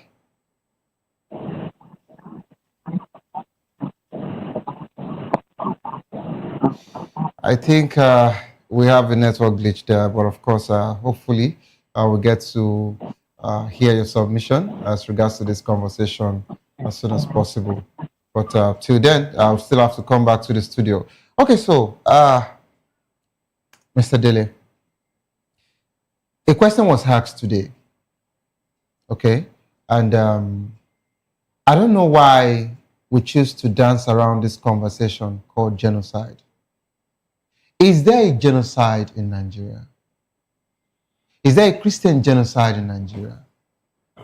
Because the Muslim communities are saying that it is not just Nigerians that are being killed, that it is not just the Christians that are being killed, that Muslims are also being killed.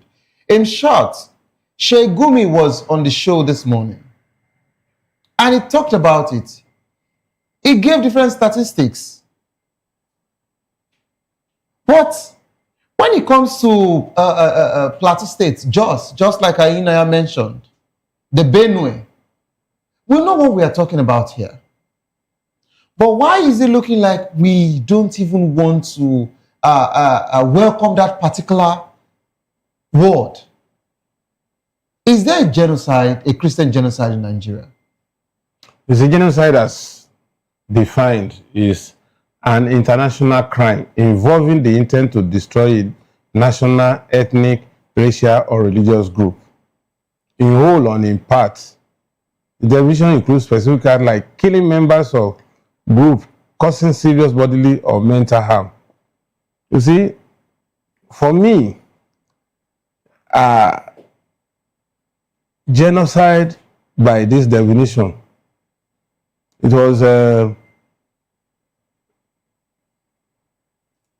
I would want to say, to some extent, that what happened in Benue and Plateau,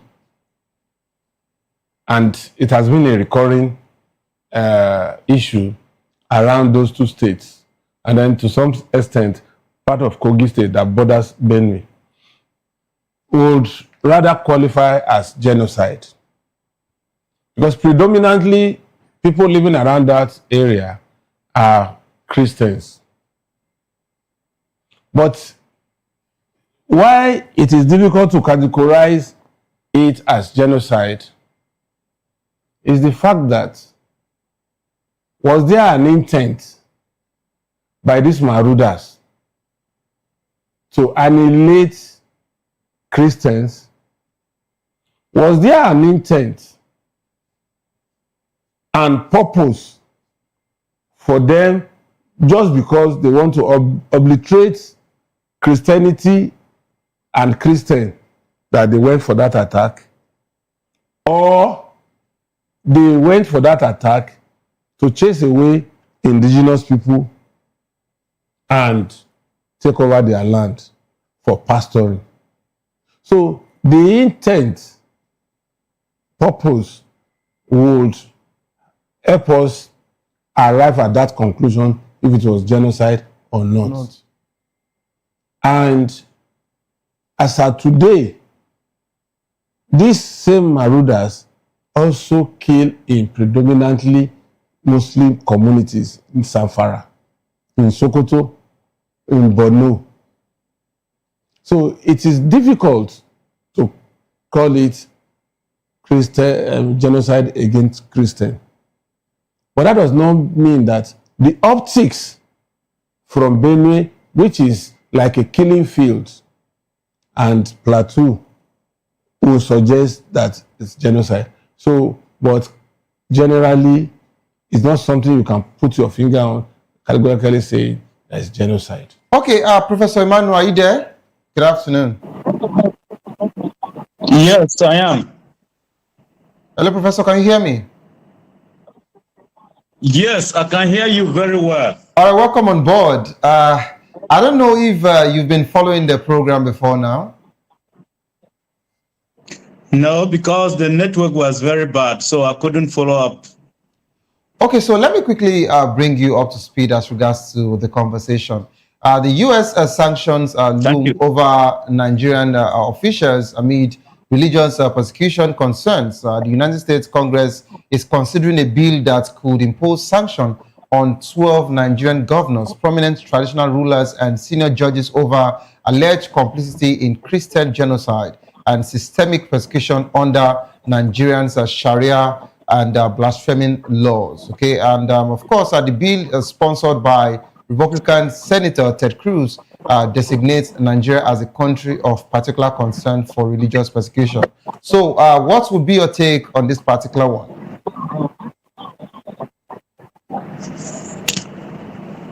Thank you so much for this question. I want to welcome the decision of the United States government, because denial of what is on the ground will not help Nigeria, and it will not help anybody. We have witnessed systematically the killings of Christians, predominantly Christian communities, over and over and over. And if you look at these groups, whether Boko Haram, ISIS, ISWAP, name them, all of these are tied to Islam. I'm not saying that we do not have good Muslims. We do. I also have friends who are Muslims. But we must admit the fact that 90-something% of the terrorists have dressed up in Islamic attire, and they are destroying our communities in the name of Islam. I wish our Muslim brothers will stand up very strong to condemn this. But instead they don't. Look at what happened to Deborah in a broad daylight. Until this time, there is no justice for Deborah's life. And similar outside cases have happened. No justice has been brought up for the victims of this type of genocides. We don't have groups of Christians killing others in support of Christianity or in the name of Christianity.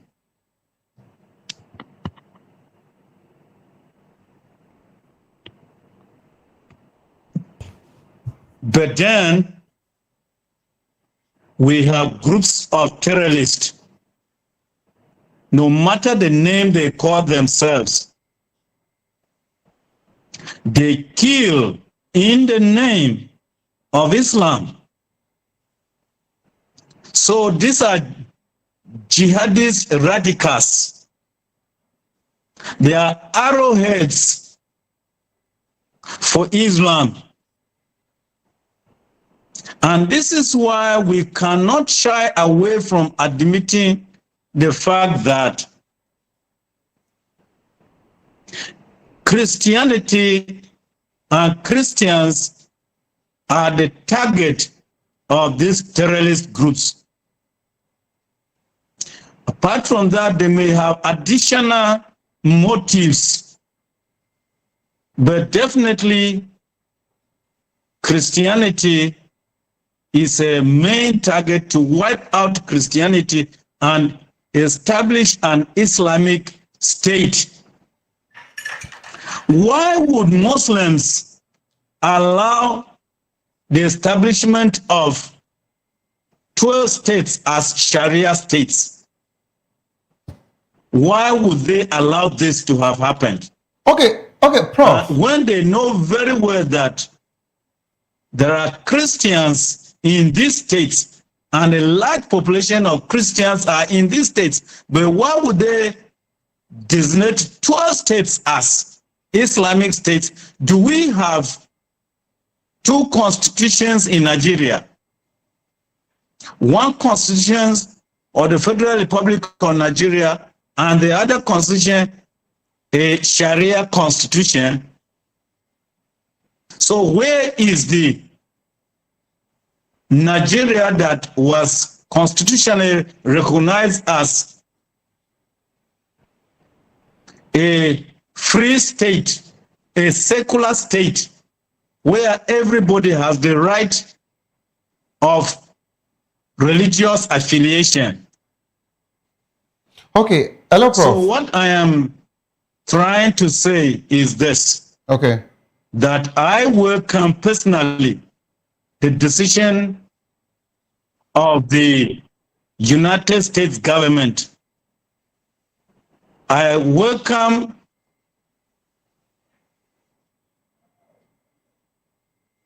Okay, I think we have a glitch there, and hopefully Prof will be back online. But let's come back to the studio. So, Mr. Dele, you would agree with me that Professor Emmanuel actually gave us, different backstories as regards to this particular conversation. And he who feels it knows it. And of course, that of Deborah that also happened in the north, and yet she couldn't get justice as regards to, what was done to her in broad daylight. And the reason why I can actually feel a little bit of this whole situation, Mr. Dele, you would agree with me that I've stayed in the north over the years, and I understand what the Sharia, and blasphemy, and they also have another word they call haram, So when once they say that particular thing, forget it, that person is gone. But of course, we are here already. This is the position Nigeria has actually found itself now. So what steps can Nigerian government take to address this international concerns about religious freedom, Mr. Dele? So I would like you to really dissect as regards to this particular one, because if some people are saying that, just like Fani Kayode said, let Nigerians get ready and stand firm, to face whatsoever it is that you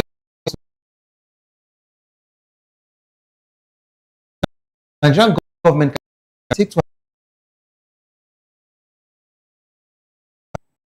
You see, your right stops at the moment you infringe on another person's rights.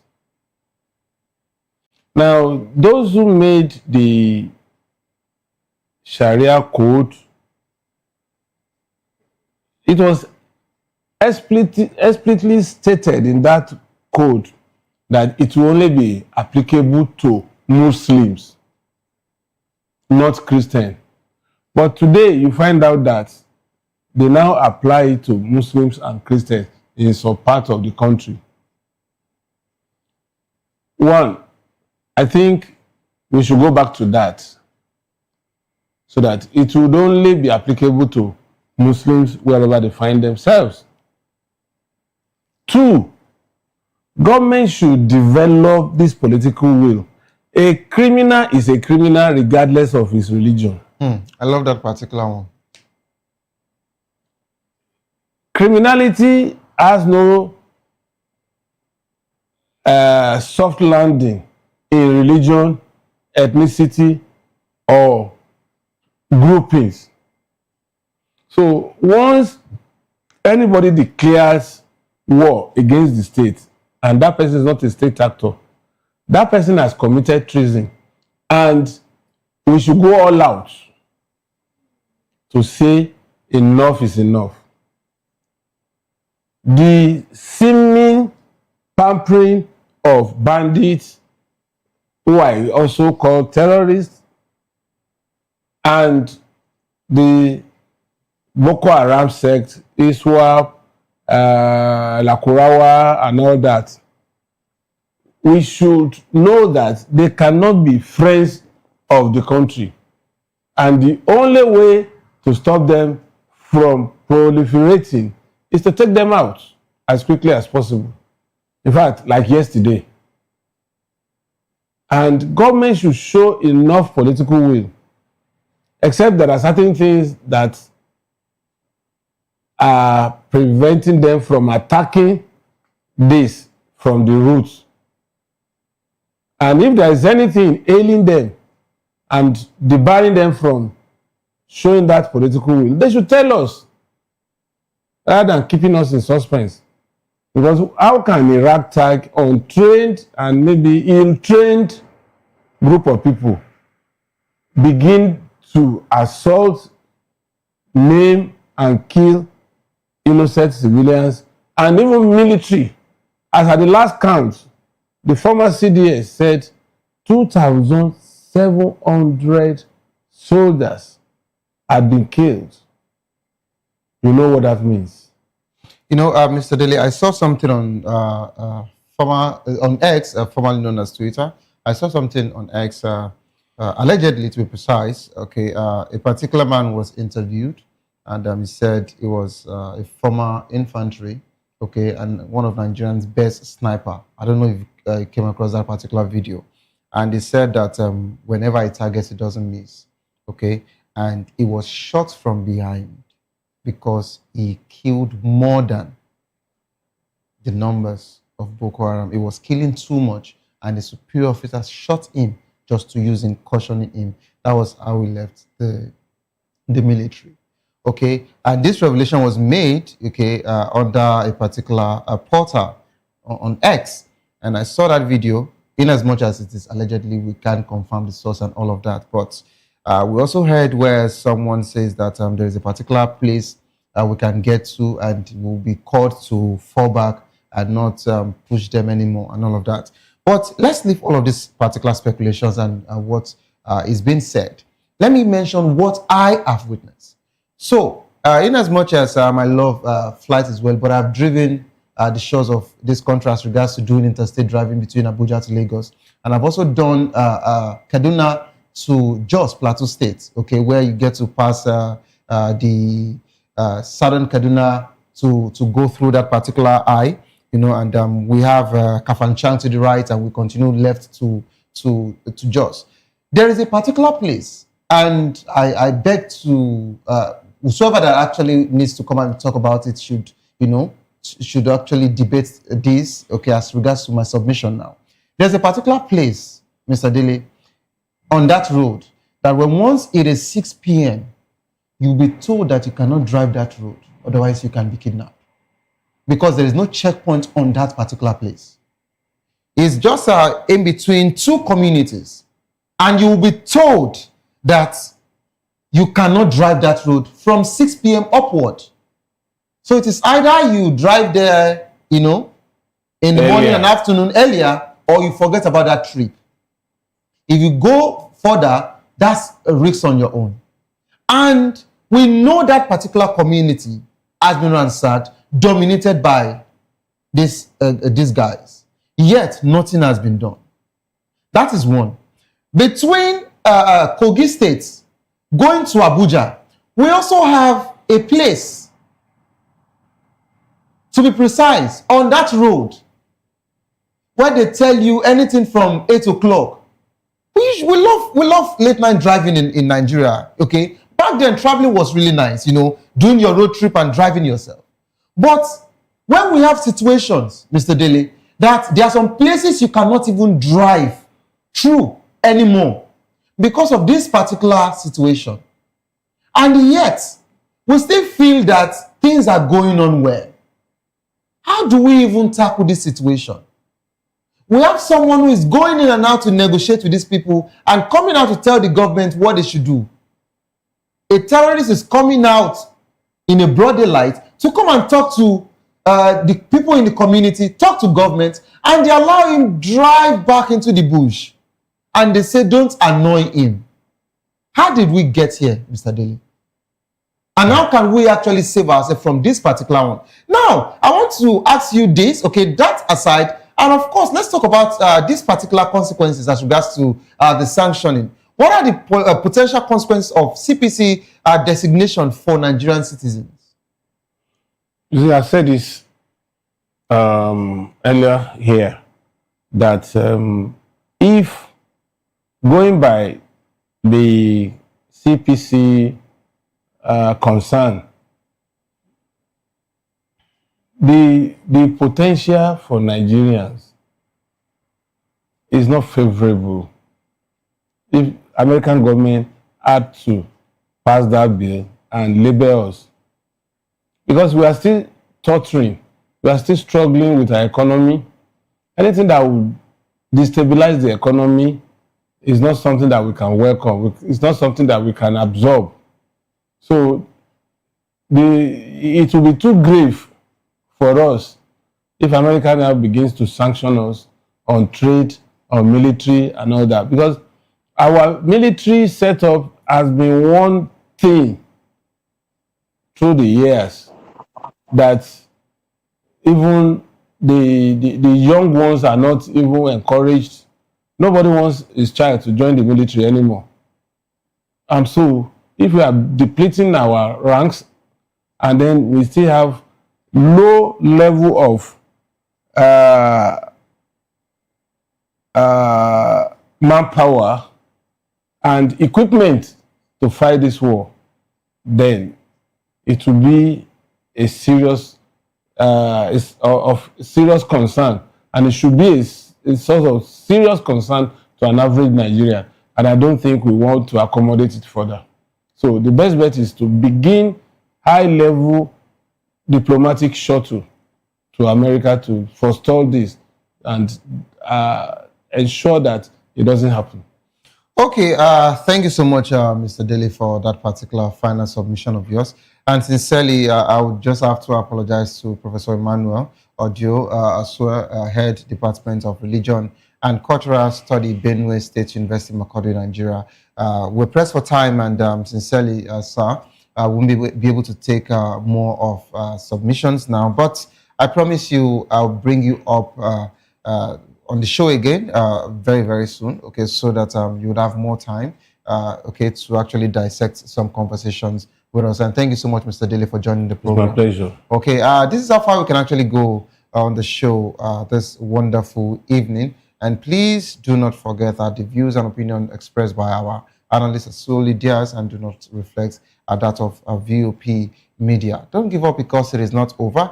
Tough time doesn't last, but tough will do last. Whatsoever you face will soon be over, and you will definitely smile again. My name remains Sowore Udo. Have a good evening rest.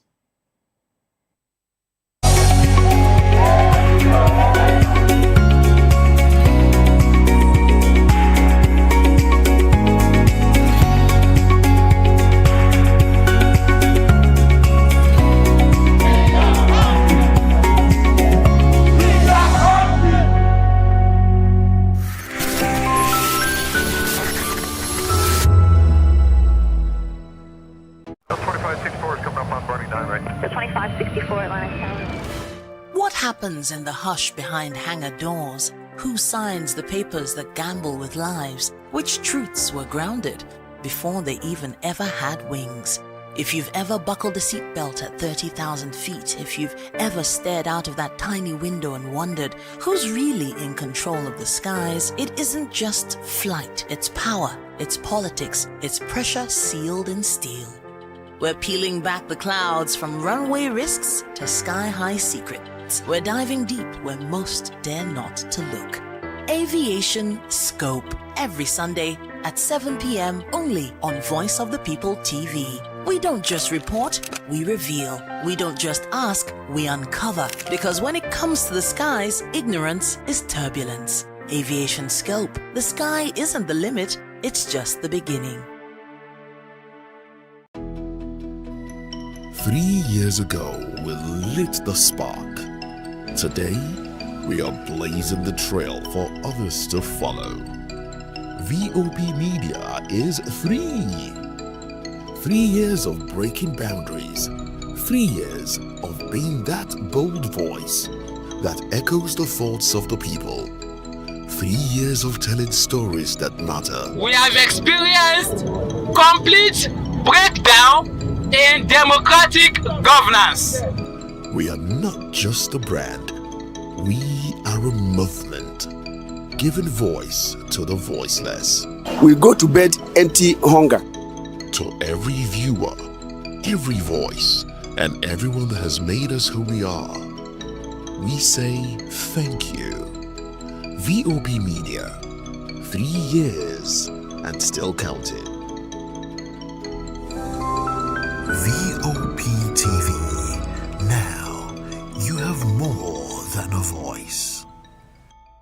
Behind every broken deck lies a broken promise. Education shapes the nations. But who is asking the right questions? Introducing Edu Dialogue, the show that goes beyond the surface, exposes the cracks, the corruption, and the silence in Nigeria's education system. Edu Dialogue, Saturdays, 3 p.m., only on VOP TV. We break the biggest stories, from missing funds to policy failures. We ask the tough questions and demand real answers. Edu Dialogue, this Saturday, 3 p.m. on Voice of the People Television. Are you ready for the extraordinary? Something big is happening on your screen. Introducing VOP TV. Now streaming on SLTV channel 264. From breaking news to captivating conversations, news analysis, giving you all sides to the story. We bring in-depth discussions on the issues that matter, from politics to sports, entertainment, and lifestyle. VOP TV on SLTV channel 264. Join us as we redefine what television means to you. Voice of the People Television, VOP TV. Now you have more than a voice.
This is African News on Voice of the People Television, where we don't just bring you the news, we bring you Africa's heartbeat, the policies that shapes our world, and the economy that determines our future. African news on Voice of the People television. Stay with us. Are you ready for the extraordinary? Something big is happening on your screen.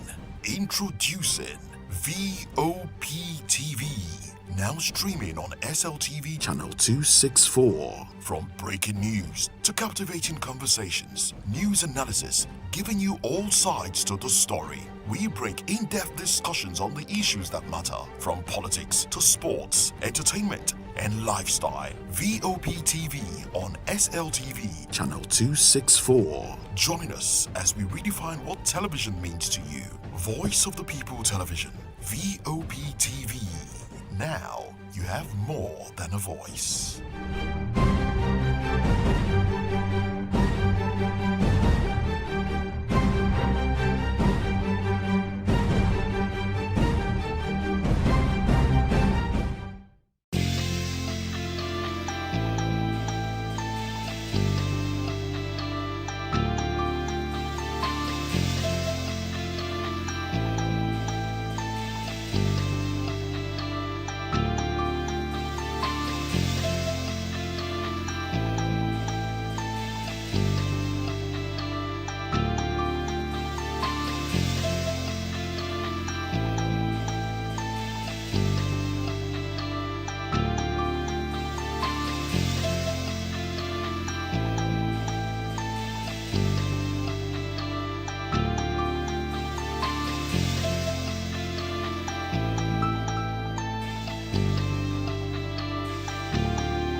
I've been in this profession over 30 years.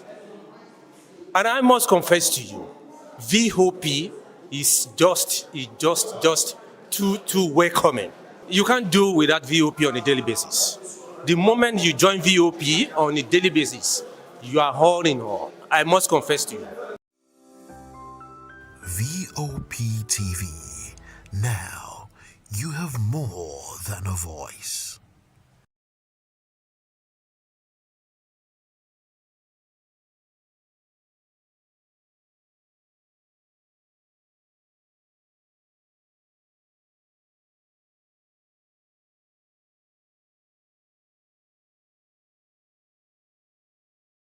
Good morning! It's the start of a beautiful day. Well, start your day right with a healthy dose of news, fun, and inspiration. Join us on VOP this morning for the latest news, trending topics, and uplifting stories to set your day on the right vibe. From news and current events to lifestyle and entertainment, you are covered. VOP this morning, 8 a.m., Monday through Friday.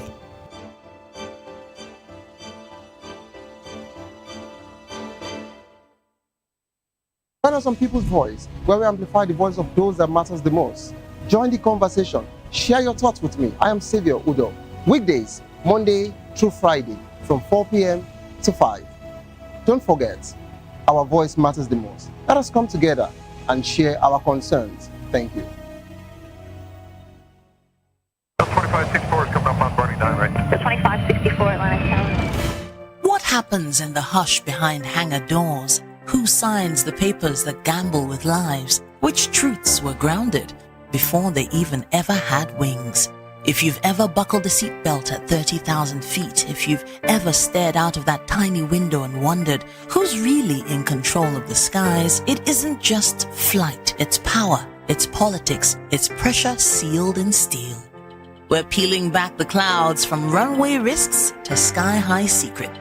We're diving deep where most dare not to look. Aviation Scope, every Sunday at 7 p.m. only on Voice of the People TV. We don't just report, we reveal. We don't just ask, we uncover. Because when it comes to the skies, ignorance is turbulence. Aviation Scope, the sky isn't the limit, it's just the beginning.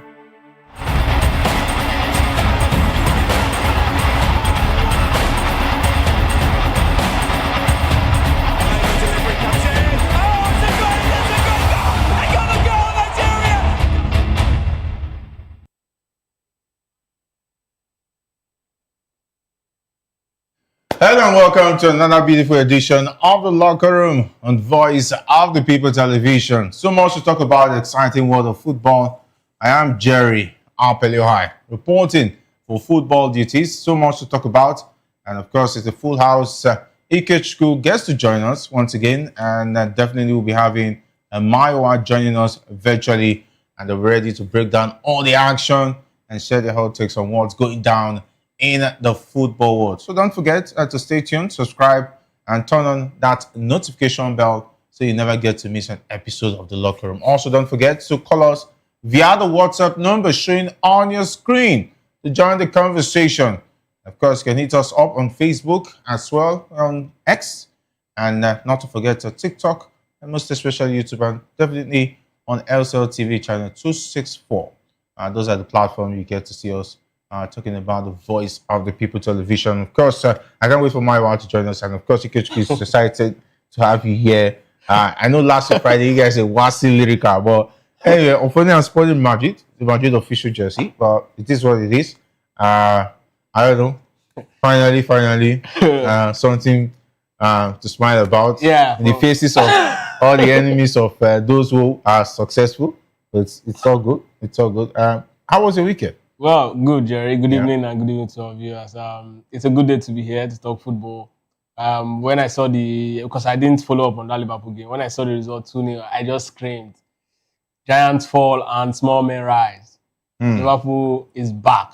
Because I'm not going to hear... Where will the small men rise? Where will the small men? Well, I mean, you can use your tongue to count your teeth. No, please, we know what has been happening to the last 5 games. I mean, Liverpool has actually been going through... Does that make the team a small man? I don't know. Well, I don't know. I don't know your own definition of small man. But that's euphemism anyway. Well, call it whatever it is you like. But it is what I just screamed. What I screamed immediately I saw the result. I know it's going to be a hell of a day here in Locker Room. And it's been a long time. I saw you, smiling from ear to ear. From here to here this much. I understand. I know when the happy new month. It's November. When the first goal came in, I could just imagine how you're like, you guys should just make it so that we'll just seal it. Funny enough, I didn't even get to see the game. I just knew that. Oh, you're so tired of the. No, the thing is that when I saw the lineup, I knew we were going to win. I told you. Is it not the same lineup you've been? No, this is a different lineup. Okay. There's no Isak this time. Okay. Gravenberch, McAllister, the traditional formation we had. The only difference was that Ekitike was starting. That's all. Robertson was there. Then Frimpong was not available. Bradley was there. So you could see the team, the stable team we knew last season that was strong. And I told you, I said, missing Gravenberch and not having a replacement was most of the problem we had with those games that the team lost. And the fact that he was trying to build the team around Isak. That Isak was the issue. But all of a sudden, Isak is injured. We return back to the team that was winning. Take a look. The team was playing well. Salah is scoring again. Come on, bro. Okay, so Kekes should be on the bench for you now. Kekes. I mean, he needs to learn on the job. Yes. Okay, so time will come. So I like I said, I didn't actually get to see the game live, but I followed up, on the game. I noticed something that the Liverpool team yesterday, every single one of them that played in that particular game, apart from Ekitike, had that Liverpool's identity in them. They understand how the team play. Even when Liverpool is playing badly, there's something about us knowing that, guys, we are the only one that can actually save ourselves. They've been there together. And it's easy for Ekitike to actually step in because Ekitike is more of a Firmino kind of player.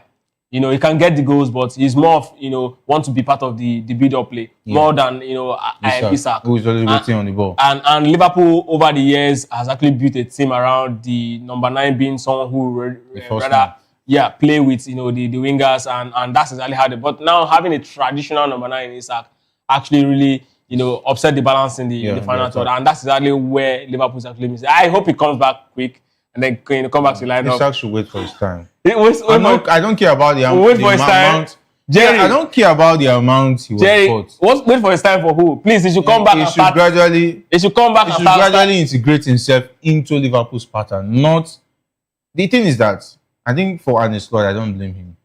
The fact that he's not a top manager who can make decisions based on the fear that the management have bought a big player I will have to use him. I will have to make sure that I alter the team. That's the mistake he made. If he were to be coaches like Jurgen Klopp, first of all, he won't get Isak. Because if you look at the way Liverpool plays, they don't need a striker like Isak. They need a player who can play false nine, who can contribute and make sure the wings are balanced and make sure everybody is scoring.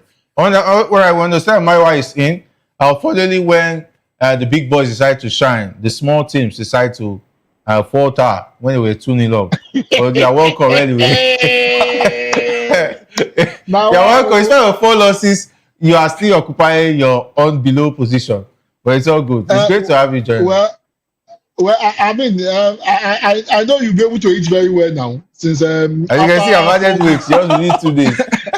After 4 weeks of crushing the field, you're able to win. You're able to struggle to win a game. So I mean, I'm happy for you. The storm seems to be over. However, Bantas aside, I think Gravenberch coming back is a huge, boost to the midfield. They really miss Gravenberch, and you guys have to really pray. Gravenberch needs to stay fit and continue to play. If he gets injured again, you begin to have issues in the midfield. The midfield lacks a bit of covering in terms of covering up for Konate and Van Dijk. The Konate and Van Dijk issue has not been sorted yet. Yes. Gravenberch might come and be a stopgap measure. However, and his slot needs to do something about that. If not, Gravenberch injures and the bad ones continue. But however, congratulations to you, Jerry. I'm hoping this is a turnaround time, and I'm hoping you do well in the Champions League. I hope this is not just a fluke. No, it is. This is just like Florian Wirtz was also a very good move in that game. Who? Benching Florian Wirtz. Yes, now Florian Wirtz is also not the that partnership. Florian Wirtz is not the traditional Liverpool kind of player. It's more suited for teams like Manchester City that likes to keep the ball, patient build up. Liverpool is more of a direct thing. Yes, no, and when you have a player like that, yes, I mean, Gravenberch will always slow the attack, and that's exactly the problem. And then there's a traditional Isak. I just hope that in the next game, and Slot will definitely bring the both of them back to the lineup, and then Liverpool enjoy. No, you can bring them into Champions Cup games or league games. You should league games. That's what I'm talking about. Not see, Maiwa, this their win is just like a Nigeria refinery where they say turn around. This is making out of this result.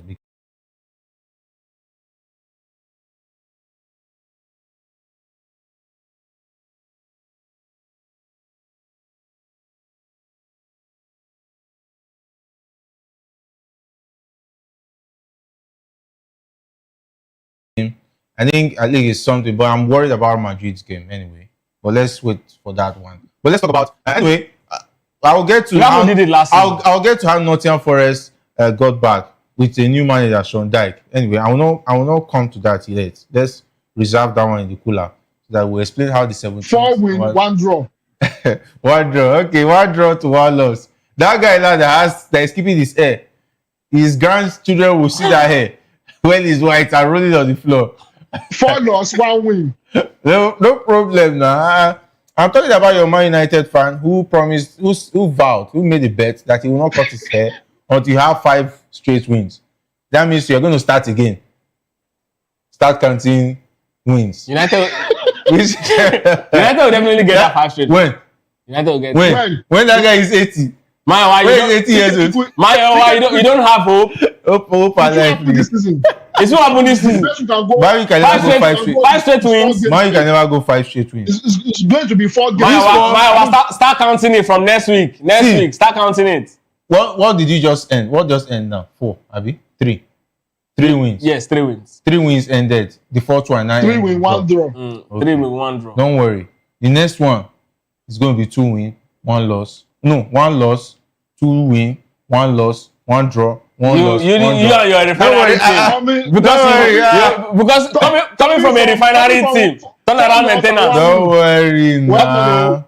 Turnaround maintenance team. Turnaround maintenance 3. Yes, in spite of 4 losses. I mean, I was looking at the table. In spite of the 4 losses, Liverpool is still on third of the because table. you've moved head and shoulder above every other team. I think you are having 6 points. Imagine 6 points gap. 6 points difference between you and the second. I think Arsenal at the point was about 6 points. So it was clear. Okay, 7 points. So imagine man, you loses 4 straight matches. Anyway, I will not even talk. But it has not happened now.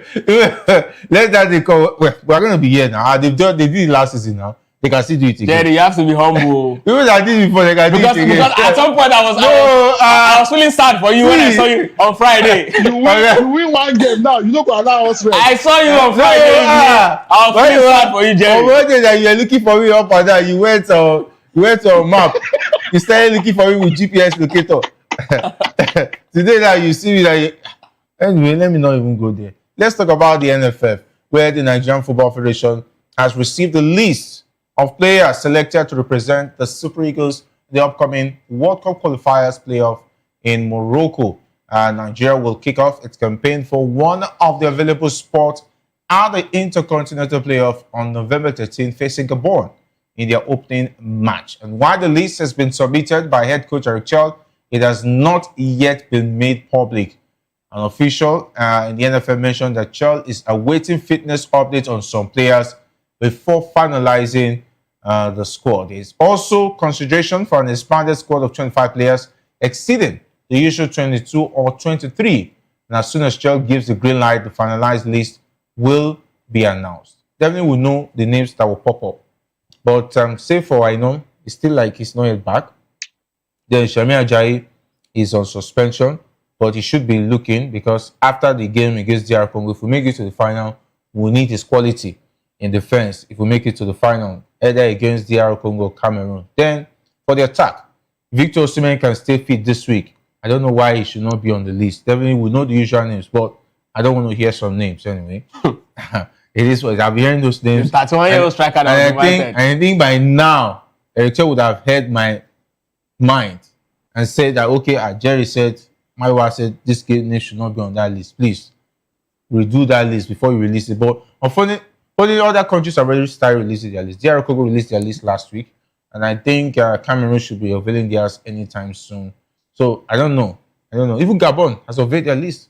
So what's the wait? Well, it's the way we do business in this part of the country. So expected that since it's not against FIFA rule that stipulated time you should release your list. I think the NFF is definitely still taking their time. A lot of politicking will also have to go into that particular list. People who feel that they have certain say, want to influence the list, play certain players. Even if my player will not play, let him be on the bench. Those power will definitely come into play. And they will definitely see certain names that we know that ordinarily, if it's on merit, this name should not be on that particular list.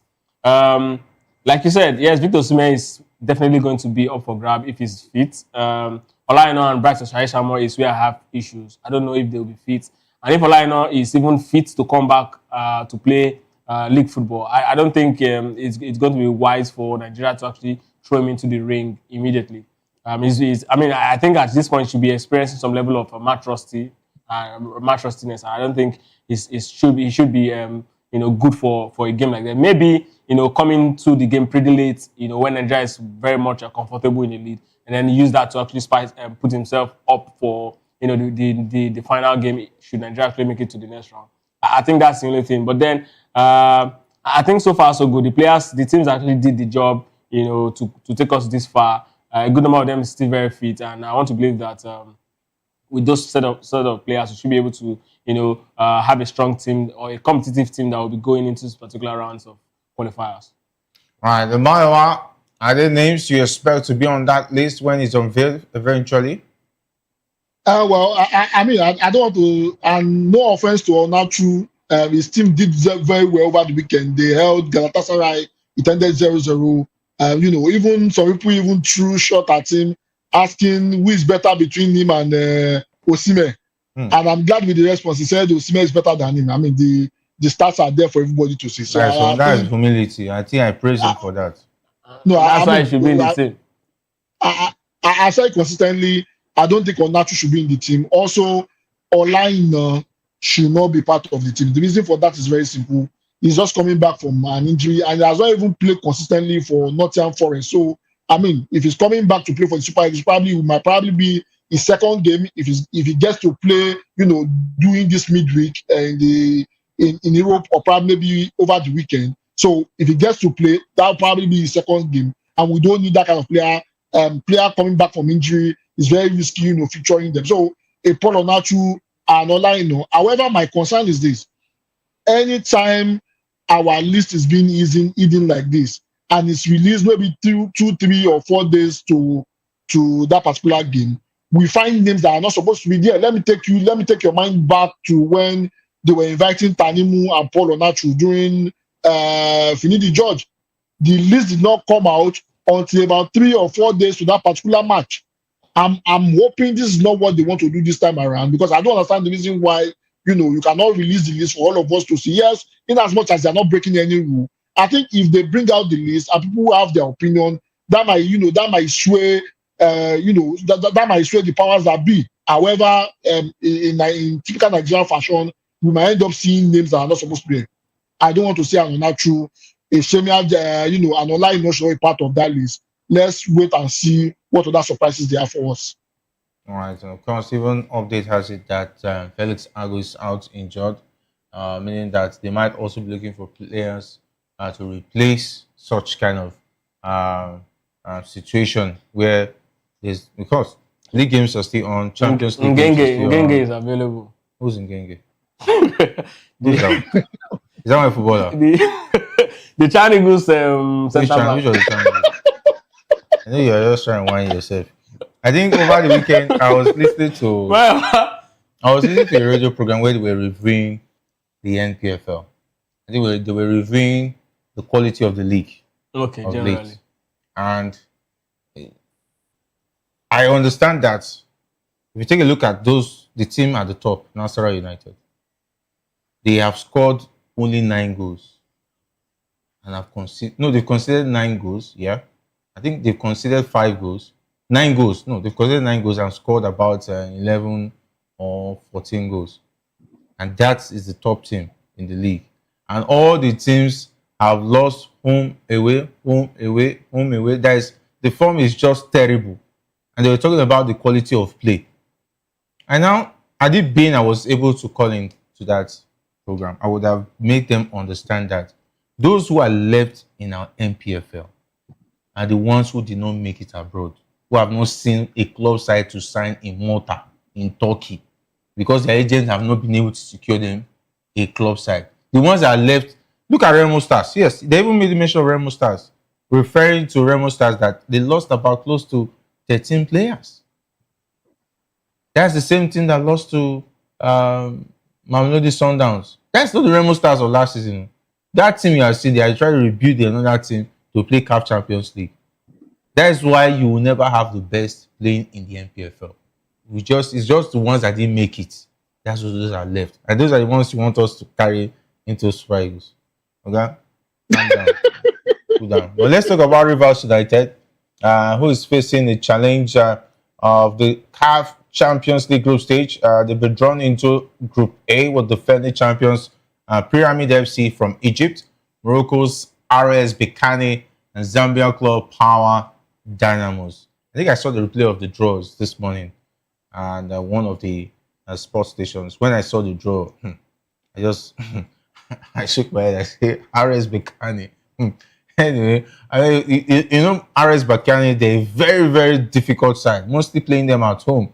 I don't know about away, even in Port Harcourt, the Adosia and Mekima Stadium, where they'll be playing their home games, whether it will be CAF ready.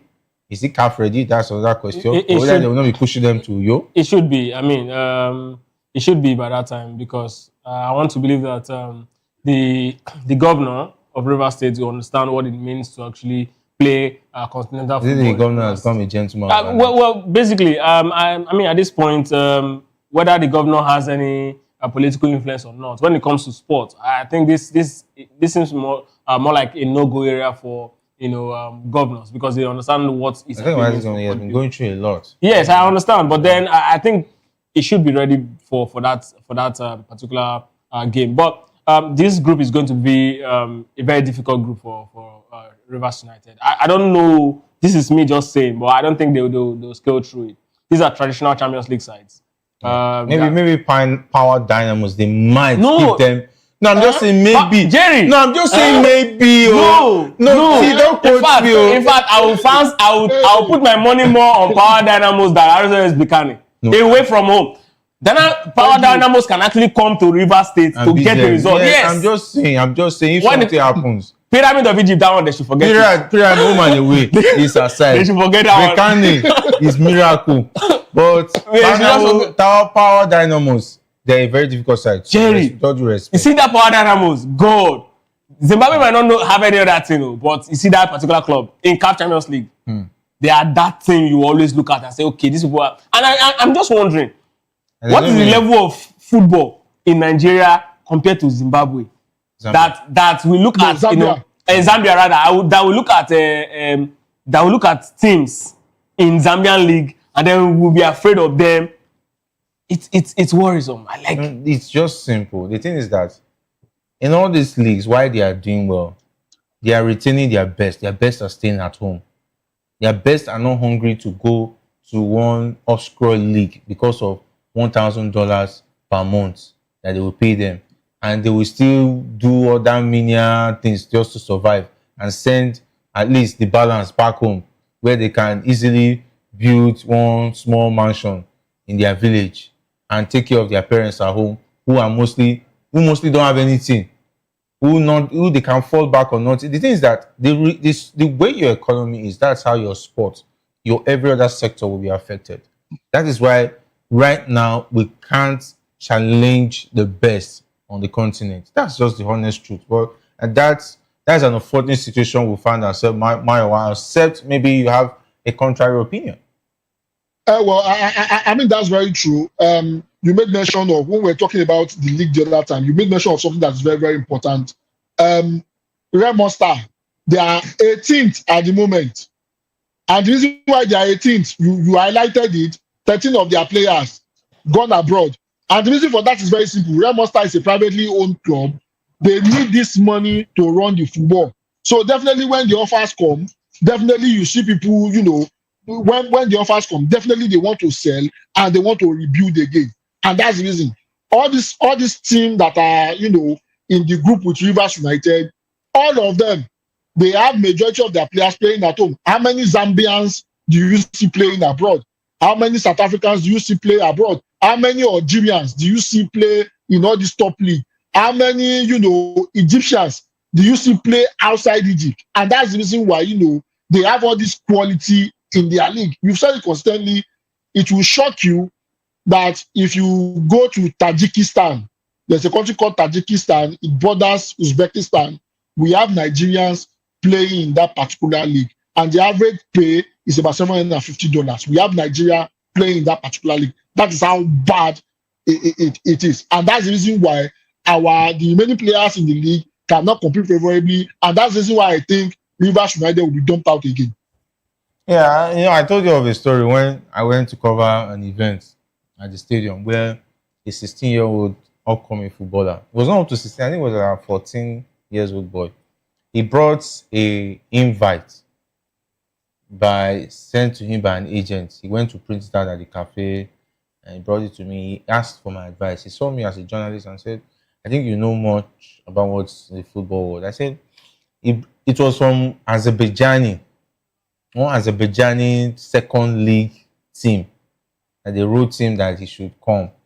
So that he has talked to his dad. His dad said he should ask for more advice from people. That he was actually looking for coaches around who he could ask. So and when I saw it, I read it. Even some of the English were not even correct because they are not an English-speaking country. No, so I was worried. I asked him how old are you? He said he was 14. Young man, you still have a bright future. What do you expect to benefit by going to the Azerbaijani league? Where, for instance, this is the second division league, and I'm sure FIFA does not recognize their league yet. And you still have the bright future ahead of you. You playing in the NPFL where your parents know where you are and everything is better off than going to a second division Azerbaijani league, where I don't know how much. Did they state how much they are going to pay you? What is going to be obtainable for? They said they should come for trials. I said, no, young man, don't risk your life. This might even be a scam. where they are trying to recruit you for trafficking. Don't be in a hurry. His friends were excited. They were already happy that maybe I was going to say something positive, that the boy should go is more any amount, he should go and hustle. That you could see from their expression, that was what they were expecting me to say. I advised, circulated his number. I still spoke to him 3 or 4 times. He said he has changed his mind, he's no longer going. I said, thank God. So imagine a lot of other young lads. And he showed me some videos, very beautiful footballer. He has prospects, you know. I said, work on your prospect, get better. You can even be discovered in the league here and go to a better league than going to Azerbaijan. Imagine how many young guys who are falling victim, who are even good footballers, who would have been the next JJ Okocha, who have gone to Azerbaijan and somehow they got recruited into terrorism or whatever or the other. Jerry, it's even good you talk about falling victim. I will use 2 cases to actually expand on that particular thing you said. The first is remember the guy, the Ikechukwu guy that traveled to Malaysia, who was on death row, he was eventually killed anyway. You remember the Obasanjo? Yeah. They were trying to stop. Yeah. So he's actually a footballer. Yes. He got to the airport, actually, according to his statement, that, you know, the bag he was carrying was almost similar to that of the person. And someone actually approached him at the airport and said, please hold this bag for me. Help me give it to someone outside. A very young lad. He was there in that country on his own. Nothing.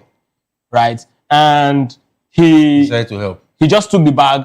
The policeman, all the people at the airport, they didn't stop him. You know, like this young guy. He just took the bag outside the airport. He was looking for someone. He didn't see anybody. He approached the police and said, someone said, I should bring this bag. I've been looking around and I can't find the person. And then they discovered the contents in the bag is heroin. And that's that for the guy. That's how it happened. A lot of Nigerians have actually I haven't had a personal case of a guy who was traveling to, I think it was Malta they were going to, and then they had to do a stopover, I think in the UAE or something.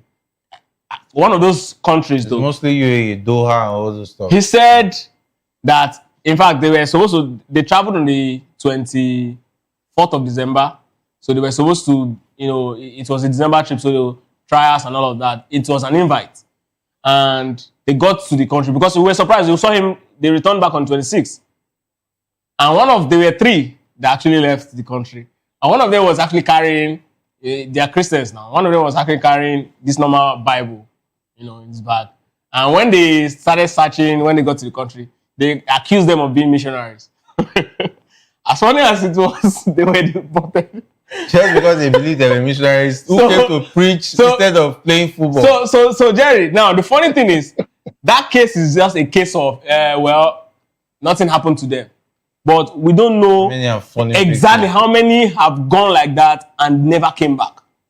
And nobody heard about that. It is one of those very sad tales that, you know, one of those horrors of, you know, wanting to go out because, I mean, the obviously, whatever it is you are getting there, the security and all of that is way better than whatever it is they are offering you in the Nigerian League. I have a cousin who actually played in Bahrainian League at the point. And the funny thing is, at the point when he was actually struggling to actually get into the Nigerian League at the point, he was struggling. He couldn't even break into the league. He went to Bahrain. He played just 2 seasons. And after that 2 seasons, he started getting calls from clubs like Kwara United at the time, Kano Pillars. They want him because you know how they sign their contract there.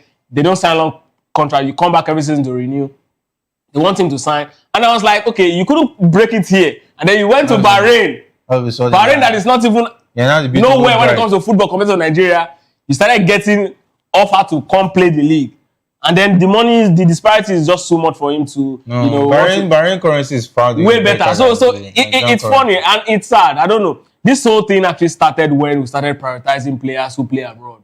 Over those who play. Over those who play. And when our economy started dying. And that was when we started allowing them, you know, that was when players who are good started leaving the country because they know that they want to play for the national team and this is going to be a window for them to the way our currency was falling over the dollar too, the exchange rate. Yeah.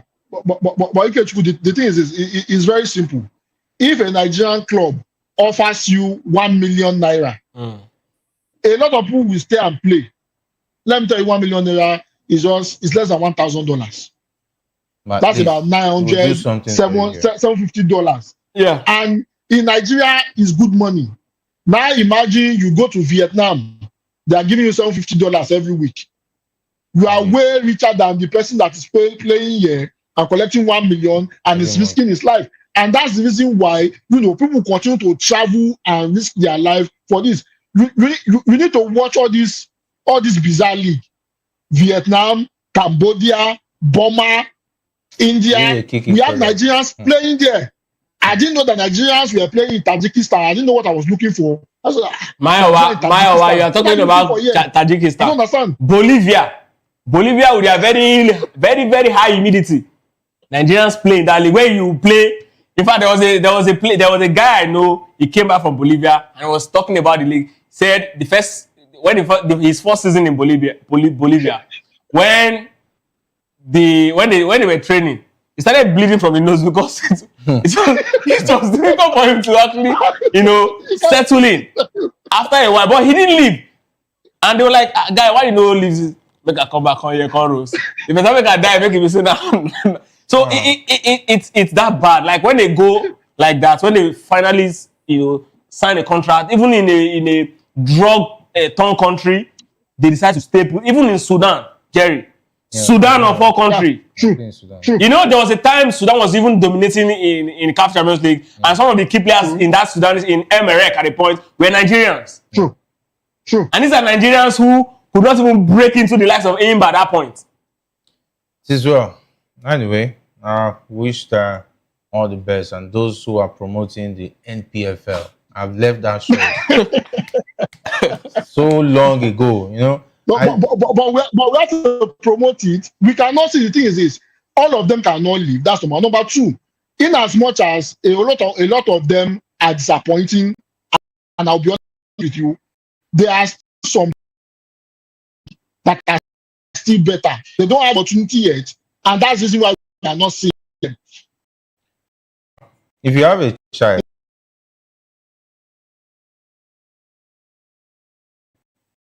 that do better, but the child decision that he doesn't want to learn.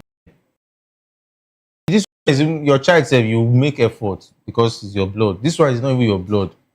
Maybe you just saw the child on the road and you decide to help, and you are training, you are spending money. Would you take the child to maybe to go and learn handwork so that it will not frustrate you and you grow old by force? The situation of our league now is that those who are running the league, who are still in charge, don't see that there's something wrong that needs to be changed because they're benefiting from the way it is.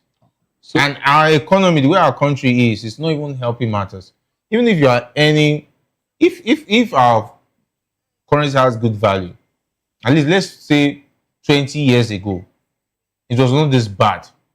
At least players were earning 30, 40, 50,000 monthly or 100,000. At least back then, it has value. Yes. You can still run around, do some things. You can save up money and get a good vehicle, simple vehicle, and run around.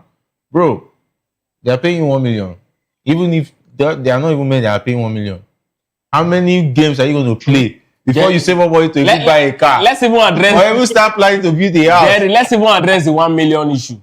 How many of them are paying 1 million? Because sometimes this 1 million, for example, let's even say the case, the 1 million is the money. In Nigerian league today, there will be several. It's just like Yahoo Boy payment. Several layers of court before it finally gets to the player. What are you telling me? Are you telling me? So when we even just hear 1 million, it's not just the 1 million that is going to you. Like 400K, you understand? So that's even another issue. And the sad part is, in fact, there's a saying in Africa that every morning a gazelle wakes up hoping that it can outrun the fastest lion.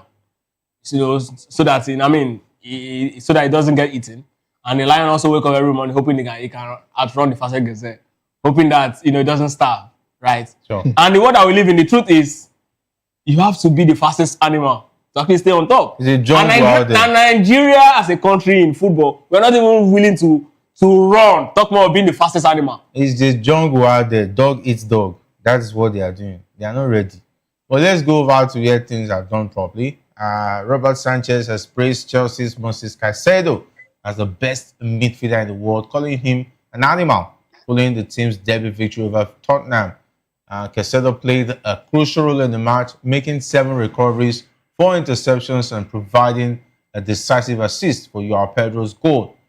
Sanchez expressed his admiration for Caicedo's abilities, stating that there is no one better in his position. But Caicedo, fantastic player. Liverpool almost got him, but he was one that got away. Fantastic young man. He's getting better, but I still heard that even Maresca was not impressed with the Chelsea's performance. I heard he was not really happy, that he expected more from the team. And even the Tottenham players, we heard also that they are not happy with Frank, that his tactics are outdated. Well, the same Frank that actually did 2 over Pep Guardiola at the beginning of the season. I think Maresca is a better tactician than Frank. And I mean, it's just one of those games where there are certain teams you just find very difficult to beat. And historically, this Chelsea and Tottenham game has always been so. Chelsea usually finds a way. Arsenal also usually find a way against Tottenham. And that's exactly how it has always been. Moses Caicedo is a player who we can overemphasize his quality as a player. He's done so well as a player. He's developed really, really well. I remember his first season, a lot of persons were actually, making a mockery of him, saying, put Caicedo, like saying Maggie, because he was actually really struggling to hold that particular number 6 role for Chelsea. I mean, Chelsea have actually seen good players, Jorginho, N'Golo Kante, top players, Mikel, in that particular position. So they were expecting someone who can actually live up to that particular level.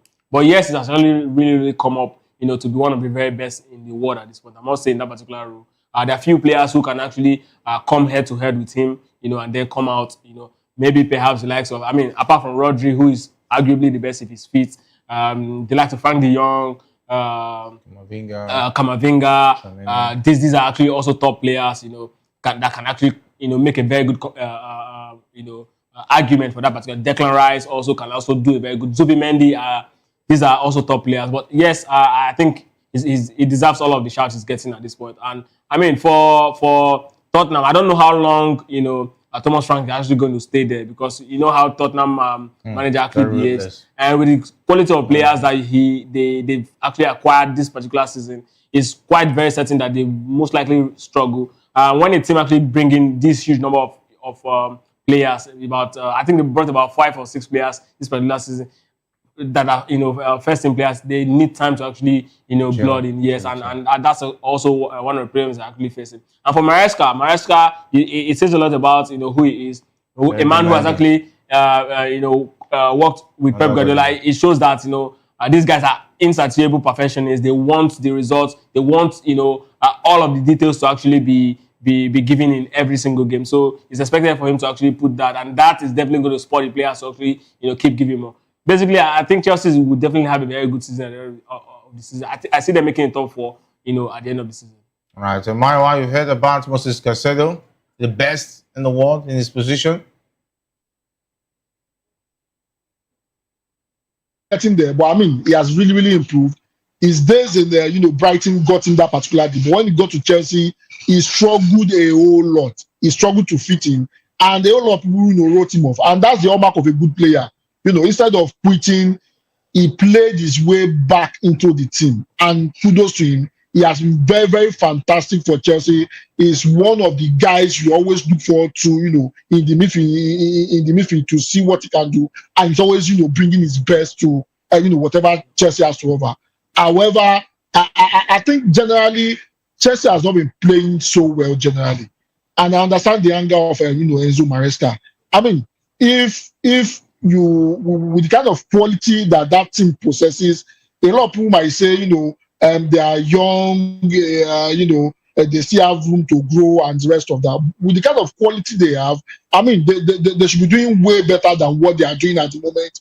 And you would expect them to perform way better than the way they are performing at the moment. The game against Tottenham was very tough. Sanchez, did so well in that particular game. Sanchez was also responsible for them not dropping points in that particular game. Apart from the fact that Sanchez was very, very important in that particular game, with the way they played, they might have, if Tottenham was, on their day, they might have probably, got one against them and probably, win or even draw that particular game. For Tottenham, in the case of Tottenham, there's a particular video where some of the players decided to walk off on Thomas Frank, and they were angry and just the complaint has always been his training style does not fit with what does not fit with the style of the players, and it's really affecting the synergy in the team.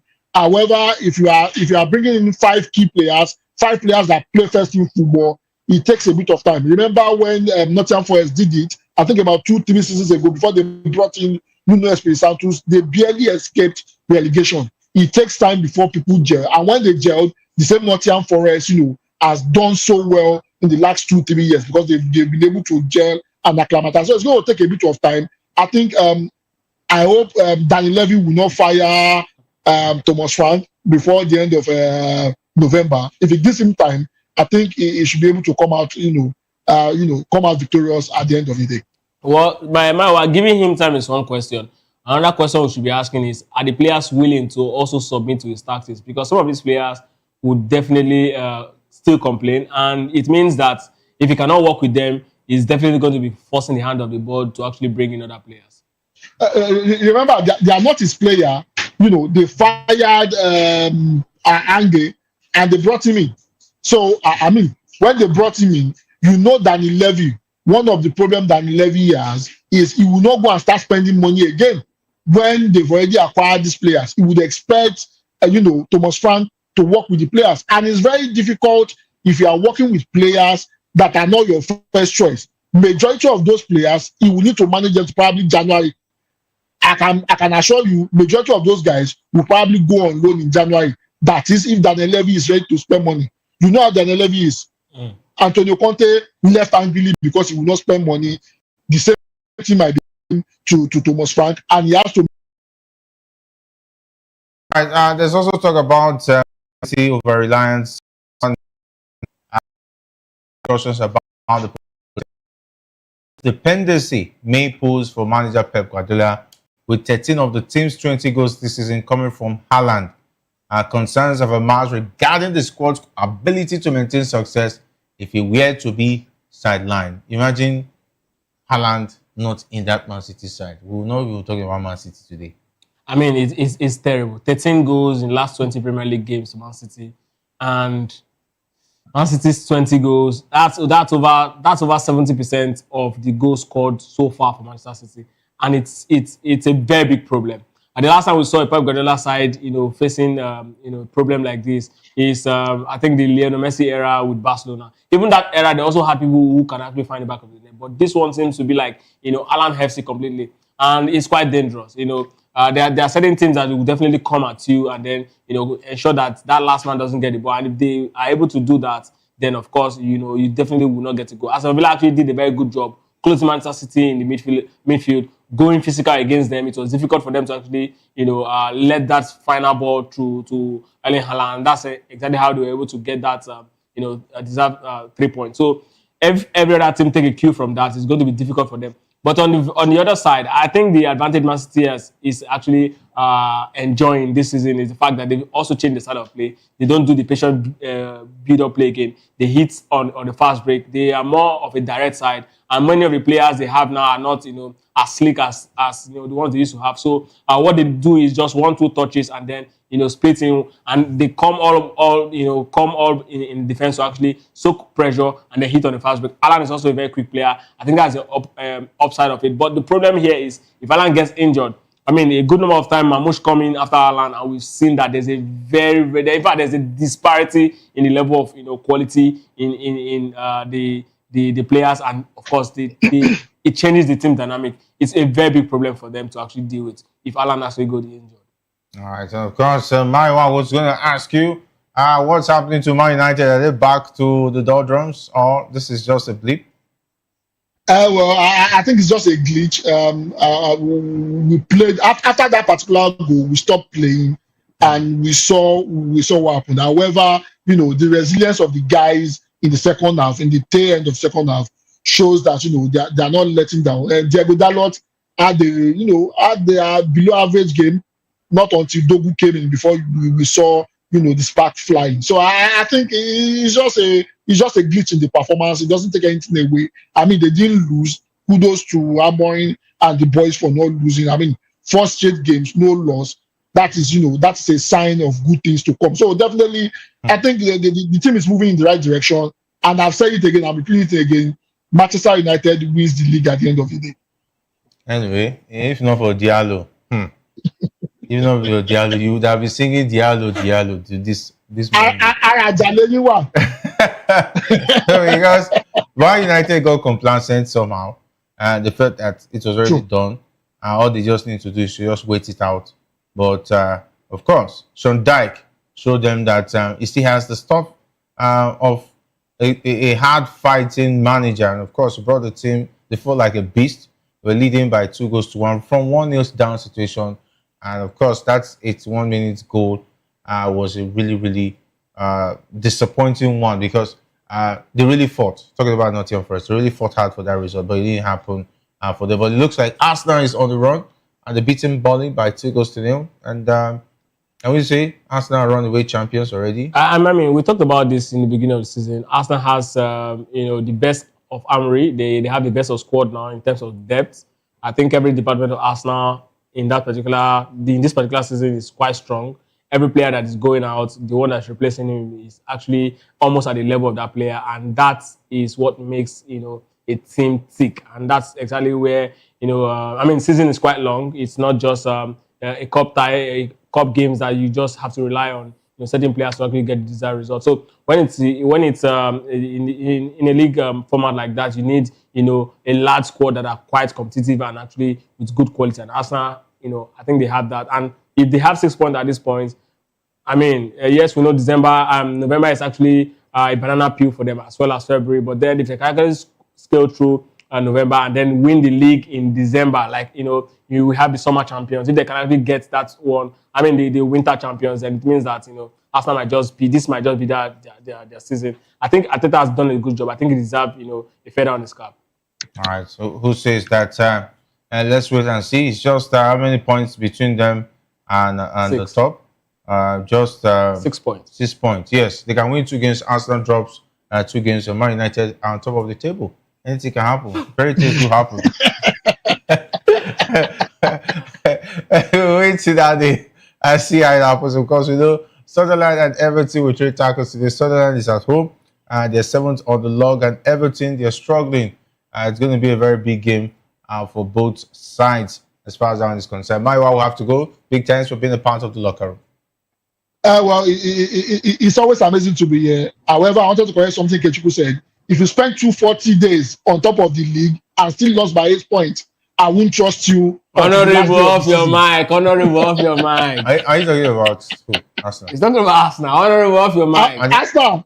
240 days and they lost league with 8 points. They forget. So, they forgive person. They forgive person for yeah. I can't forgive them. How disappointing. Arsenal fans. Sorry, Maiwa said, not Jerry. Anyway, thanks for big thanks to Kechku for being awesome on the show. It's awesome to be here. All right, big thanks to the guys behind the scene, talking about the likes of Shagun, not leaving out Jeremiah, and of course Hassan, and of course Sam for being awesome. All right, my name is Jerry Apelahai, saying thanks for being a part of the locker room.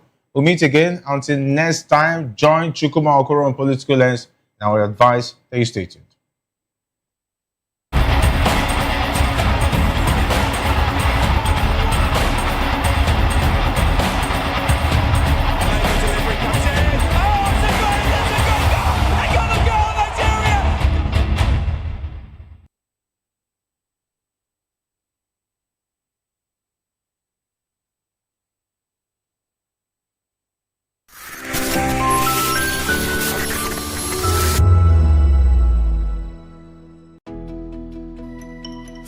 Years ago, we lit the spark.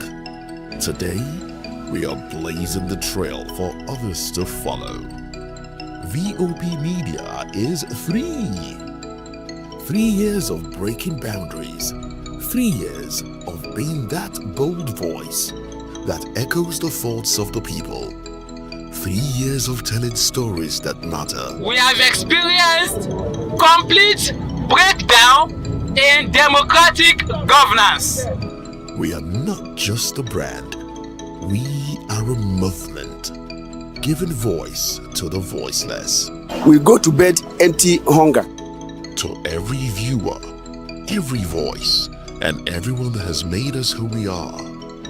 We say thank you. VOP Media, 3 years and still counting.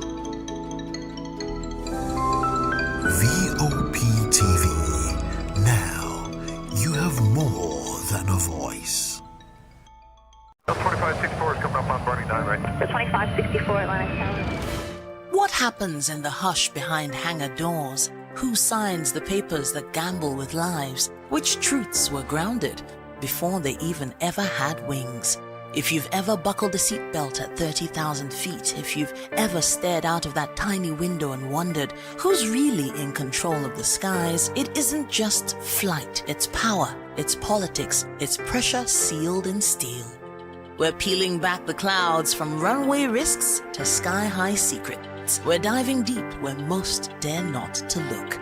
Aviation Scope, every Sunday at 7 p.m. only on Voice of the People TV. We don't just report, we reveal. We don't just ask, we uncover. Because when it comes to the skies, ignorance is turbulence. Aviation Scope, the sky isn't the limit, it's just the beginning. Behind every broken deck lies a broken promise. Education shapes the nations. But who is asking the right questions?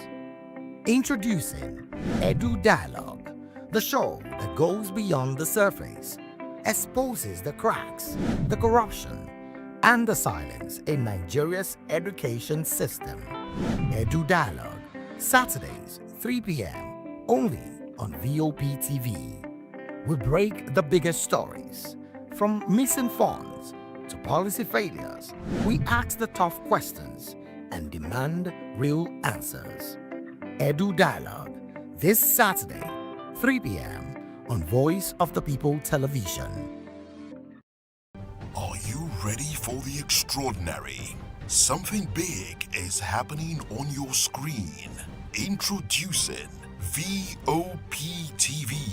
Now streaming on SLTV channel 264. From breaking news to captivating conversations, news analysis, giving you all sides to the story. We break in-depth discussions on the issues that matter, from politics to sports, entertainment, and lifestyle. VOP TV on SLTV channel 264. Join us as we redefine what television means to you.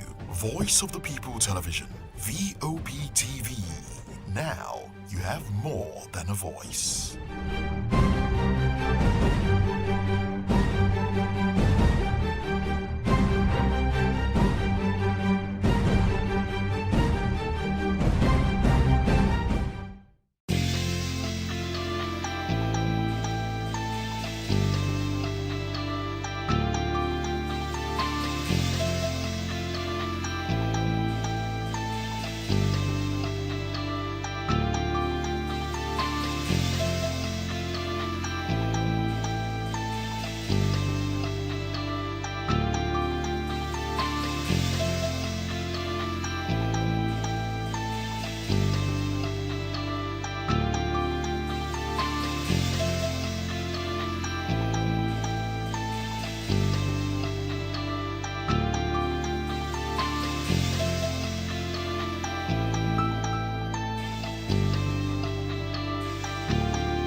This is African News on Voice of the People Television, where we don't just bring you the news, we bring you Africa's heartbeat, the policies that shapes our world, and the economy that determines our future.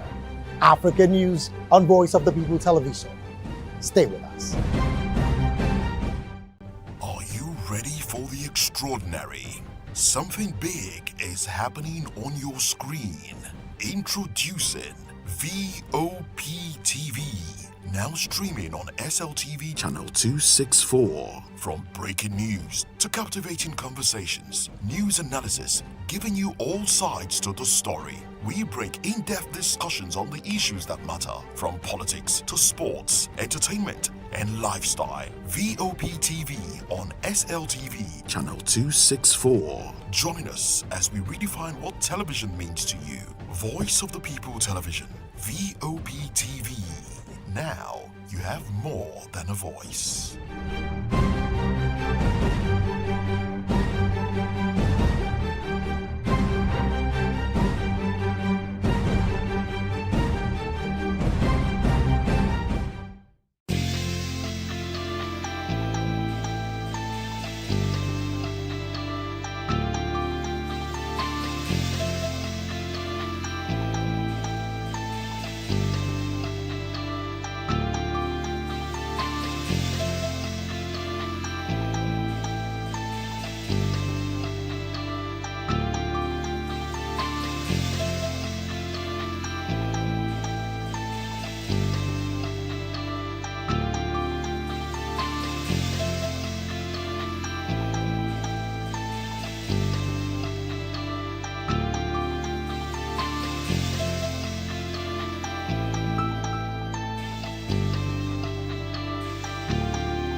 I've been in this profession over 30 years.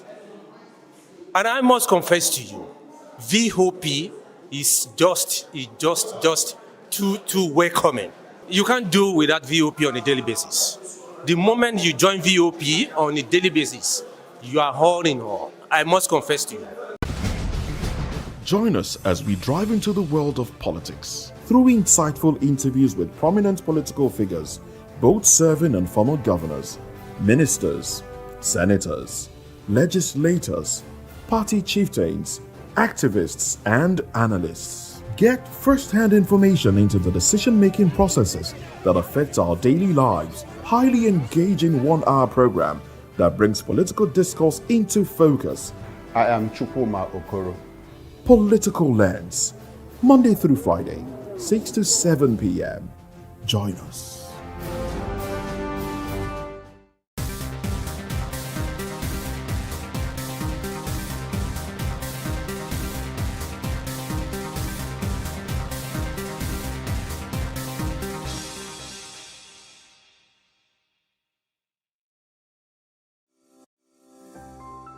VOP TV. Now you have more than a voice.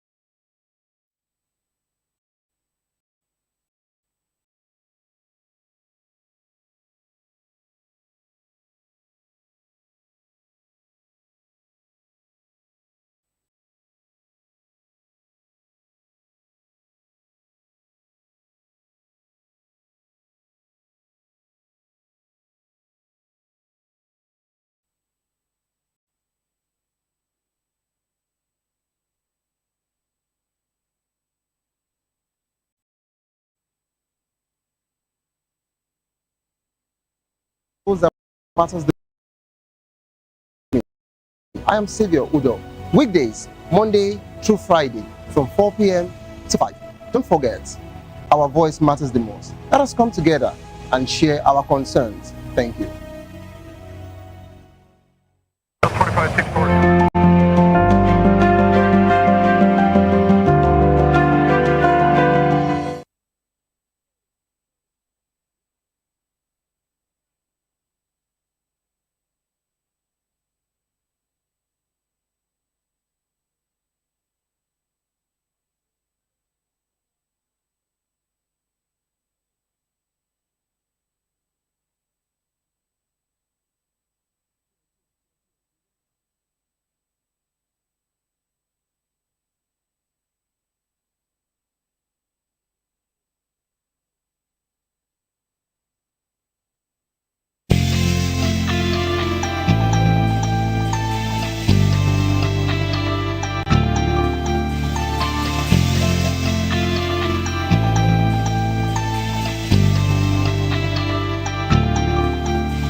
Well, a very, very good evening, this beautiful evening to you out there that have, of course, taken your time to be with us up to this time of the day. We bid you welcome to Political Lens right here on Voice of the People Television. I am David Edwin. Well, I'm standing in for Chukwuma Okoro, who is unavoidably absent this beautiful evening, but I trust that we would have so much fun in the conversation today. And of course, again, I bid you welcome to the show. Well, just in case you're new to this channel, we're broadcasting on Metro SLTV channel 264 on YouTube and on all the social media platforms. On YouTube, we're at Voice of the People TV, and on all other social media platforms, we are also at VOP TV Live. So we want you to have your voice. That's why I had to call that channel up for you. We want your voice to be heard. And of course, you can do that by going straight to the comment section on YouTube and let us know what your opinions are on the conversations we'll be having this beautiful evening. On the show today, Trump threatens airstrike on Nigeria over Christian genocide.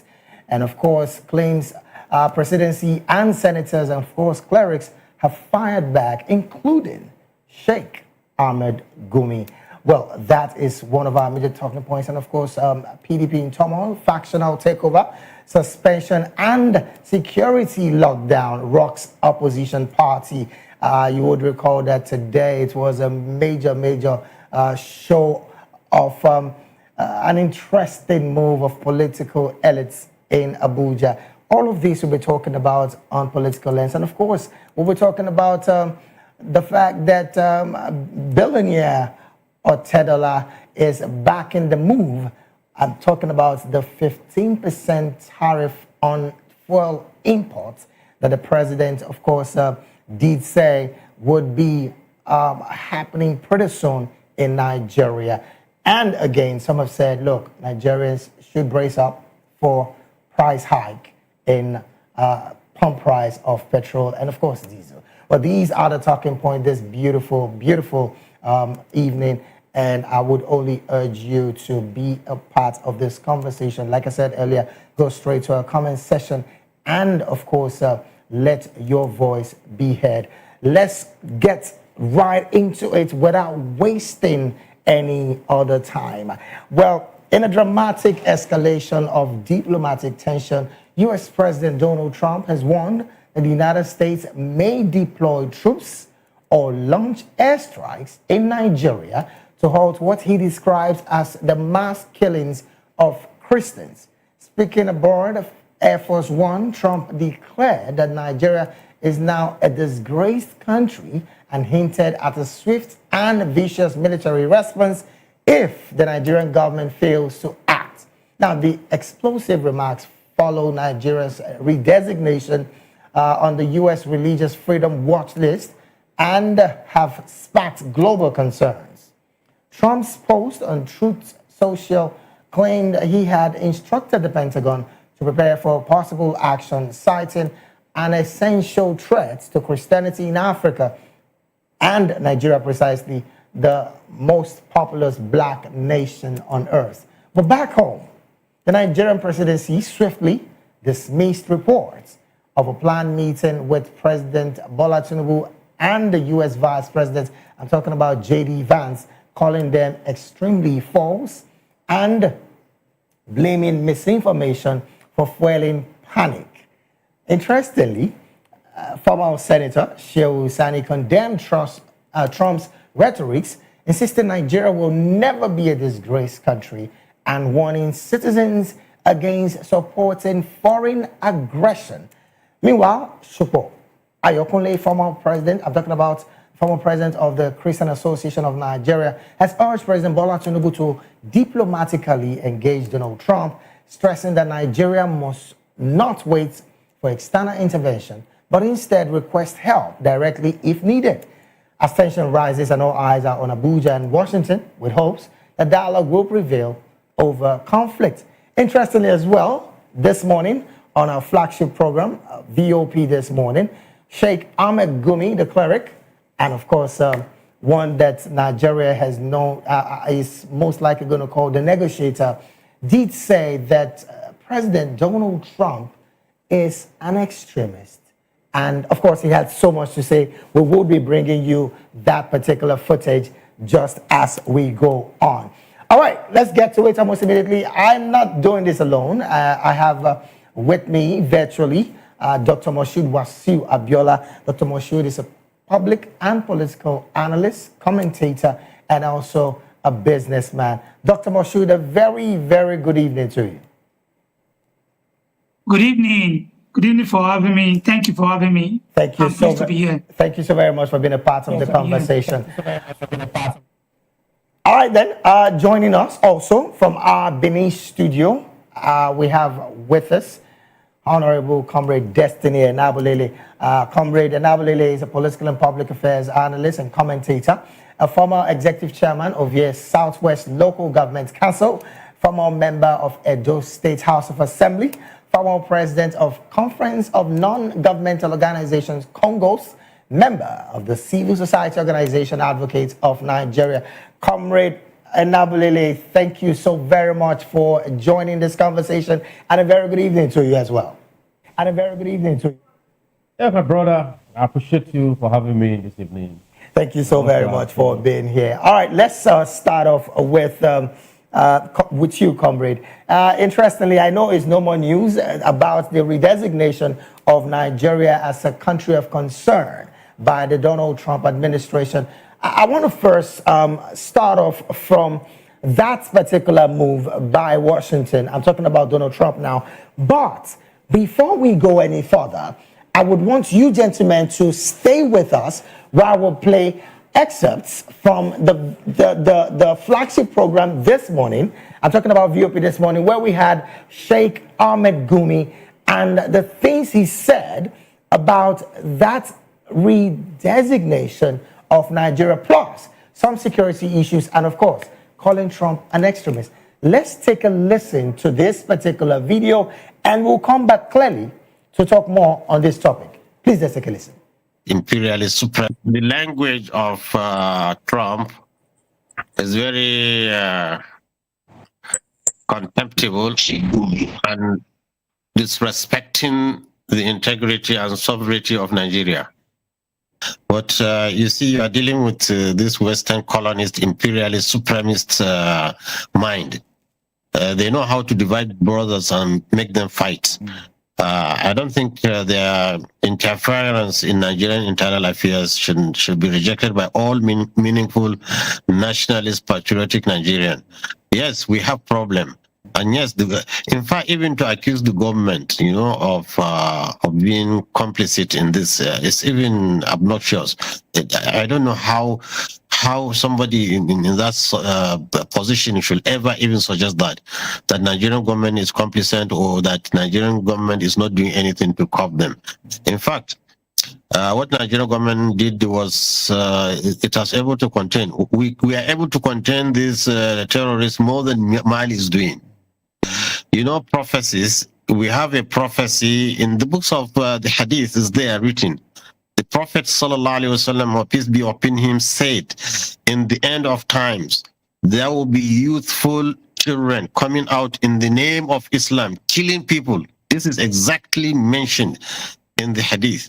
Okay. So it's an evil to us, camouflaging as Muslims. And let me tell you one thing, even that, like Trump and his white supremacists are having problem in America. It's not all Americans are accepting what they are doing. Wait. In every religion, you have this extremist. Trump is just as an example of this terrorist. Look at Netanyahu, the Jewish. Many Jews are against what he's doing, the genocide in Gaza. So even we Muslims, who you have such extremists, you see, Trump is an extremist, just like this extremist you are fighting. In fact, they could even be behind them just because they want our resources. In fact, so many experts, intelligence said the West is behind Al-Qaeda, the West is behind ISIS, the West is behind all this, so that, they give you a problem and suggest a solution. What I think we should do, we should unite as Nigerians. These people, they don't have religion. They are just, I don't know, are they, it's an evil that God has sent it to, not only to There you have it. And well, again, like I said earlier, this was excerpts from our flagship program this morning called VOP this morning. Everybody watching right now, you can go to YouTube and, of course, have a full glimpse of what happened this morning. And let me come back to the conversation proper. Comrade Destiny, first, like I said earlier, what's your position with the redesignation of Nigeria as a country of concern by, again, the Trump administration? You would recall in 2017, Nigeria was taken into that space, and the Biden administration took Nigeria off it, saying that some of those deaths were clearly caused by climate change. One that has been quite questionable anyways. But first, what's your position? Plus, we will still be looking at some of the things Sheikh Gumi also said this morning. Comrade. I must be, you can see I'm just, I'm laughing very foolishly and sheepishly. I must be very frank. I listen to Gumi. It's very unfortunate. You can see there is a toga. They are trying to wear this US, trying to help us out. I'm a student of history. All over the world, nations that are one way or the other handicapped, sought for help by way of even Jonathan.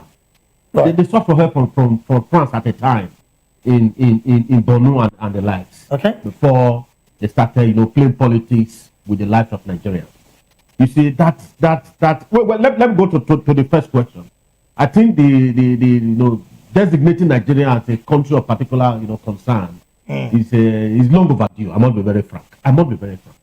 Patriotism is not about patriotism about looking at your leaders in the face and telling them the truth, the way they ought to live or pilot the affairs of the nation.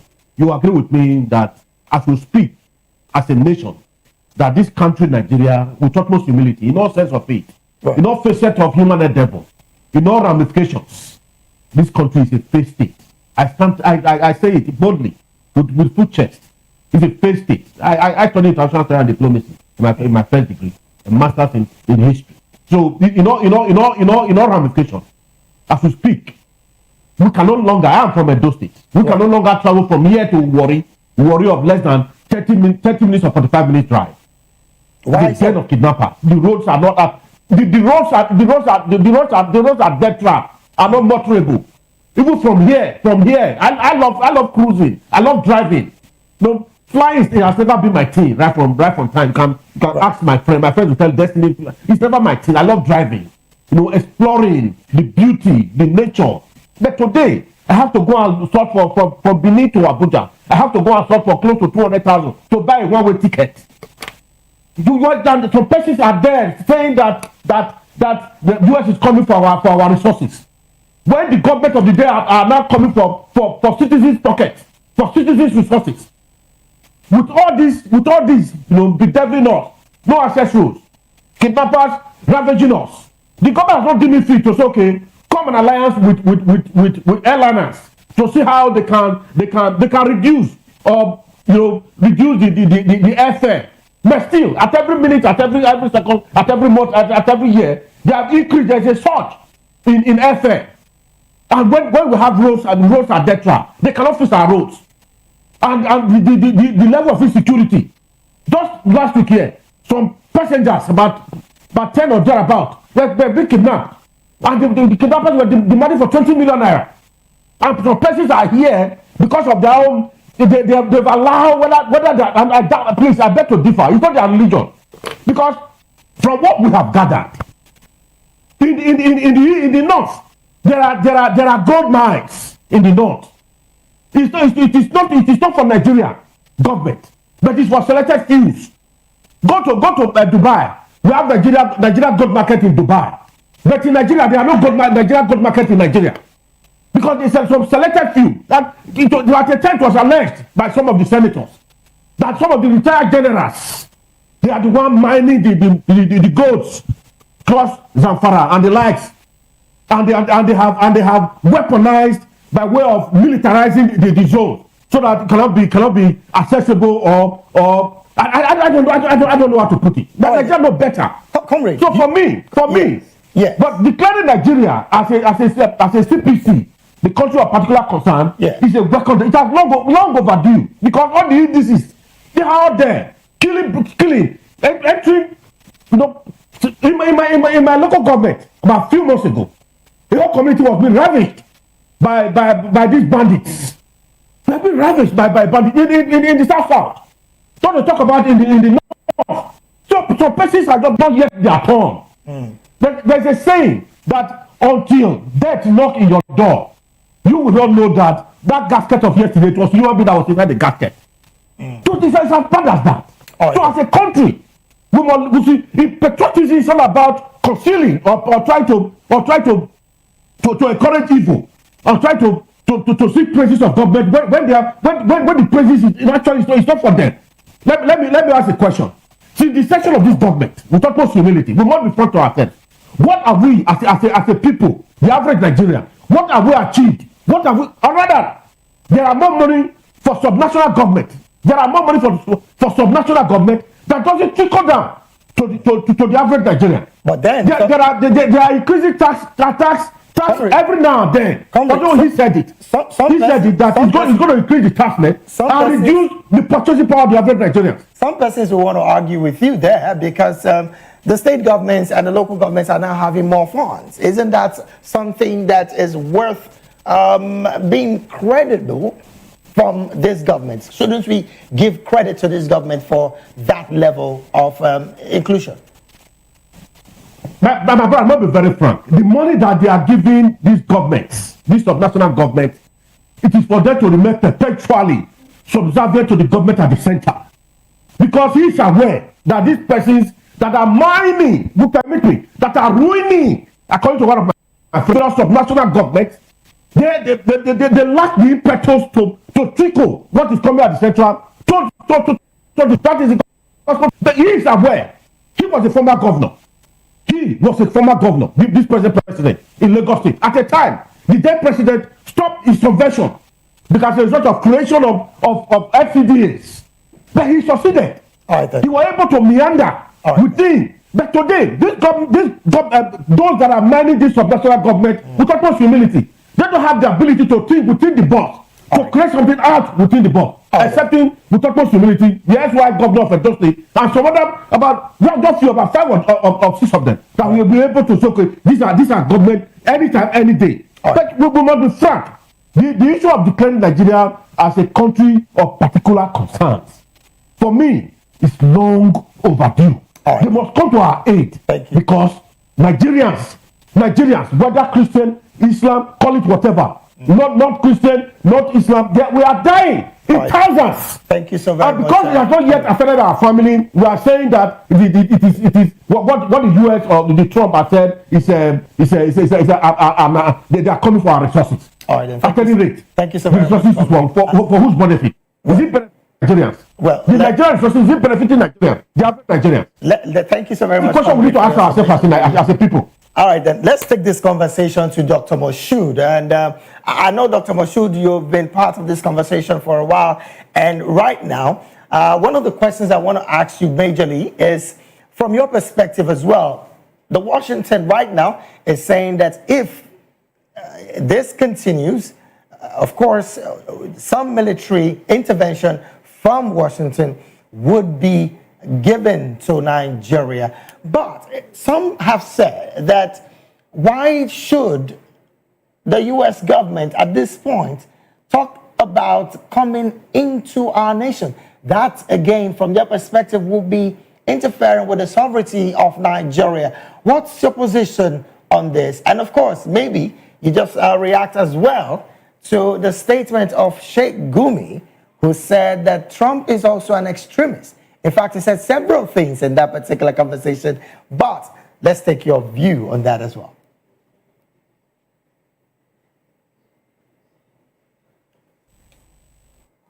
You might need to unmute your mic so we can hear you, Doctor. Okay, sorry. Thank you. I quite agree with what Sheikh Gumi said. I don't often agree with him on many national issues, considering his choice of words in many instances in the past. I don't usually agree with him, but funny enough, on this particular one, I quite agree with him. Trump is a terrorist. Trump is a killer. Trump is a criminal. Trump is a baby killer. Trump is a genocidal personality. Well, these are your opinion, and I'm coming, please. Yes, these are your opinion. So we just need to put that out there. It's my opinion, because going by what Trump just did in Gaza, in Palestine, Gaza, along with Netanyahu, 80% of the weapons used by Netanyahu to kill babies, kill women, kill aged, even unborn children in their mother's belly that were killed in Gaza, 80% of those weapons came from Trump. So I don't expect Trump that supervised the killing of Christians in Gaza, killing of Muslims in Gaza. I don't expect any rational Nigerian to believe or take Trump words as the words of a rational being that actually mean well for the country. So, as I haven't said, that's number one. Go ahead. Number two is that West are the creator of the insecurity, not only in Nigeria, but across Africa.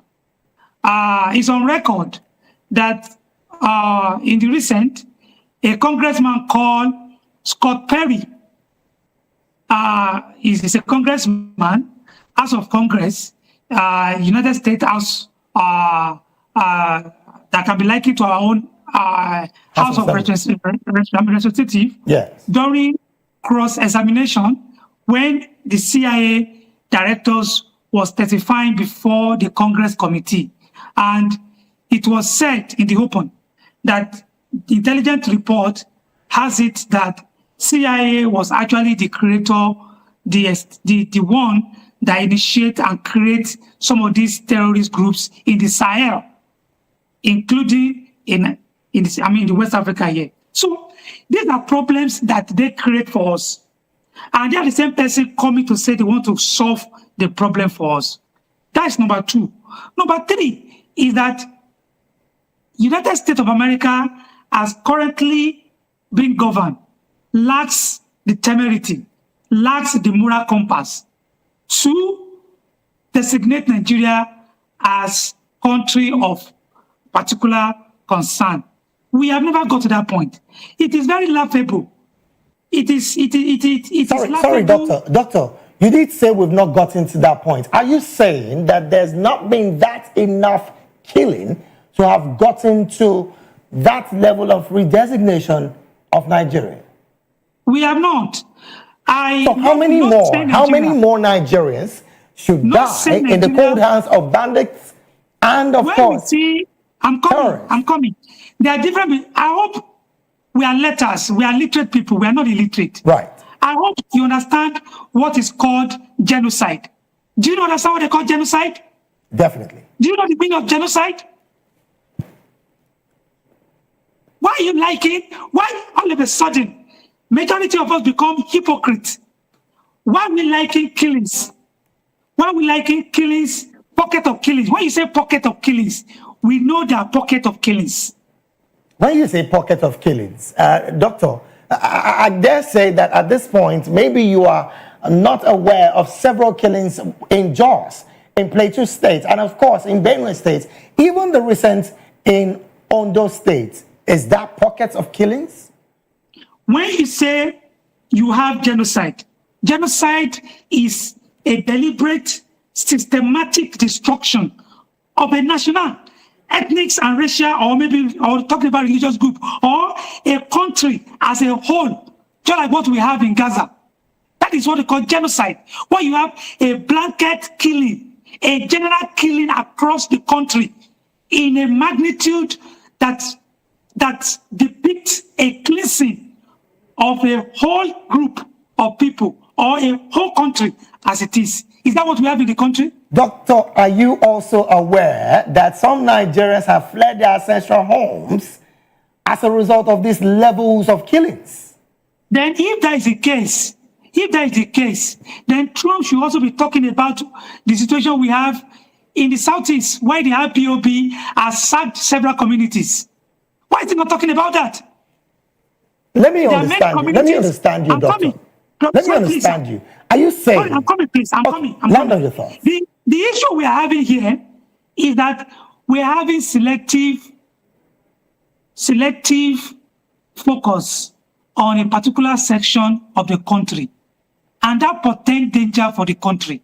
And if you don't arrest that kind of narrative, you will have a country that may dissolve by the intervention of the foreign bodies. And because of the fact that in the recent history of the world, we know what happens to where US have military interventions. We still remember what happened in Libya of recent. We remember what happened in Sudan. We remember what happened in Iraq. We remember what happened in Syria. Any country where you have such intervention, such country will dissolve. It's just a matter of time. So why will Nigerians, because of the fact that they are having problem, why will you throw away your baby with bad water? Somebody is talking about because of bad road, because of kidnapping in certain part of a state. These are crimes. These are issues that ought not to be, but they are. And we have not just that, we have central government, we have subnational government that are effectively in place. When you quantify the problem we are having that is bedeviling the country, when you aggregate them in terms of numbers of people that are affected, in terms of square kilometer area of the country that are affected, that are less than 5 to 10% of the whole country, and you are calling that genocide. Are we sick in this country? All right, now, are we sick as a people? Doctor, I quite understand your position right now, and I would love to also have Comrade Nabalile chime in on this, because again, like I said earlier, some Nigerians would clearly support in bringing in foreign nationals to have boots on ground with what they are having. Like now, all of us, we see the tweets that are coming from America. Go and listen, go and read the tweets. You find that these tweets are particularly targeting a particular section of the country. They are planning to have a foothold in the country. Why do we give ourselves hope? Doctor, let me ask you, Doctor, before I bring in Comrade Nabalile, let me ask you directly, do you think that the Nigerian military, plus, of course, this administration and the previous one, has done well enough when it comes to security, which, again, is the #1 priority of every sitting government that comes into power, elected into power? Have they done well enough? To answer your question, the military have not done excellently well in tackling the insecurity that we have in the country. But having said that, it is also a sign of ingratitude. It is a sign of unpatriotic tendency for you to say the military has not tried at all. I only asked the question. I never said they haven't. I only asked the question. I asked you the question. I never said they have not. They've not done well. I only asked the question. The military are trying their best, like we have seen. And for all to say, I'm coming. For all to say that the military has the necessary tools that it has to fight this insurgency is inappropriate. What I expect a meaningful superpower country like the US to do is to partner with Nigerian armed forces and make available those equipment that are needed by Nigerian armed forces that will enable them to do justice to this insecurity. All right, then. Let me bring in Comrade Nabulele into this conversation. Thank you so very much, Doctor. Comrade, while we wrap up on this conversation and jump to the next one, interestingly, some quarters have said that the president, on one hand, is saying that there is going to be a meeting with the Vice President, J.D. Vance of U.S., and then today we're hearing something else, that this isn't what it was. What do you make of this kind of contradiction? Plus, from the perspective of Sheikh Gumi, he said that terrorists and bandits that are bedeviling us in this country are like a cancerous situation. You don't just plunge it out. You take time and carefully take them out. Do you also share this thought? Because, I mean, we're having this conversation. Yeah, let me quickly answer some of the issues raised by Doctor. You see, we must learn to call a spade in this country. It's never a garden fork. You see, when we are talking about a genocide, what I have here, what is a genocide? It is an act committed with intent to destroy in a whole or in part a national, ethical, racial, or religious group. So what has been happening in this country?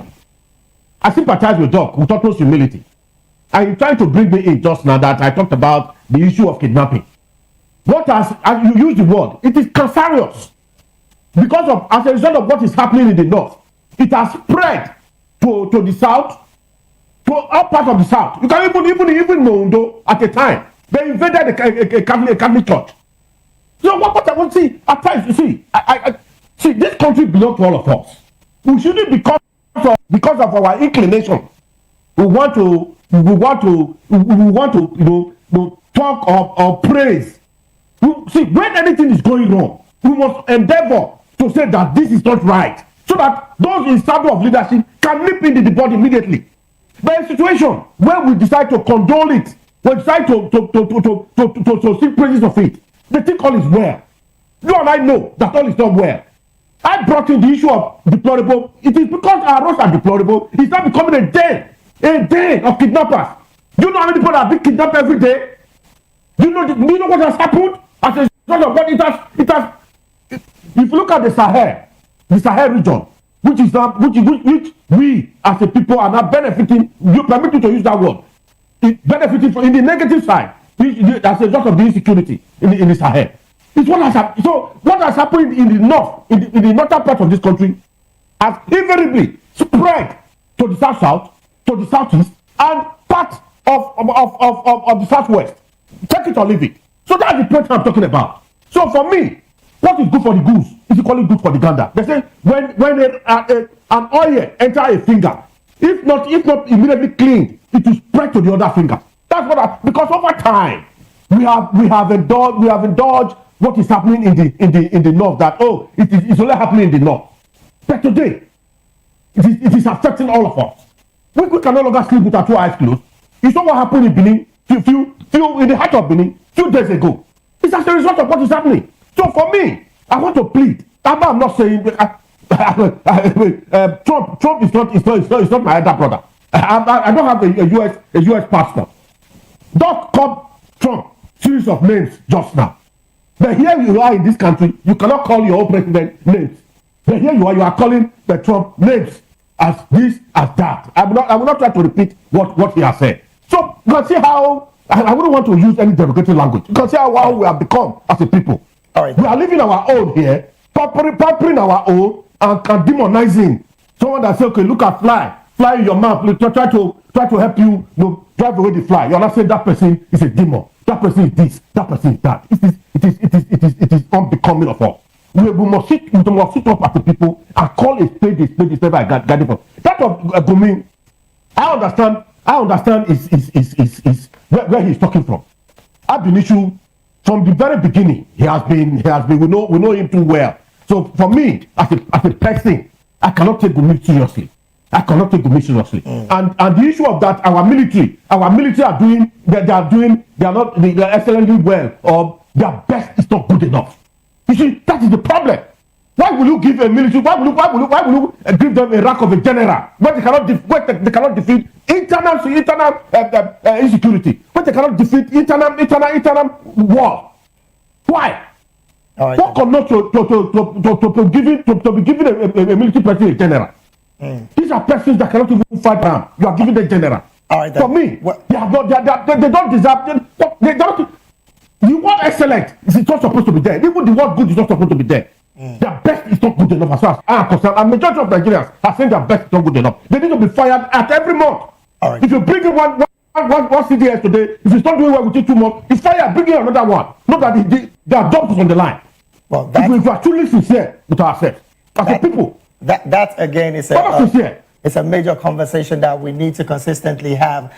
We will have to jump off this conversation because, trust me, we cannot exhaust this conversation. In fact, as I speak to you, I just got a mail from Equipping the Persecuted team, the team that clearly said they gave the Nigerian government intel on the Awada situation, but they did nothing.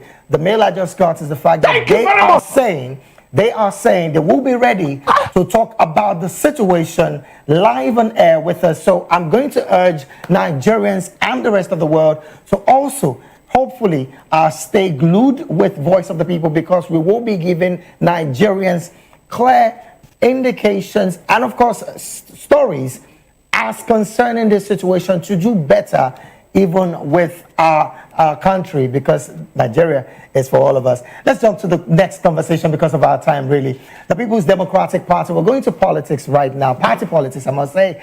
The People's Democratic Party, PDP, has plunged into a full-blown leadership crisis as Abdul Rahman Mohammed, the party's North Central Vice Chairman, forcefully assumed office as acting national chairman amid tight security and chaotic scenes at the party's national headquarters in Abuja today. His emergence follows a counter-declaration by Samuel Anyanwu-led faction of the National Working Committee, which had earlier suspended the party's substantive chairman, Omar Damagum, and spokesperson, Debo Ologunagba.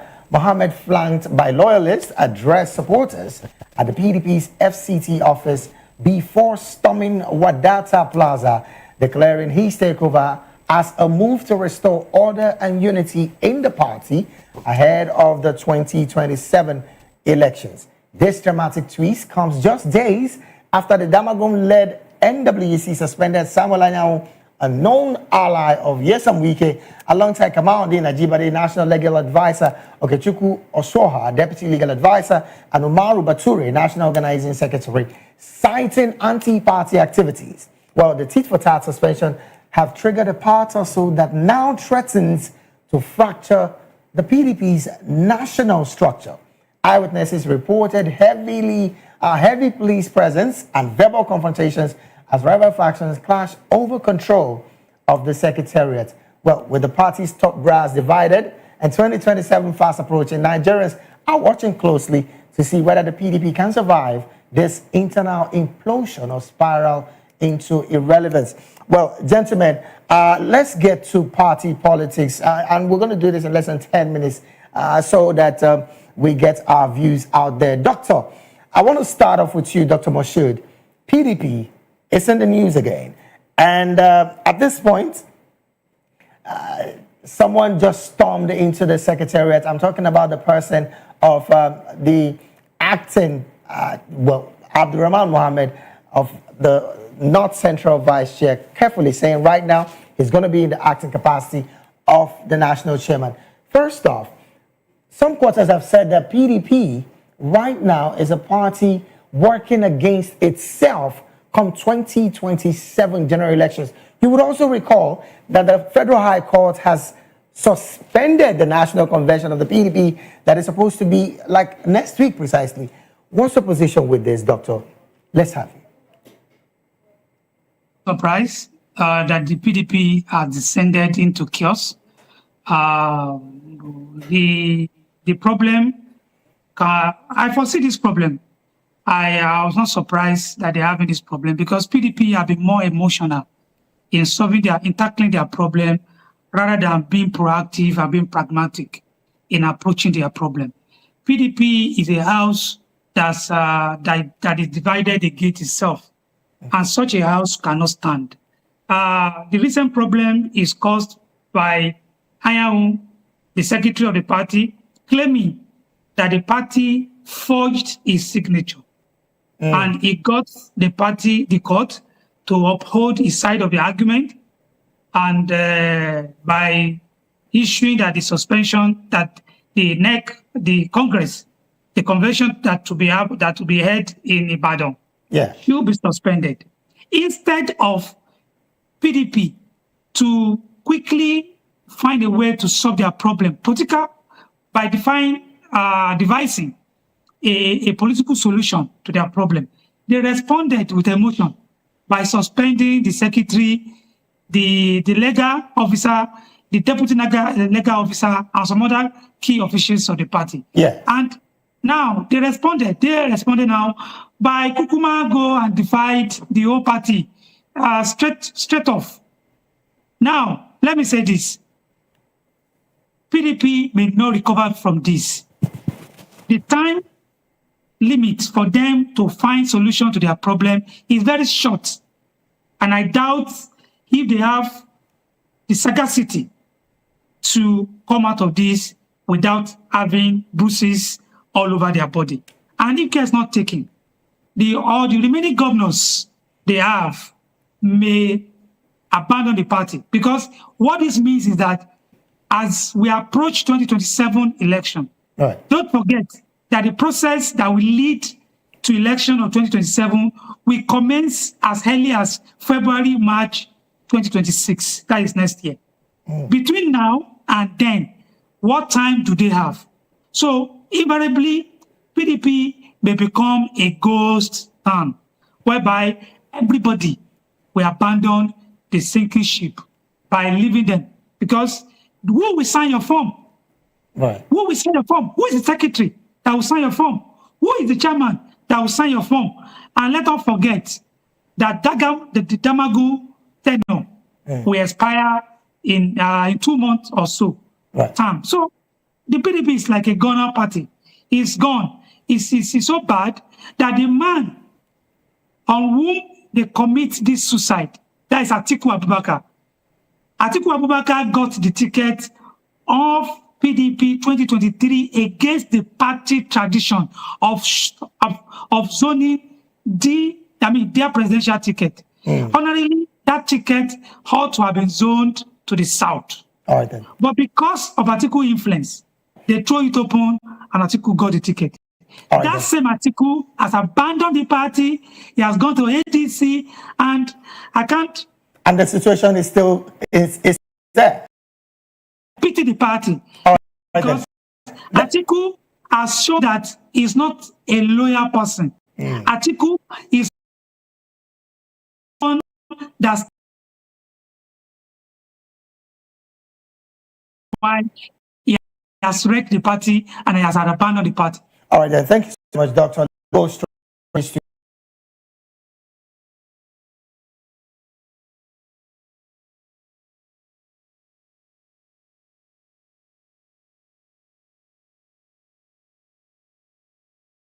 Okay, Chukwuno are the Deputy Legal Advisor, and of course, Umaru Bature, National Organizing Secretary, citing anti-party activities.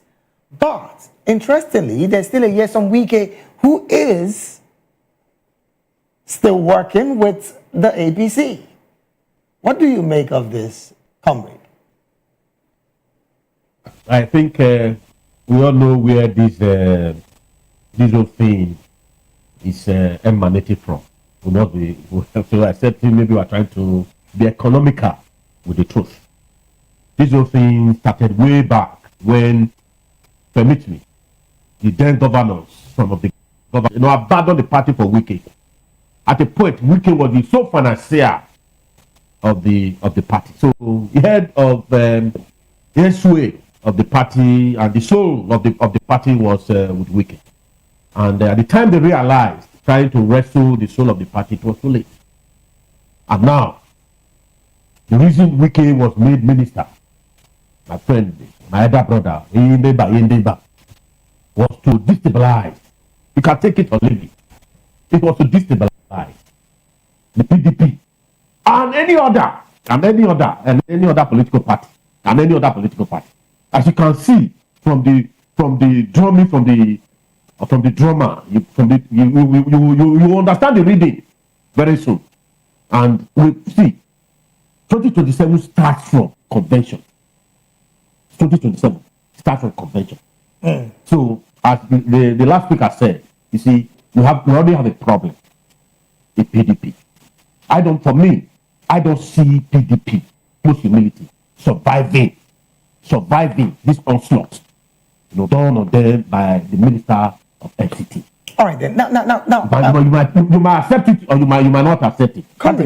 There's also the conversation about the fact that the courts should not get involved with internal party crisis. And right now, the court has just suspended the National Convention of the PDP. Where lies the power of the judiciary to do right when it comes to internal party issues like this? I know you're laughing right now. My brother, it is laughable at times when you see certain things unfolding. The court in one breath said that they have no jurisdiction over internal. In another breath, they are saying that they have the locus standi to determine what happened. The internal. You can see how. I have so many things with this government. I'm not very frank. As we speak very just now, with utmost humility, I am a lover of this guy's book. What's his name? That cost Holabalu at the time. That I indicted our late legal luminary. I've forgotten his name. It's a topic for another day. You see, the problem we are having in this country, the judiciary. The judiciary is the beginning, the judiciary is the middle, the judiciary is the end. You see, at a point, a motor shop, some persons they were pointing accusing fingers at a motor shop. And I asked them, the Chief Justice who's been saddled to assign cases to judges. Why is it that at every the controversial, permit me, underline, controversial ones is being either to a motor shop and the other one, there's another name again. Why is it that those two persons over time have been very prominent in these controversial cases? Some persons they've said that the issue of judiciary, we no longer have judiciary with utmost humility. It is what the president wants. And I have reasons. And I have facts. Now, in 30 seconds, why are you involving the president in this? You see, it is what the president wants. The body language of the president determines what the judiciary says. Like I do election tribunal election. You see, I was privy to it from the concession of that election till the end. I can tell you for free. You see, we are not yet ready in this country. But I foresee, I must warn. I think I said it, this is your platform. I said it at the time that we need to be very careful. The problem why we are doing these shenanigans and getting away with it is because our military, I use the word, they've been, last born. When you overfed last born, you know the way they behave. Unfortunately, I have one last born, and we know and it's a topic for another day. And they wanted to push something not too long ago. I said it in this platform. They need to be very careful. In 1962, in the West, between what happened between Aladoja and Awolowo War, and the Coca-Cola War between their wives, which later snowballed into the weighty operation, I've forgotten, Wild West. You see, we all know what follows. We need to be very careful because we are gradually gravitating. Because Nigeria cannot afford to have a one-party state or a one-party system. We cannot afford it. Because you think I've advised many Nigerians. Let me land with this thought. Including you. As we go out weekly to gym to make our body fit, we must endeavor to set aside, even if just 3 hours, to practice madness towards 2027. Because if a madman knows that he's coming to meet his fellow bad person, he will not come close to you. If they know we are ready for 2027, what they are planning, they will not hash it without humility. All right, then. This is where we have to draw anchor. Dr. Moshood, in 20 seconds, your concluding thoughts. In 20 seconds, please. To threaten violence in the country. Violence is against the law, and anyone that practice or threaten violence will be held responsible. So anyone saying that they want to practice madness before 2027, that person is digging his grave. So, and PDP is solely responsible for their problem. It is not the duty of Mr. President to go and help PDP to straighten their affairs. They are responsible for their problem. Remember, all right, then. PDP was once a governing party in the country. So Thank they have you so their very woes. much. They should take care of it. All right, then. Thank you so very much, Dr. Moshood Wasu Abiola, public and political affairs analyst and commentator, and also a businessman. Thank you so very much for your thoughts on the political lens today. Also, from our Benin studio, Honorable Comrade Destiny Enabulele, political and public affairs analyst, commentator, a former executive chairman of Yes South Local Government Council, former member of Edo State House of Assembly, former president of Conference of Non-Governmental Organization, Congos, member of the Civil Society Organization of Advocates of Nigeria, Comrade Destiny Enabulele. Thank you so very much for being a part of this conversation. I appreciate it. I have to draw anchor on the conversation this beautiful evening. I want to say thank you out there to everyone who made the production possible. On behalf of myself, David Edwin, and all of the guys at the back that made this production possible, I want to say thank you. Top of the hour would be issues with Nena Ndumduto. You want to stay with us and enjoy that as well. Have a great evening ahead. And of course, don't forget to always pray for Nigeria. God bless Nigeria.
Ready for the extraordinary?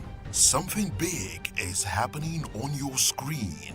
Introducing VOPTV.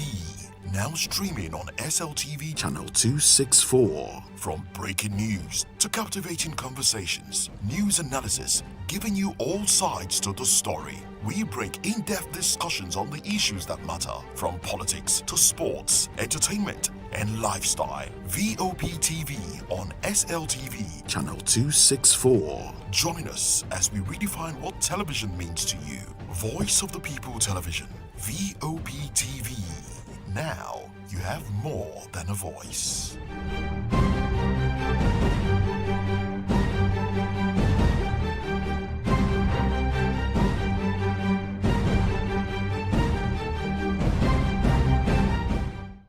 This is African News on Voice of the People Television, where we don't just bring you the news, we bring you Africa's heartbeat, the policies that shapes our world, and the economy that determines our future.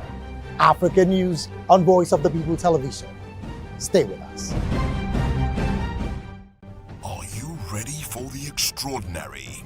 Something big is happening on your screen. Introducing VOPTV.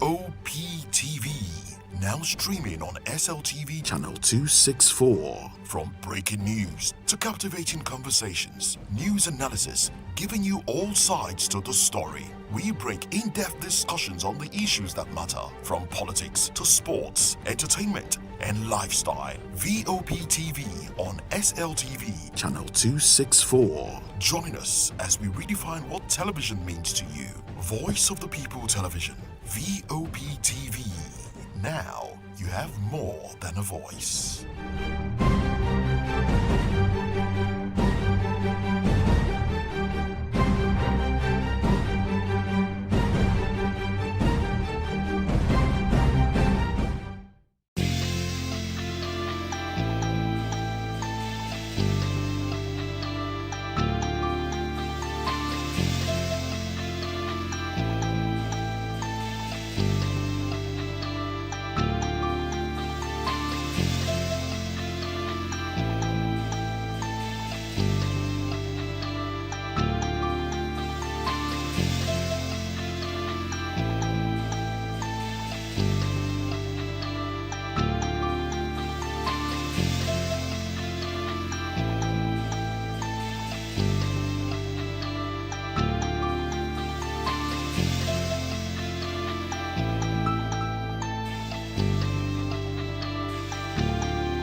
I've been in this profession over 30 years.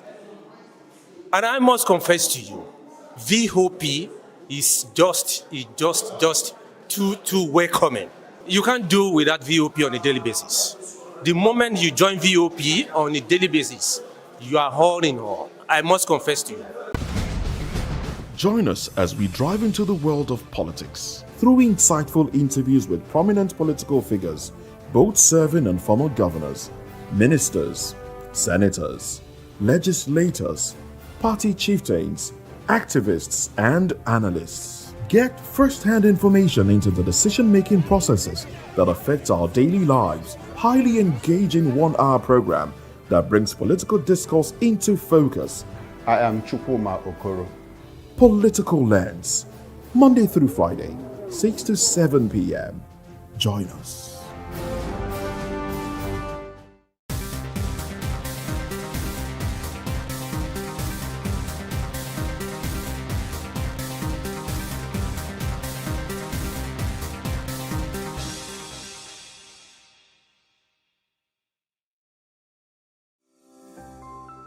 VOP TV.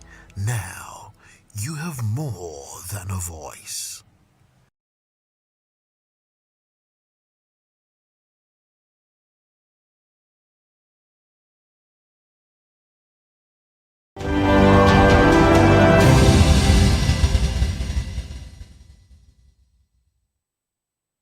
Hello, Nigeria. It's another exciting episode of the Issues and Voice of the People television, where we bring you the most important and pressing issues shaping our nation today. I am your host, Nenna Ndomdioto. On today's episode of the Issues, we're examining the complexities of Nigerians' politics and governance, from reactions trailing Trump's threat as presidency denies Tinubu's visit, to Jonathan accusing Obama of meddling in 2015 elections. Also, protests erupt at PDP Secretariat over leadership crisis. Join us as we break down the facts and provide context to help you stay informed. After this short break, we'll dig deeper into these topics. Don't go away.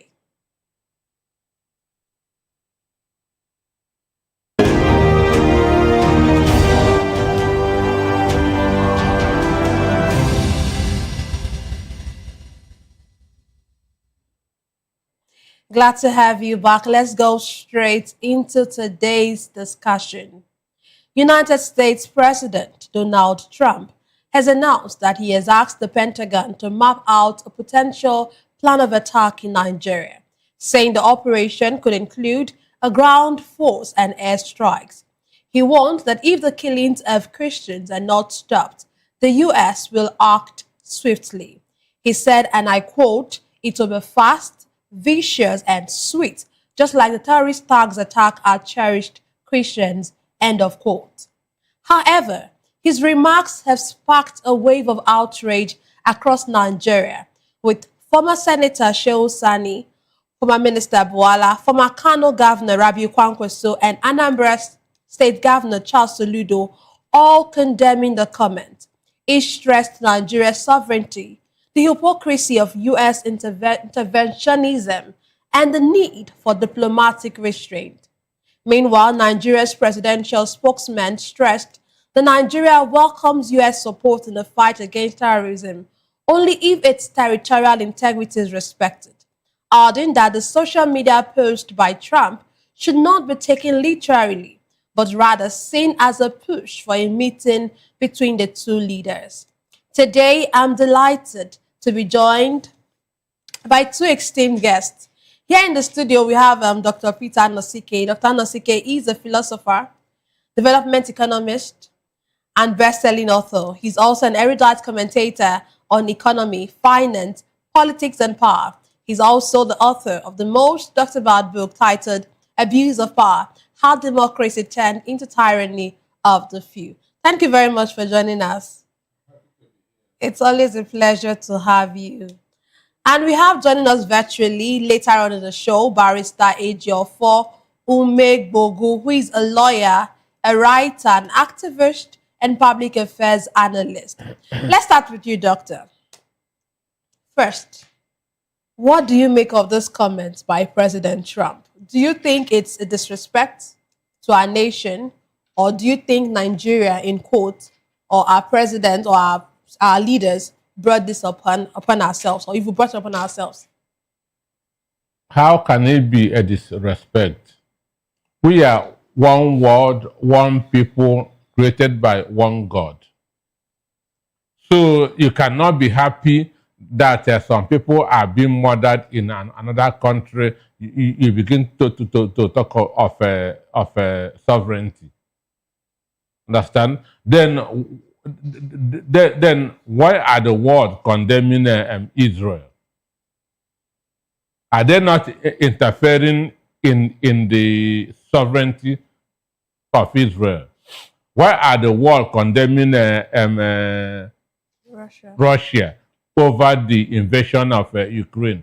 So we are one world, one people created by one God, which means what affects A affects B. So, and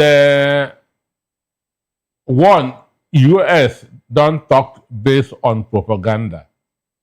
They talk based on research, what they have seen.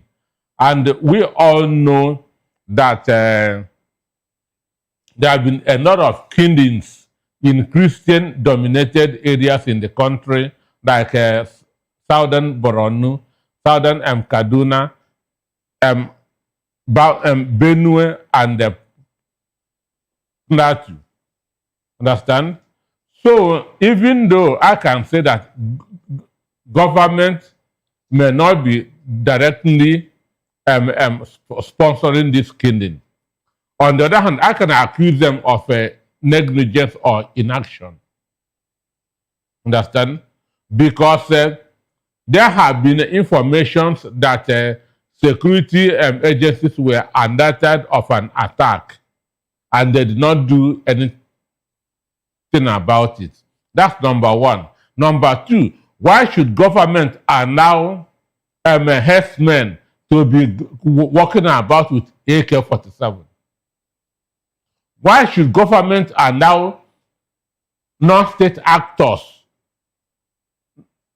to be walking about with AK-47 with assault rifles? So this is the area that I can accuse government of negligence and inaction. So what Donald Trump and Donald Trump's statement to me is a wake-up call. If you don't stop the killing in your country, we'll come in and help you to stop it. Okay. If you don't stop the killing in your country, I will come and help you to stop it. Okay, I'm going to do a follow-up to that because I was going to ask you something. But first, some persons have said that there's really no genocide in Nigeria. Do you also told that line? Do you think that, of course, that those people who are of that school of thought are saying there's no, in quotes, systematic killing against Christians, that Christians and Muslims are killed, are both killed. So do you also buy that, or do you share a different opinion? How do we define genocide? Those people talking, do they know the definition of a genocide? Plateau State is a Christian-dominated state, and the massacre is going on there. Benue State is a Christian-dominated state. Massacre is going on there. Then how else do you define genocide? Is there any state in the country that the killings in Benue and in Plateau is the same? The answer is no. Kaduna, the killings is in southern Kaduna, which is the Christian-dominated area. Chibok, Dapchi are in southern Borno, which are Christian-dominated area. I agree that Muslims are being killed. Understand? But not in the same proportion with the number of Christians that are being killed. Again, who is killing them? Let us start with that. If Muslims and Christians are being killed, who are doing that killing? Is it Christians? Let us just start from there. Who is doing this killing? Both in KB, in Kaduna, in Kanu, in Zamfara, in Katsina. Is it the Christians that are doing these killings? The answer is no. The answer is no. So for me, what Donald Trump gave is a warning. Stop the killing in your country. So instead of all this pushback by all these names that you are mentioning, they should start by showing seriousness in handling the security in the country.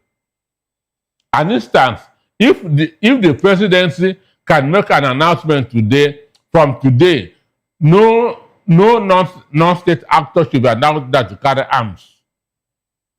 It will send a positive signal to those in America that these people have started taking their security issue serious. Okay, before we get to what we need to do, let's just stay on Trump's statement. Because one of the things that, yes, from what you said, you feel like what he's saying, the warning he's giving out to Nigerians, is a good step. But the words he used could be termed as not being right. One of the words he used, and that was one of the words that Shehu Sani really refuted. He made mention of us as being, in Nigeria, being the disgraced country. So would you yes, you feel like what Trump is doing is good, but do you also support the manner at which he's doing it and the words that he used? Everybody know how Donald Trump speaks. Everybody know how Donald Trump speaks. So you say we should not take those words to heart? And he doesn't even, it's not only about Africa. He tells everybody. He tells everybody. So that's his own manner of speaking. That is who he is. Understand? And they're saying that Nigeria is a disgraced country. Are we not a disgraced country? What is working in this country? Tell me one thing that is working in this country. A country as rich as Nigeria, we are still going cap in hand borrowing. We still have over 138 million people in multi-dimensional, 138 million people in multi-dimensional poverty. Are we not a disgraced country? Is it because of who said it? Okay. We are a disgraced country. Wow. You feel so? Well, tell me what is working in this country. Okay, let's A move. country of over 200 million people will just have 4,500 megawatts of electricity, which cannot even do for a local government. We are a disgraced country. Coming from you as well. Well, okay. Well, during our breakfast show, I'm sure you listened to it and maybe you were part of it. I don't know. But Shey Gumi had described Trump as being an extremist. And Sheikh Gumi is worse than an extremist.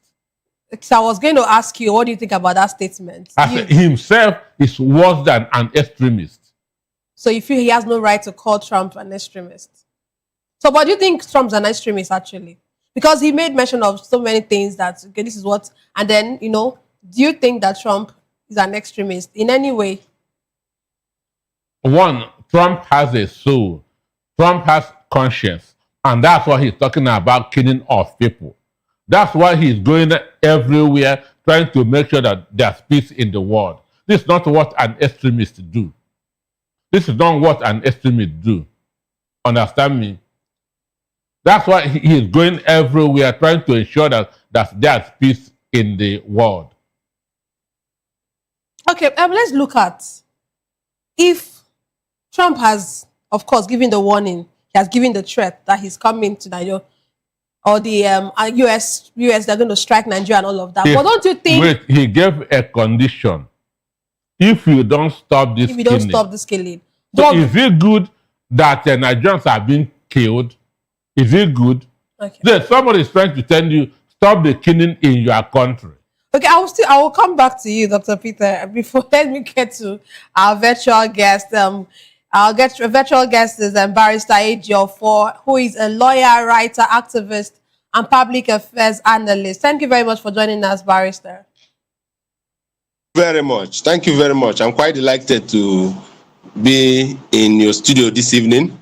You're welcome. Okay, so we were talking about the U.S. The Trump's threat to Nigeria and saying he will take action, will be taken against the country if our president or if our leaders don't take the right action. Like Dr. Peter almost just pointed out just before I left, I came to you. So, well, I want to first of all ask you, what do you make of this threat by Donald Trump?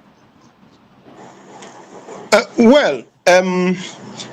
will not say it is an empty threat, but at the same time, it is an unfortunate and condemnable threat to a sovereign nation. It is condemnable in the sense that military incursion into a sovereign nation is prohibited under international law. Article 2, sub 4 of the United Nations Charter made it clear that you do not attack. You cannot attack a sovereign nation. No other nation has the right, is allowed to take any military action against another sovereign nation. Only under two exceptions could that be obtainable. That is under Article 51 of the United Nations Charter, which gave the caveat, the exception, for self-defense. So if Trump is saying that he will attack or engage in any military activity in Nigeria, which is a sovereign nation, he has to explain to the rest of the world, not just Nigerians. He has to explain to the rest of the world what has Nigeria done to him to warrant an action based on self-defense.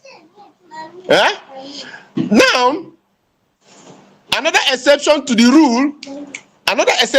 rule is if the Security Council authorizes such a military action.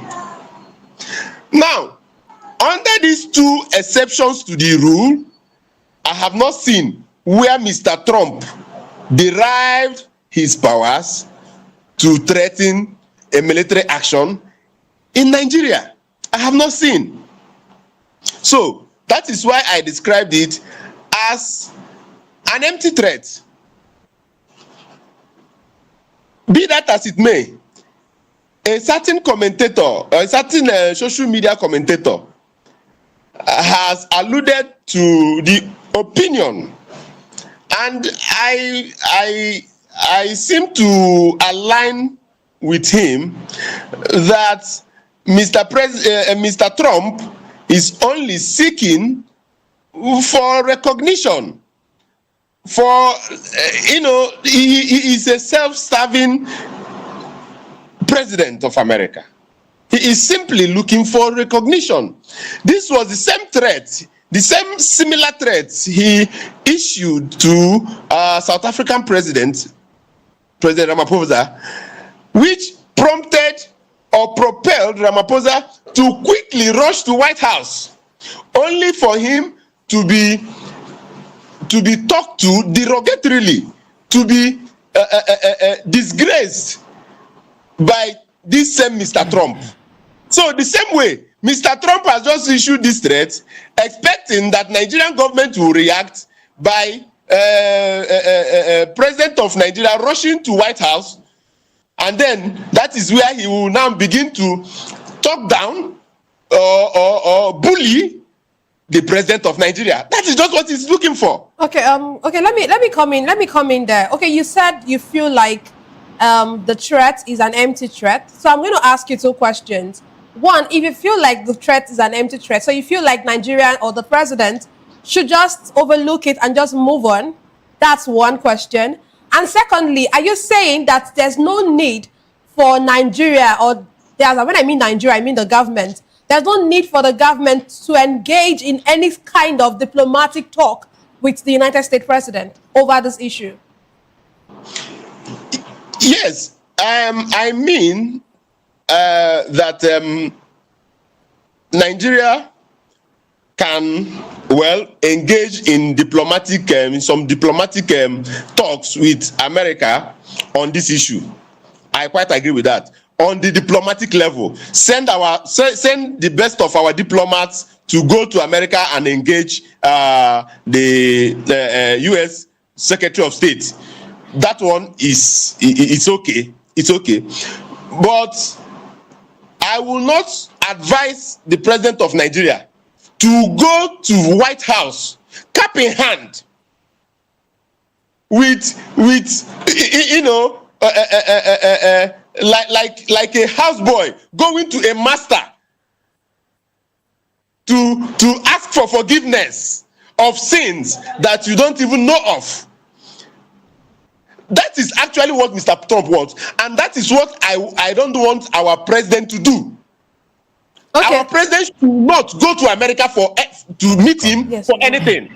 Okay, okay, we'll come back to you, but I think that Peter has something to say about some of the things that you just said. He has some reaction. So saying that Donald Trump wants to be recognized by Nigeria is shameful, very, very shameful. Understand? What Nigeria is not up to $500 billion economy. America is the largest economy in the world with 39 trillion. Trump has nothing to do with this country. Understand me? Your people are being killed. Your people are being killed on a daily basis, and somebody is warning you, stop this killing. You are saying he wants to do notice me over your own people. That's shameful. Very, very shameful. So, and the truth is this. These guys have their facts.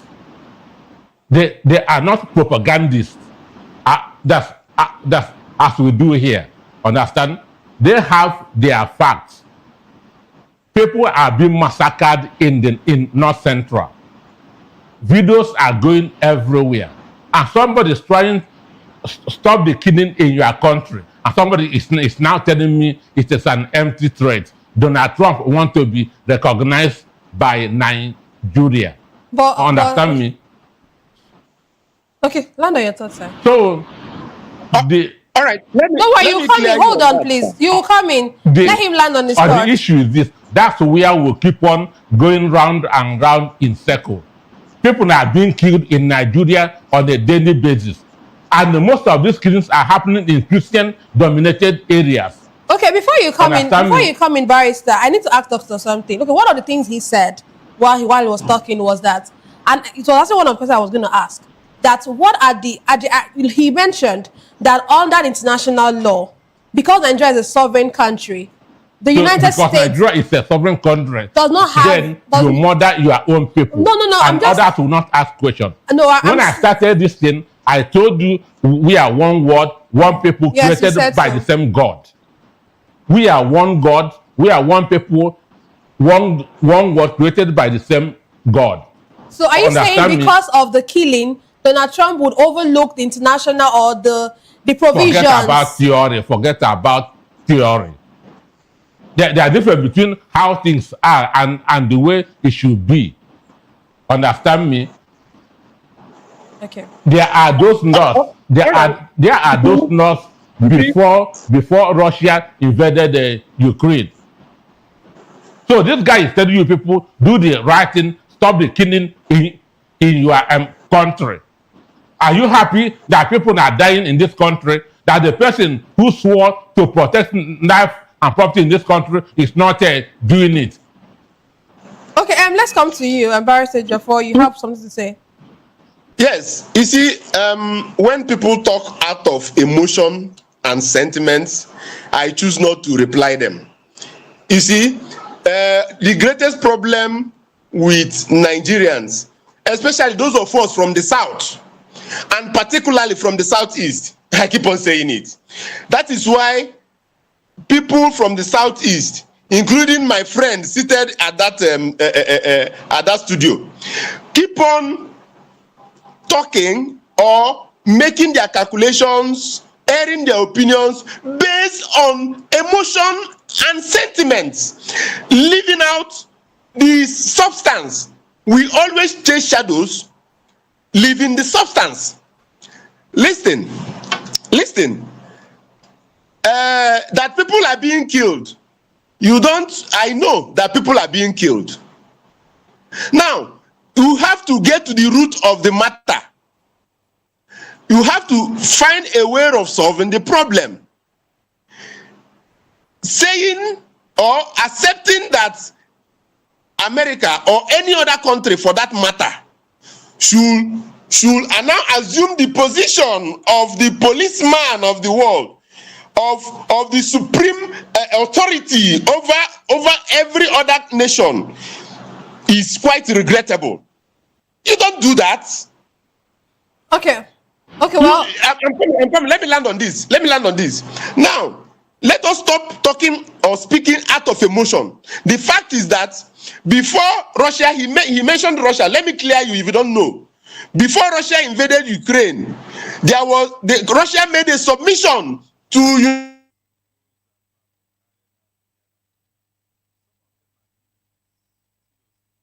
United Nations Security Council, telling them that Russia is under siege of NATO. The NATO is engaging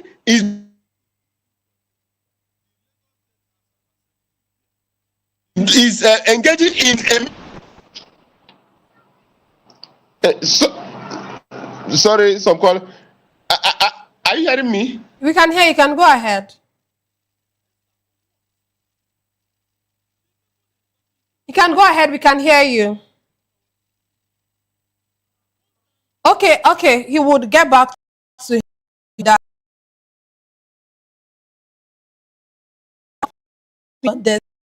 Because you also speak with you have your opinion. He has his own opinion. But let's move on. Still on the US and the US Trump story.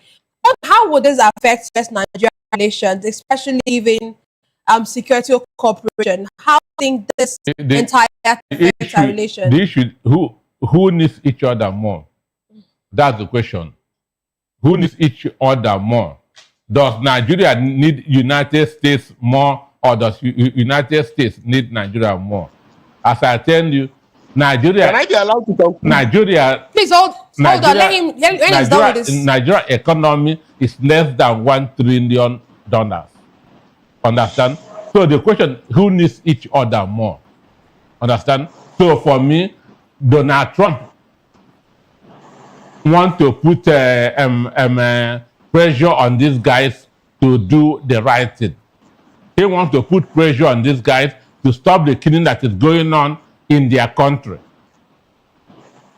Okay, before I come back to you, let's allow him conclude on his thought before network interrupted. Okay, let me clear the audience and the gentleman at the studio that this was the same tactics. When I talk with facts and history. Let's go back to just a recent history. This was the same way, the same Donald Trump hoodwinked the president of Liberia by issuing some threats, and then the president of Liberia rushed to White House to confer with him, and then he started by after listening to the president of Liberia, and what he said was that he didn't know that anybody in Liberia can speak English. Look at Trump talking down. That wasn't what Donald Trump said. That wasn't what Donald Trump said. Donald Trump invited. Excuse me, I allow you. Invited four presidents. Hold on, please. Sir, allow him. Let him talk. Then you talk. No. I will walk out. No. Allow him talk. Then you say something. Can you just? Mr. Trump said that nobody in Liberia can speak good English. Was that the reason for summoning the president of Liberia to White House? You see, just to embarrass, harass, and bully the president of Liberia. He did the same thing to the president of South Africa by issuing some threat, and then president of South Africa came to White House. He started insulting and embarrassing him. Okay. The same thing he wants to do to the president of Nigeria. So I will not expect our president to go and meet him for anything. He can send some delegations, some diplomatic delegations, to go and talk with the foreign secretary of the United Nations.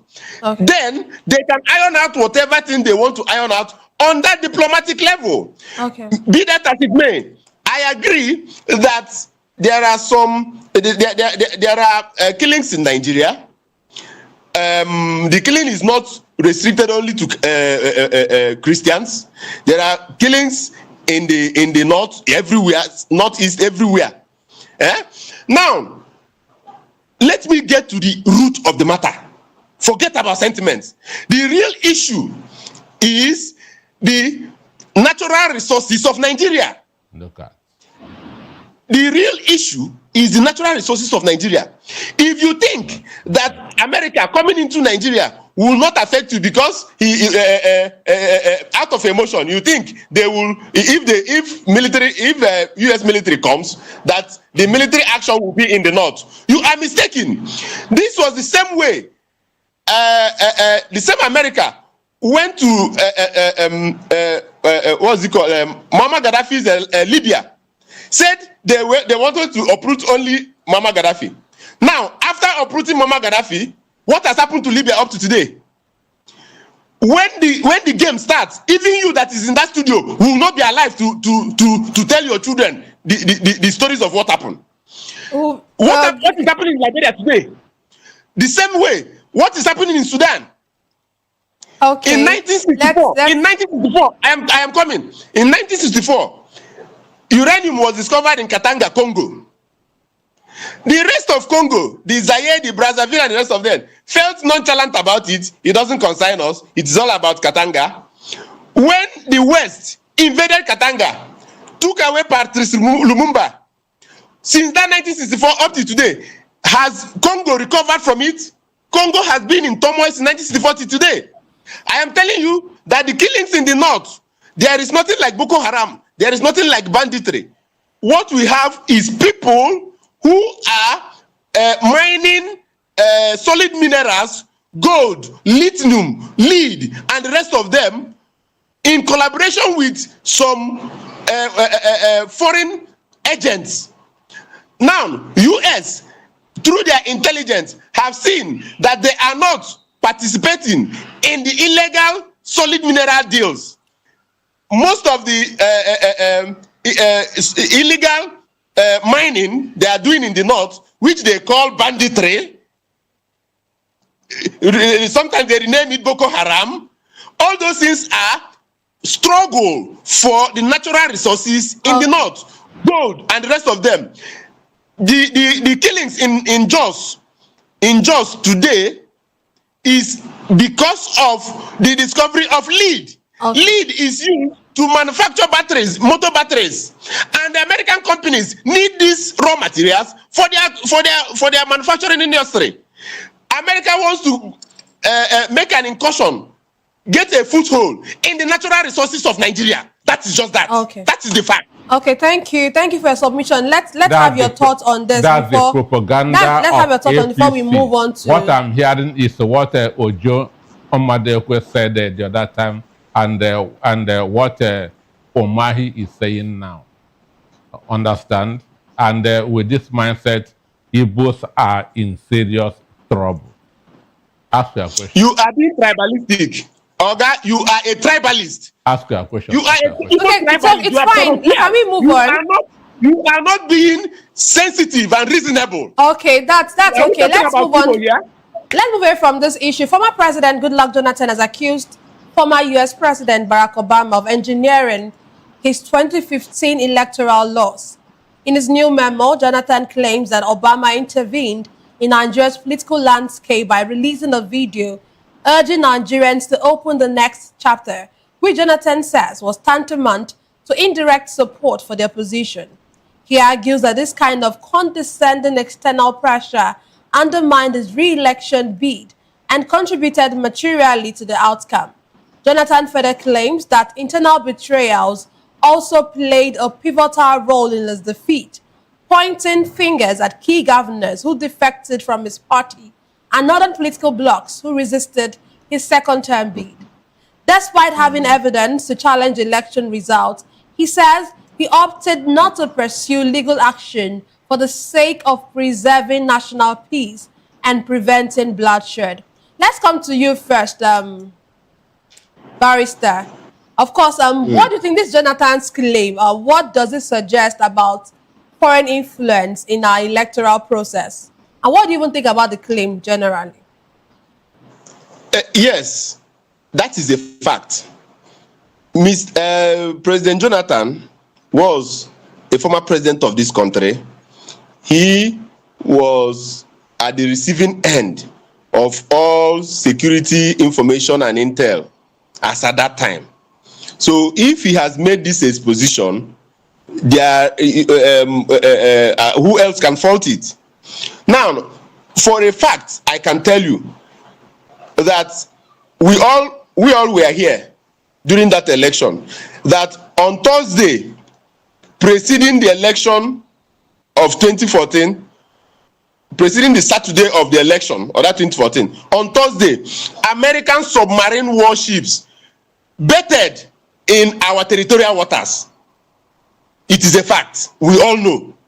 We saw it.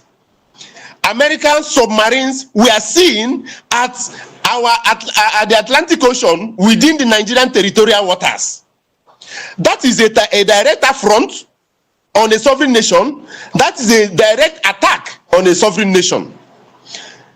Now, that may be the basis of what President Jonathan is now, saying or disclosing, because at that time, because he was on the hot seat, he didn't talk about it. But now he now has the convenience to talk about it. Yes, America did that. America interfered negatively in the election of 2014. The cause was that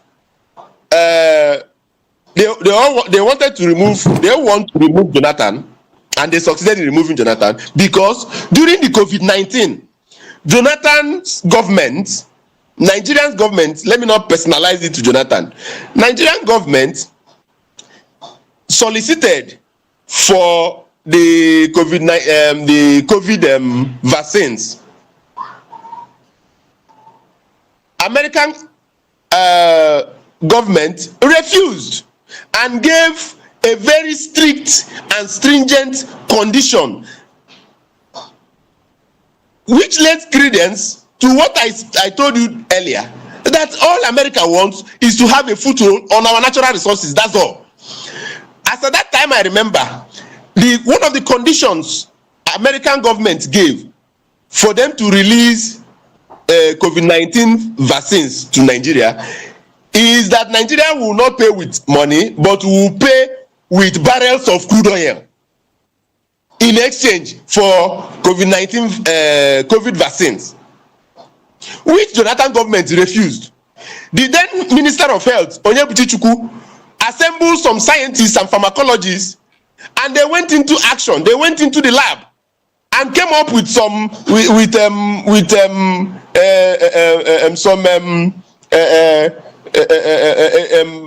vaccine that, even if it was not internationally recognized, but Onyebuchi then, Professor Onyebuchi and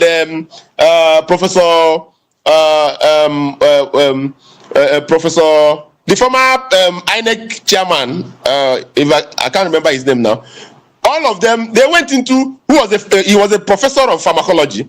All of them went into serious research and came up with something. Yet, American government was not happy with that. They want us to trade our oil, crude oil, barrels of crude oil, millions of barrels of crude oil for vaccine. Because Jonathan's government did not do that, they took it upon against him. Another fault, another problem they had with Jonathan was the LGBTQ bill. Remember that American government under Obama sponsored LGBTQ bill, which the National Assembly under Jonathan strictly threw away, strictly rejected. Now, that was a problem they had with Jonathan. They now ganged up with some other elements to brand Jonathan, also to brand Jonathan a bad leader in order to throw him out. Well, first I want to say, the COVID-19 did not happen during Jonathan's regime. Jonathan left office in 2015, and the first case of COVID that we had happened in Buhari's administration. That's to clear the air on that. But let's come to you, Dr. Peter. We already heard about foreign influence. I'm sure you mentioned this earlier on one of the shows we had on Saturday, and talked about Obama being one of the reasons why Buhari won the election. And now Jonathan is coming out to say this. What do you think? What does this claim tell us about? Of course, it could be facts, right? But what does this tell us about the perceived role of foreign influence in our electoral system or in Nigeria's elections? As you rightly said, Jonathan has no business with COVID-19. COVID-19 is 2020. Jonathan was 2015. So there's no relationship between Jonathan and COVID-19. The issue is this. In 2014, there was a gay rights bill which Jonathan refused to sign.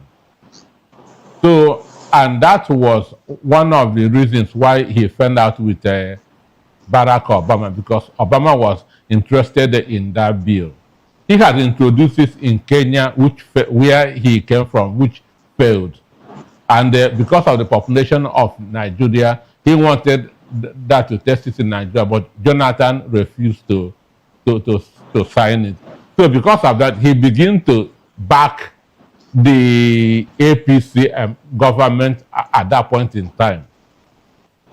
So when they staged this Chibok girl stuff, understand, and more than 200 secondary school students were whisked away. Michelle Obama was the person that gave that bring back our girls protest international recognition. She carried it on her head every day. Bring back our girls. Bring back our girls, which she stopped immediately. Jonathan lost that election, and even as we speak, some of those Chibok girls have not returned back to their parents. Then John Kerry was his Secretary of State. Was Obama used him that time. He had a meeting with 19 state governors in the north, telling them that Jonathan must not be returned. So when they were talking about this Boko Haram stuff, Jonathan wanted that to buy Tokana jets, which he had paid for, but Obama stopped it. That it must not be released until 2015 election is over, because he has made up his mind that Jonathan will go. And a week to the election, he sent a call. He made a call, understand, that Nigeria needed to turn the page. Do you understand that Nigeria needs a change at their helms of affairs? So he masterminded everything to ensure that Jonathan did not get a second term. Okay. Understand? And that's why I will forever be celebrating Donald Trump for retiring him, for retiring Obama, for Biden and all those people. So he was pivotal to Jonathan not winning that 2015 election. Okay. Coupled with the new PDP, that's Atiku and Saraki, and the governors that are defected. So what he said is true. Okay, but what does this speak about the influence? As in, like, is it not, I don't want to say funny, that someone who would, yes, of course, the United States, but why should they be the one determining what happens in Nigeria?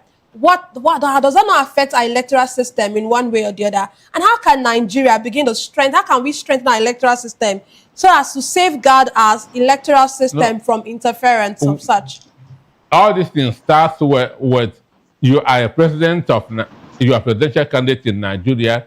You want to contest the election. You have to go to UK, Chatham House, to present your manifesto. Understand me?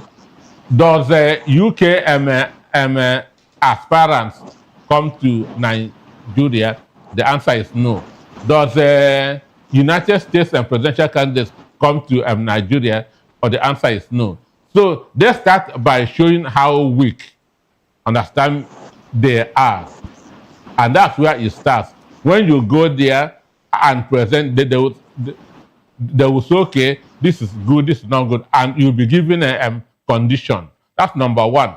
Number two, you cannot call yourself a sovereign nation while you are not economically independent. Because once you go to IMF, World Bank, they will give you conditions. Understand? They will give you conditions which you must abide by. So when this sovereignty, it sounds big, that's in the air, but it's empty. Understand me? It is very, very empty. Understand? You cannot call yourself a sovereign nation while you are going every other week to borrow money. They are giving you aid and so on and so forth. You're not even import independent.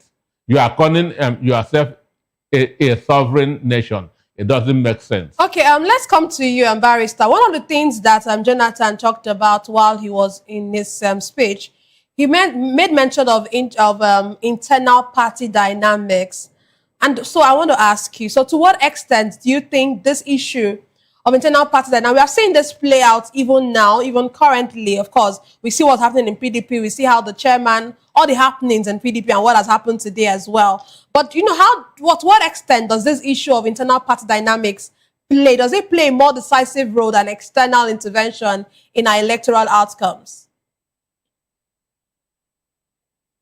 Go with your last statement now. It does not affect. That is, party dynamics does not affect the outcome of our elections as much as foreign interference, to my mind, electoral outcomes more than internal party wranglings. If there are internal party wranglings, yes, I know it is not it's not a good tidings for our democracy, but there must always be a way of resolving it, rather than those persons, the parties involved seeking for external interventions into our polity. Internal party wranglings or fights, it can be addressed by simple negotiation, coming to round table by all involved to reach a certain consensus. You see, I don't know how the crop of politicians who have these days think and reason.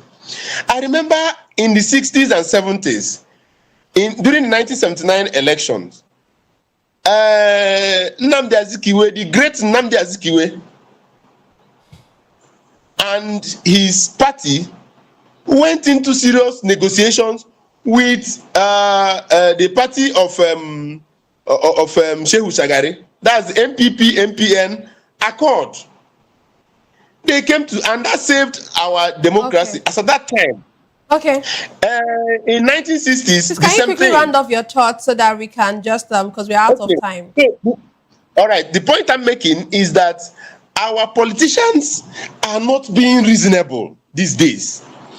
I want to advocate that when there are disagreements among party faithfuls, roundtable discussions, conciliations, negotiation, and even arbitration can help solve it. Okay. If they can solve it through this alternative means of dispute resolution, they can approach the court.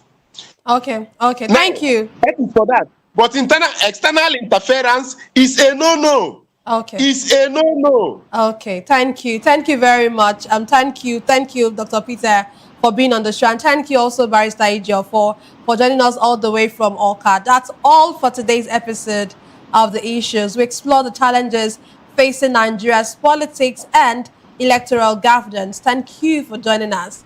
Don't forget to tune in next time for more in-depth analysis and discussion. Follow us on social media to stay up to date on the latest news and insight. Until next time, stay informed. I am Nenna Ndomdioto. This has been The Issues on Voice of the People.